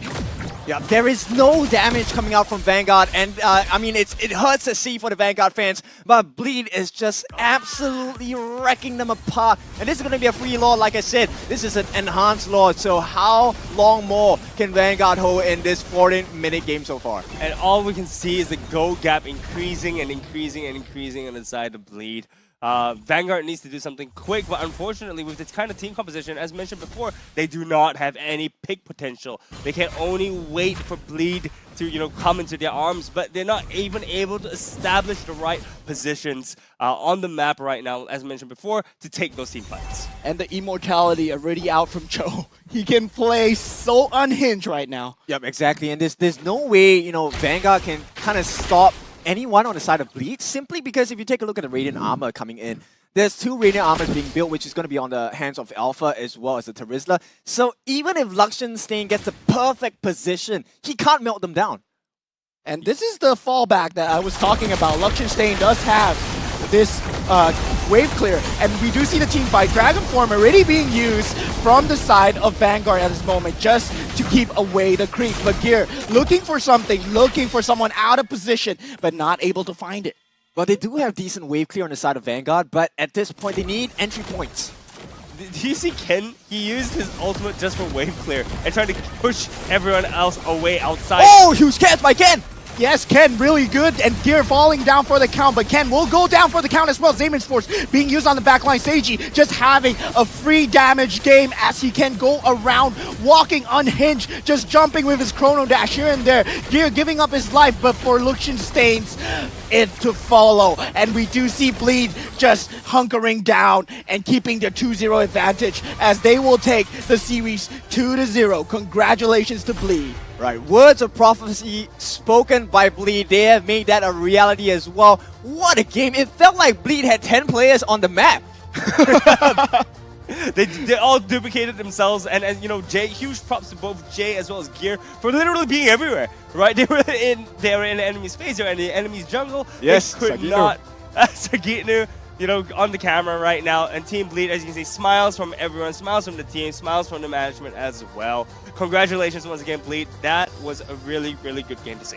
And now we were talking about how Gear was doing so well on Game 1. Gear did not have that much of a showing on Game 2. But we are a team, you know, we just don't, it's not just a Gear show. It's not just a Gear show. We had Seiji in the backline all along farming, and you gave him Harif? Still you give him Harif? Why? Unbelievable confidence here by Vanguard, but they just could not follow through on what they thought was going to be the winning formula, right? But of course, now we have new expectations of the teams that have come into Season 7. Bleed. You know, I've always held them in high regard, and yes, Mr. Hades, I'm talking about the VP of Bleed. I fully believe that your team is pretty strong at this point, right? Yeah, I have to say, they look cohesive. Exactly. The synergy is perfect.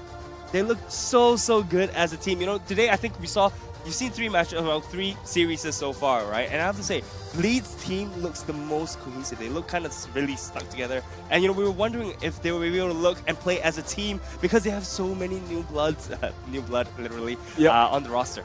Exactly. And Seiji, I think one of the players that I'm going to have my eyes on for the rest of the league.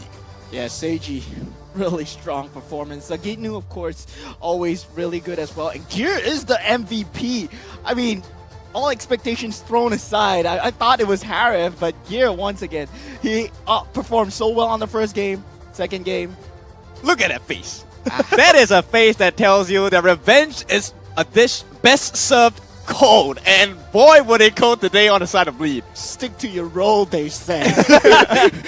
Can I say that Gear was playing phenomenally in the show? Yes, he may not have been a part of so much of the kills that happened in the game, but like I said, he was playing Cho the way Cho was meant to be played. He was going to be consistently irritating, consistently annoying, and just be in Vanguard's face. Exactly, and one of the things that I noticed was that he didn't really throw around the Way of the Dragon too much. It really was a lot of the Chikundos and Shumbos around, more of a positional threat to the side of Vanguard. Yes. So they were always hesitant to get the catch, right? If you make one step, one wrong movement, that is it. They had so many catches. They had the penalty zone, they had the Spear of Alpha, they had the Valentina combination with the Arcane Shade and Shadow Strike.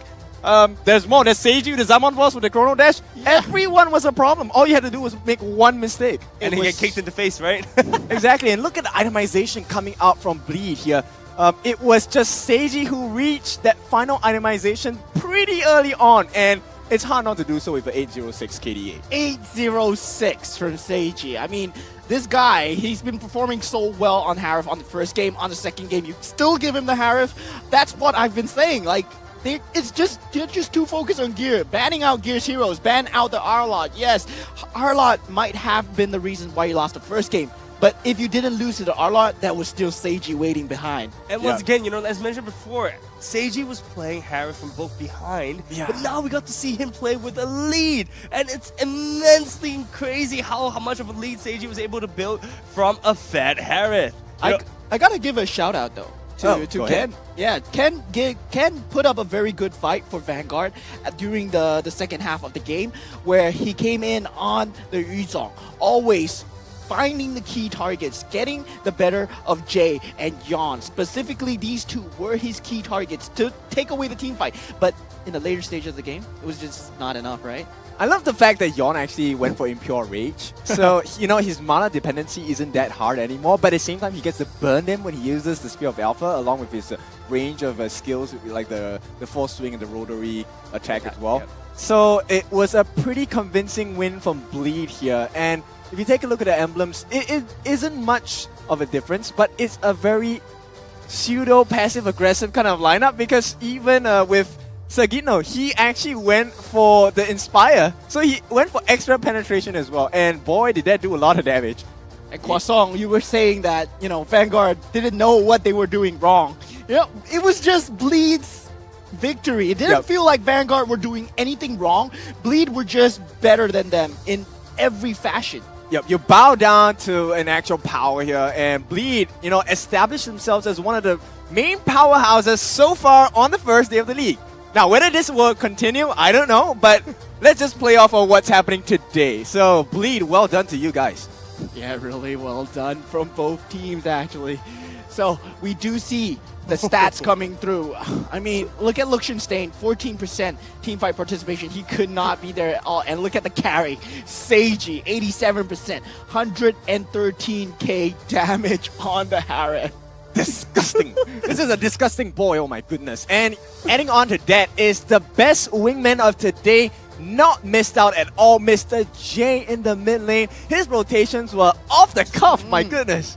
Chef's kiss. Jay, 81% kill participation rate with 11 assists. We mentioned him. We mentioned how his movements across the map from the first game was so immaculate. He did the same thing for the second part of the game, for the second game as well.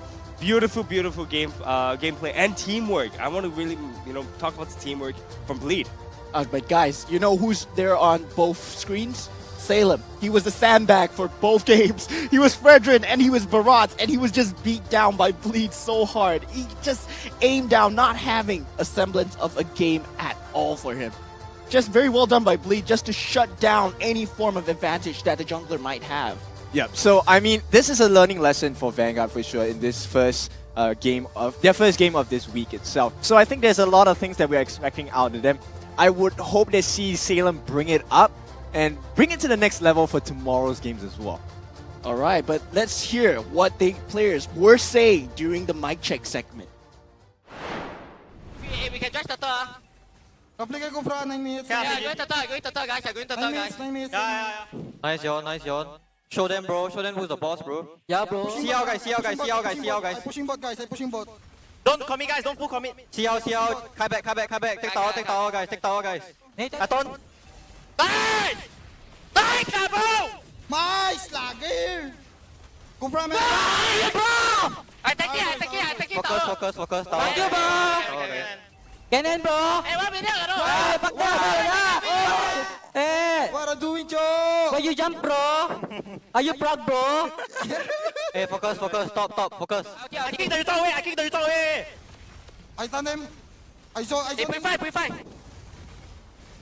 I zoning Nathan. Nathan low. Yusong, guys. Hey. Yapping, man. GG, bro. Yapping, bro. Yapping, man. Stop yapping, bro. Hey. GG, bro. Hey, get.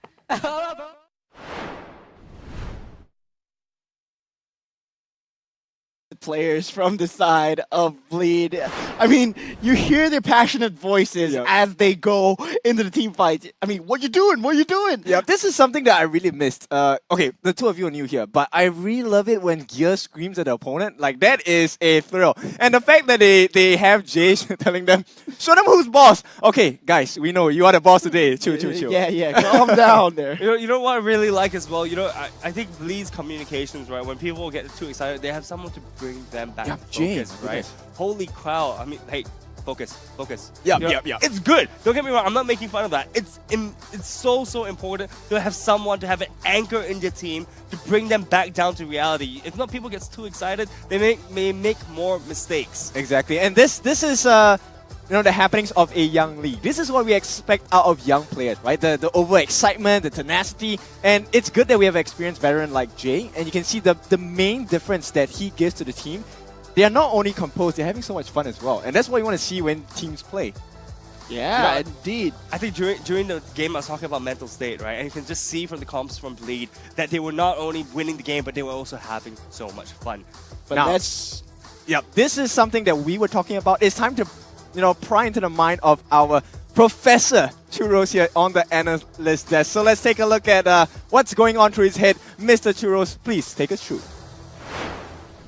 What's going on, guys? Sorry for the cutoff earlier, but I just wanted to express how interesting this is. So we have a new segment off the desk. We have a new teleprompter over here, which I can draw over every single one of our matches. So I want to go through match 1 and how Bleed were able to so effectively rotate and zone out the likes of Homeboys from any whatsoever, any skirmishes whatsoever. So the first match, we have the first turtle. So I'm going to be playing this just very quickly going through. You will see how far Harith has already pushed back the Natan over to his lane. So he's already proxying the wave. He's starting the rotations down. So this gives Bleed a lot of time to push Vanguard back and get in position for that first turtle, which is the pivotal moment for match number 1. So we can see over here Nick staying, getting in position. He's staying right in the dot bush as we speak. So we're going to get this playing in. You can see how Jay is able to zone out and give information to the rest of the team for Bleed to be able to make that move, knowing who is there, what is there, and where to go in, when to go in. So we'll be able to see how Vanguard is able to react to this situation when they are set in position in a diamond form, because they need to really protect their main damage dealer. And in this case, it will be Super MJ, albeit a little bit tougher because he's way out of position. It takes him a little bit longer to get to that turtle fight when Nick Stain tries to go for a jump. So in this case, Nick Stain could do 2 options over here. He could jump in and get Newton J, and they might have a better shot. But the issue is that Salem was way far ahead. So we'll let this play out and see how this goes. We can see Harith already making his way through because of the lane proxy, the early lane proxy, giving Gear the opportunity to come into position. So right now, Bleed was making it a 4v5. So getting Nick Stain in position, he's just waiting there. Bleed already knows that just because of where Jay is able to direct his attention over to where Vanguard is. So we'll let it play out to see how fast Harith will take or how Seiji will take to come into that turtle fight, making it a 5v4 situation. So now Jay just clearing that waves, maintaining that lane pressure, and in this side, it is very difficult for Vanguard to try to contest this one because of that lane pressure that they have in that mid side, Valentina is forced to go back from that engage. You have 5 members from the side of Bleed ready to engage for this turtle, creating for a huge momentum boost in this first turtle fight. So Nick Stain trying to go in just because of Sagitnu and pops all of his ultimates as we see fit. Notice how Nathan is still out of position. You had Valentina not in position to contest for anything as of now. You have created this zone where Bleed is able to overtake this kind of composition.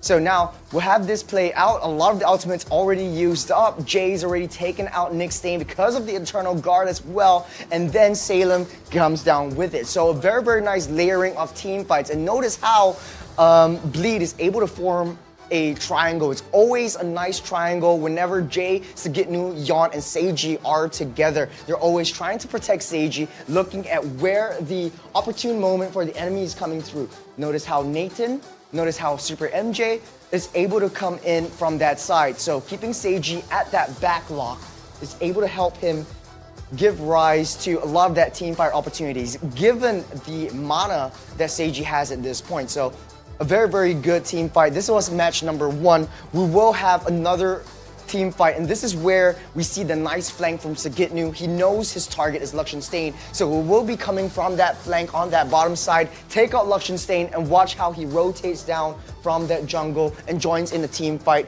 when a huge skirmish occurs.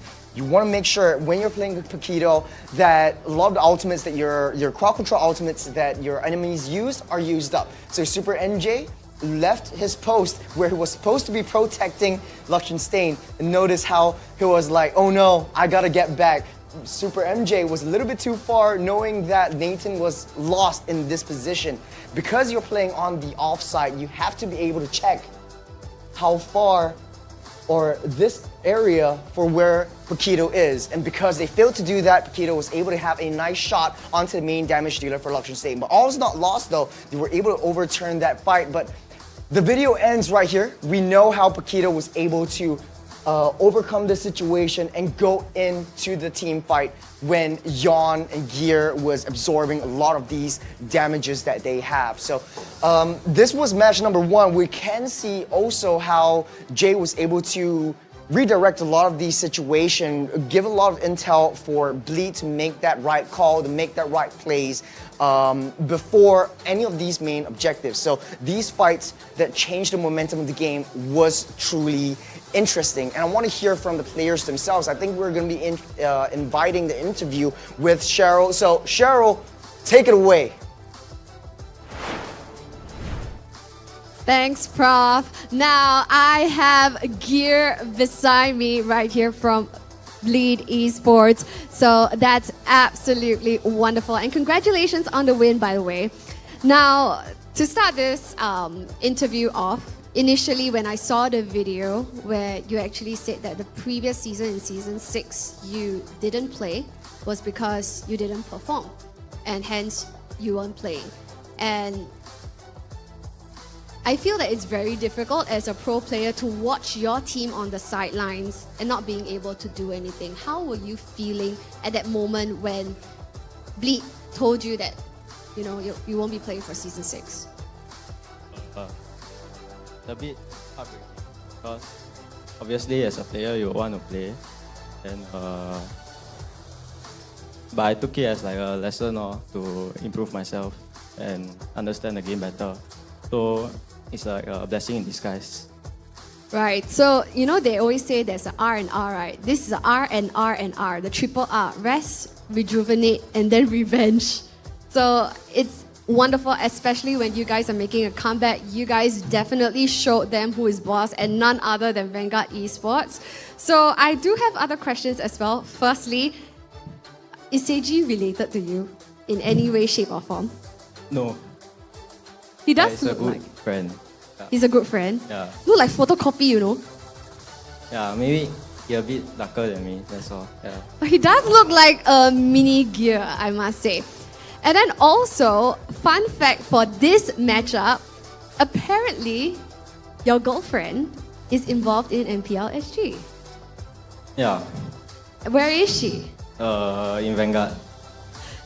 So she is one of the sub players of Vanguard. Yeah. And when you do see her on the battlefield, what will happen? No difference, just... Will you go double down, like go harder, or like Oh give yeah, chance? just save my flicker, everything for her. Like, Save your flicker for her? Yeah, like she... Like, for example, like Luxion stay in his position, and I save my kick for her. Wow. Wow, this is special treatment on so many levels. Okay, and now moving forward, you have a brand new revamped roster coming in for Bleed Esports. How are you feeling about this brand new roster? It's a strong roster, yeah. Again, sorry? Strong roster. Strong roster. How so? Please elaborate. Because of Jay and Seiji, especially. And I think Yon has a lot of potential also. And Tagit also has like, even though I think he didn't perform as well last season, but actually he's a really good player. So hopefully he can prove himself this season. Definitely. You know, when it comes to proving your worth, it's not about telling people how well you play, but really showing them who is boss on the Land of Dawn and showing, you know, through the games itself. And you guys definitely did here. So moving forward, one of my few final questions before I let you go would be, when it comes to the opponents with this brand new lineup, who are you looking forward to face the most? Flash. And why? Because they are the champions of last season, and on paper, they technically have a way more stronger roster this season. So I'm looking forward to fight them to see how we fare. But I'm confident we can win them. Fantastic. And right now, for you, I've asked you earlier on just now, off camera, like how many roles have you played so far professionally? 3. And they are? XP lane, jungle, then now roam. Now roam. So the fact that you are now roam, is it a assigned role or is it a role that you want to play? Do you get first pick when it comes to the role? Initially I didn't want to play this roam, but thanks to like my managers and my coaches, they think I have potential in roam. So I mean, at first I just play it cause no choice. But I think now I come to really like the role. Right, and definitely you have shined, getting MVPs, initiating really, really good fights, and that's wonderful. So thank you so much, Gear, and we're looking forward to more wonderful performances right here from Bleed Esports. Thank you. Thank you. He was going to blend into the screen already.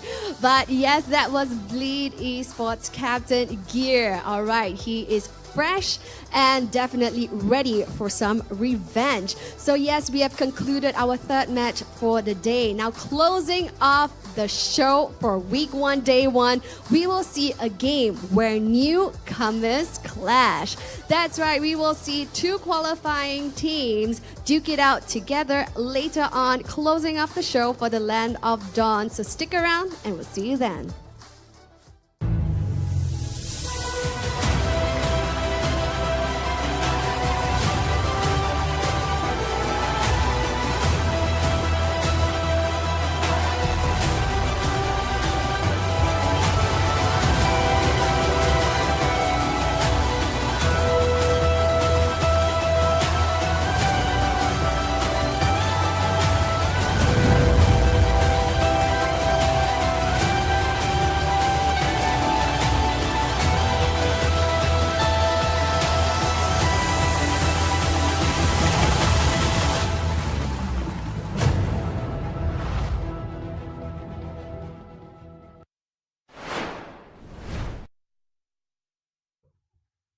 next question will be: you're still so you're going to poly this season as well. Yeah. You're looking forward to it. Yeah, I'm looking forward to it. Okay, then how are you gonna have you juggled work, pro play and school? Yeah, I've been juggling quite well. Yeah, even during my intern, I still playing. How's it like? Share It's the quite intern. tiring cause every day I need to wake up very early, then end late also, then go back home scream. Yeah. Okay, great. Okay, we also mentioned that Hades mentioned in an interview before that Team Flash has the best gold laner in Singapore in season 6. That was before you even appeared as a gold laner. Before season 6. Around season 6. Oh. When they recruited Hades. Oh. Do you think you're the best gold laner? I think I am the best goal laner in Singapore. Then who do you think is your biggest threat in MPL Singapore? Gold lane. I think FMM. Wait, FMM? Yeah, FMM. But he's playing gold lane. He's playing Rome. Yeah, but I think he's still the best goal lane. No one can compete with him. FMM, please come back to the gold lane. Thank you very much. Diablo, let's ask that question to you. Who is the strongest EXP right now besides you? I think that shouldn't be a question. Stop it, give me name myself. Yeah, that's okay. Who is the best EXP laner? Definitely, I still think it's me, but not trying to be overconfident here, but definitely there are people who can step up to that role. But right now, I feel like I'm not past my prime yet, so I will still hold that title until one day. What do you think about JPL still coming back as a Roma? JPL will say his brain is in his prime. His hands yes, sometimes. Okay, great. Then who do you think can rival you right now in MPL Singapore as an EXP laner? I'm not looking for anyone to rival me because I want to rival the best in the world. Okay, okay. But who do you think is slowly creeping behind you? Slowly creeping behind.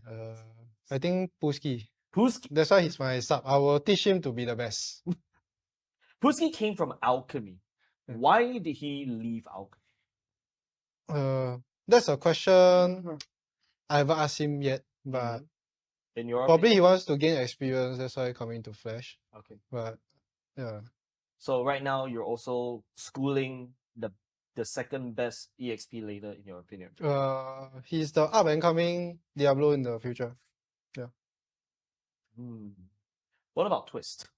Twist is strong. I say yeah, she's strong. Twist or Puski? Twist or Puski.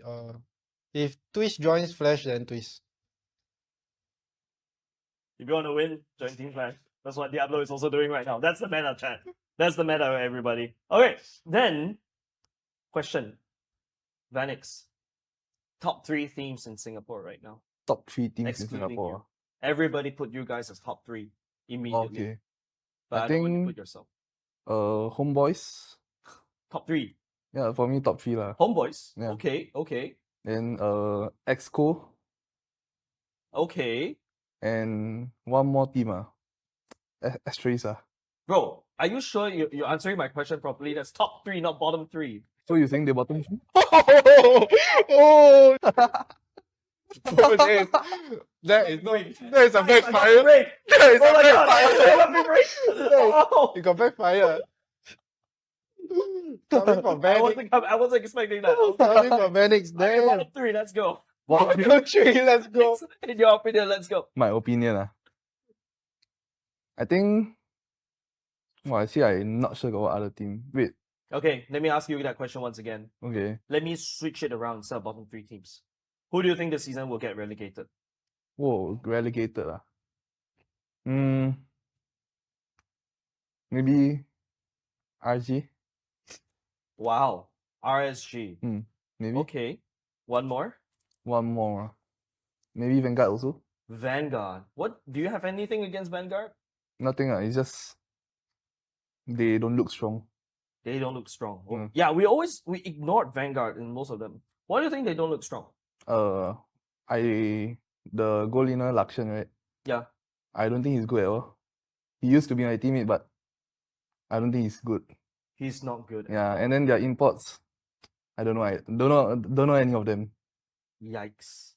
Okay, because you guys imported the best in the Philippines Yeah. right now. Yeah. Okay. Let me turn that question over to Diablo as well. Top 3 teams. Let's go. Top 3. I agree with Vanny's list. I mean, they are looking pretty solid this season. He's not supposed to laugh, guys. These are legitimate answer, you know. Okay. Homebois SG, EXCO, and Asteris, all champion material teams. You know, we're looking for the dark horses this season, and Yep. 3 of them are the dark horses. All right, let me ask that question again. So Diablo, who do you think will be relegated this season? As much as I don't want to see this, but probably Bleed and RSG. Why is it Bleed and RSG? Because you gotta to rise to the top, you gotta start from the bottom. So I believe that's what they should do. Okay. Bleed was top 6 last season. RSG is top 2. Do you think Bleed with this change of roster is stronger or weaker? Definitely. Actually, I You don't don't know really who- put that in my radar. So Wow. So you just Yeah. ignore Bleed like that. Okay. yeah, I mean, you technically have been fighting Bleed as RSG as so long. Now you're gonna be fighting RSG as well. yeah. I'm looking forward to fight RSG. Okay. Yeah. Because you want to be known as the win con of RSG. Actually, no. Okay. Truth to be told, I just want to fight Bray. Yeah. This is your first time going up against Bray. Yeah, I've never fought him before, Okay. so I'm looking forward to it.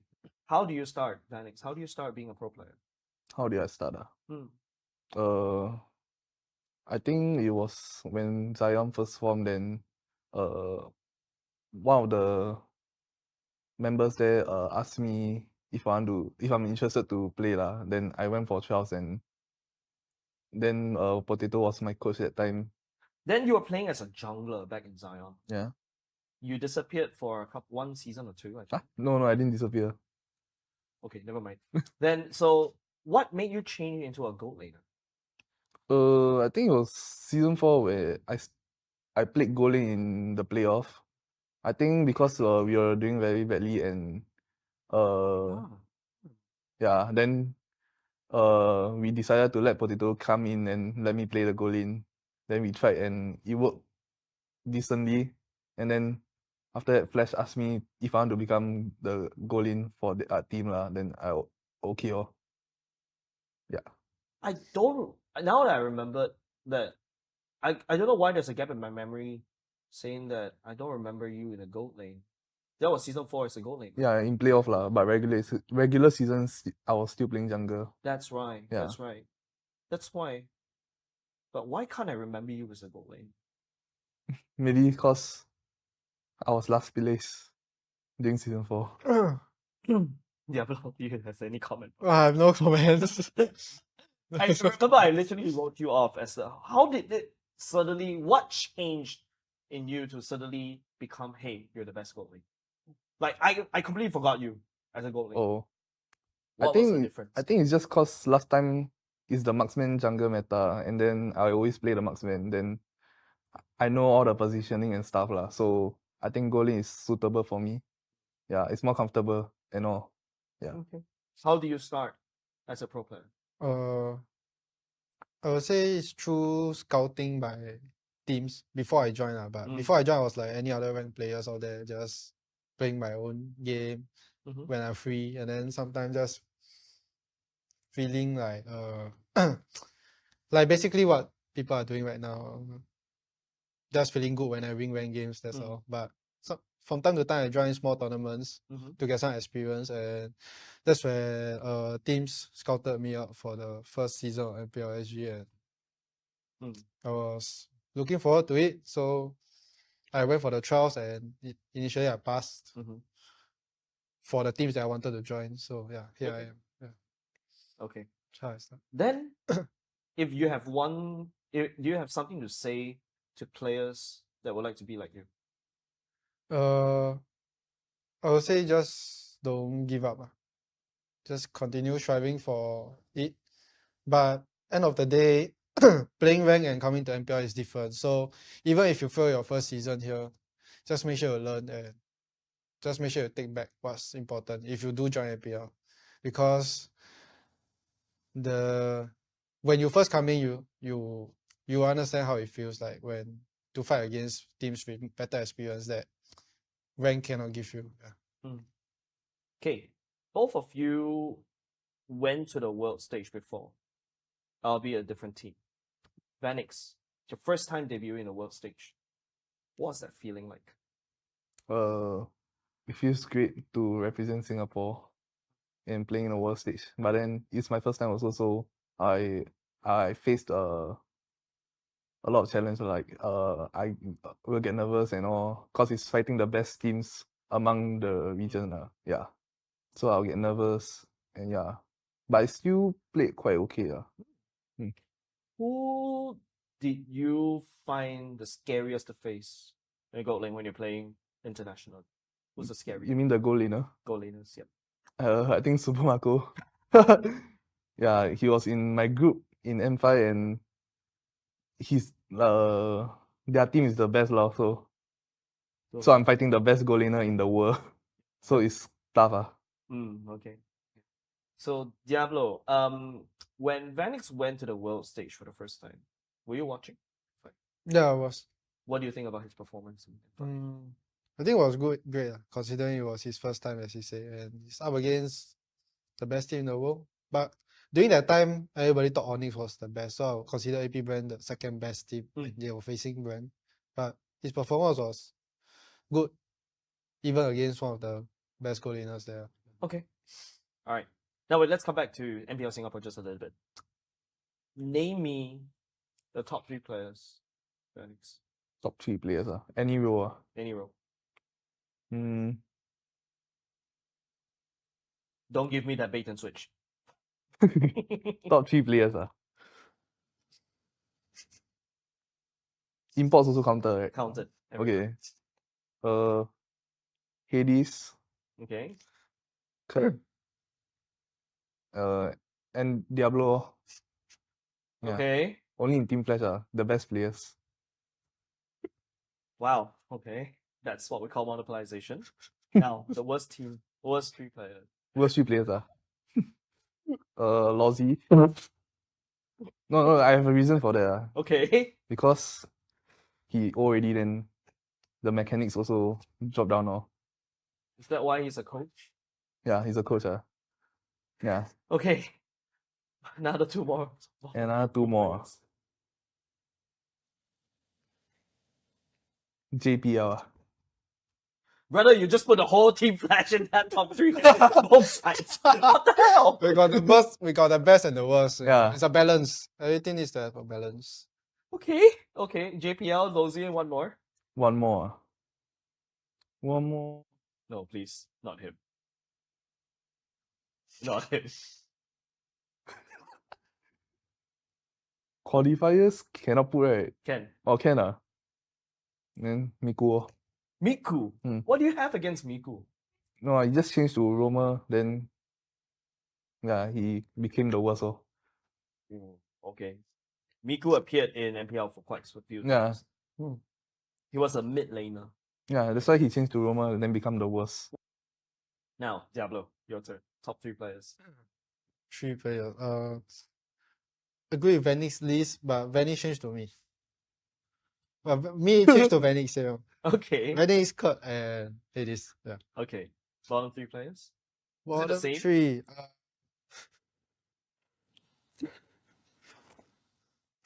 I can't disagree.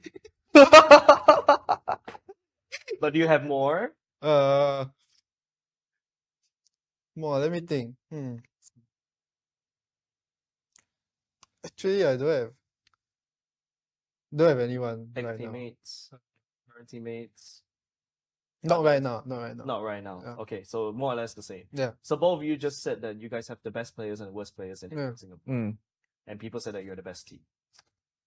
The best team will always have a balance. Yeah. Okay. All right. Then let me also ask, right? I don't think I've asked this. Are your parents supportive of your esports journey? Mine was supportive right now, but before it takes time.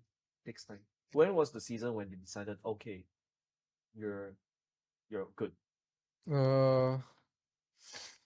When was the season? I think it was when I first win. Season 3. Yeah, but that one was still like they just saw lah, but never say much. Then season 4 I won again because I was kicked.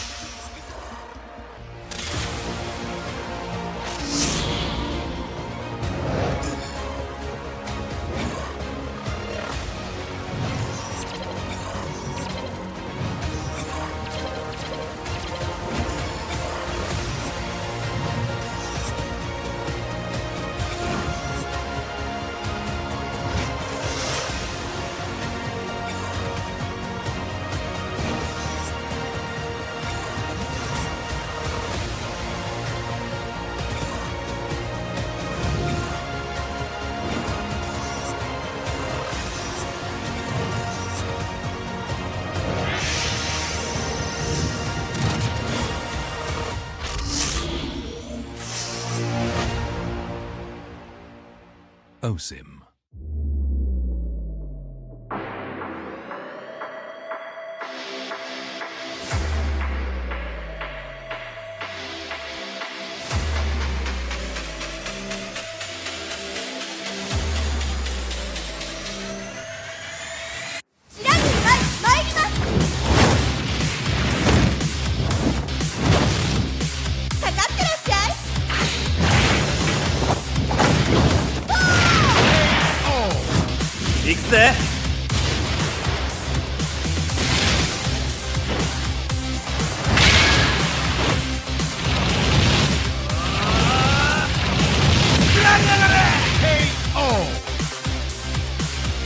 맥시가 치가운다요. Hey, come on, come on.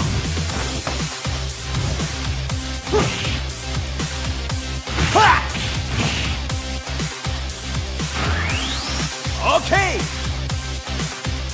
Power Gazer.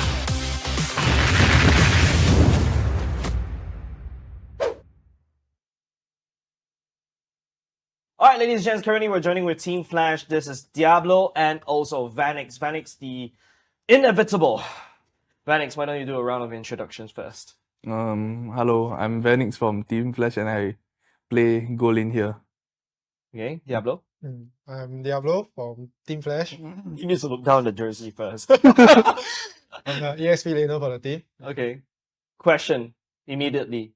Why do you leave your RSG? Well, I feel Flash is stronger. Okay. Yeah. Okay. So you're leaving behind Bray. Do you have anything to say to him? The way next season I'll show you why IG can't win without me. Wow. Wow. Okay. Okay. People are saying that. Okay, I was interviewing Bleed earlier just now. They're saying that Bray is the one carrying the team. Yeah. Do you have anything to say about that? I agree to a certain extent, but ultimately the win con is still me lah. So, Vanix, who do you think is the win con for Team Flash this season? I think the win con for Team Flash is everybody. I think even Puski can be a win con in our team. Even though he came from Alchemy, but he's still good. He's good. Yeah, Is that why you pick him up from Alchemy? Yeah. Okay, cool. We want to stop the trend. Wait, then last season no win con, man? Last season no win con. Last season have lah, but not everyone. Who is that? Who's okay? Who, wait, who? Why? Like, okay, let me guess. It's the one that's not in Team Flash right now, right? You mean the win con? Yeah. I guess so. Is that why you dropped him? I guess so. Next question will be: you're still so you're going to Poly this season as well. Yeah. You're looking forward to it. Yeah, I'm looking forward to it. Okay, then how are you gonna have you juggled work? Oh well, pro play and school before. Yeah, since the day I started, yeah, I've been juggling quite okay lah, quite well. Yeah, even during my intern, I still playing. How's Yeah. it like? It's quite tiring lah, cause every day I need to wake up very early, then end late also, then go back home scream. Yeah. Okay, great. Okay, we also mentioned that well, Hades mentioned in an interview before that Team Flash has the best gold laner in Singapore in season 6. That was before you even like appeared as a gold laner? Before season 6. Around season 6. Oh. When they recruited Hades. Oh. Do you think you're the best gold laner? I think I am the best goal laner in Singapore. Then who do you think is your biggest threat in MPL Singapore? Gold lane. I think FMM. Wait, FMM? Yeah, But, FMM. but he's playing gold lane. He's playing Rome. Yeah, but I think he's still the best goal lane. No one can compete with him. FMM, please come back to the gold lane. Thank you very much. Diablo, let's ask that question to you. Who is the strongest EXP right now besides you? I think that shouldn't be a question. Stop it, Give me myself. Yeah, that's okay. Who is the best EXP laner? Right now? Definitely, I still think it's me, but not trying to be overconfident here, but definitely there are people who can step up to that role. But right now, I feel like I'm not past my prime yet, so I will still hold that title until one day. What do you think about JPL still coming back as a Roman? JPL, I would say his brain is in his prime. His hands are, yes, sometimes. Okay, great. Then, who do you think can rival you right now in MPL Singapore as an EXP laner? I'm not looking for anyone to rival me because I want to rival the best in the world. Okay, okay. But who do you think is slowly creeping behind you? Slowly creeping behind. I think Puski. Puski? That's why he's my sub. I will teach him to be the best. Puski came from Alchemy. Why did he leave Alchemy? That's a question I haven't asked him yet, but In your probably he opinion? wants to gain experience. That's why coming to Flash. Okay. But yeah, So right now you're also schooling the second best EXP laner in your opinion. he's the up and coming Diablo in the future. Yeah. What about Twist? Twist. Twist is strong. I say yeah, she's strong. Twist or Puski? Twist or Puski. If Twist joins Flash, then Twist. If you want to win, join Team Flash. That's what Diablo is also doing right now. That's the meta, chat. That's the meta, everybody. Okay, then, question. Vanix, top 3 teams in Singapore right now. Top 3 teams in Excluding Singapore. you. Everybody put you guys as top 3 immediately. Okay. But I don't want you to put yourself. Homeboys. Top 3. Yeah, for me top 3 lah. Homeboys. Yeah. Okay, okay. Then EXCO. Okay. And one more team Asteris Bro, are you sure you're answering my question properly? That's top 3, not bottom 3. So you think they bottom 3? Oh! That is a backfire. That is a backfire. You got backfire. Coming from Vanix. I wasn't expecting that. Coming from Vanix. Okay, Damn. bottom 3, let's go. Bottom 3, let's go. In your opinion, let's go. My opinion I think actually I'm not sure about what other team. Wait. Okay, let me ask you that question once again. Okay. Let me switch it around instead of bottom 3 teams. Who do you think this season will get relegated? Whoa, relegated maybe RG. Wow. RSG. Maybe. Okay. One more? One more. Maybe Vanguard also. Vanguard. What? Do you have anything against Vanguard? Nothing. It's just they don't look strong. They don't look strong. Oh, yeah, we ignored Vanguard in most of them. Why do you think they don't look strong? The goal laner Lakshan, right? Yeah. I don't think he's good at all. He used to be my teammate, but I don't think he's good. He's not good. Yeah, and then their imports, I don't know. I don't know any of them. Yikes. Okay. Because you guys imported the best in the Philippines Yeah. right now. Yeah. Okay. Okay. Let me turn that question over to Diablo as well. Top 3 teams. Let's go. Top 3. I agree with Vanix list. I mean, they are looking pretty solid this season. He's not supposed to laugh, guys. This is a legitimate answer, you know. Okay. Homebois SG, EXCO, and Asteris, all champion material teams. You know, we're looking for the dark horses this season, and 3 of them are the dark horses. All right, let me ask that question again. So, Diablo, who do you think will be relegated this season? As much as I don't want to see this, but probably Bleed and RSG. Why is it Bleed and RSG? because you gotta to rise to the top, you gotta start from the bottom. So I believe that's what they should do. Okay. Bleed was top 6 last season. RSG is top 2. Do you think Bleed with this change of roster is stronger or weaker? Definitely. Actually, I You don't know really who put that in my radar. So Wow. So you just Yeah. ignore Bleed like that. Okay. yeah, I mean, you technically have been fighting Bleed as RSG as so long. Now you're going to be fighting RSG as well yeah. I'm looking forward to fight RSG. Okay. Yeah. because you want to be known as the win con of RSG. Actually, no. Okay. Truth to be told, I just want to fight Bray. Yeah. This is your first time going up against Bray. Yeah, I've never fought him before, Okay. so I'm looking forward to it. How do you start, Vanix? How do you start being a pro player? How did I start? Hmm. I think it was when Zion first formed. Then, one of the members there asked me if I'm interested to play lah. Then I went for trials, and then Potato was my coach that time. Then you were playing as a jungler back in Zion. Yeah. You disappeared for one season or two, I think. No, I didn't disappear.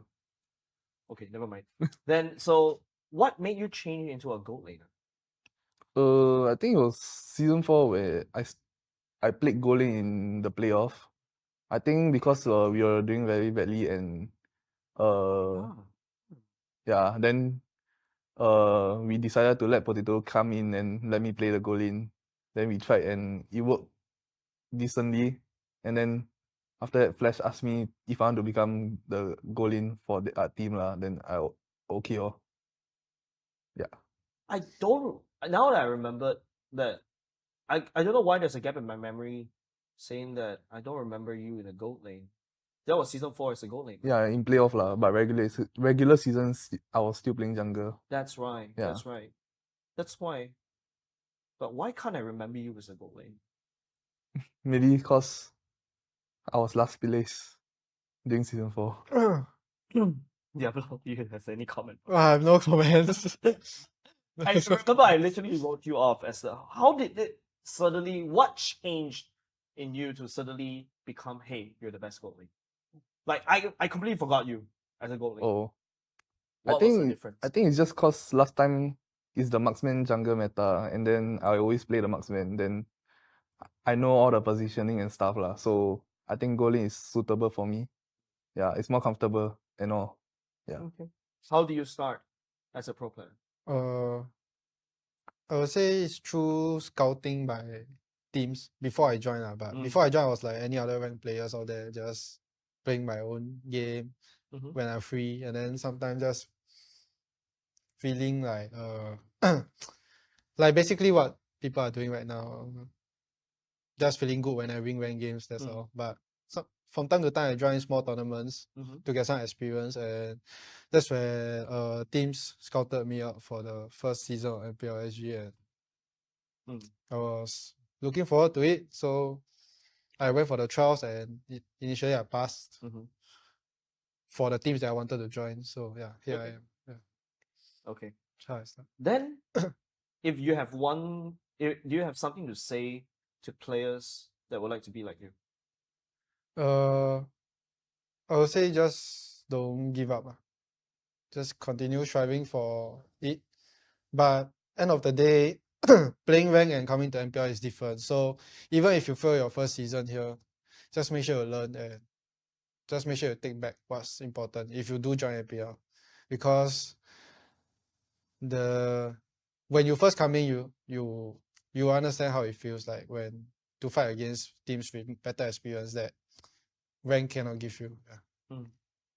Okay, both of you went to the world stage before, albeit a different team. Vanix, your first time debuting in a world stage. What's that feeling like? It feels great to represent Singapore and playing in a world stage. But then it's my first time also, so I faced a lot of challenges. Like I will get nervous and all, cause it's fighting the best teams among the region.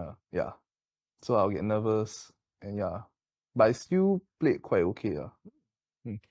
Who did you find the scariest to face in gold lane when you're playing international? Who's the scariest? You mean the goal laner? Gold laners, yep. I think Super Marco. Yeah, he was in my group in M5 and he's their team is the best lah. So I'm fighting the best goal laner in the world. So it's tough. Okay. So Diablo, when Vanix went to the world stage for the first time, were you watching? Yeah, I was. What do you think about his performance? I think it was great, considering it was his first time, as he said, and he's up against the best team in the world. But during that time, everybody thought Onyx was the best, so I would consider AP Brand the second best team when they were facing Brand. But his performance was good, even against one of the best goal laners there. Okay. All right. Now let's come back to MPL Singapore just a little bit. Name me the top 3 players, Vanix. Top 3 players. Any role. Any role. Don't give me that bait and switch. Top 3 players. Imports also counted, right? Counted. Okay. Hades. Okay. Kurt. And Diablo. Yeah. Okay. Only in Team Flash the best players. Wow. Okay. That's what we call monopolization. Now, the worst 3 players. Worst 3 players Lozzy. No, I have a reason for that. Okay. Because he already then the mechanics also drop down now. Is that why he's a coach? Yeah, he's a coach. Yeah. Okay. Another 2 more. Another 2 more. JPL. Brother, you just put the whole Team Flash in that top 3. Both sides. What the hell? We got the best and the worst. Yeah. It's a balance. Everything needs to have a balance. Okay. JPL, Lozzy, and one more. One more. No, please. Not him. Not him. Qualifiers cannot put, right? Can. Oh, can. Then Miku. Miku? What do you have against Miku? No, I just changed to Roma, then yeah, he became the worst. Okay. Miku appeared in MPL for quite a few times. Yeah. He was a mid laner. Yeah, that's why he changed to Roma and then become the worst. Now, Diablo, your turn. Top 3 players. 3 players. Agree with Vanix list, but Vanix changed to me. Well, me changed to Vanix. Yeah. Okay. Vanix, Kurt, and Hades. Yeah. Okay. Bottom 3 players? Is it the Bottom same? 3.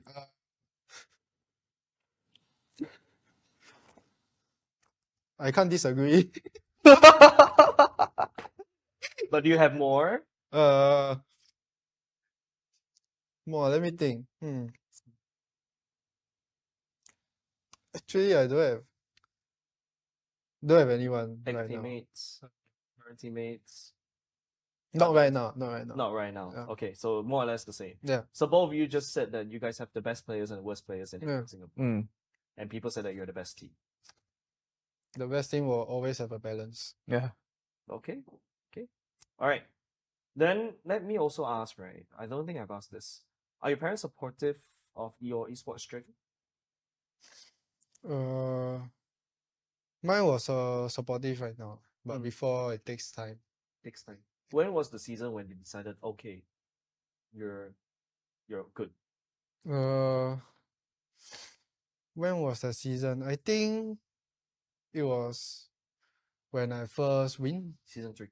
Yeah, but that one was still like they just saw lah, but never say much. Then season 4 I won again because I was keep.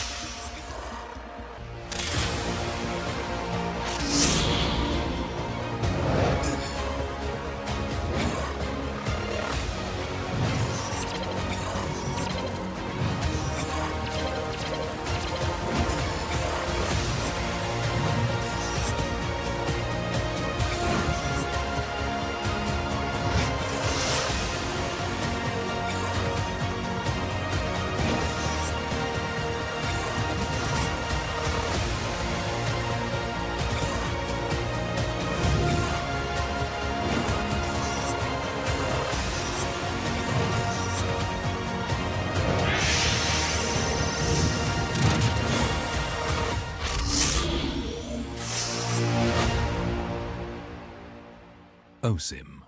I've never seen the face before. 应该是 Vanguard 的人。My God， 你猜啦，你猜。Huh? No way. Eh, unless I get wrong also lah. No way. This you don't know that. I really don't know. Oh, I know this one. I know this one. I know this one. I know this one. I know this, bro. I know this guy. Huh? That's so familiar, bro. What's his name? You know or not? Okay. You think from which team first? Oh. Okay.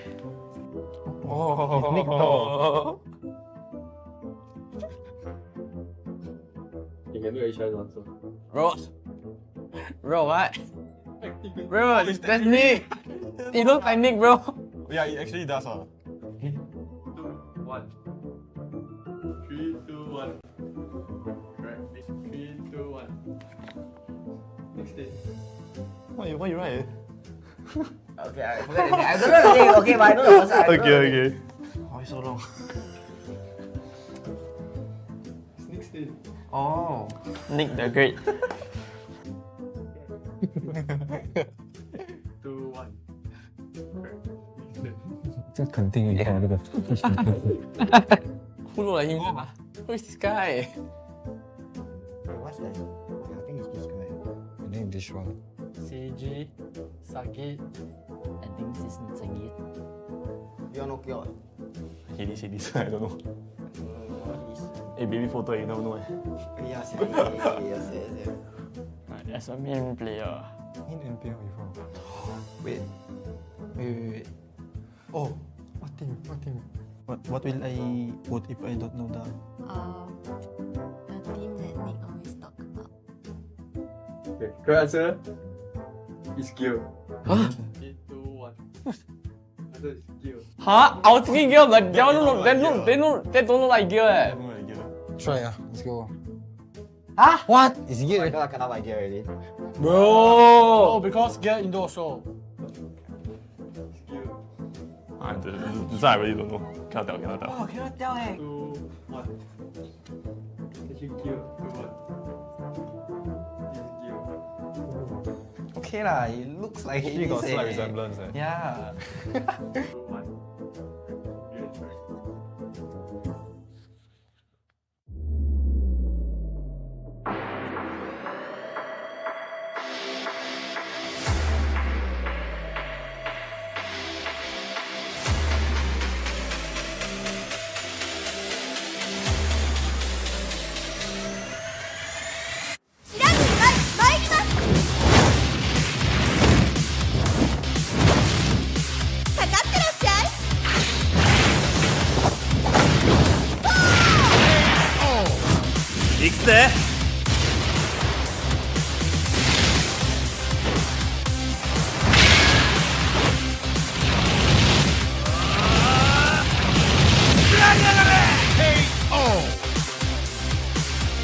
맥시가 지가운다요.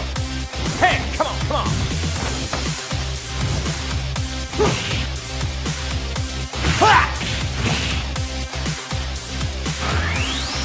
Okay. Power Gator.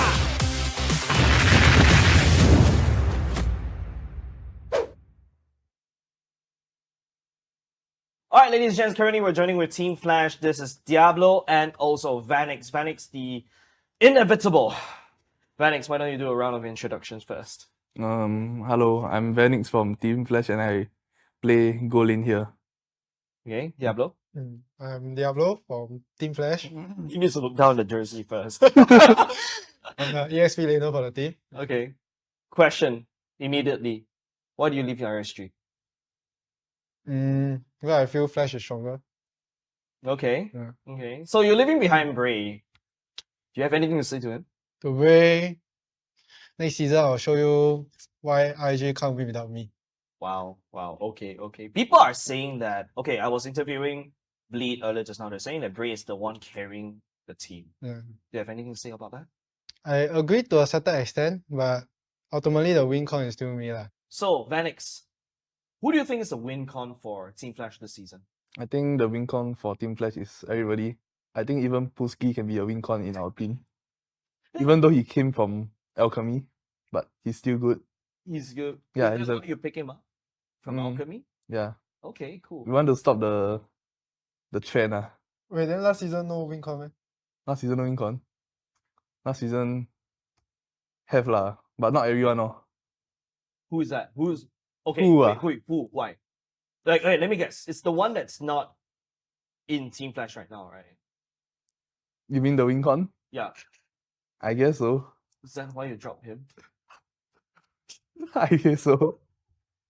Next question will be: so you're going to Poly this season as well. Yeah. You're looking forward to it. Yeah, I'm looking forward to it. Okay, then how are you gonna have you juggled work pro play and school before? Yeah, since the day I started, yeah, I've been juggling quite okay lah, quite well. Yeah, even during my intern, I still playing. How's Yeah. it like? Share It's the quite tiring lah, cause every day I need to wake up very early, then end late also, then go back home scream. Yeah. Okay, great. Okay, we also mentioned that Hades mentioned in an interview before that Team Flash has the best gold laner in Singapore in season 6. That was before you even like appeared as a gold laner. Before season 6. Around season 6. Oh. When they recruited Hades. Oh. Do you think you're the best gold laner? I think I am the best goal laner in Singapore. Then who do you think is your biggest threat in MPL Singapore? Gold lane. I think FMM. Wait, FMM? Yeah, But, FMM. but he's playing gold lane. He's playing Rome. Yeah, but I think he's still the best goal lane. No one can compete with him. FMM, please come back to the gold lane. Thank you very much. Diablo, let's ask that question to you. Who is the strongest EXP right now besides you? I think that shouldn't be a question. Stop it, give me Yeah, that's good. Who is the best EXP laner right now? Definitely, I still think it's me, but not trying to be overconfident here, but definitely there are people who can step up to that role. But right now, I feel like I'm not past my prime yet, so I will still hold that title until one day. What do you think about JPL still coming back as a Roma? JPL will say his brain is in his prime. His hands yes, sometimes. Okay, great. Then who do you think can rival you right now in MPL Singapore as an EXP laner? I'm not looking for anyone to rival me because I want to rival the best in the world. Okay, Yeah. okay. But who do you think is slowly creeping behind you? Slowly creeping behind. I think Puski. Puski? That's why he's my sub. I will teach him to be the best. Puski came from Alchemy. Why did he leave Alchemy?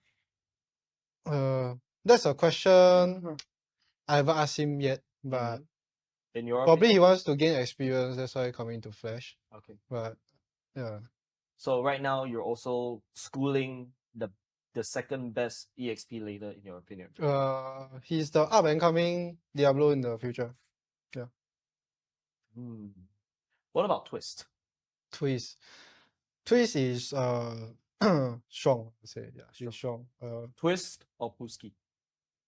Twist or Puski. If Twist joins Flash, then Twist. If you want to win, join Team Flash. That's what Diablo is also doing right now. That's the meta, chat. That's the meta, everybody. Okay, then, question. Vanix, top 3 teams in Singapore right now. Top 3 teams in Excluding Singapore. you. Everybody put you guys as top 3 immediately. Okay. But I, I don't want you think put yourself. Homeboys. Top 3. Yeah, for me top 3 lah. Homeboys. Yeah. Okay. Then EXCO. Okay. And one more team Asteris Bro, are you sure you're answering my question properly? That's top 3, not bottom 3. So you're saying they bottom 3? Oh! That is a backfire. That is a backfire. You got backfire. Coming from Vanix. I wasn't expecting that. Coming from Vanix. Okay, Damn. bottom 3, let's go. Bottom 3, let's go. In your opinion, let's go. My opinion I think actually I'm not sure about what other team. Wait. Okay, let me ask you that question once again. Okay. Let me switch it around instead of bottom 3 teams. Who do you think this season will get relegated? Whoa, relegated Maybe RG. Wow. RSG. Maybe. Okay. One more? One more. Maybe Vanguard also. Vanguard. What? Do you have anything against Vanguard? Nothing. It's just they don't look strong. They don't look strong. Oh, yeah, we ignored Vanguard in most of them. Why do you think they don't look strong? The goal inner Lakshan, right? Yeah. I don't think he's good at all. He used to be my teammate, but I don't think he's good. He's not good. Yeah, and then their imports, I don't know. I don't know any of them. Yikes. Okay. Because you guys imported the best in the Philippines Yeah. right now. Yeah. Okay. Let me turn that question over to Diablo as well. Top 3 teams, let's go. Top 3. I agree with Vanny's list. I mean, they are looking pretty solid this season. You're not supposed to laugh, guys. These are legitimate answer, you know. Okay. Homebois SG, EXCO, and Asteris, all champion material teams. You know, we're looking for the dark horses this season, and Yep. 3 of them are the dark horses. All right, let me ask that question again. So, Diablo, who do you think will be relegated this season? As much as I don't want to see this, but probably Bleed and RSG. Why is it Bleed and RSG? Because you gotta to rise to the top, you gotta start from the bottom. So I believe that's what they should do. Okay. Bleed was top 6 last season. RSG is top.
friends, thank you so much for sticking around with us right here for 3 matches. And right now we are at the final match of the day for week 1, day 1. And closing off day 1 itself, we will be seeing the clash of the newcomers. Yes, 2 of our newly qualified teams will go head to head right here in the final match of the day, where we see EXCO going up against the likes of Asteris. Now, very interesting because they will have to prove they have what it takes to be right here at the MPL SG scene. Now, of course, some of them are familiar faces which has been in the pro scene itself. So without further ado, let's take a look at their beautiful faces. First up, ladies and gentlemen, presenting to you EXCO.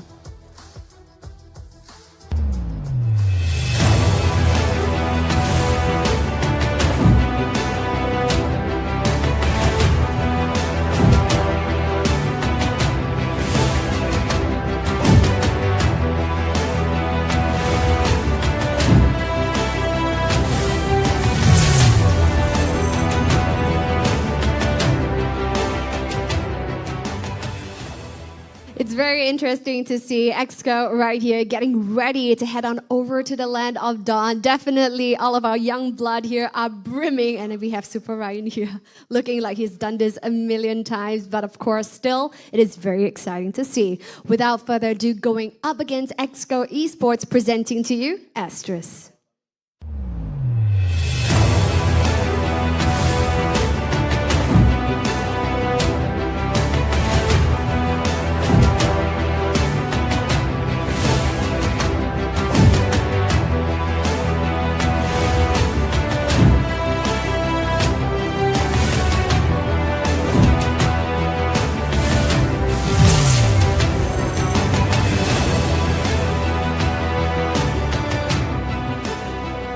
Definitely some of the familiar faces that you have seen as well. Apparently there's a 6-member. Bear bought another bear along with him.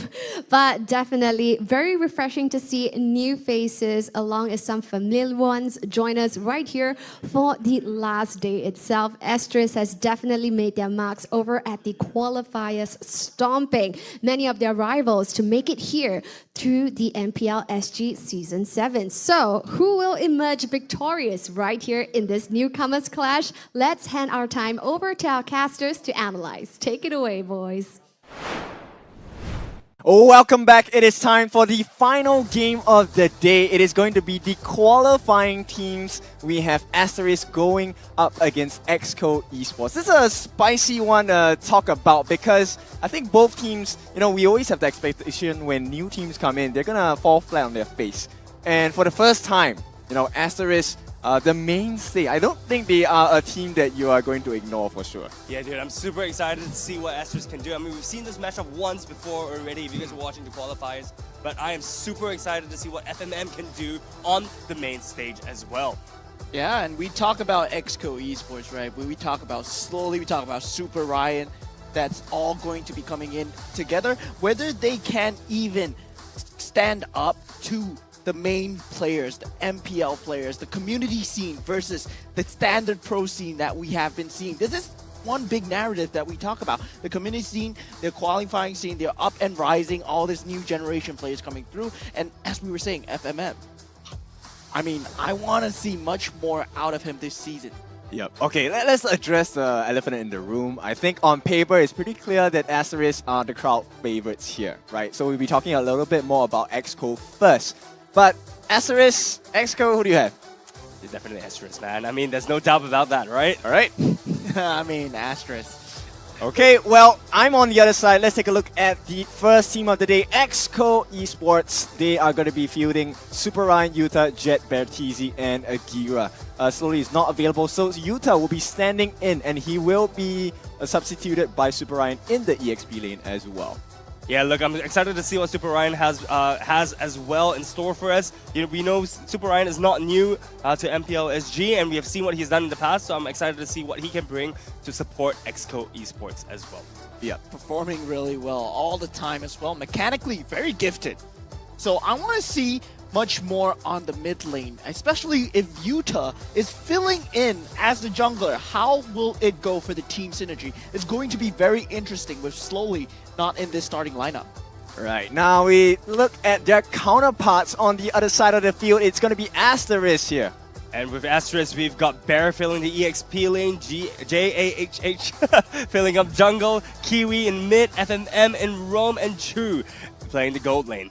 All experienced players. They've been known in the scene as well. Just very dominant in the qualifiers. I mean, FMM, of course, he is a monster. We called him the mini JPL, the roamer, the up-and-coming of the next generation. And now we will see him on the live stage, on the main scene, whether he can move it, make it big, or crumble under the pressure. Yep. He's someone that we have to keep our eyes on because he used to play with the likes of Bleed, right? He used to feud alongside Gear, used to feud alongside JPL. Definitely has their experience rubbed off on him. At the same time, we have people like Chu as well as Bear, who are not new to the scene as well. They used to be fielded in Stellac. And I think they have taken that experience and they will bring it to the main stage here for the match. But more importantly, let's take a look at the head-to-head between these two teams.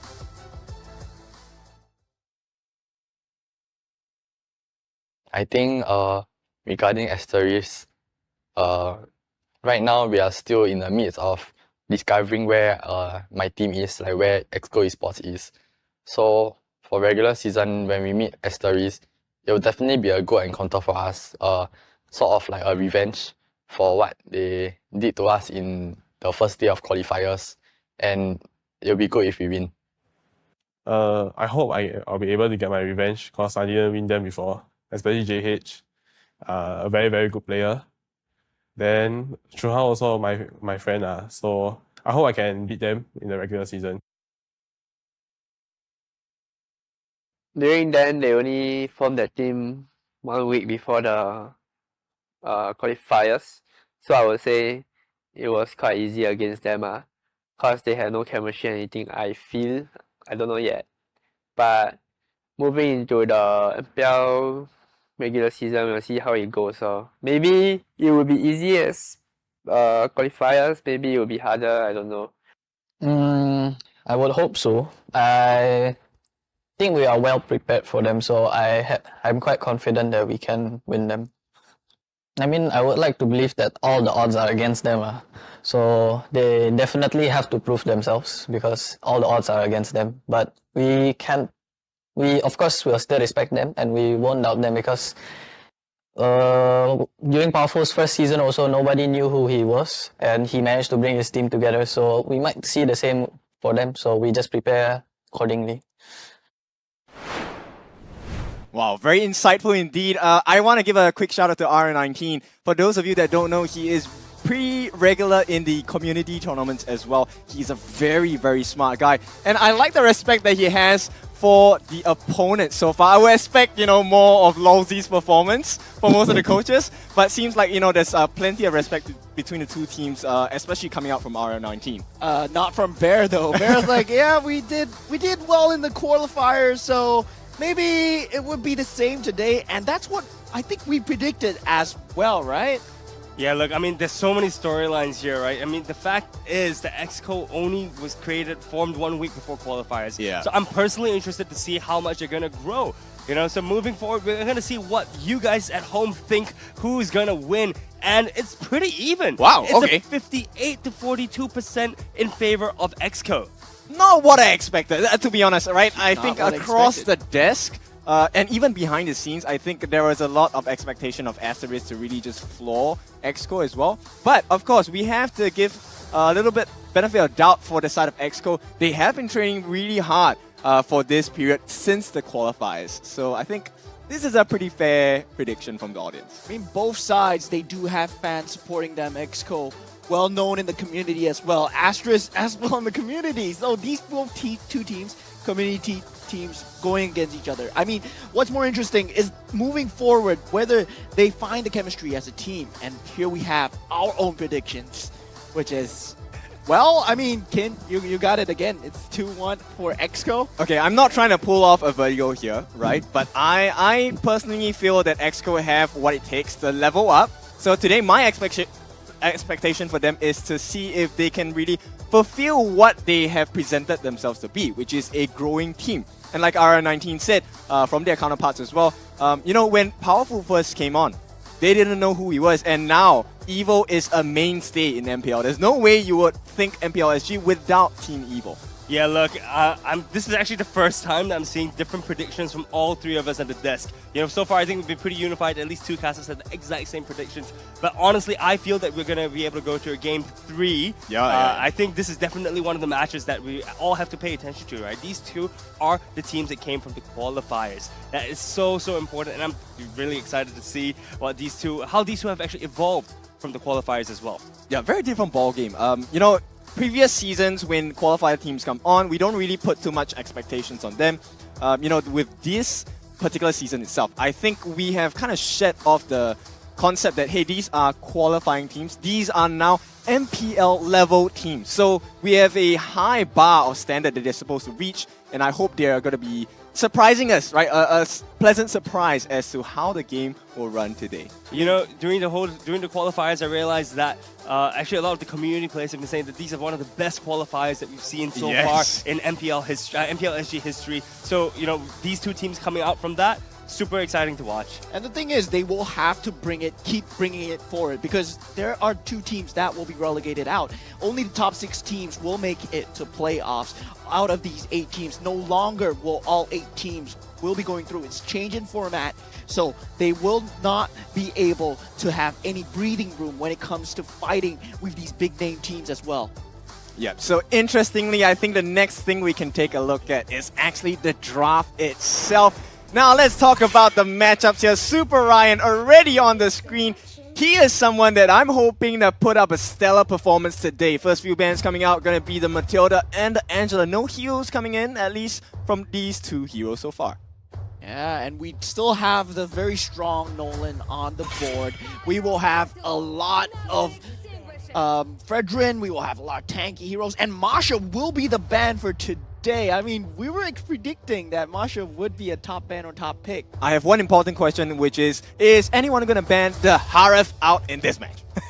Look, Harif has managed to sneak past almost every single game. You know, I think Harif has only banned once so far today.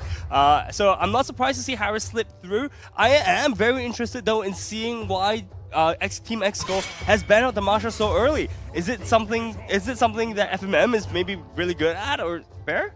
It's a rush down composition. In fact, the one hero that I'm more afraid of that's going to come out from Asteris is the Arlet. So they actually went off to show off their Arlet from FMM, and that was a killer. So I would be curious to see if that is worth a ban from the side of EXCO, or will they take it for themselves? I mean, definitely, right? Arlet is a generally great pick to pick up. So I think if EXCO does not ban Arlet this time around, we will see it as possibly a first pick for EXCO, right? Someone like EXCO could easily flex that in the EXP or the roam lanes on that side. And if they don't ban it out, definitely Asteris is going to pick it up. Yeah, for sure. And another player we need to focus on is actually Gira. So Gira's comfort picks come in the form of the Claw. Now, before we head on to that, Fredrin Brand, what do you guys think about that? Fredrin Brand, I think, is so targeted on JH, right? I think JH I played Fredrin during all 3 of their matches during the qualifiers, and I think this is definitely EXCO challenging Asteris, being like, hey, so JH, what else are you going to play? What else are you going to show us? Exactly, like no more tank jungler in the form of Fredrin. Will you change it up and go for the assassin jungler instead? Yeah, and before the assassin jungler meta, I mean, Fredrin, Baxia, Barat, they were still so key in Asteris lineup. All these tanky junglers that they wanted, and we do see the Arlot being banned out. What do you have to say about that? I mean, it's pretty straightforward, right? We know in the correct hands, it is going to be a monster to deal with, and right off the bat, Gira this time going to have his hands snapping up the Harif on the side of EXCO. And that's really quick pickups on the side of Team Asteris. They picked up the Loi as well as the Brats, 2 heroes that we've seen constantly throughout the day. Yep, it's a pincer move here from the side of Asteris. With the diversion, this Loi is definitely going to be a huge problem. Now, the counter picks coming out from EXCO itself, Baxia and Faramis, very good survivability, and with the Baxia mark, reduced healing as well. And also extremely good synergy with Harif coming through, because Harif can run free with Faramis and Baxia having his back. But we do see the Kaja picked up from the side of Asteris. Very good reply. Both teams are drafting to a T at this point. Yeah, look, I think the Kaja pick was excellent, right? Team Asteris has identified what Team EXCO is trying to do, and the Kaja is just going to rip that apart. If the Kaja is able to pull away the Faramis with his Divine Judgment, you know, that's NetherRealm gone, you know, if they're able to eliminate him fast enough. Yep, exactly. And the synergy between the Kaja and the Loi is actually quite dangerous because of the cooldowns itself. Faramis does have the NetherRealm, but it just comes up every, 50, 60 seconds. Kaja can jump in, get the Divine Judgment as and when they need, and Diversion's cooldown is extremely low, which means they can outplay EXCO's cooldown timers. And something that we haven't seen throughout the entire day is the Tigreal, because the Tigreal, being an extremely strong crowd control, has a very good ultimate as well, but not being picked up by a lot of heavy teamfight teams. So now not being banned, is it a potential pick for EXCO here? It could be. It would be something nice, but at this point, the Faramis looking like a flex pick, right? If they do get that perfect diversion, the read on diversion, EXCO definitely can use the implosion from the Tigreal to catch them out. But I want to say something. There is a very clear ban onto Super Ryan here, not giving him the Yuzong, one of his star-studded heroes that he plays. Yeah, I think Yuzong is also a really wise ban overall as well. You know, if you're targeting down Super Ryan's pull, I'm pretty confident in Super Ryan though to be able to pick up something else, as he is known to be that supporting role in Team EXCO. Yep. Really like the Roger pick, but this time it's flexed into the jungle, which means his farm is going to be much faster. And we've seen across the region, right? Harif going up against Roger is a cancel out combination itself. This time, I think it's a little bit edged out towards the side of Asteris because Roger will have a level advantage. I feel that Barats will still go jungle though, right? I don't know. It's a flexible choice of options that Asteris has provided for themselves. So I probably think that they will decide based off the final picks from EXCO. Yeah, but we have to keep in mind as well, right? We've seen the team earlier today where they picked too many flex picks and they were not able to find themselves a solid idea of what the game plan is. So it's really up to Asteris right now if they're able to see the last two picks being Edith and Khalid and how they're gonna be adapting into this. That's quite a lot of damage coming out from EXCO. Very good early game. Faramis and Khalid, very strong early game presence as well. They will be able to survive and get quite a bit of stacks as well as itemizations. So this first early game actually going to be extremely important for the side of EXCO. Yeah, that's for sure. So Team Asteris is taking the time. They've got 18 seconds left on the clock to decide who they're going to lock in for their gold laner potentially. I'll be very excited to see if Roger finally gets to play in jungle. And the last pick is the Terizla. So it is going to be a Gold Lane Roger. Gold Lane Roger. Yeah, Gold Lane Roger versus the Harif. I mean, there's not much option to fight at Harif. So I believe Roger might have the best chance of fighting the Harif in this current meta. If you see a Harif on the opposing team, all you can do is hope for the early game and hope that you just don't get destroyed and just keep up the farm in the late game. You can't really go head-to-head 1v1 in his gold lane at all. Yep, actually one of the things that I'm really curious about is the rotational speed for the side of Asteris, right? They will be able to make the first few rotations much quicker than the side of EXCO simply because they have the Loi. So the moment Loi gets her 4, the diversion is going to play in a big part of how Asteris will be able to control this game. Now, ladies and gentlemen, this is game 1 of our final game of the day. EXCO looking to prove their point against Asteris. Let's go in the land of Dawn. It's a revenge matchup between EXCO and Asteris. So FMM's revenge arc starts now. That's a really good point to bring up, Mo. I think Asteris is here trying to prevent EXCO from taking back the win. But already at the bottom, we've seen first blood straight onto Gira from Asteris True. True, just finding the first blood onto Gira. I mean, we talked about Harif just having such a good lane and very nice pull coming through from Jet, but not able to find any pickoffs, not having the damage this early in the game. Yeah, perfect start from the side of Asteris here, and it looks like a potential snowball game right off the bat. So EXCO, they have their backs against the wall, work cut out for themselves. How do they recover from this?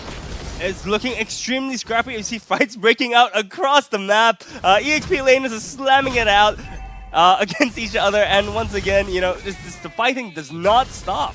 And you talk about the EXP lane matchup, right? Khalid versus Charizla. I usually favor the Khalid, but look at this. Khalid is just getting wrecked down, and FMM already getting chunked down as well. Utah falling very low, falling as well. Just not finding any space. He's not level 4 yet, not having the sustainability, not having the tankiness. Yep, as we like to say, when it rains, it pours. Let's take a look at the emblems here. You know, with the Brave Smite on the Edith itself, Bear TZ is meant to be one of the main tanks across the lineup for EXCO. Right now, he's actually trailing in terms of EXP, so I don't think Bear TZ is going to have a good game at all. Now, Bear TZ looks as if he's going to be suffering a little bit as the rotationals. If you notice the rotations, right? We already see the Loi already at the top lane trying to shove the lane in so they have easier access to the turtle. But we do notice that Utah is sneaking around the corners, hopefully, you know, trying to pick up a good position for the fight. Yeah, right off the bat, you can see everyone's itemizations trying to deal with the Loi here. We might have the first engagement here. Turtle Jet going in as a very nice slam coming through, but NetherRealm being used at the moment. Turtle's not going any one way yet, but both teams falling very low. Bear Cheesy does eventually fall as Khalid will get out with one sliver of HP and JH will go down for the count. Very nice trade from both teams. FMM, Kiwi falling extremely low. That was a beautiful team fight from the side of EXCO. Not only did they get the turtle, they got the kill onto JH as well. That's a huge win for the side of EXCO. Yeah, definitely, and you know both teams I think losing 1-1 right now, but the advantage is going slightly over to EXCO's side. Right now, Kiwi, all eyes on Kiwi as to see how he's going to be rotating around the map. So right now we look at the replay of the turtle fight. We see that the Ferris was able to pop on the NetherRealm, but it wasn't too little, too late. Asteris was able to come up top from that fight. Yeah, the big thing was Super Ryan actually stayed alive, so he's actually going to have the EXP lead. And as a Khalid, having an EXP lead against a Charizla is a huge win because you will be able to control the pacing of the lane, which means earlier rotations for the side of EXCO as well. Raging Sandstorm just coming out at the correct timing. Exactly.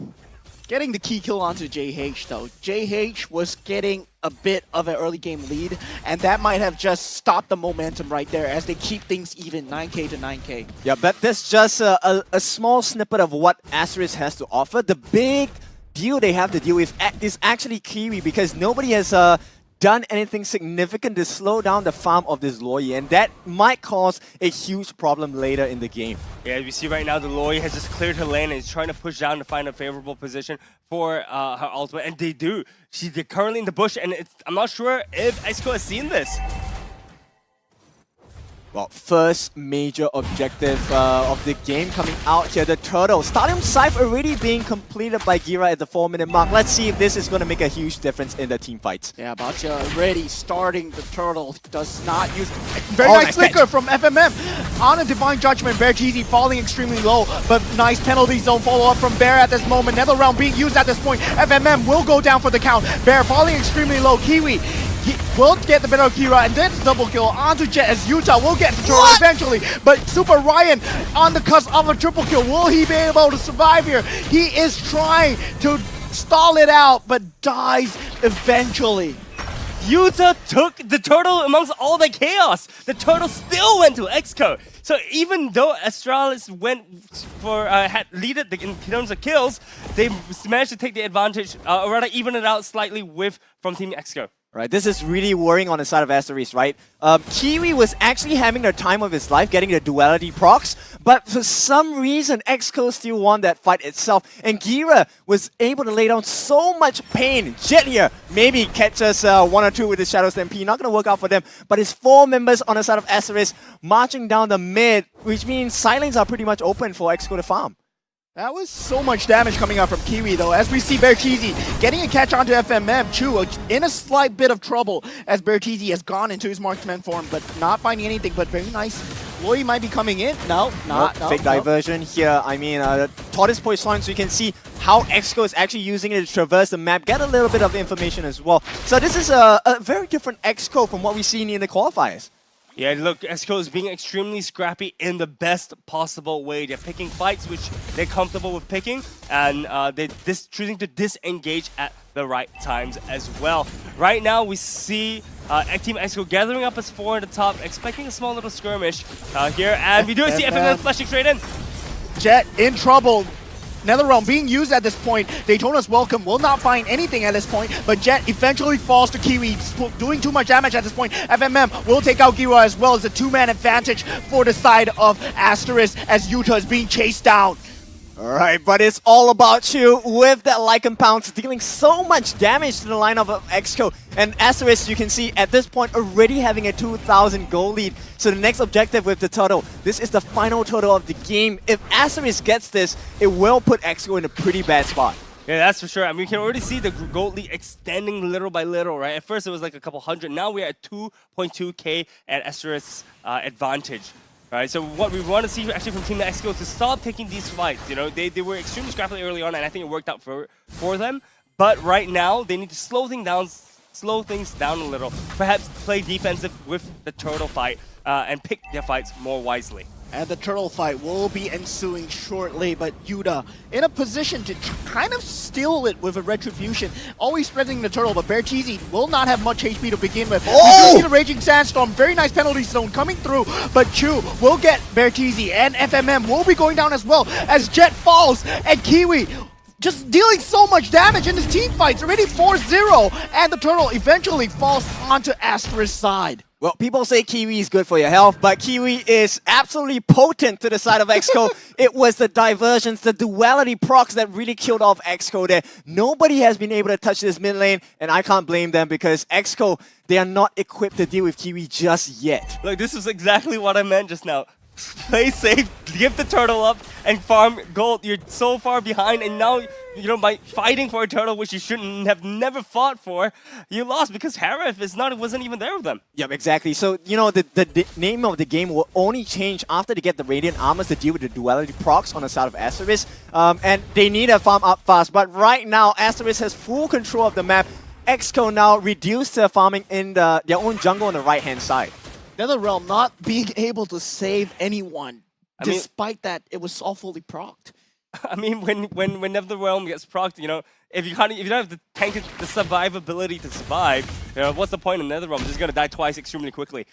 Yep, exactly. And you know, they still haven't figured out how do we catch Kiwi here. And until they solve that problem, it is just structural damage galore for the side of EXCO because Asteris will not be able to be punished from their lineup.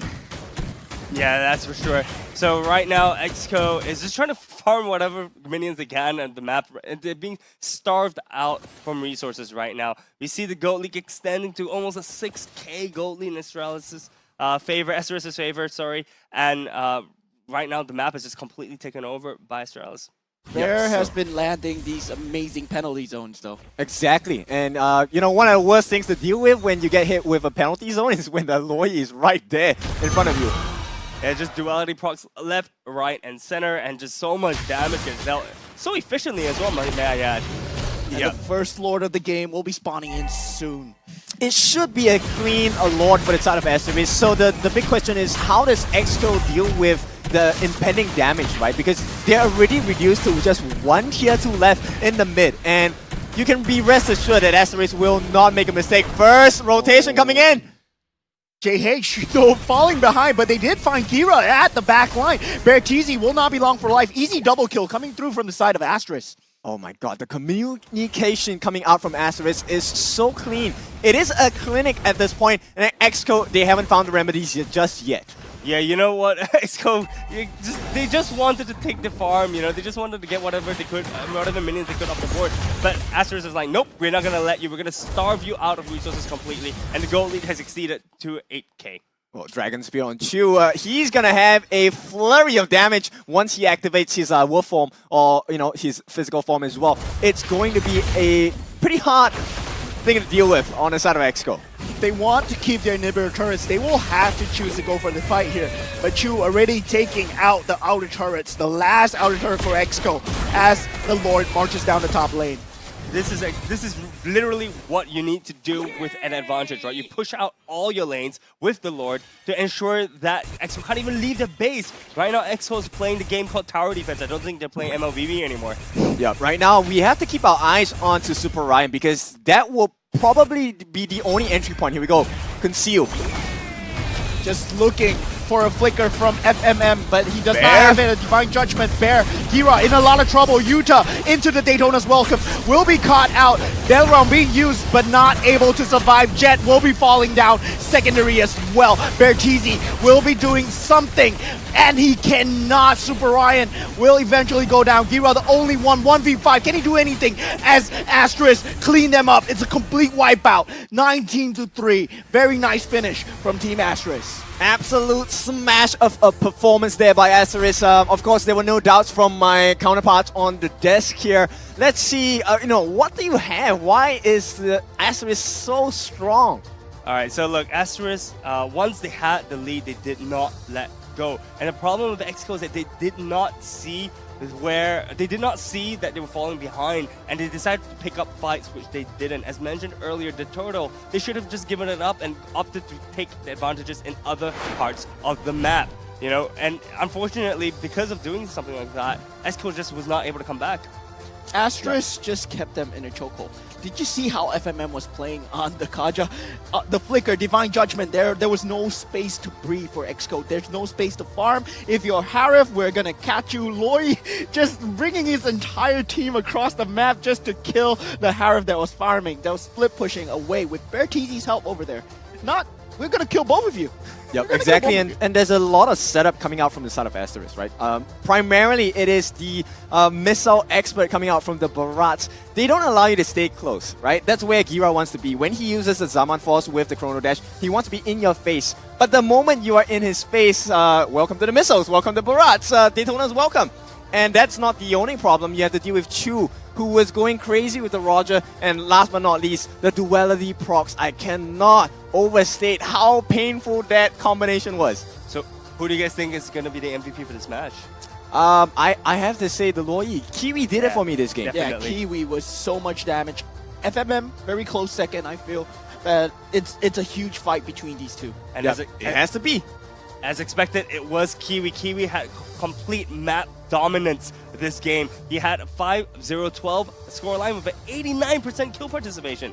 Yep, you can't catch him. He has insane amount of penetration from the Inspire, from his emblems as well. Much more painful because of the lethal ignition. And look at the itemization. First core item actually going into the Bloodwings, which is extremely painful already. Right, and pair it up with the Necklace of Durant. Hey, not only do you get hurt, you don't get the heal. Yeah, you don't get the heal, you get nothing coming through. And we need to talk about how you said Chu was performing so well. Yes. Chu got the first blood. Oh, yes. Solo kill. Solo kill onto Gira, right? Yeah, big mistake there. I mean, Gira kind of overestimated his strength in the early game. Yes, you have the Chrono Dash. I think he actually took the Fissure as the first skill. So wasn't much to do against a Roger one-on-one.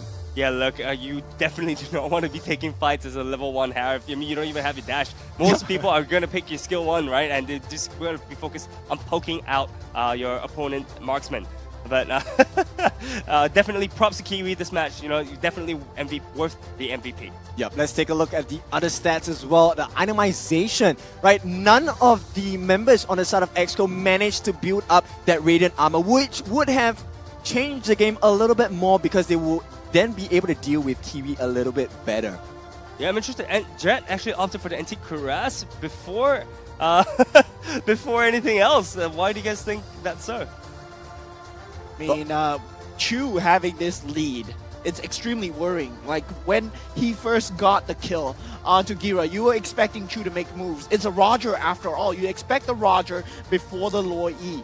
You always expect the Roger before the Loi E. And then, as a boxer, you want to peel away the Roger as much as possible so that you can fight the Loi, because Roger has iframes. Yep, exactly. I mean, anti-cuirass is also to deal with Bear.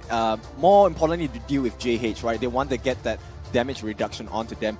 Didn't really work out that well, and you can see, a little bit greedy, high expectations of themselves when they took the concussive blast, right? They were expecting to be able to tank through the fights, deal the damage with the concussive blast as well, especially with Yuta being in their faces. But that's the problem when you go up against a Luoi, right? Especially when you're trying to run away, you have Bear who comes in with the penalty zone. He as well went for a little bit more greed here. Didn't go with the Brave Smite, instead went for the Impure Rage, so burning them slowly. And he has quite a lot of Pierce as well with the Inspire. So Bear definitely, you know, the synergy between the lineup for Asteris definitely showing through better understanding of how this game goes. Yeah, I was going to say as well, actually, if you notice how both teams picked their combinations, both of them were confident in what they needed to do, right? But in terms of execution, Asteris definitely was leading the charge in this area. We can just see it. Look, we have Chu getting 928 gold per minute. That's one of the highest gold per minute counts we've seen all day today. Yeah, and one more thing. I mean, okay, I didn't really see a lot of FMM throughout the game, but he has 14 assists. The number of catches he did with his Divine Judgment, pretty sick, pretty insane as well. And now he, in my opinion, is one of the players we have to look out for in the league. He's young, he is very energetic, and he's very, very bloodthirsty as well. Not only that, it is dangerous when a person who is bloodthirsty is extremely smart and composed. He's got really, really good map control, and I really hope to see this from the second game that we're going to go straight into very, very, very soon. So we'll take a look at the highlights of the game. I will walk you through what went down, right, for this game itself. It all started at the start of the game, that early lead. This was a pretty good fight from Asteris. 2 kills in quick successions, allowing them to get a hold of the game. But this was a perfect fight coming out from EXCO. It didn't really work out from there because, you know, they've racked up all of the different kills on the side of Asteris. Kiwi was the MVP of the game. He did so much damage with the duality as well. So what if you have the Nether Realm? So what if you have sustain? There is no way you can sustain through 10,000, 20,000, 100,000 worth of damage coming out from the entire lineup on the side of Asteris. It's over 9,000. They just couldn't stop Kiwi's damage at the backline. Yuta, very tanky on these early stages, but no Radiant Armor, as we mentioned before. Just more scared of the Roger. With the Nether Realm, not able to help at all. Yeah, and you can see just the team getting punished completely. But anyways, enough from us at the desk. I'm very interested to hear we see what Professor Churro has to say. Education, over to you, Mr. Professor Churro. Time to. What's going on, guys? Professor Churro's off the desk segment yet again. I would like to start off with a quote. Know your enemy, know yourself. That's from Sun Tzu. I have a lot of things to talk about. The first is the fights. We see Super Ryan coming out of the Raging Sandstorm all willy-nilly. We thought that, you know, EXCO might have stood a chance. I'm here to break down why it didn't and what they should have done to have a better team fight, especially through the third turtle. So we see over here that the teams are all ready and psyched up for the first turtle. We see Bear trying to push Super Ryan away, trying to get that level advantage, but what is Harith doing over on that gold side and just stopping, clearing that waves because of the wave pressure, and that is something that they needed to contact with them. But moving forward, we see how Bear was able to zone out the rest of the members over here, and that was where FMM, giving vision of where Bear, TZ, and Jet were. Yuta is Bear trying to stop Khalid from coming in on this route. On the other hand, though, if we let the video play out just a little bit more, we're able to see where Super Ryan actually converged into the fight. So it was supposed to be right at that front in this area, but he would have been able to move towards that backside because Kiwi was still left wide open. So I'm gonna be doing a little bit more of the changes in terms of the timings over here, because as I play this video, we will see how Super Ryan was able to get through into that fight, but wasn't able to go through to that back line. So in this case, Super Ryan wasn't able to get that fight in. In the other sense of this, once Super Ryan was able to get that fight going on, Bear was able to zone the rest of the members out. So even if Super Ryan had a nice fight, we were able to go into the match, securing Asteris that first turtle. So with that all said and done, boys, back to you. Right, very simple story there. It is about the map control. They knew exactly the entry points that EXCO were looking for, but they made sure that these entry points didn't exist. Kiwi was always well protected from all the different angles. They only left one door open, and if you chose to walk through that door, you would be dead.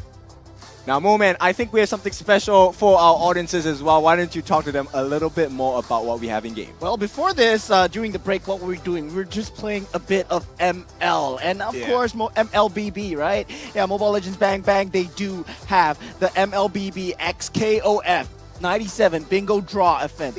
And this is from the 24th of April to the end of May, the 31st of May. And of course, you can take a shot at winning the 3 brand new KOF collab skins and unlock their exclusive ID tags. So you have the gold and you have the silver as well. So if you grab the skins and unlock the exclusive gold ID tag, you will get the number printed right beside your name. Number what? Which timing did you get it at?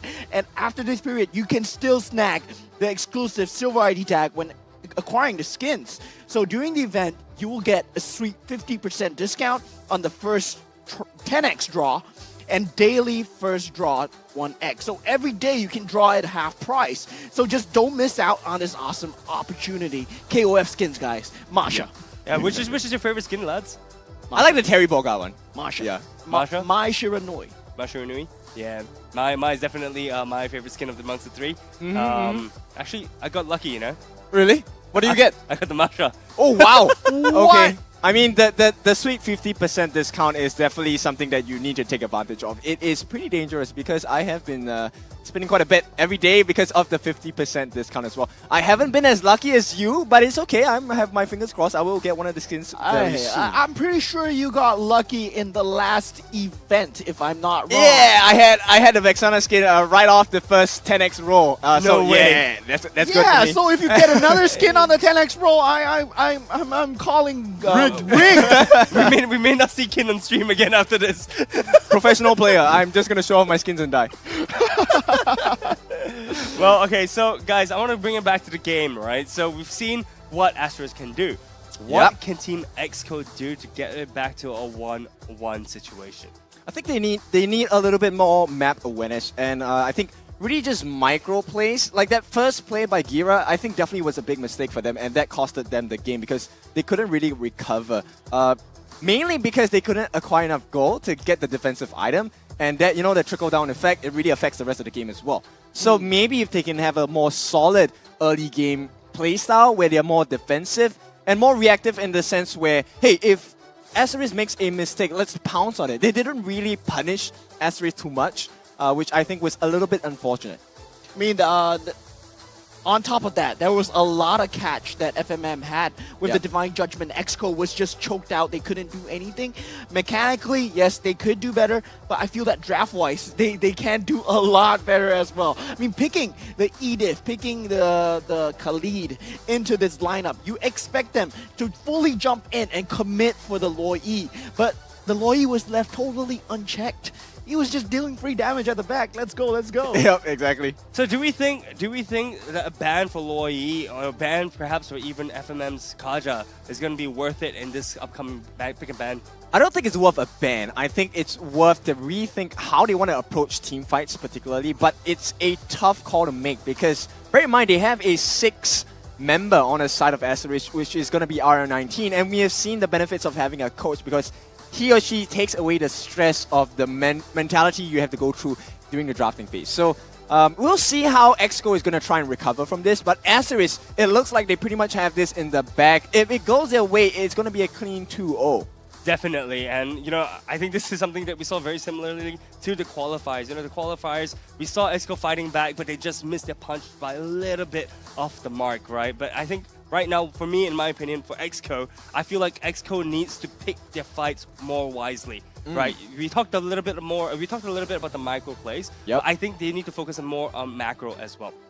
Yeah, macro. You talk about the macro, right? I mean, when you talk about FMM's rotations, it's not being matched by the opponent roamer. That's the micro, macro gameplay that comes true. But macro-wise, you're not there. Micro-wise, he's picking you off. So if you're not there and he's picking your core off, you are out of position at that point. But it's pretty hard, right? You're dealing with a Loi with diversion as well. So it's hard to match the speed. So I think one of the things, if they allow the Loi to come through again, is to kind of make sure that they have information around the map to know when that TP is going to come in and maybe try and make a play around it. I know it's tough, right? We have the luxury of sitting here, hindsight bias. You know what? They could have done this, they could have done that. But, you know, when it comes down to the heat of the moment, I think EXCO just needs to maybe work a little bit more on their composure.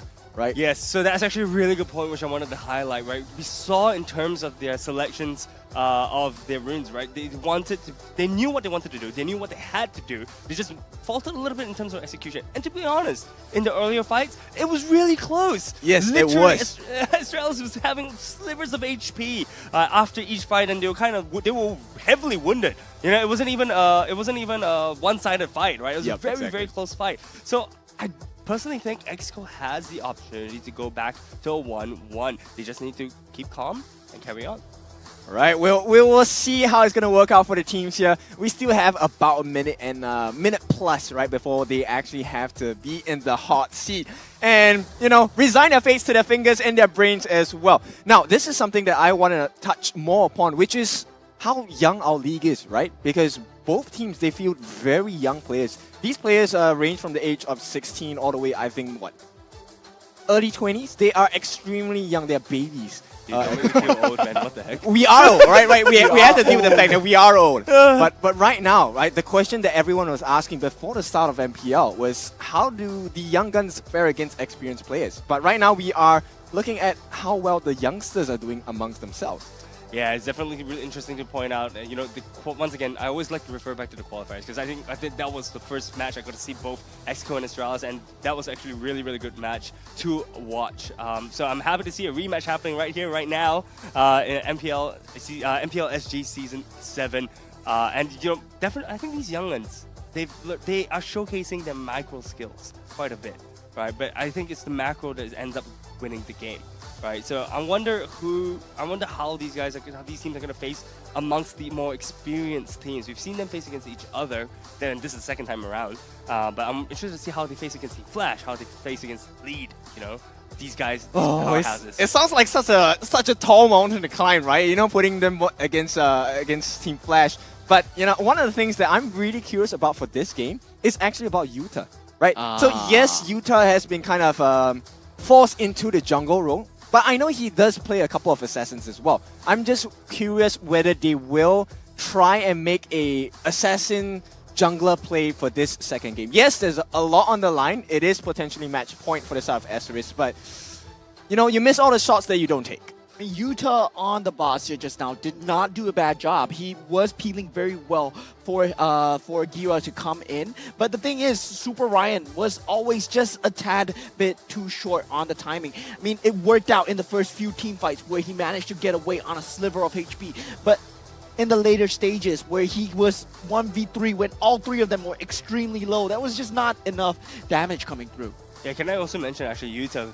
He had really, really good retribution timings. Oh yes, that was a surprising factor to me. I mean, no shade to the jungler on the side of Asteris, but it should have been his. It should have been his retry that won every single situation. But somehow Yuta pulls all these sick retributions out of his bag, out of his pocket. I don't know what kind of pockets he have, but dude, I mean, Yuta, you have to tell me, man, are you a thief in real life because you just stole all the freaking turtles from them? It was disgusting. Fast fingers, extremely fast fingers. That's how you tell when someone's really young, right? They have super fast fingers. For the experienced players, we're looking at a better execution in terms of, I know what's going to happen, so let me time this better. Right, now, enough of the theories. Let's go into the actual practical. Asteris against EXCO, second round, round 2. RL19 once again helping out with the draft. Oh man, look at that. Harif finally banned. Get that guy out of here. He's been played or banned every single game, and he's finally been banned by Team EXCO. Another thing that we saw in the early stages of the ban of the first game was the Masha being banned out. So will the Masha be in the pool this time? Honestly speaking, I feel Masha is probably worth to let Masha go. I mean, you don't know what she's potentially going to be able to do in the previous match. I mean, she was banned, right? But I think that there needs to be a bit less respect for Masha at this point. And we can see already that from Asteris side, they're banning away the pheromones. They don't want to give any kind of comeback mechanism from Team EXCO, and EXCO responds with banning Matilda. Yeah, and now we will be moving towards the third ban. Do we see the meta tank junglers being banned out, the Fredrin, the Boxia, the Barats, or let's say we talk about Yuta having this insane assassin gameplay as well, you know. So he might come on the assassin, and the jungler lands might be leaning towards the tanks. Yep, you could also consider they might take away the Khalid or the Terizla, which are the comfort picks for the side of Super Ryan, right? I think Super Ryan did really well in game 1, and that's because he had a comfort pick, right? So right now it looks like they will take away the Minotaur, and that might be a challenge for Beth Easy. Yeah, look, this is so many premier roamers that have been pulled away and banned out in this game. You know, I think this is definitely the right choice. Roam, as you can see from the previous games, has played such a pivotal role in determining the match's outcome. From EXCO side, I'm not sure. Actually, what do you guys think that they're going to be banning out? The Kaja is still there. The thorn in their side in the first game, the Kaja. Will it be banned out, or will they still give it out to Asteris and hoping that they can turn the team fight? Now, without the Faramis. I was thinking more of a Lilia ban, right? Because a lot of these bans are more about survivability. So we see, okay, so Masha will not get the pass this time, which means we're open up for a FMM Arlet on the scoreboard right here. Let's see if that's going to be true. No, it's Chip! It's Chip! We're going to have that insane rotation. If you thought Loi was a hard rotation to deal against, Chip is even worse. Chip is one of the premier roamers right now in a 5-stack, and in MPL SG, this is the first time we are seeing Chip being played. I am so excited to see what FMM can do on this Chip. Not only can he teleport his entire team, he can go into these little portals and he can just pop out in an unexpected position right behind you. So he can get the positioning advantage for himself. But now we do see the Fredrin picked up from the side of Team EXCO. I like the synergy coming out. So with Chip, we know with his ultimate Y walk, sure, everyone TP is in, but at the same time, they will be TPing into the middle of the fight, which makes the Fredrin pick so smart because you will then have an ease of access for your energy eruption. And if it doesn't work out, no worries, BTZ is going to be on hand here with the final slash going in with the Vengeance as well. Probably going to be a Petri Arlet. I mean, it could still be a Flicker Arlet as well to catch the backlines, but let's see what they're thinking on the side of Asteris. Absolutely disgusting picks on Asteris side. They're playing Loi and Chip as well. They're able to just carry the team all over the map. Look, if you teleport to one side of the map and it's not enough, you want to go to the other side, sure, Chip will bring you there. Guys, I think I'm about to give up because I don't know how to cast this game. They're going to be all over the map. This might be the fastest game of the league so far. I'm going to call it. We might see a 7.5-minute game here if the cards are played right from the side of Asteris, because it means there are going to be multiple takes on the side of the turrets for EXCO. If you can't defend one, you die. That's lesser manpower. Okay, never mind. Let's TP Y walk to the top. Or let's use diversion to the top lane. Get another turret, and all of a sudden you're out of turrets to run behind. And now that with the response from EXCO, all they can go for is a Novaria. Try to play the vision game. Try to see ahead of what's coming. Yep, the long range poke, right? But that's Loi's specialty, to get people in your face, along with Chip as well. It's gonna be so hard coming through. And they do go up for the Paquito ban. They don't want to add the mobility on top of the roaming Asteris death ball that will be coming. Roaming, teleporting. I don't know what to call this. Diverting.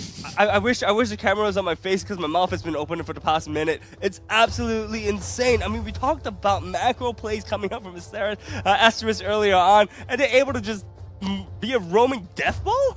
Exactly, and you know what? One of the heroes that kind of speaks out to me at this point, not someone we have seen in many seasons. I'm looking at a Yin.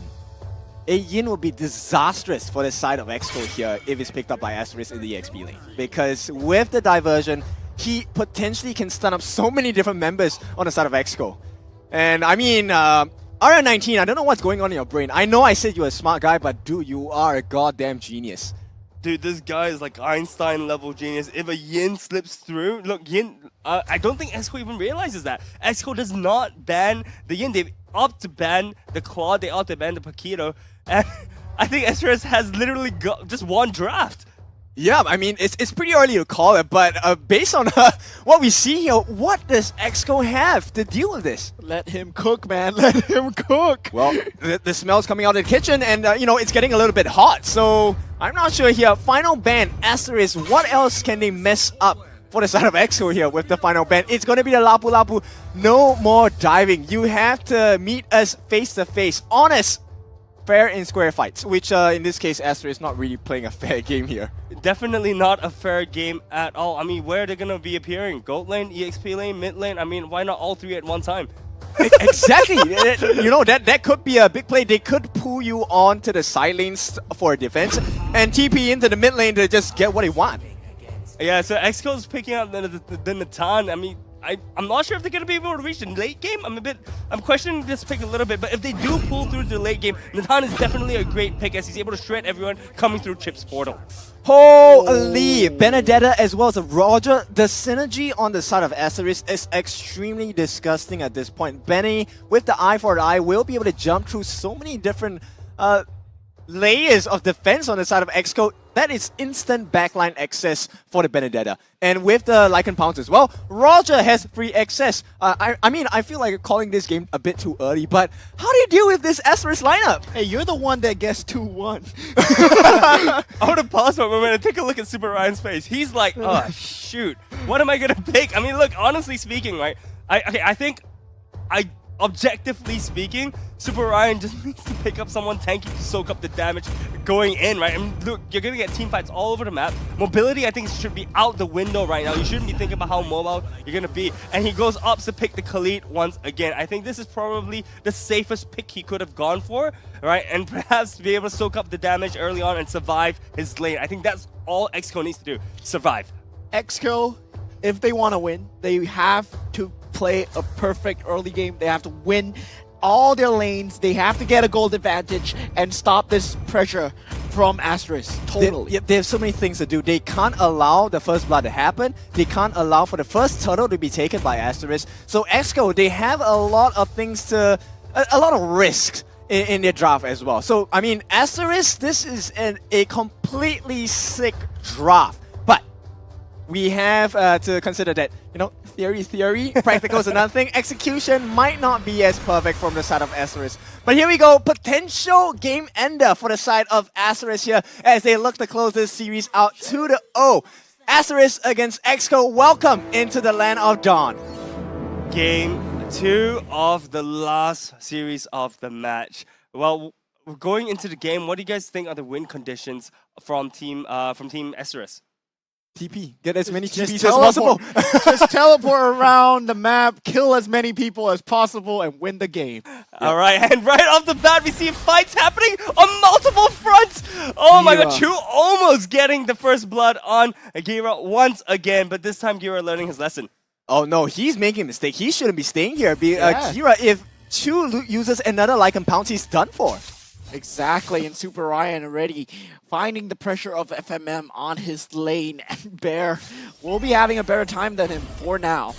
Yep, I mean, they don't give up the first blood, but they give up one wave of creeps from the side of Chu, and that is an EXP advantage. Look at that, he is going straight penetration, extra 7% for Lone Rangers in the map itself. This Roger is ready to look for a kill. This Roger is out for blood and he's licking his lips, and we see first blood off the bat. EXCO not getting the memo of not giving first blood to Asteris. Yes. What I want to say about Chu on the Roger is that he understands the hero's limits at level 1 very perfectly, and he knows what team fights he can take, what 1v1s he can take, and always takes advantage of it. always at a HP advantage. Yeah, I was gonna say as well. Actually, I'm surprised that Team EXCO did not punish. Oh, first rotation, and then we see FMM going through, not finding anything as of yet, as both teams will be able to disengage. But JH in the bushes here. If he finds a Daytona's welcome, but Chu already beating down Gira. Gira will not have a good day at all at this lane. I mean, this is a painful experience to watch for the side of Gira here. Jet and Super Riot, they can only stand back because this turtle is an easy one to start for the side of Asteris. How are they going to be able to deal with it? It's going to be extremely hard. Yeah, it's definitely going to be extremely hard for EXCO to deal with it, but it seems as if they managed to push the Astralis off.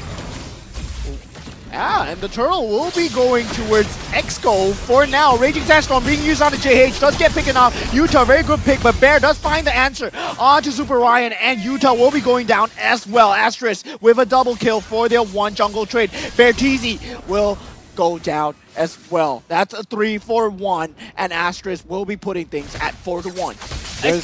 There's no way. It's super, super difficult. I mean, EXCO looked as if they had an opportunity to secure the turtle, but we just saw FMM coming in from the top of one of his portals to just interrupt and disrupt the entire team fight. Yep, once again, it's many entry points coming in from the side of Asteris, and EXCO have absolutely no clue how to deal with this. This next gank will be extremely painful, especially for someone like Super Ryan, who has just committed his Quicksand Guard. He's not going to be able to heal out of this one. Yeah, he still has the Raging Sandstorm to disengage if possible.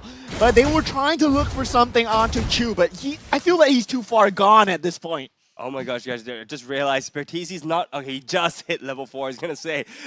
He was the only one amongst all 10 players to not have his ultimate yet, and that is definitely going to hurt. This has to work. They have to get the kill on Chu. If they don't, it is going to be a horrendous mid-game. I mean, we're only 4 minutes in, and it looks like we're already reaching the mid-game status for the side of Asteris. And not to mention, it's almost 4 minutes in, that's 2k gold lead. This is the biggest gold lead we've seen in the shortest amount of time so far today.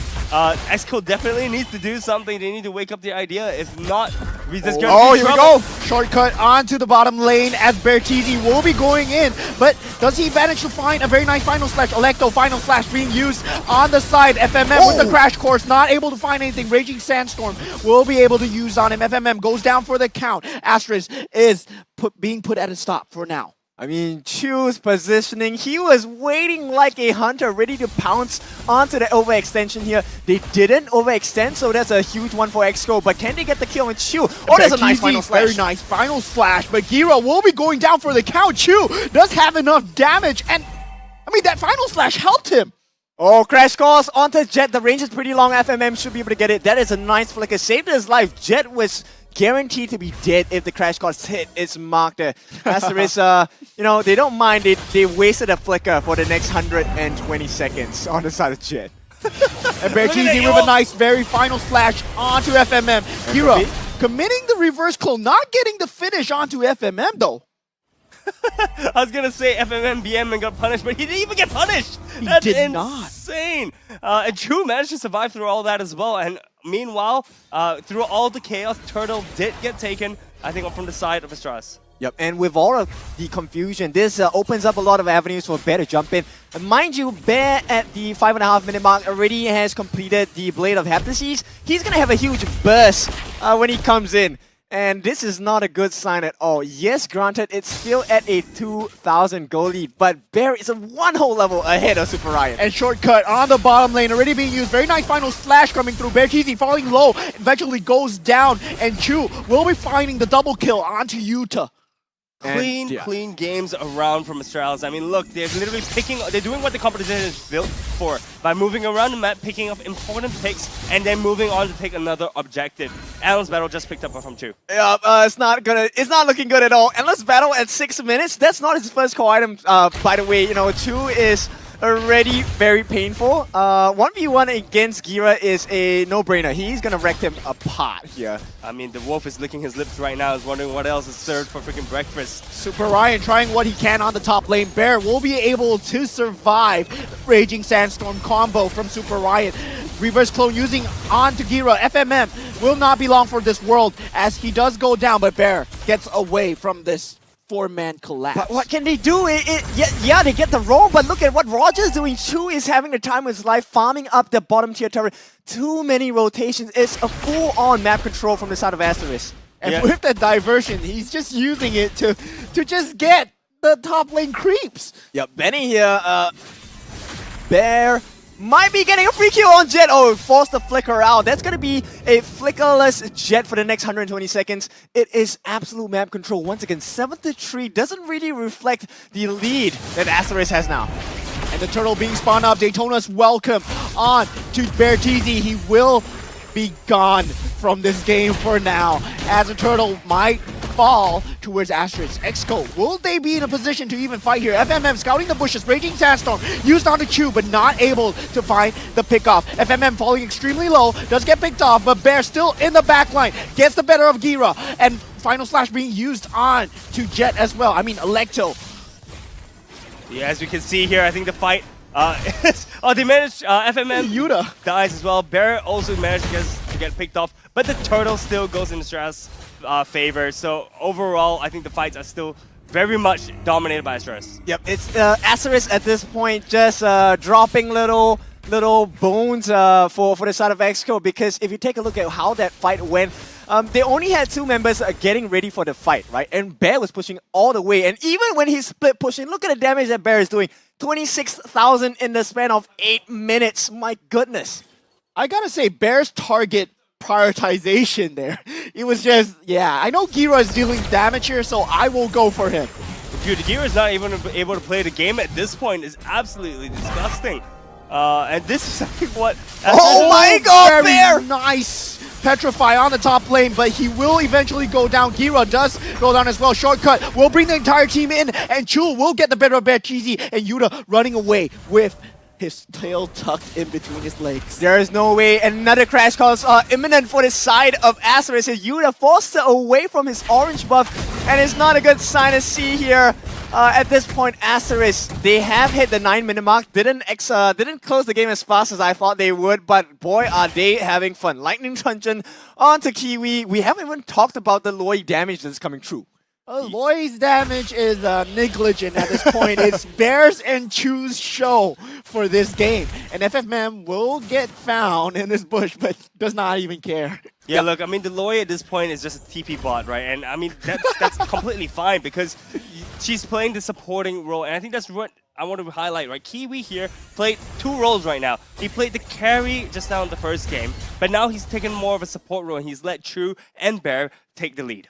Yep, and the fact that FMM can, very confidently stand in the front of 3 members on the side of EXCO, that shows you how far ahead Asteris are at. And what's worse is FMM can actually use the crash course to dive in and get the Y-Walk into the backlines of EXCO. Free entry once again. Yeah, it's so easy as Chip just to run through your back lines with Bruce and Seed buff. And as you can see here, Roger with almost 9k in his pockets has 3 completed items already so early on. Very well into the 4th as well. It could be a Malefic Roar. It could be, I don't know, Blade of Despair as well. The items, the options are limitless for the side of Chu, and I don't know. Guys, I'm not trying to make this look like a big massacre, but I can't sugarcoat too much. Yeah, look, the first Lord of the game has been taken by Asteris. And First Lord! First Lord We're only on the First Lord! Yeah, we're only in the First Lord, man. It's a 10-minute game. And with the missiles, JH does find Bear Cheesy, but Daytona's welcome, not exactly catching anyone. Might be not a very good team fight for Asteris to take. They do disengage though. Oh, I'm just having my eyes on Bear at this point. If Gira or Jet makes the mistake of walking a little bit too close, it is it is Bear's time to shine here. Yeah, Bear. He has been going God, crazy with the Electo. Yes, double the gold. Yes. And Final Slash on to JH, but he's too tanky at this point. And Reverse Clone being used just to clear out the creep waves. But FMM just in the back line, just taunting these players, trying to peel away as much damage away from his jungler. Yeah, they are just watching them writhe in pain at this point. And with the Lord, yes, it's the First Lord, not going to have super potency here, but the true potency comes from JH and FMM just staring them down. They are literally soaking up all the damage that EXCO is dishing out and healing it right back up. We talk about BM, this is the definition of BM. You stand in front of your enemy, take all the damage, and just, you know what, shrug it off. Yeah, what can you do against the lineup of Asteris? What can you do here? EXCO, they're 8,000 gold behind essentially at this point, and Utah has not had any form of entry into the fights at all. There were a couple of nice final slashes, but they don't amount to nothing. Yeah, and if you look at the map, right, there's not a single altar turret, not a single turret has been taken on the side of Asteris. Okay, I'm spitballing here, theory crafting, you know. If for EXCO to win, what does Gira have to build? He has to build a Wind of Nature as the 6th item, probably, after he gets enough damage to negate bears and choose damage. That's the only way that they can win if he gets 6 items. I mean, I have to ask the producer to show us the items right now. Right? What does Gira have in his kit? Is there any form of a comeback possible? Okay, Stadium Cypher and the Fed of Heaven, and that's about it. He needs the Genius Wand as well to make himself extremely potent. He's only at 6,500 gold. Our dear counterpart 2 is already at 10,000 gold. Building towards the Rose Gold Meteor. And the Wind of Nature as well. Oh my goodness. He's going to be completely unkillable at this point. And he already is unkillable at this point. I really have no idea what EXCO needs to do. I'm guessing they probably have to turtle up a little bit, try to farm up, but how long can they withhold the damage from Asteris? It feels like Asteris has the option of when they want to end the game, right? At this point, if they really full on go for a 5-on-5, I don't think EXCO can actually stop them. I mean, the Lord is coming up in 8 seconds, and I feel that if EXCO contest them here, they are just trying to lose the game. Yeah, look, this is an enhanced Lord as well, so the pushing power from it is going to be immense. We can see EXCO trying to group up together and see what they can do to answer, but as they're grouping up, we can see the Benny at the top just pushing, shoving the minions into the wave. This is going to be a free enhanced Lord for the side of Asteris. Yep, I mean, for EXCO to win and have a turnaround, they need so many miracles. They need miracle steals, they need miracle kills, they need miracle items, they need miracle gold to show up in their pockets at this point. Yeah, Asteris already hitting the late game gold accumulation, 45,000 in their bank, and it's not going to slow down anytime soon. But I have to add on there, as the game goes, drags on later and later into the game, right? Gold does not make, everyone's going to farm up, right? So gold, exactly. The gold difference doesn't make that big of a difference anymore. So what I think Asteris really needs to do is to push together with this enhanced Lord right now. They need to close up the game within the next 2 to 3 minutes. If not, the longer the game goes, the more of an opportunity EXCO has to come back in. Yeah, but we'll see. The first actual challenge here that EXCO has to deal with is that Luminous Lord marching down the mid lane. Gira finally gets that Holy Crystal, but will it make a difference? Bear does have the Blade of Despair though. Top lane, Luminous Lord already in the mid lane. Inhibitor turret will not be long for life, but the team members are still alive to clear away the creep waves. Gira does have the reverse clone and still dealing damage, clearing away the creep waves at the front line. They just lose 1 tower for now. That's a bit of a healthy damage coming out from Novaria, so Jet is doing a good job, but they need much more than that. Look at the heals that are coming out from JH.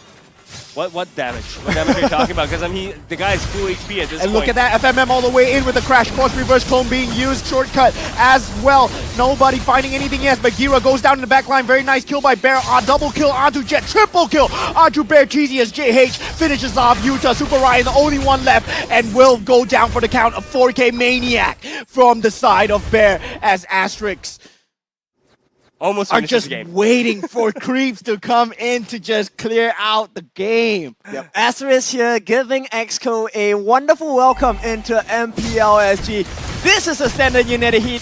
This is the standard that we are at, and you are nowhere close. Asteris takes the game by storm, clean 2-0 to be the champions of the game today.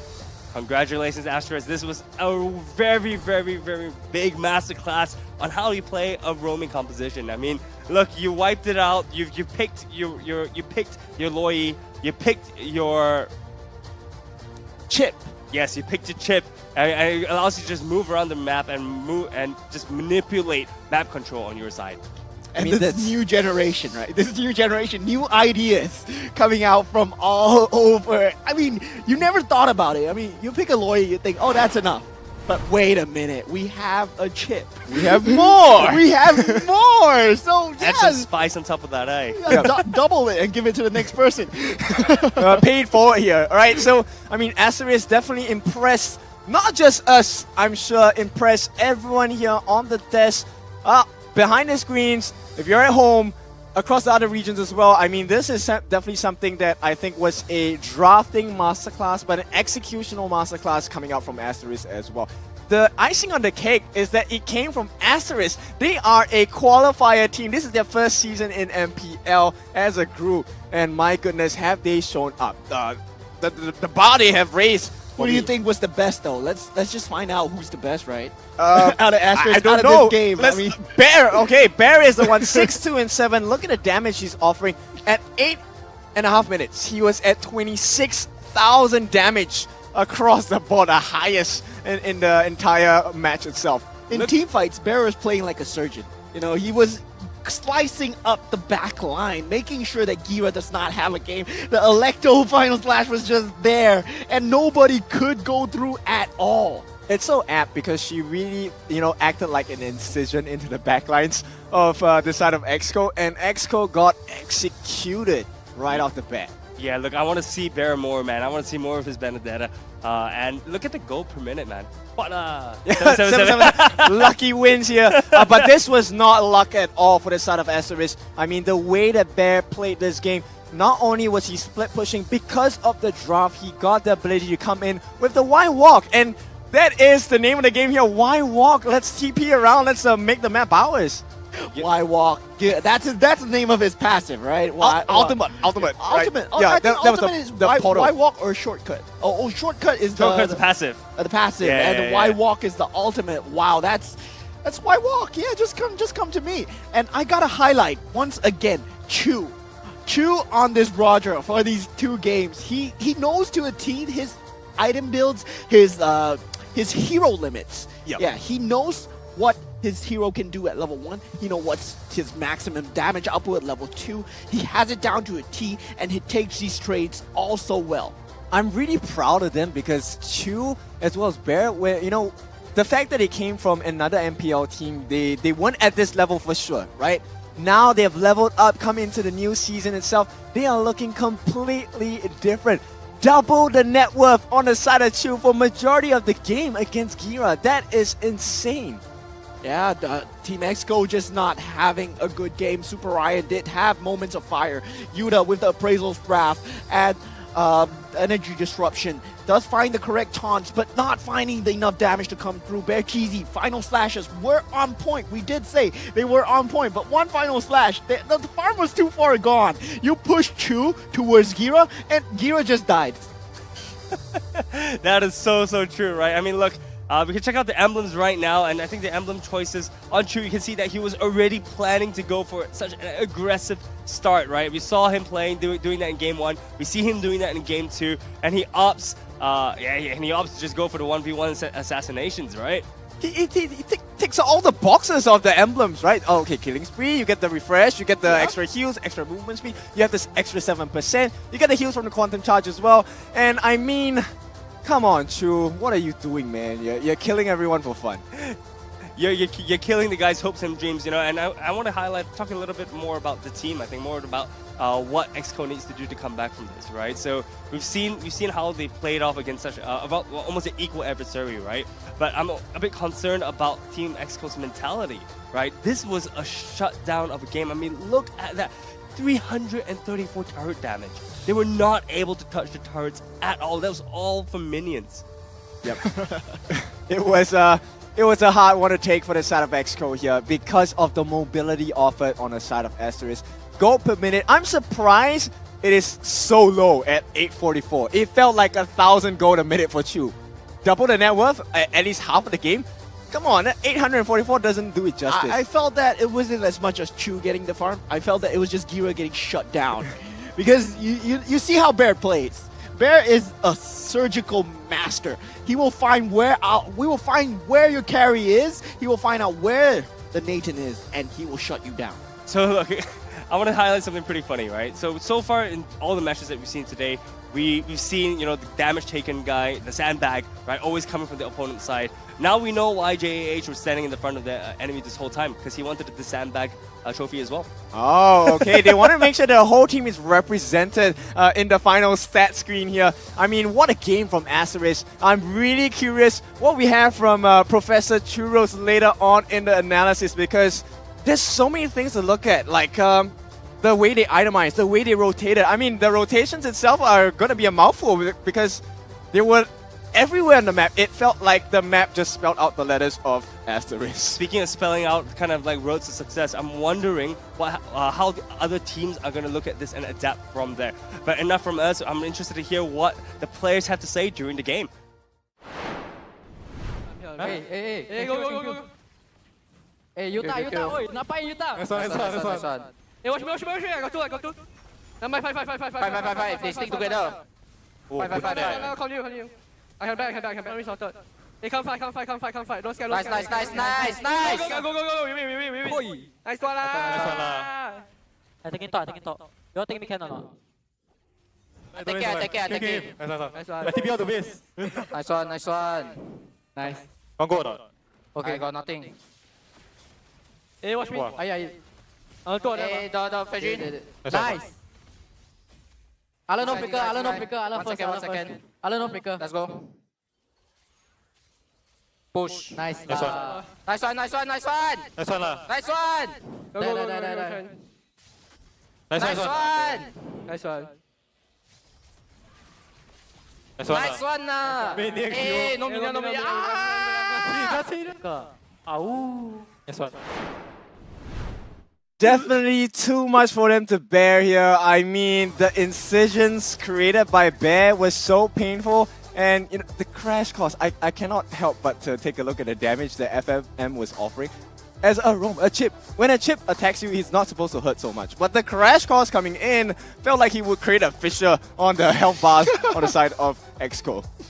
Yeah, man, it felt like it's just you were literally getting crashed by like a freaking truck, right? But anyways, as you mentioned earlier, I'm really interested to see what Churros has to say. So over to you, my man. Go ahead.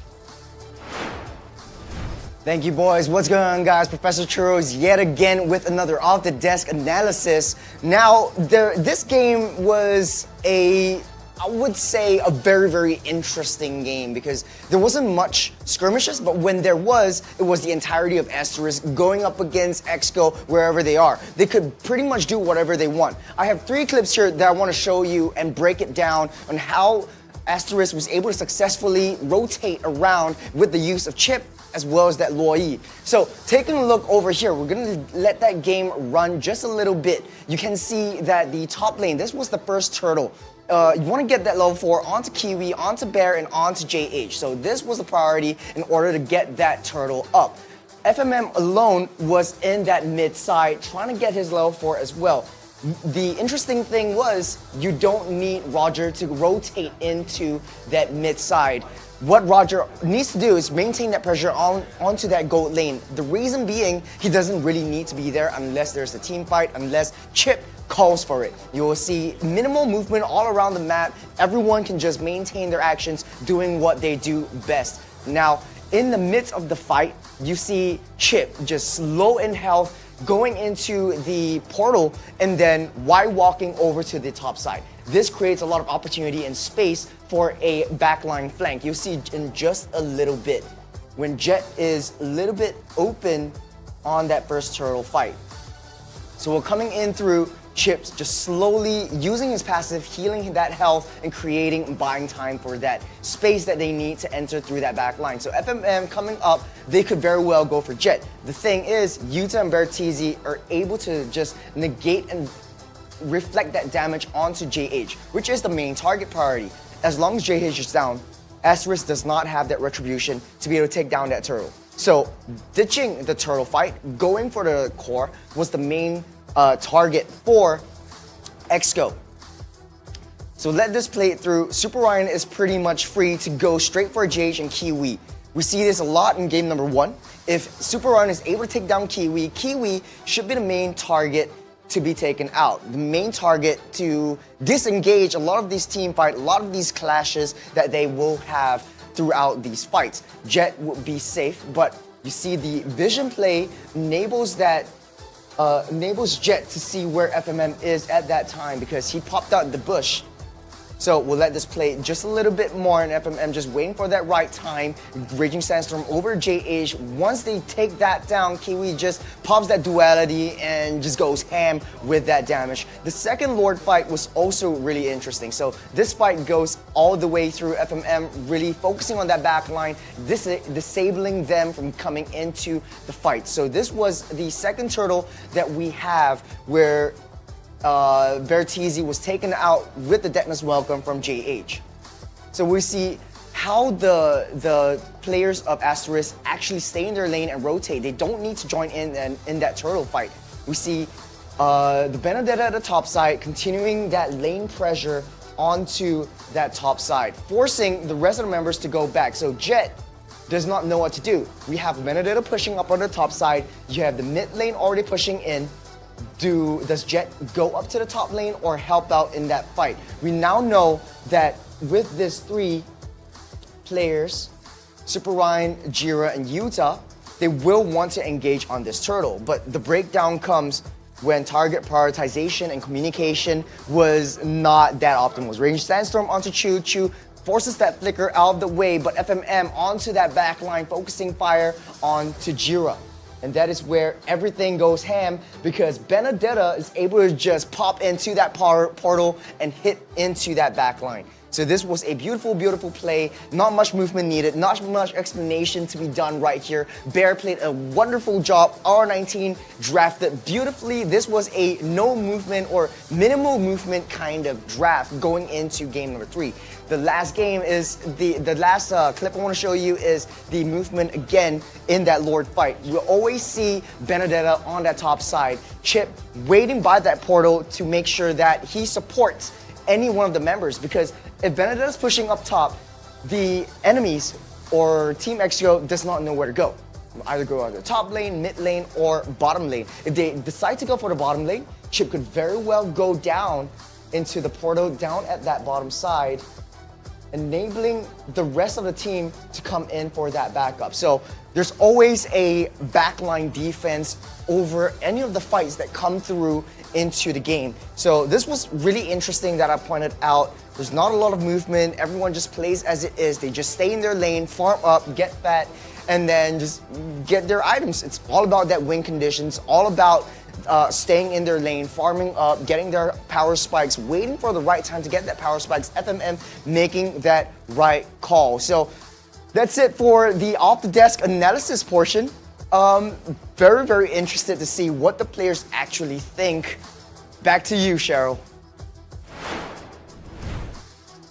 Thanks, Prof, on the breakdown.